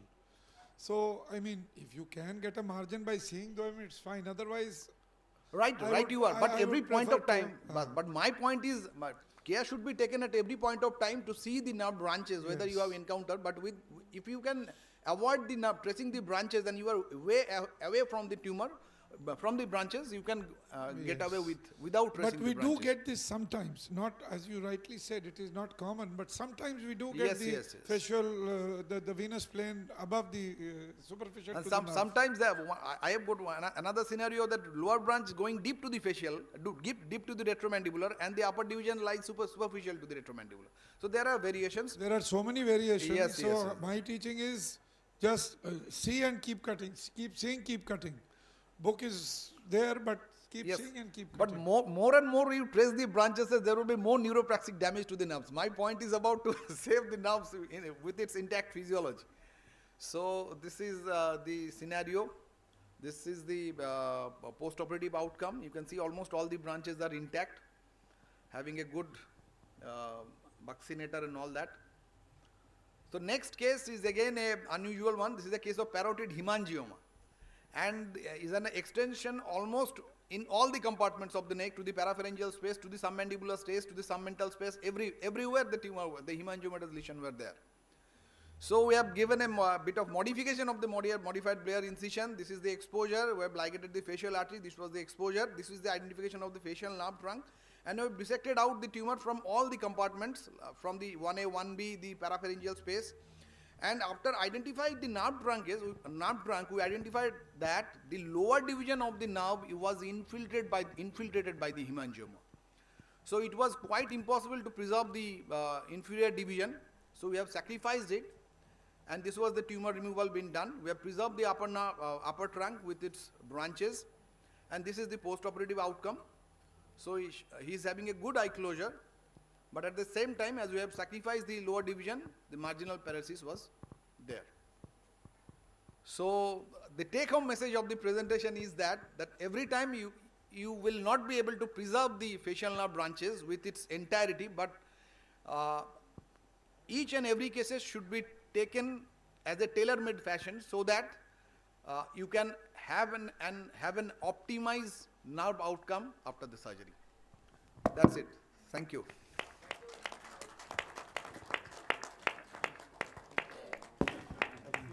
Excellent. Very nice interactive session. Any question from the audience? No.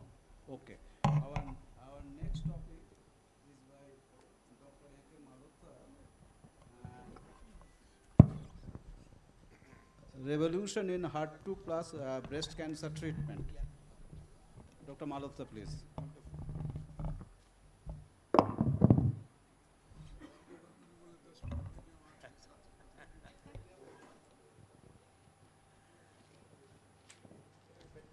Dr. Malhotra needs no introduction. Thank you. So, the slides are not coming on the screen. And good evening, everyone. I had a good morning in the morning, so good evening now.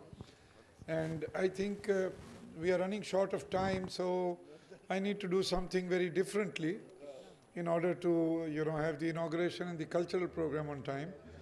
I'm just reminded of, I do not know whether you have heard of the story of the Gordian knot. So, this is in modern day Turkey. So in those days there was this king called Gordius, and he became king. He was a poor man, but he became king by the gift of God, and there was one knot which he had tied to his chariot. And they said that whosoever can open the knot will be the ruler of Asia. So a lot of people kept trying, and they unraveled the knot slowly and slowly, like Dr. Jha did. Every knot was opened up, things were properly explained, as physicians generally do, but nobody could succeed actually. And then came Alexander. So he was asked to open, he said, I will open the Gordian knot. And people thought that he would also sit and keep using his nails to unravel the knot. He took out his knife and he just cut it off. He says, the Gordian knot is unraveled, I am the king of Asia. So that's the surgical approach, and that is what I will take for this case. So this is just a case-based discussion. This is one of our cases, only 37-year-old lady, carcinoma of the right breast, widely metastatic, HER2 new positive, hormone receptor, ER positive and HER2 new positive.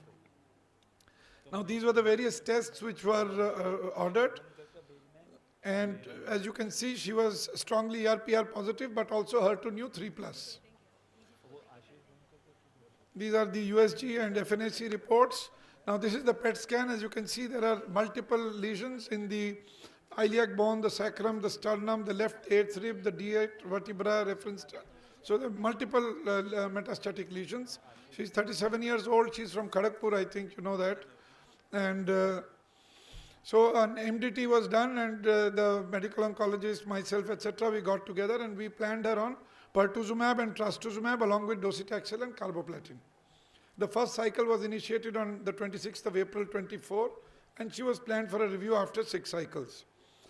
And after 6 cycles, when we did the PET scan, the lady was very confident. Somehow she was much more confident than me. She kept asking me, when will I get cured?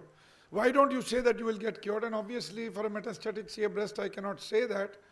But after 6 cycles, a PET CT was done and there was no metabolic disease in her body.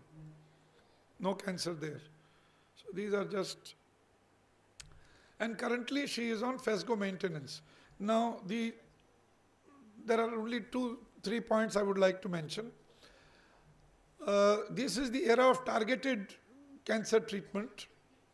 And the first targeted monoclonal antibody that was started was rituximab for non-Hodgkin's lymphoma, and the second that was started was trastuzumab for HER2/neu positive breast cancer. HER2/neu is a gene which was discovered in about 1984, and by 1998 trastuzumab was officially US FDA approved for the treatment of metastatic breast cancer.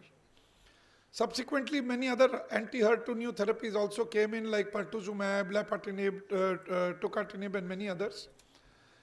And now the situation is, as you can see here, that they are used for all types of breast cancer. They are used for early breast cancer, in the adjuvant setting, in the neoadjuvant setting, before the surgery, after the surgery, and in metastatic disease, as was done in our case. So basically what I mean to say is that after estrogen receptor was discovered for breast cancer way back in the 60s and tamoxifen came up in the 1980s, in 1998 we had HER2/neu positive breast cancers which were treated differently. Now these are cancers which are generally more aggressive.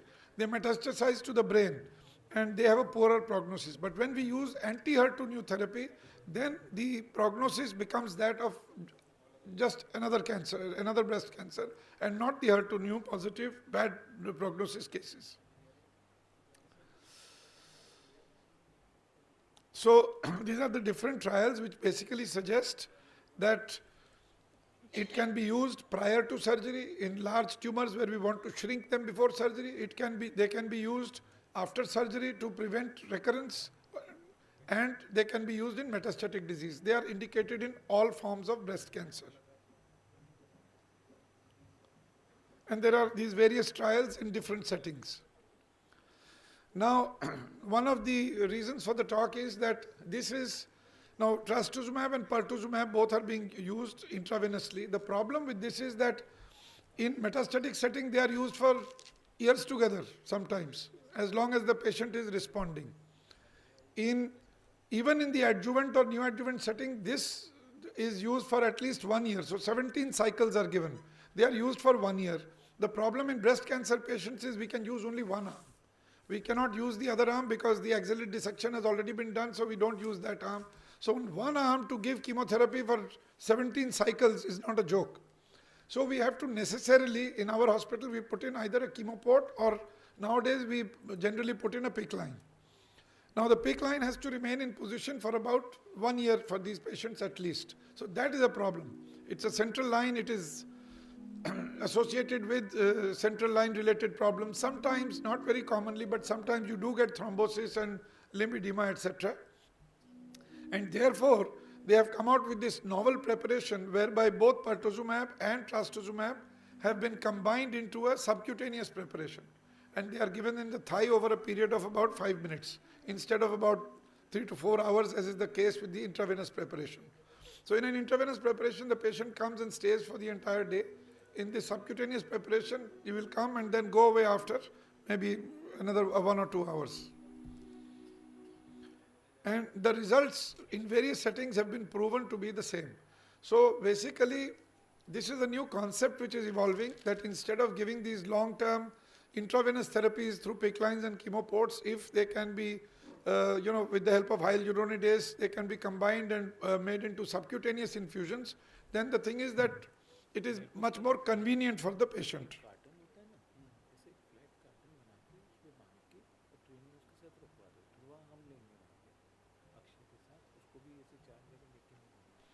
Now, as far as the adverse events are concerned, well, since the drugs are the same, the adverse events are also the same, except that sometimes, the only thing is this little local site reaction in the subcutaneous may be a little more. Apart from that, the adverse events remain the same and the effectiveness is also the same, as you can see.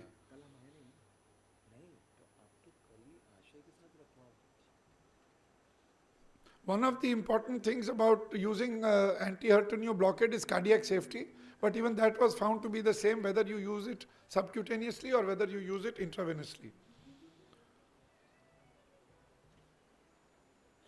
So this is, as I had already mentioned, the total administration time is about 2 to 3 hours in intravenous, and in this case it is about 7 to 8 minutes. Now, in Western countries, you know, they have this issue about 2 hours means so much of nursing cost, so much of hospital cost, so much of this. That is of very little significance to us, these 2 hours and 3 hours. But for the patient to stay the entire day may be a bit of an issue, but the real issue is the intravenous line that remains for about a year. So you can do away with that. And they conducted a trial where they found that patients generally preferred the subcutaneous route over the IV route.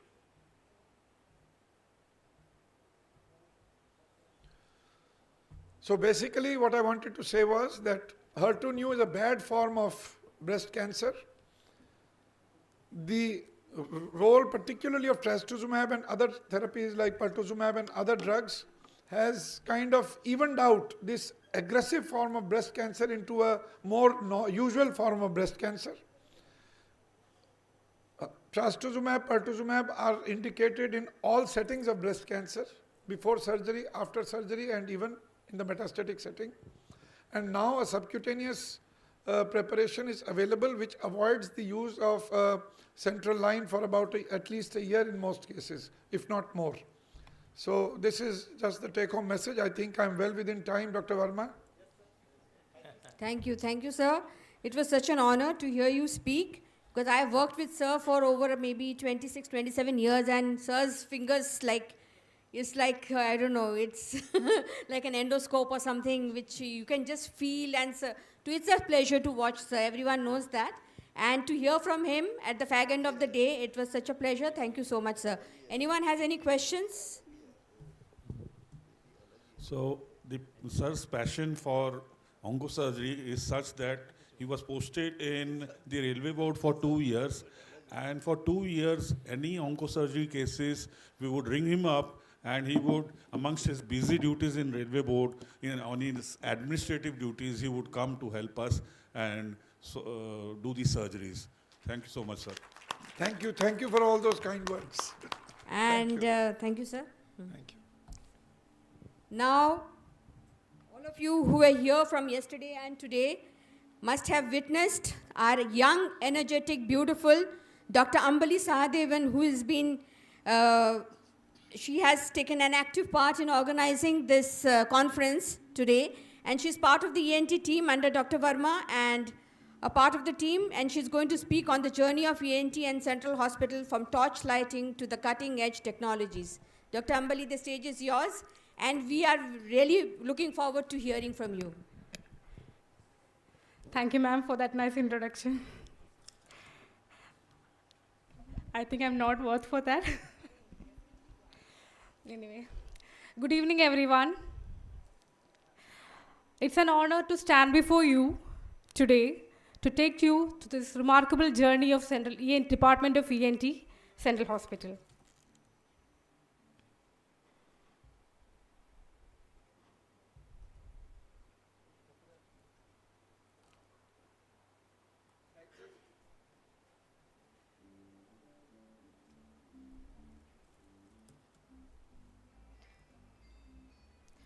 Behind the humble beginnings of ENT, there lies a historic beginning of the Central Hospital.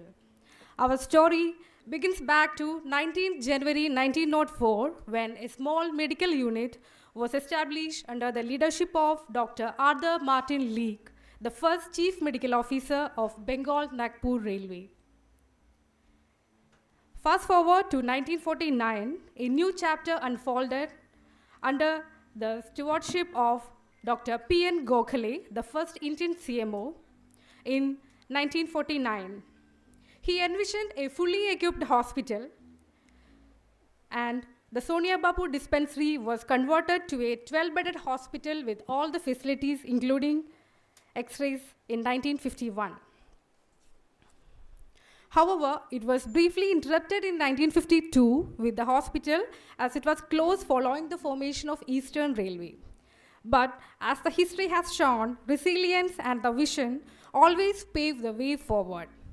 With the bifurcation of the Eastern Railway and the birth of the Southeastern Railway, Dr. Gokhale took charge once again, and in 1955, he successfully reopened the hospital, transferring the unoccupied GM Bungalow, the BNR House, to a 55-bedded facility, introducing 24-hour casualty services, labor room, and an operation theatre. And then came a defining moment in the history of Central Hospital. On 16th April 1963, Central Hospital of Southeastern Railway was officially inaugurated in its new building as a 100-bedded facility by Sri Shah Nawaz Khan, the then Deputy Minister of Railways. Since then, this day is celebrated as the Hospital Foundation Day. ENT department boasts of having a specialty clinic as early as 1956, one of its first specialty clinic of Central Hospital.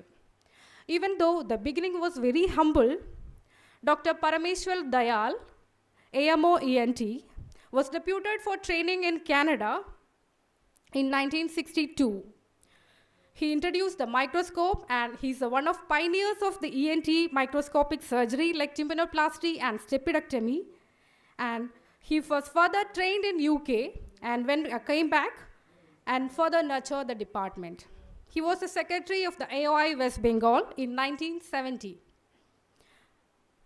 His success, this is Dr. Parameshwar Dayal. And another Jain who walked ahead is Dr. Chittaranjan Khatwa. Dr. Chittaranjan Khatwa reached the department into further heights. He was well versed in complex ENT surgeries, including laryngectomy.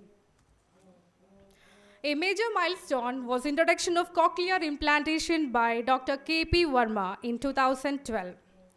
We now have a fully equipped audiovestibular unit, the first of its kind in Indian Railways. And our armamentarium includes Tivato 700 Carl Zeiss microscope, Pentax video stroboscopy, Carl Stowe endoscopes, coblation system, stealth navigation system, Acupulse duo laser system, the German imported Heinemann ENT unit with Carl Stowe's HD camera, and many more. Because of time constraints, I am just running forward.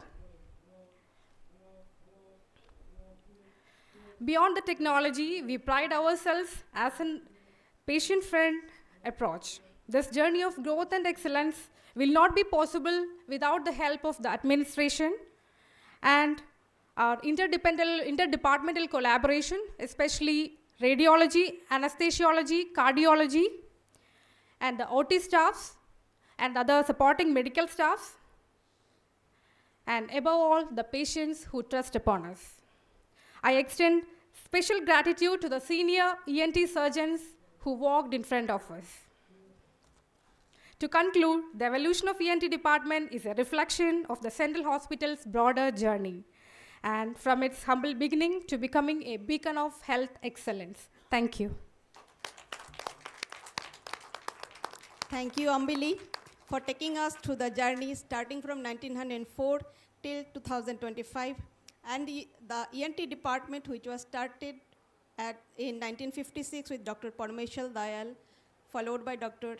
Khatwa, and now our dynamic otolaryngologist, Dr. K.P. Verma, along with our Dr. Ambili.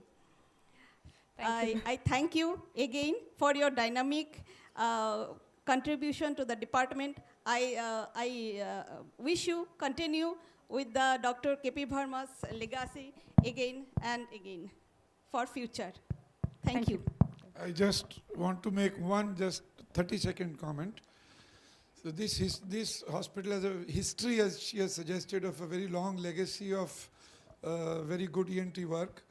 and it also has a very bright future. When I see Dr. Verma as well as Dr. Ambali when they work, I think they do us a lot of proud when, I mean, we feel very proud to see them do the kind of work that they do, so much so that we appear like little dwarfs in front of them. I mean, it's remarkable humbled, what they are sir. doing. Remarkable work.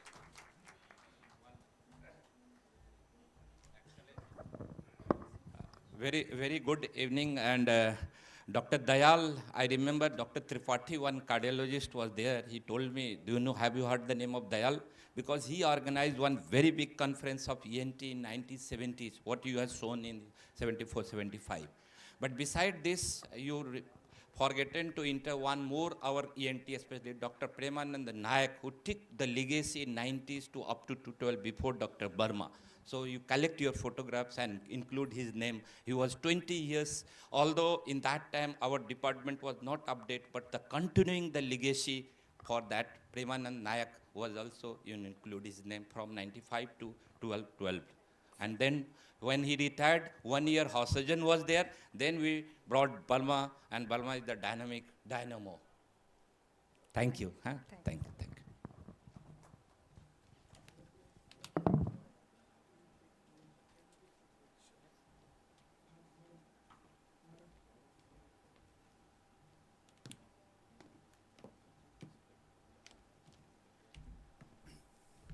Thank you, Ambali, for telling us the legacy of ENT department at Garden Ridge. And I request all the speakers and chairperson to kindly proceed to the photo booth for felicitation. Tea break.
Hello, hello.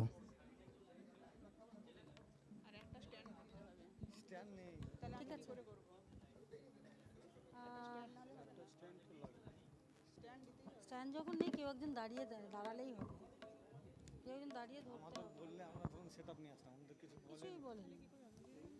আগে একটা তো stand আনে। শুনুন আমি এটা বলি, কেউ এসে এখানে দাঁড়িয়ে ধরুন, ব্যাস বুঝলেন? করলে সেই রকম ধরতে এখানটা এসে কিছু ধরে রাখবে, তুমি আমার কাছে ধরে রাখবে, ওই দাদা তোমার কাছে ধরে রাখবে, ঠিক আছে?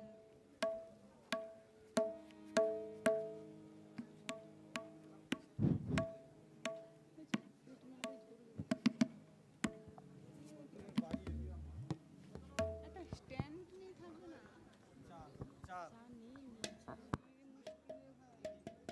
আর একটু বাড়িয়ে দাও, এখানে ফিডব্যাক নেবে না, বাড়িয়ে দাও।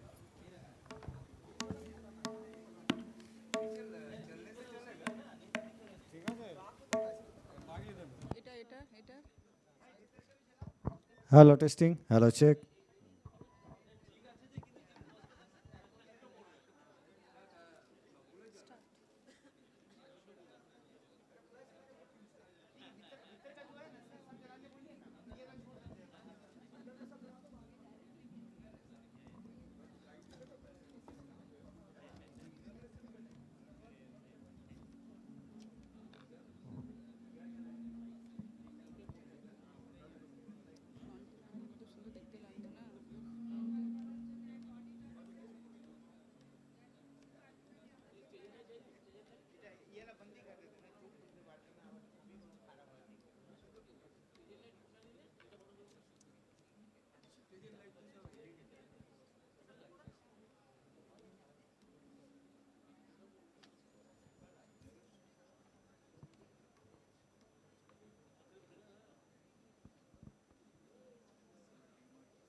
सर ये हमारा EY से all India president ENT doctor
ছেড়ে দে এটা হবে না কোনো অপ্রস্তুত খেলা না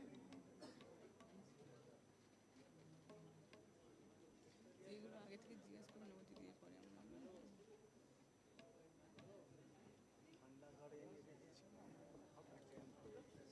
কি এ আছে তো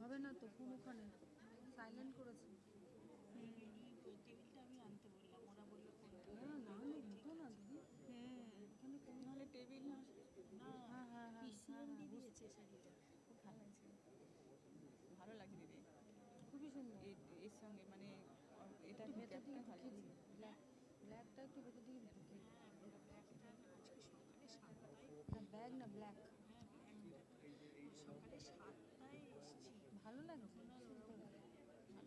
কি সুন্দর সেজেছে আজকে ভালো হয়েছে হেয়ার স্টাইলটাও ভালো হয়েছে আমি তো ভাবলাম নাচ টাচ আছে বলে ভালো লাগছে খুব সুন্দর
দিতে হবে গানটা আপনি করে দেন পরে পরে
তবলায়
Good evening and warm greetings to all the assembled ladies and gentlemen to the much anticipated inaugural ceremony of the 41st Annual Conference and CME Program of Indian Railways Medical Service Association of Southeastern Railway, organized by the Doctors Scientific Forum of Central Hospital, Southeastern Railway, Garden Reach.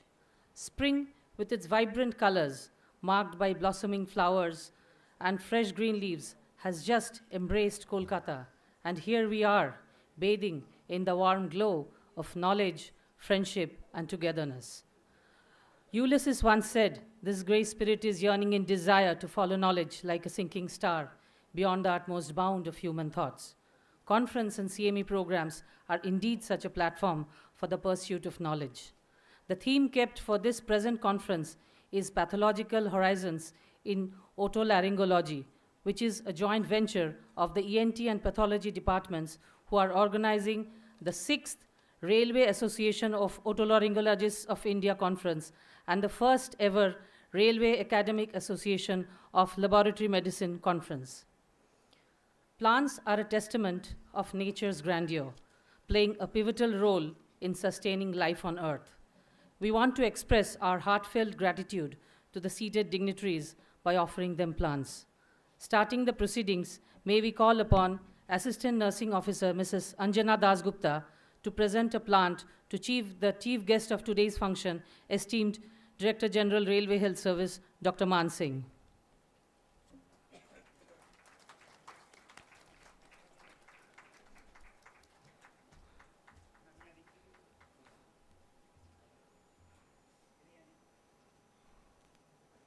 Thank you.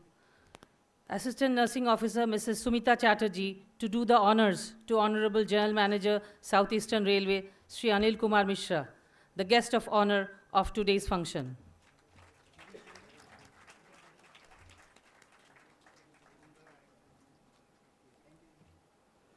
Mrs. Anjana Dasgupta to AOI National President, Professor Doipayan Mukherjee.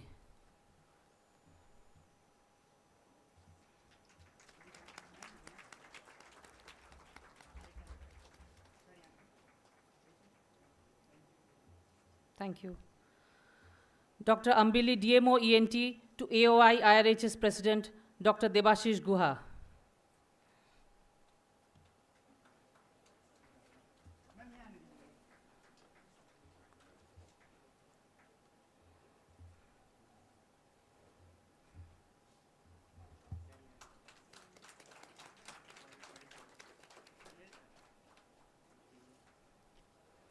Dr. Priyanka, DMO Medicine to our patron and Principal Chief Medical Director, Dr. Anjana Malhotra.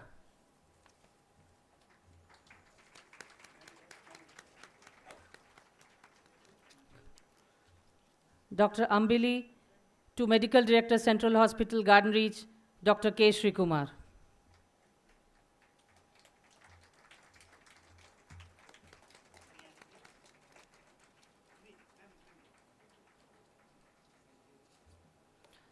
Dr. Priyanka again to last but surely not the least, Secretary IRMSA Southeastern Railway and Organizing Secretary of this conference, Dr. K.P. Verma.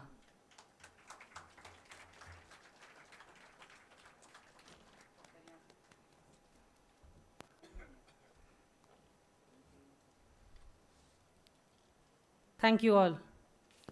Music is a moral law. It gives soul to the universe, wings to the mind, flight to imagination, and charm and gaiety to life. This sentiment was expressed by Plato hundreds of years ago. Now, may we request Chief Nursing Superintendents Mrs. Madhavilata Das and Mrs. Shravani Ghosh to charm us with their melodious voice. On the tabla, we have Mr. Bablu Das. Over to the ladies for the invocation song, please.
কঠিন কাজে আমার মুক্তি সর্বজনের মনের মাঝে দুঃখ বিপদ তুচ্ছ করা কঠিন কাজে বিশ্বধাতার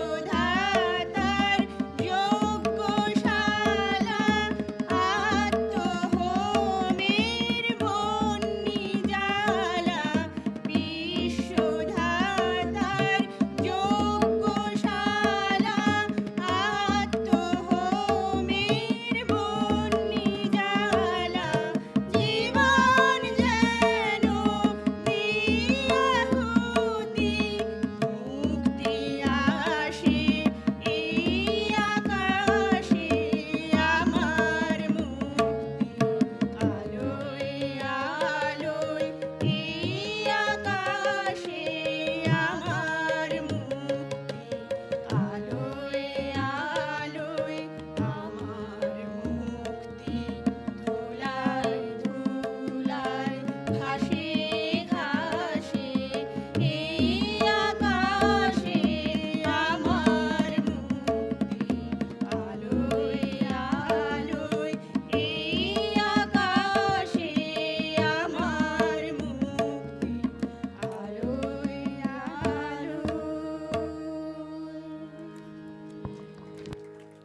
Our sincere thanks to the singers for this wonderful rendition. Now we have the great privilege and honor of calling the dignitaries to the dais and to take their seats. May we request our Principal Chief Medical Director, Dr. Anjana Malhotra, to kindly escort Honorable Director General Railway Health Service, Dr. Man Singh, the chief guest of today's function, to the dais. Organizers of this conference are greatly honored and delighted to play host to Director General Railway Health Services today. Responding to our invitation and being with us here in spite of his extremely busy schedule speaks highly of his love for academic pursuits. Thank you very much, sir.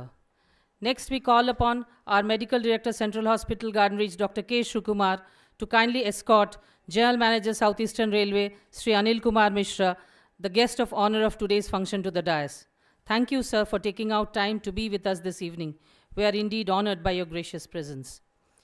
May we request Dr. Kailash Prasad Verma, the organizing secretary of this conference, to escort the special invited guest of today's function, AOI National President, Professor Doipan Mukherjee, and AOI President, IRHS, Dr. Debashish Guha, to the dais, please.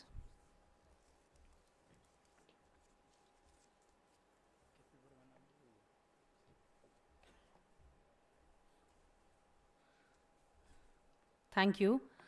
The guests feel honored when the host himself takes responsibility of making them feel at home.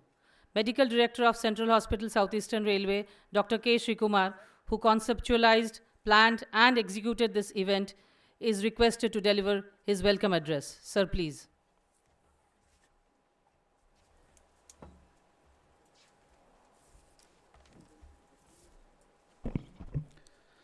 Thank you, Dr. Chaitali.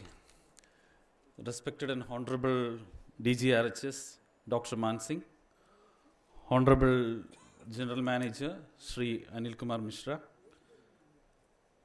PCMD SCR, Dr. Anjana Malhotra, PCMDs from various railway zones, PHODs, AGM, Mr. Soumitra Majumdar, PHODs, HODs, National President of All India Otolaryngologists, Dr. Dwaipan Mukherjee, Dr. Debashish Guha, AOI IRHS National President, Professor Utpal Jana, AOI West Bengal President-elect, Dr. Sneha Shish Burman, AOI West Bengal Secretary, and team of Executive Committee, esteemed faculties, delegates, members of Doctors Scientific Forum, ladies and gentlemen.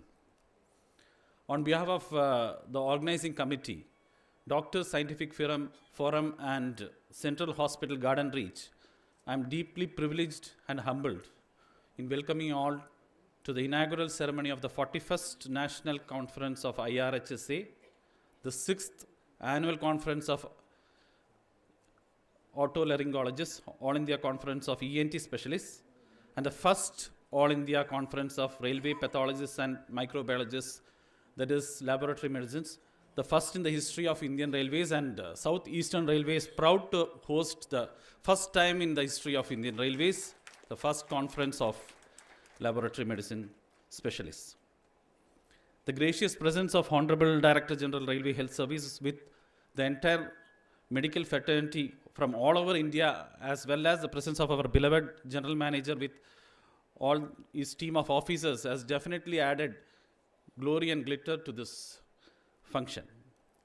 The prestigious 62-year-old Central Hospital Garden Reach, Southeastern Railways, with its glorious past, is proud to be associated to conduct this conference, aiming for a promising future.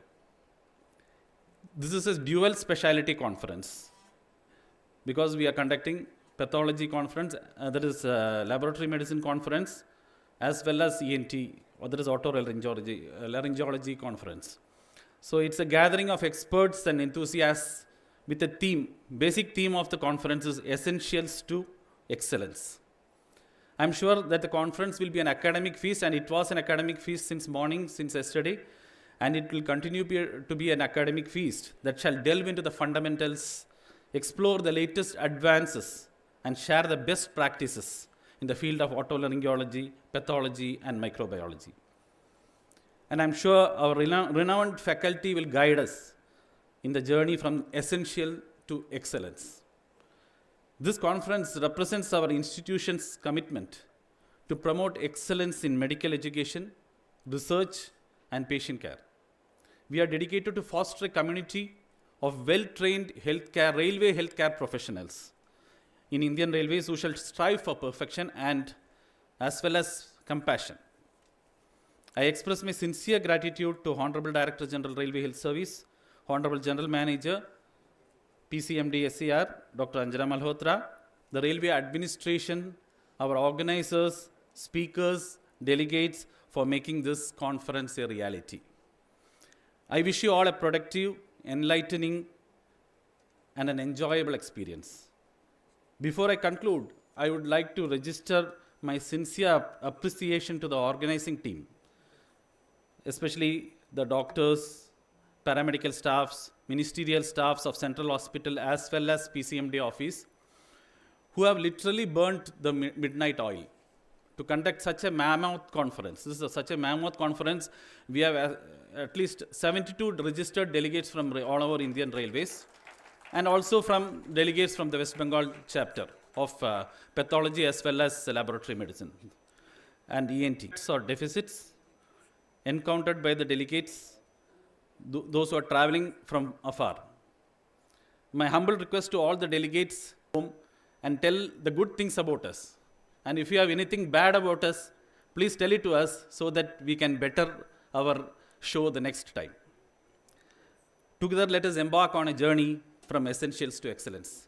Jai Hind. Thank you. Thank you, sir. Imparting knowledge is lighting other people's life, just like a burning candle lights other lamps without depriving itself of any flame. Any conference is a hub for the exchange of knowledge and wisdom. To inundate it in the halo of academic light, may we request the Director General Railway Health Service, Dr. Man Singh, our General Manager, Southeastern Railway, Sri Anil Kumar Mishra, PCMD, MD, and other dignitaries on stage to please light the inaugural lamp and ceremonially inaugurate the conference.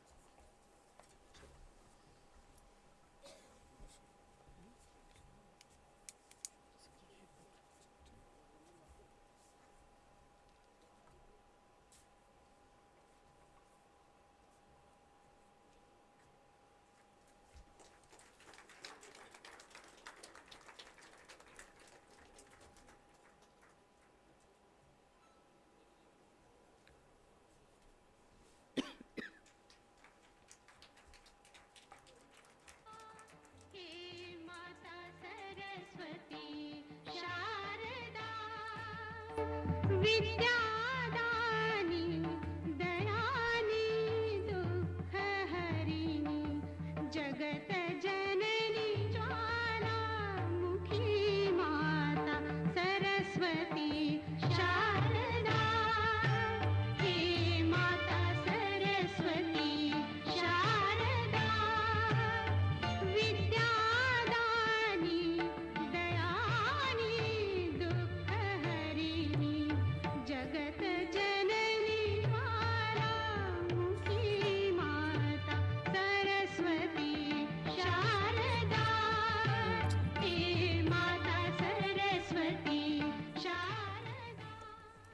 Thank you, dignitaries.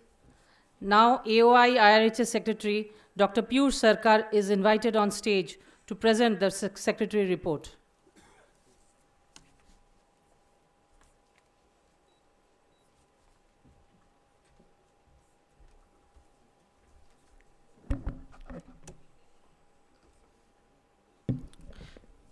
Respected DG sir, Dr. Man Singh, respected GM SER, Sri Anil Kumar Mishra sir, and all the dignitaries present here on the dais and also in the hall, a very good evening to all. It is my honor to stand here before you today as the Secretary of AOI IRHS branch and present our annual report. The last conference of AOI IRHS branch was held in October 2022. In that conference, I was given the responsibility of Secretary of this association. This association was formed by the initiative of the stalwarts of the ENT surgeons of the railway, and it was till now was driven by this dynamic Dr. KP Verma sir, and it is now my responsibility if I can take it forward. But still, I have taken over the charges. This is the first conference we are holding. We tried to hold the conference last year in Delhi, but because of various reasons that couldn't be materialized. This association's first conference was held in this very hospital in 2015. And after that, we had our second conference in Goa, followed by Mumbai, Bilaspur, and Guwahati. Now here we are again for the sixth conference here in this esteemed hospital. When we started, we had only 35 members in 2015. Today, we are about 80 members association. We are very strong, going strong day by day. We are definitely progressing as a new association. We are short, we have very shortcomings, but still we are progressing a lot. Initially, we are having only a short day program of surgical workshops or a video demonstrations like that. But now we are having full 2-day conferences with lectures by our own IRHS doctors along with prominent speakers of national repute. For the last 3 conferences, we are having Veganram Arya oration in memory of the late father of Dr. KP Verma. We are now having award paper sessions every year. The association has brought the ENT specialists from all the zones together, and it is helping us to serve our patients better. The younger doctors have easy access to expert opinion and suggestions from all the seniors from all over India. But there are still a few challenges we are facing. We are together here, we will overcome in near future. I'm happy to announce here that PCMD South Central Railway Nimala ma'am has agreed to hold the next conference at Secunderabad. We are looking forward to that, ma'am. And as DG sir is here, and many PCMDs are here, I would like to take this opportunity to request them to come up with a program for in-house training and mentoring of young surgeons within the railway. Now, many of the central hospitals are having DNB facility, so those centers can be turned into a training centers for the in-service doctors and surgeons. With that, I would like to conclude. Thank you.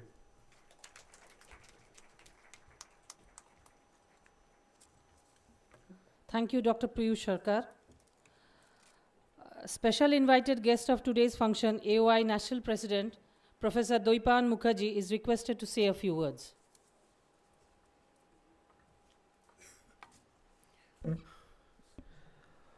Respected Chief Guest, Dr. Man Singh, DG RHS Railway Board, Sri Anil Kumar Mishra, General Manager Southeastern Railway, Dr. Anjana Malhotra, PCMD Southeastern Railway, Dr. K. Srikumar, MD GRC, and 2 of my dearest friends, Dr. Debashish Guho, the President of Railway AOI, and Dr. KP Verma, and all the friends and colleagues from the Railway Hospital. Good evening to all. So it's an honor and privilege to be present here. AY is a vast body, that means Association of Otolaryngologists of India, with more than 9,000 life members and few thousand of associate members. But believe me, the ENT doctors from the railway AY, they are taking lead role not only here but across India in all academic platforms. And I am here for conferences in last couple of years, at least 2 to 3 times. And though I am not in a government service, but I am associated with AY West Bengal for last 15 years. There is one unique USP of AY West Bengal, the family culture. When we used to host anything in this region in West Bengal, in Kolkata, all the ENT surgeons, they used to actually help to organize any academic event. And though you know that Dr. Devashish Guho and Dr. KP Verma are very active member in railway hospitals, but they are also very active member of AY West Bengal and National AY. They are taking lead role to organize all these academic events, not only in railway hospital, but in AY West Bengal and in national level. And next, as I have visited here quite often in last couple of years, this department is state-of-the-art department, and most likely no other departments in any other government hospitals or in private hospital can match this department. So I like to congratulate the doctors here and also the entire administration for their support. And as you all know that we used to support each other, so today also the AY West Bengal President Dr. Utpal Jana, Honorary Secretary Dr. Snehashish Bormon, Joint Secretary Dr. Devbruto Das, all are here to support Dr. KP Verma and the entire organizing committee. So I wish all the best for this conference, and most likely we will have more and more big and bigger conferences here. Thank you. Thank you, sir. It does not take many to charter a new road. It takes only one determined leader who believes, leads, and makes the difference. Yes, I'm talking about our Principal Chief Medical Director, Dr. Anjana Malhotra, who is requested to address us in her inimitable way.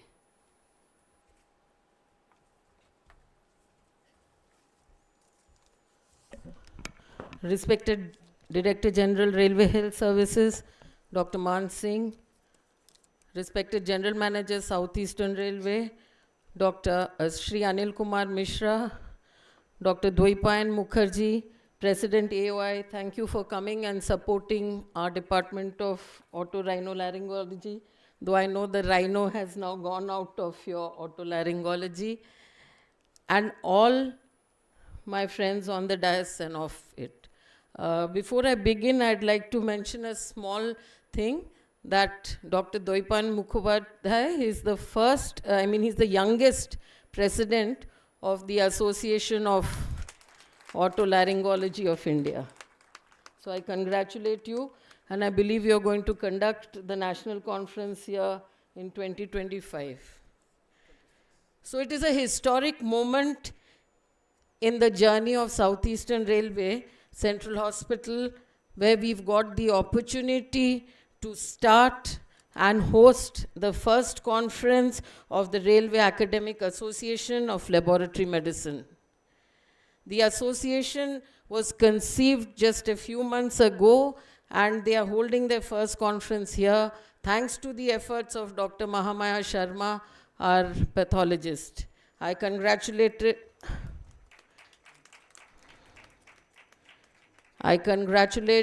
Dr. Mahamaya Sharma and the whole team who are sitting down now to formulate their constitution and the roadmap ahead.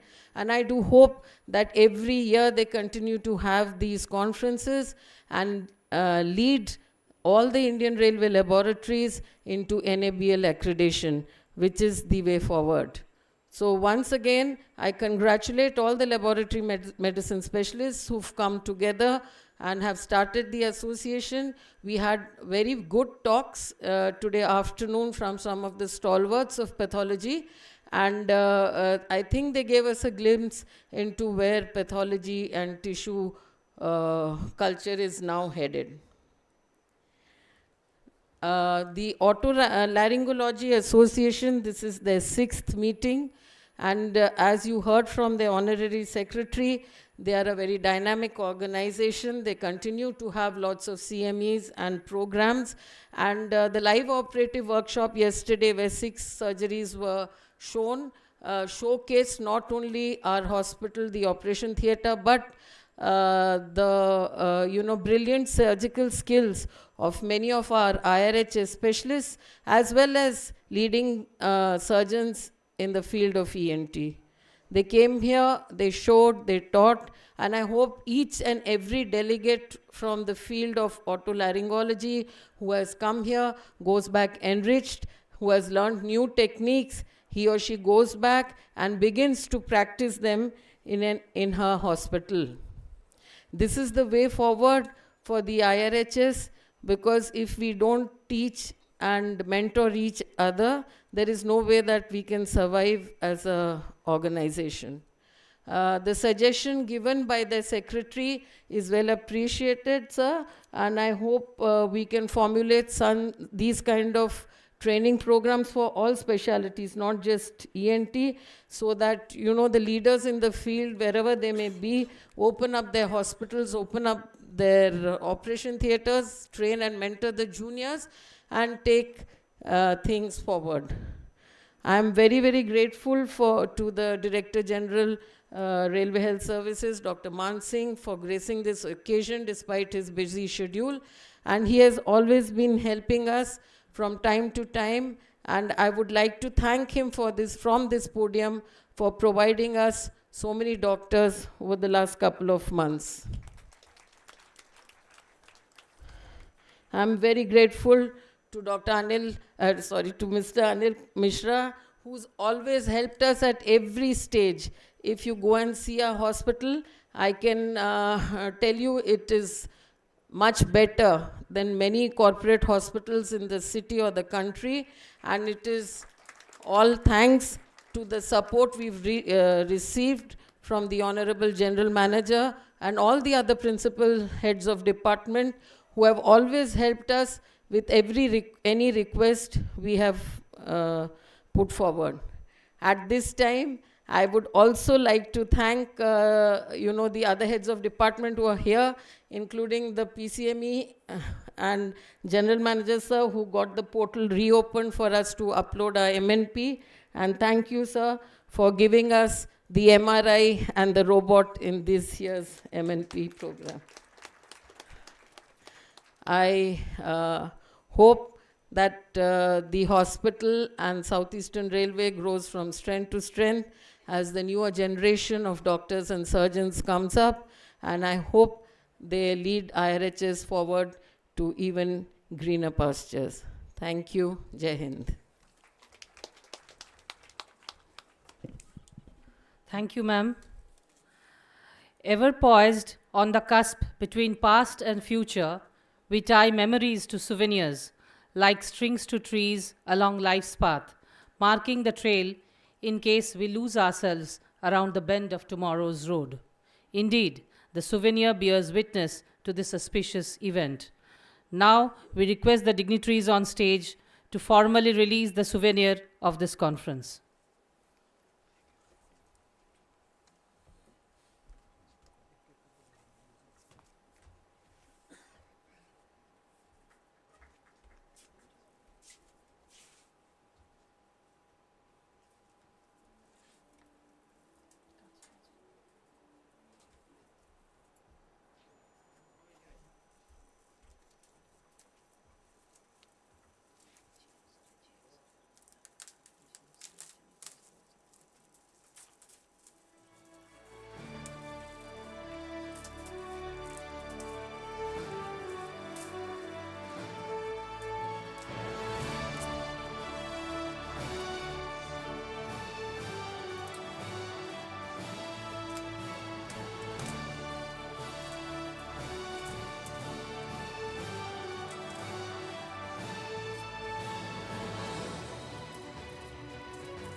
Thank you, dignitaries. Our esteemed General Manager, Sri Anil Kumar Mishra, is requested to address the gathering. Sir, please.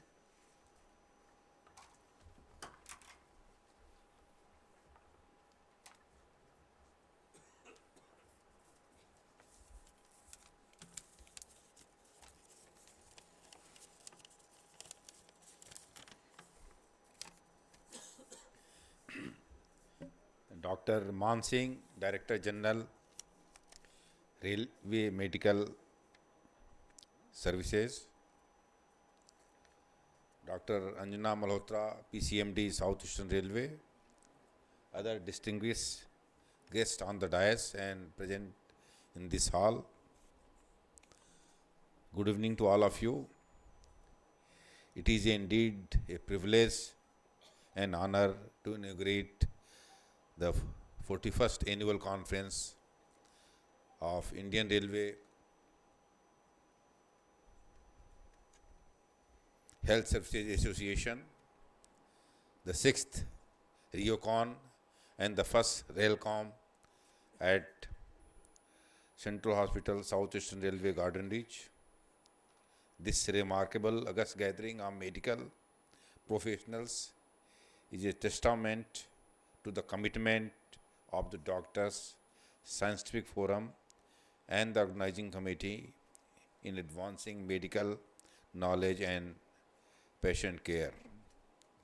I extend my heartfelt congratulations to the organizers and our esteemed collaborators, the Association of Otolaryngologists of India, West Bengal branch, and the Association of Pathologists and Microbiologists, West Bengal, for bringing together experts from across the country. This conference will serve as a vital platform for knowledge exchange and skill enhancement through the workshop. The meticulously curated scientific sessions, workshops, and presentations will undoubtedly contribute to the professional growth of all the participants. A special note of appreciation to the organizing secretary, Dr. Kailas Prasad Verma and Dr. Mahamaya Sharma, and the entire team who have worked continuously to make this conference a grand success under the supervision of our medical director, Dr. Sri Kumar, and the leadership of Principal Chief Medical Director, Dr. Anjana Malhotra. Their dedication and perseverance are truly commendable. My best wishes for the 41st Annual Conference of IRHSA, the 6th RAOICON, and the 1st RAALMCON for a great and grand success. Thank you very much.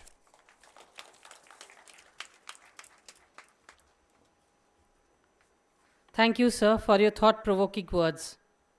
Now, respected Director General Railway Health Service, Dr. Man Singh, is requested to enrich us with his words.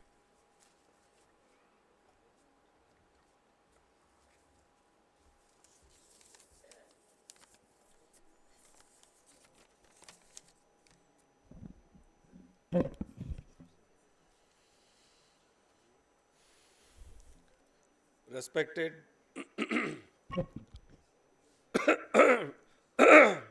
General Manager, South Eastern Railway, Sri A.K. Mishra ji,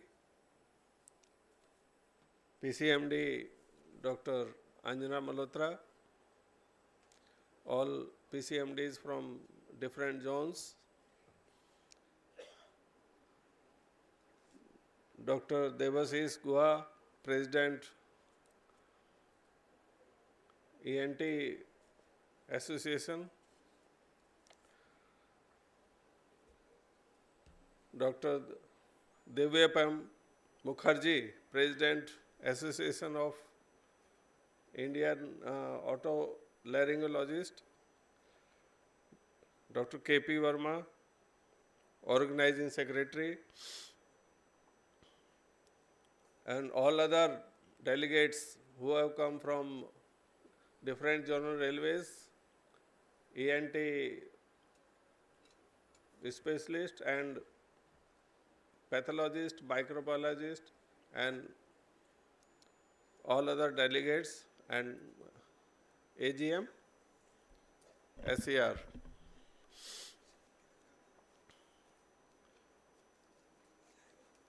Organizing a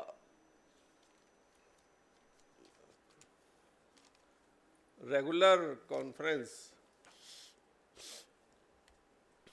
it enhances or enriches the knowledge of all the doctors. Every time they gain some extra knowledge and get refreshed. Yesterday,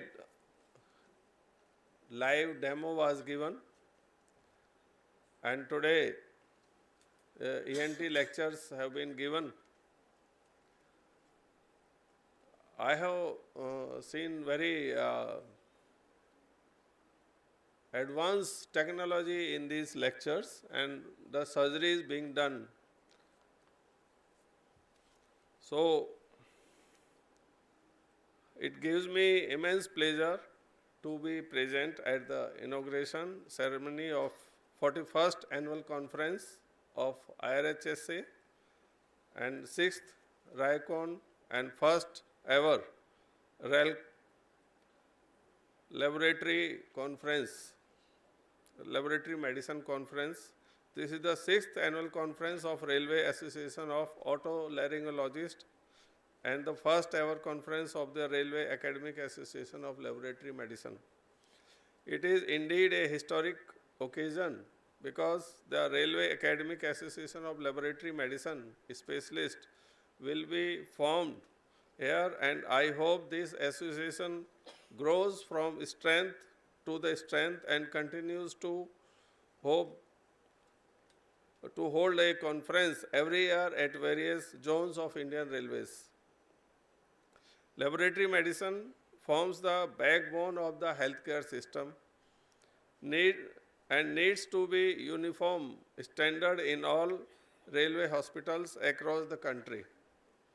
I am sure the deliberations during this conference will help all members in achieving this.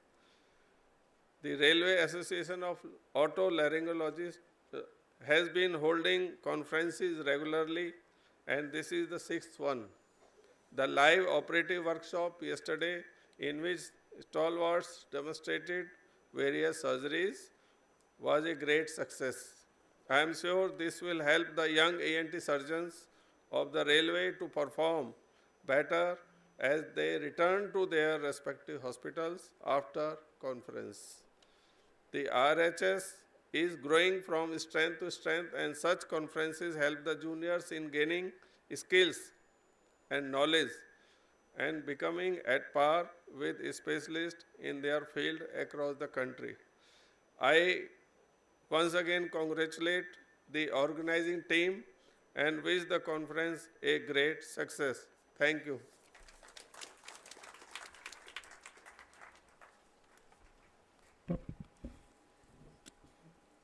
Thank you, sir. We are indeed honored and enriched. The worst memories stick with us, while the nice ones always seem to slip through our fingers. To prevent the memory of this auspicious evening from slipping away, the organizers have decided to felicitate the dignitaries. May we call upon Principal Chief Medical Director Dr. Anjana Malhotra to felicitate Honorable Director General Railway Health Services Dr. Man Singh with an uttariya and a memento.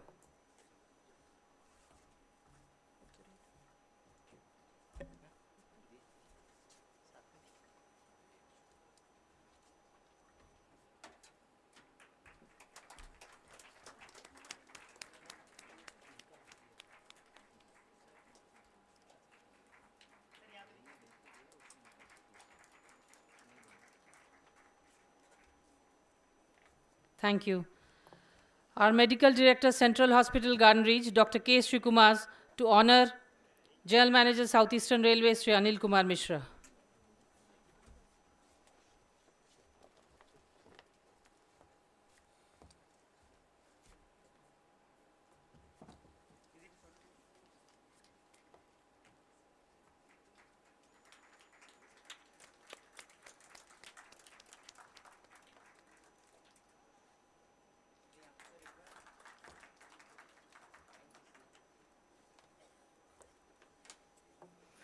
Dr. K.P. Verma to do the honors to AOI National President, Professor Doipan Mukherjee.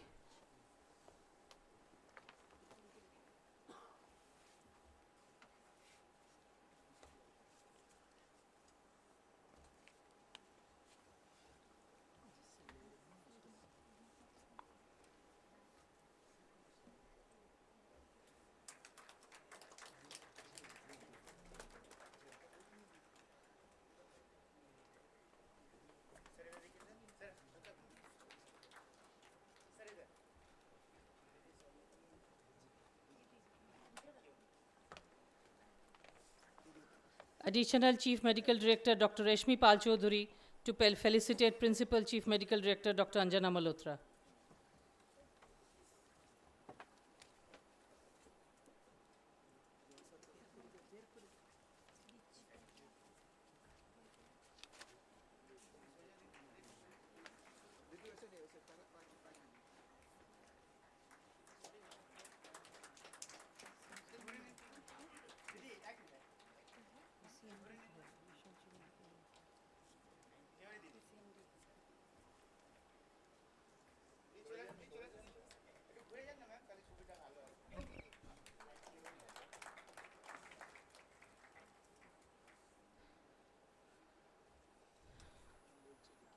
Chief Specialist Dr. Krishna Das to do the honors to Medical Director Central Hospital, Garden Ridge Dr. K. Sri Kumar.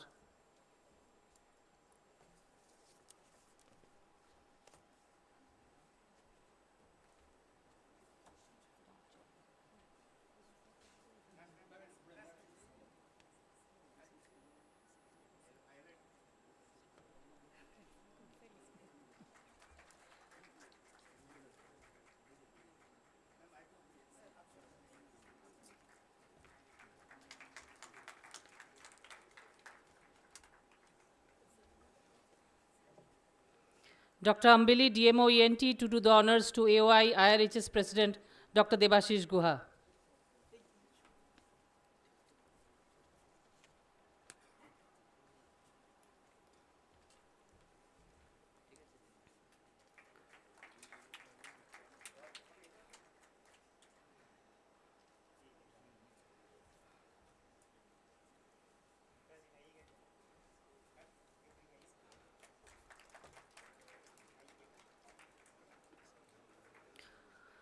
Dr. R.P. Dhanwar, ACHD Microbiology, to felicitate the Organizing Secretary, Dr. K.P. Verma.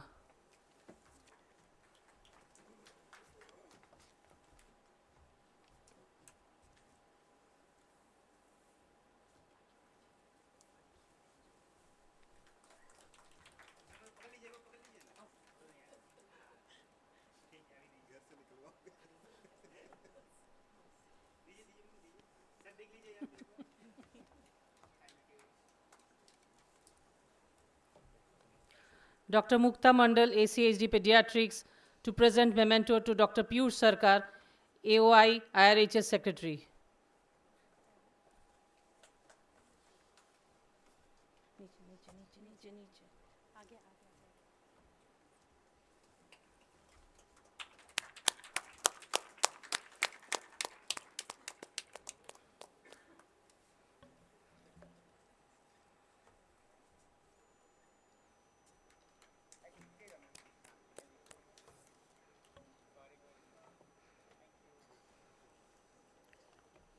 Dr. Krishna Das to honor Dr. Utpal Jana, President-elect AOI West Bengal.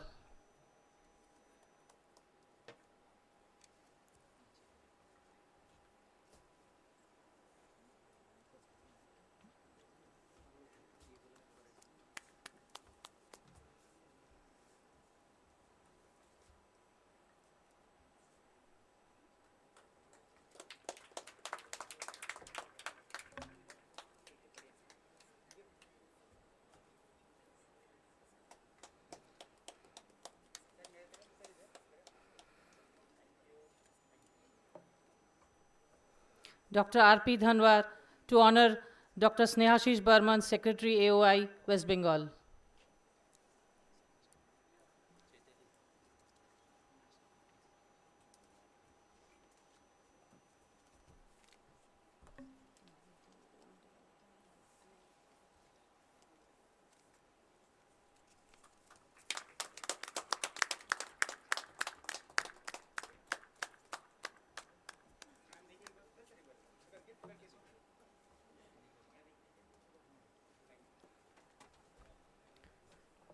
Thank you all.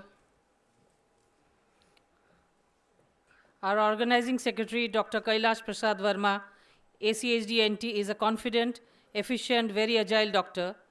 His treatment has given succor to many a patients. He is requested to convey the vote of thanks.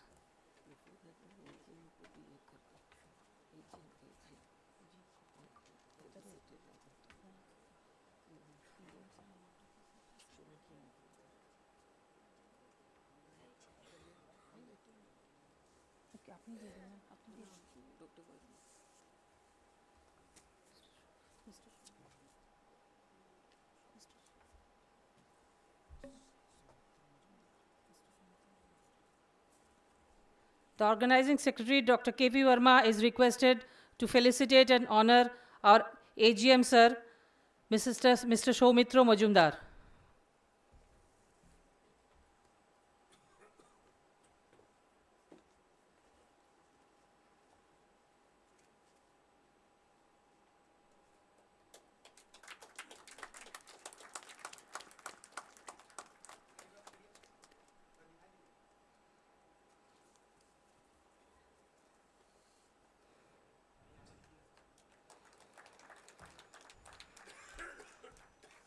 Now, Dr. Verma is requested to convey the vote of thanks.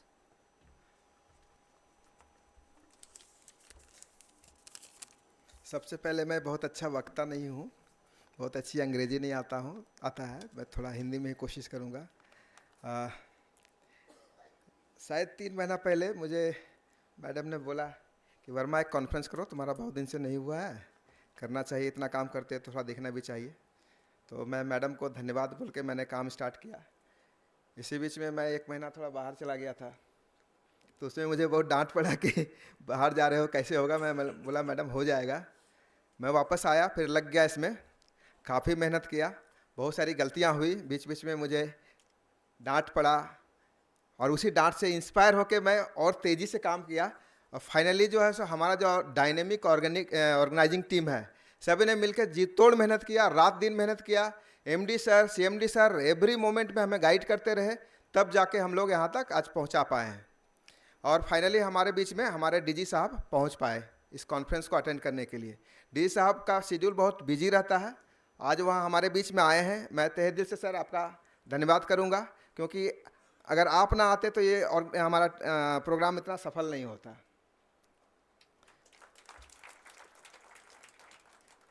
किसी भी programme को करने के लिए अपने higher administration का support ना मिले तो करना बहुत मुश्किल होता है।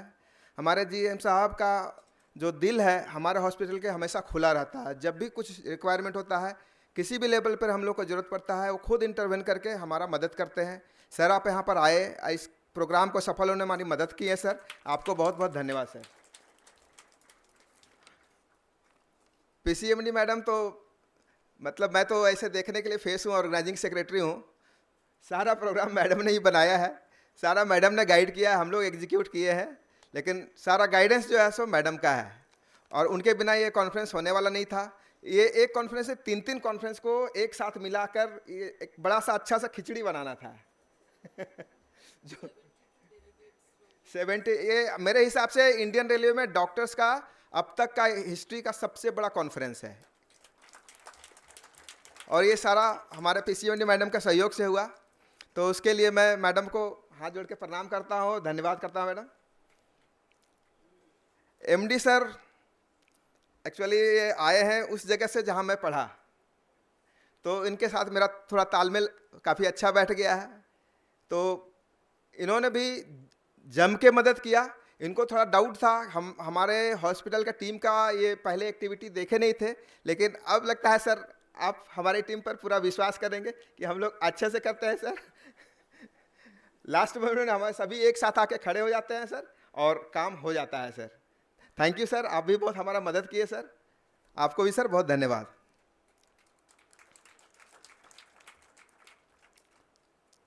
द्वैपायन हमारे नेशनल प्रेसिडेंट है, he is the youngest president of AOI of India till date, और इनसे मैंने बहुत कुछ सीखा है और इनको मैं फॉलो करने की कोशिश करता हूँ। ये जहाँ भी अभी जाते हैं तो सबको इस तरह से जोड़ के लेके चलते हैं, किसी को मैंने किसी तरह से छोड़ने का कोशिश नहीं करता। मैंने कोई छूट जाता है तो एक एक छोटा छोटा चीज़ ध्यान रखते हैं कि कैसे सबको अपना भाई की तरह लेके चलना है।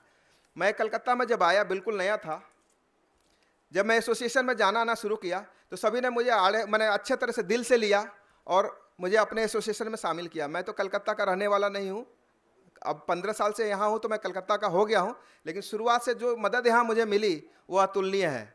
मैंने पहला कॉन्फ्रेंस किया था 2012 में। 2012 से मेरा एसोसिएशन मेरे साथ खड़ा है और हर वक्त में हमारे साथ रहता है। तो दपन दा, आपको बहुत बहुत धन्यवाद।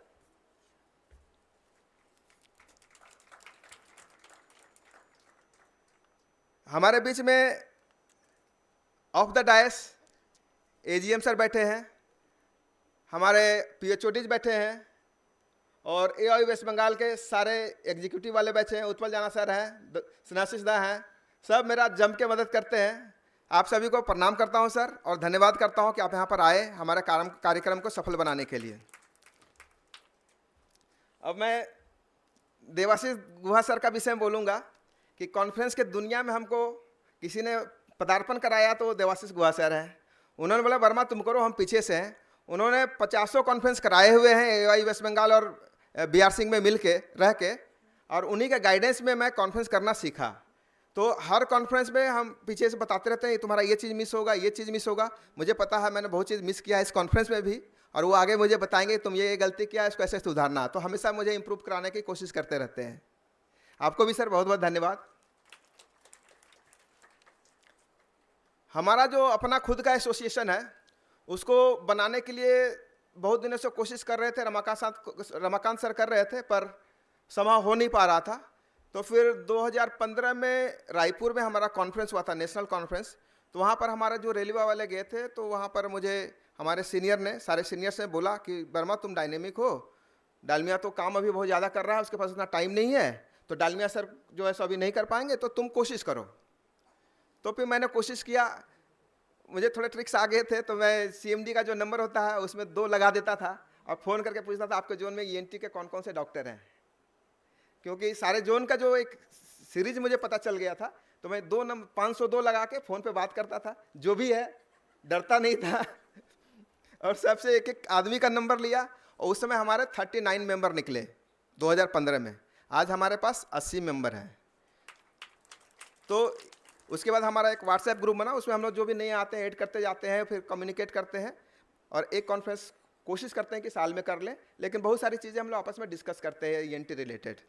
तो हमारा एसोसिएशन बनाने में हमारे जो सीनियर्स थे, मैं आप सभी को हाथ जोड़ के प्रणाम करता हूँ। एक नाम मैं स्पेशल लूँगा, मधुसूदना मैडम। जब पहला हम लोगों ने मीटिंग किया था तो सारा ड्राफ्ट उन्होंने लिखा था अपने हाथ से, पेन और कलम से। तो आपको भी मैडम धन्यवाद। हमारा हॉस्पिटल में जैसा कि डी सर को बताया जा रहा था कि एनेस्थीसिया की टीम जो है सो कैसे काम करती है, सुबह से रात तक जब भी बुला लो, कभी एंग्री होते हैं लेकिन काम हो जाता है सर। तो उनके बिना तो हमारा काम नहीं चलेगा, तो उनके हाथ जोड़े बिना तो मैं रह नहीं सकता इस हॉस्पिटल में। हमारा OT का स्टाफ जो है कभी गुस्सा होते हैं, कभी काम कर देते हैं, लेकिन कितना भी दीदी लोग गुस्सा करता है, हम 1 या 2 बार गुस्सा करते हैं, बाकी समय चुपचाप से सुन लेते हैं। और उनको नमन करता हूँ, प्रणाम करता हूँ कि हर समय वो सहयोग करते हैं, सारे OT स्टाफ सपोर्ट करते हैं। हमारे यहाँ सर ENT में 2-3 डिपार्टमेंट का और बहुत रोल लगता है। जैसे हर केस के लिए हमको कार्डियोलॉजी फिटनेस करना होता है। कभी कभी सिचुएशन आता है कि कल ऑपरेशन करना, आज कार्डियोलॉजी फिटनेस नहीं हुआ है, तो झा सर को फ़ोन लगाएंगे कि सर थोड़ा सा कर दीजिए। झा सर अरे वर्मा अभी बहुत है, ये है वो है, फिर बोलेगा अच्छा भेज दो, थोड़ा वेट करने पर बोलो, कर देंगे, अरे हो जाता है। धनवार मैडम कहाँ पर हैं?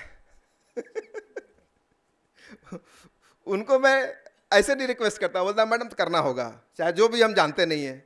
इमरजेंसी ब्लड रिपोर्ट चाहिए, उनके बिना होता नहीं है। मैं उनको रिक्वेस्ट नहीं करता, मैं उनको गुस्से में बोलता नहीं करेंगे तो मैंने बहुत तरह की चीज़ों को बोलता हूँ और करवा लेता हूँ। मैडम आपको भी बहुत बहुत धन्यवाद। अच्छा, ये हमारा रेडियोलॉजी डिपार्टमेंट जो है अभी बहुत ही डायनेमिक है, यंग है एंड वेरी नॉलेजेबल। तो उनके आने से हमें बहुत सुविधा हो गई है। एनी टाइम हमें सिटी स्कैन मिल जाता है। अगर बाहर से कुछ रिपोर्ट होता है, समझ नहीं आ रहा है, तो हम लोग जाते हैं, उनका कंसोल में सर डाल के डिस्कस करते हैं, काफ़ी देर तक डिस्कस करके कोशिश करते हैं कि हमें सब कुछ ठीक से पता चल जाए ताकि हम आगे बढ़ पाएँ। तो हमारा सारा डिपार्टमेंट जो है हमें जम के मदद करते हैं। पूरा हॉस्पिटल में जितने भी हैं, हमारा मिनिस्ट्रियल स्टाफ हो गया, CMD ऑफिस में इस कॉन्फ्रेंस में तो जितने भी मिनिस्ट्रियल स्टाफ थे, जितने ग्रुप B ऑफिसर थे, सभी ने जम के मदद किया, तो उन सभी को धन्यवाद। इस कॉन्फ्रेंस को सफल बनाने के लिए सिर्फ ऑर्गेनाइजेशन कर देना तो काफ़ी नहीं है, उसके लिए डेलीगेट्स चाहिए, फैकल्टी चाहिए। तो हमारे आज इस कॉन्फ्रेंस जो फैकल्टी आए थे, काफ़ी धुरंधर लोग थे। हमारे खुद रेलवे वाले थे, डॉक्टर दीपक डालमिया, जो एक से एक सर्जरी करते हैं, उन्होंने कॉक्लियर इम्प्लांटेशन दिखाया। मल्होत्रा सर जो हैं, so I think he is the best head and surgeon in Indian railway, तो उन्होंने भी सर्जरी दिखाया। और इस कॉन्फ्रेंस को बहुत तरह से उन्होंने मदद किया, बहुत सारे लोगों को बोला, बहुत सारे डेलीगेट आए उनके वजह से। फिर डॉक्टर TK घोष आए थे बाहर से, उन्होंने बहुत ही सुंदर सर्जरी दिखाया। एक बार उनको बोला और वो एग्री कर गए।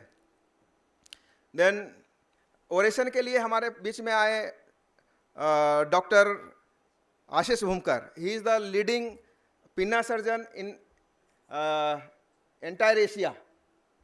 He came for oration. Then Dr. Radhika Srinivasan, she is a leading cytologist from PGI Chandigarh. She came for oration. आप सभी को धन्यवाद सर एंड मैडम।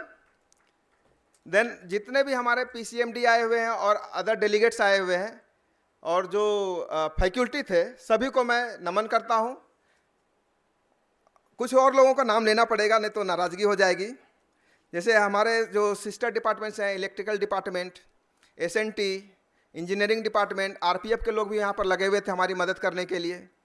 उसके बाद ऑडियो विजुअल वाले, cultural, canteen, media and all other people who has helped us, the sponsors, जिनको मैंने नाम नहीं लिया गलती से, जानबूझ के, तो मैं किसी का छोड़ रही हूँ। जितना याद आ रहा है मैं उतना बोल रहा हूँ। मैं सभी को धन्यवाद करता हूँ और नमन करता हूँ। धन्यवाद। एक नाम मैं और भूल गया था। एक्चुअली डॉक्टर महामाया मैडम हमारे बीच में अभी नहीं है because of sir her personal reasons, but despite of ill health she guided me everywhere how to conduct it and what all lacuna are there and how to improve it. So मैं Mahamaya madam को special धन्यवाद करता हूँ।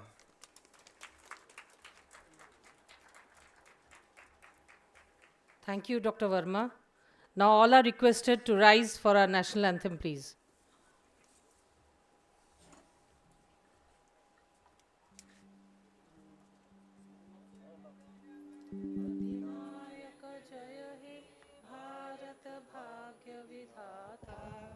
पंजाब सिंधु गुजरात मराठा द्राविड़ उत्कल बंग बिंदु हिमाचल जमुना गंगा उच्चल जलधि तरंग तब शुभ नामे जागे तब शुभ आशीष मांगे गाहे तब जय गाथा जन गण मंगलदायक जय हे भारत भाग्य विधाता जय हे जय हे जय हे जय जय जय जय हे।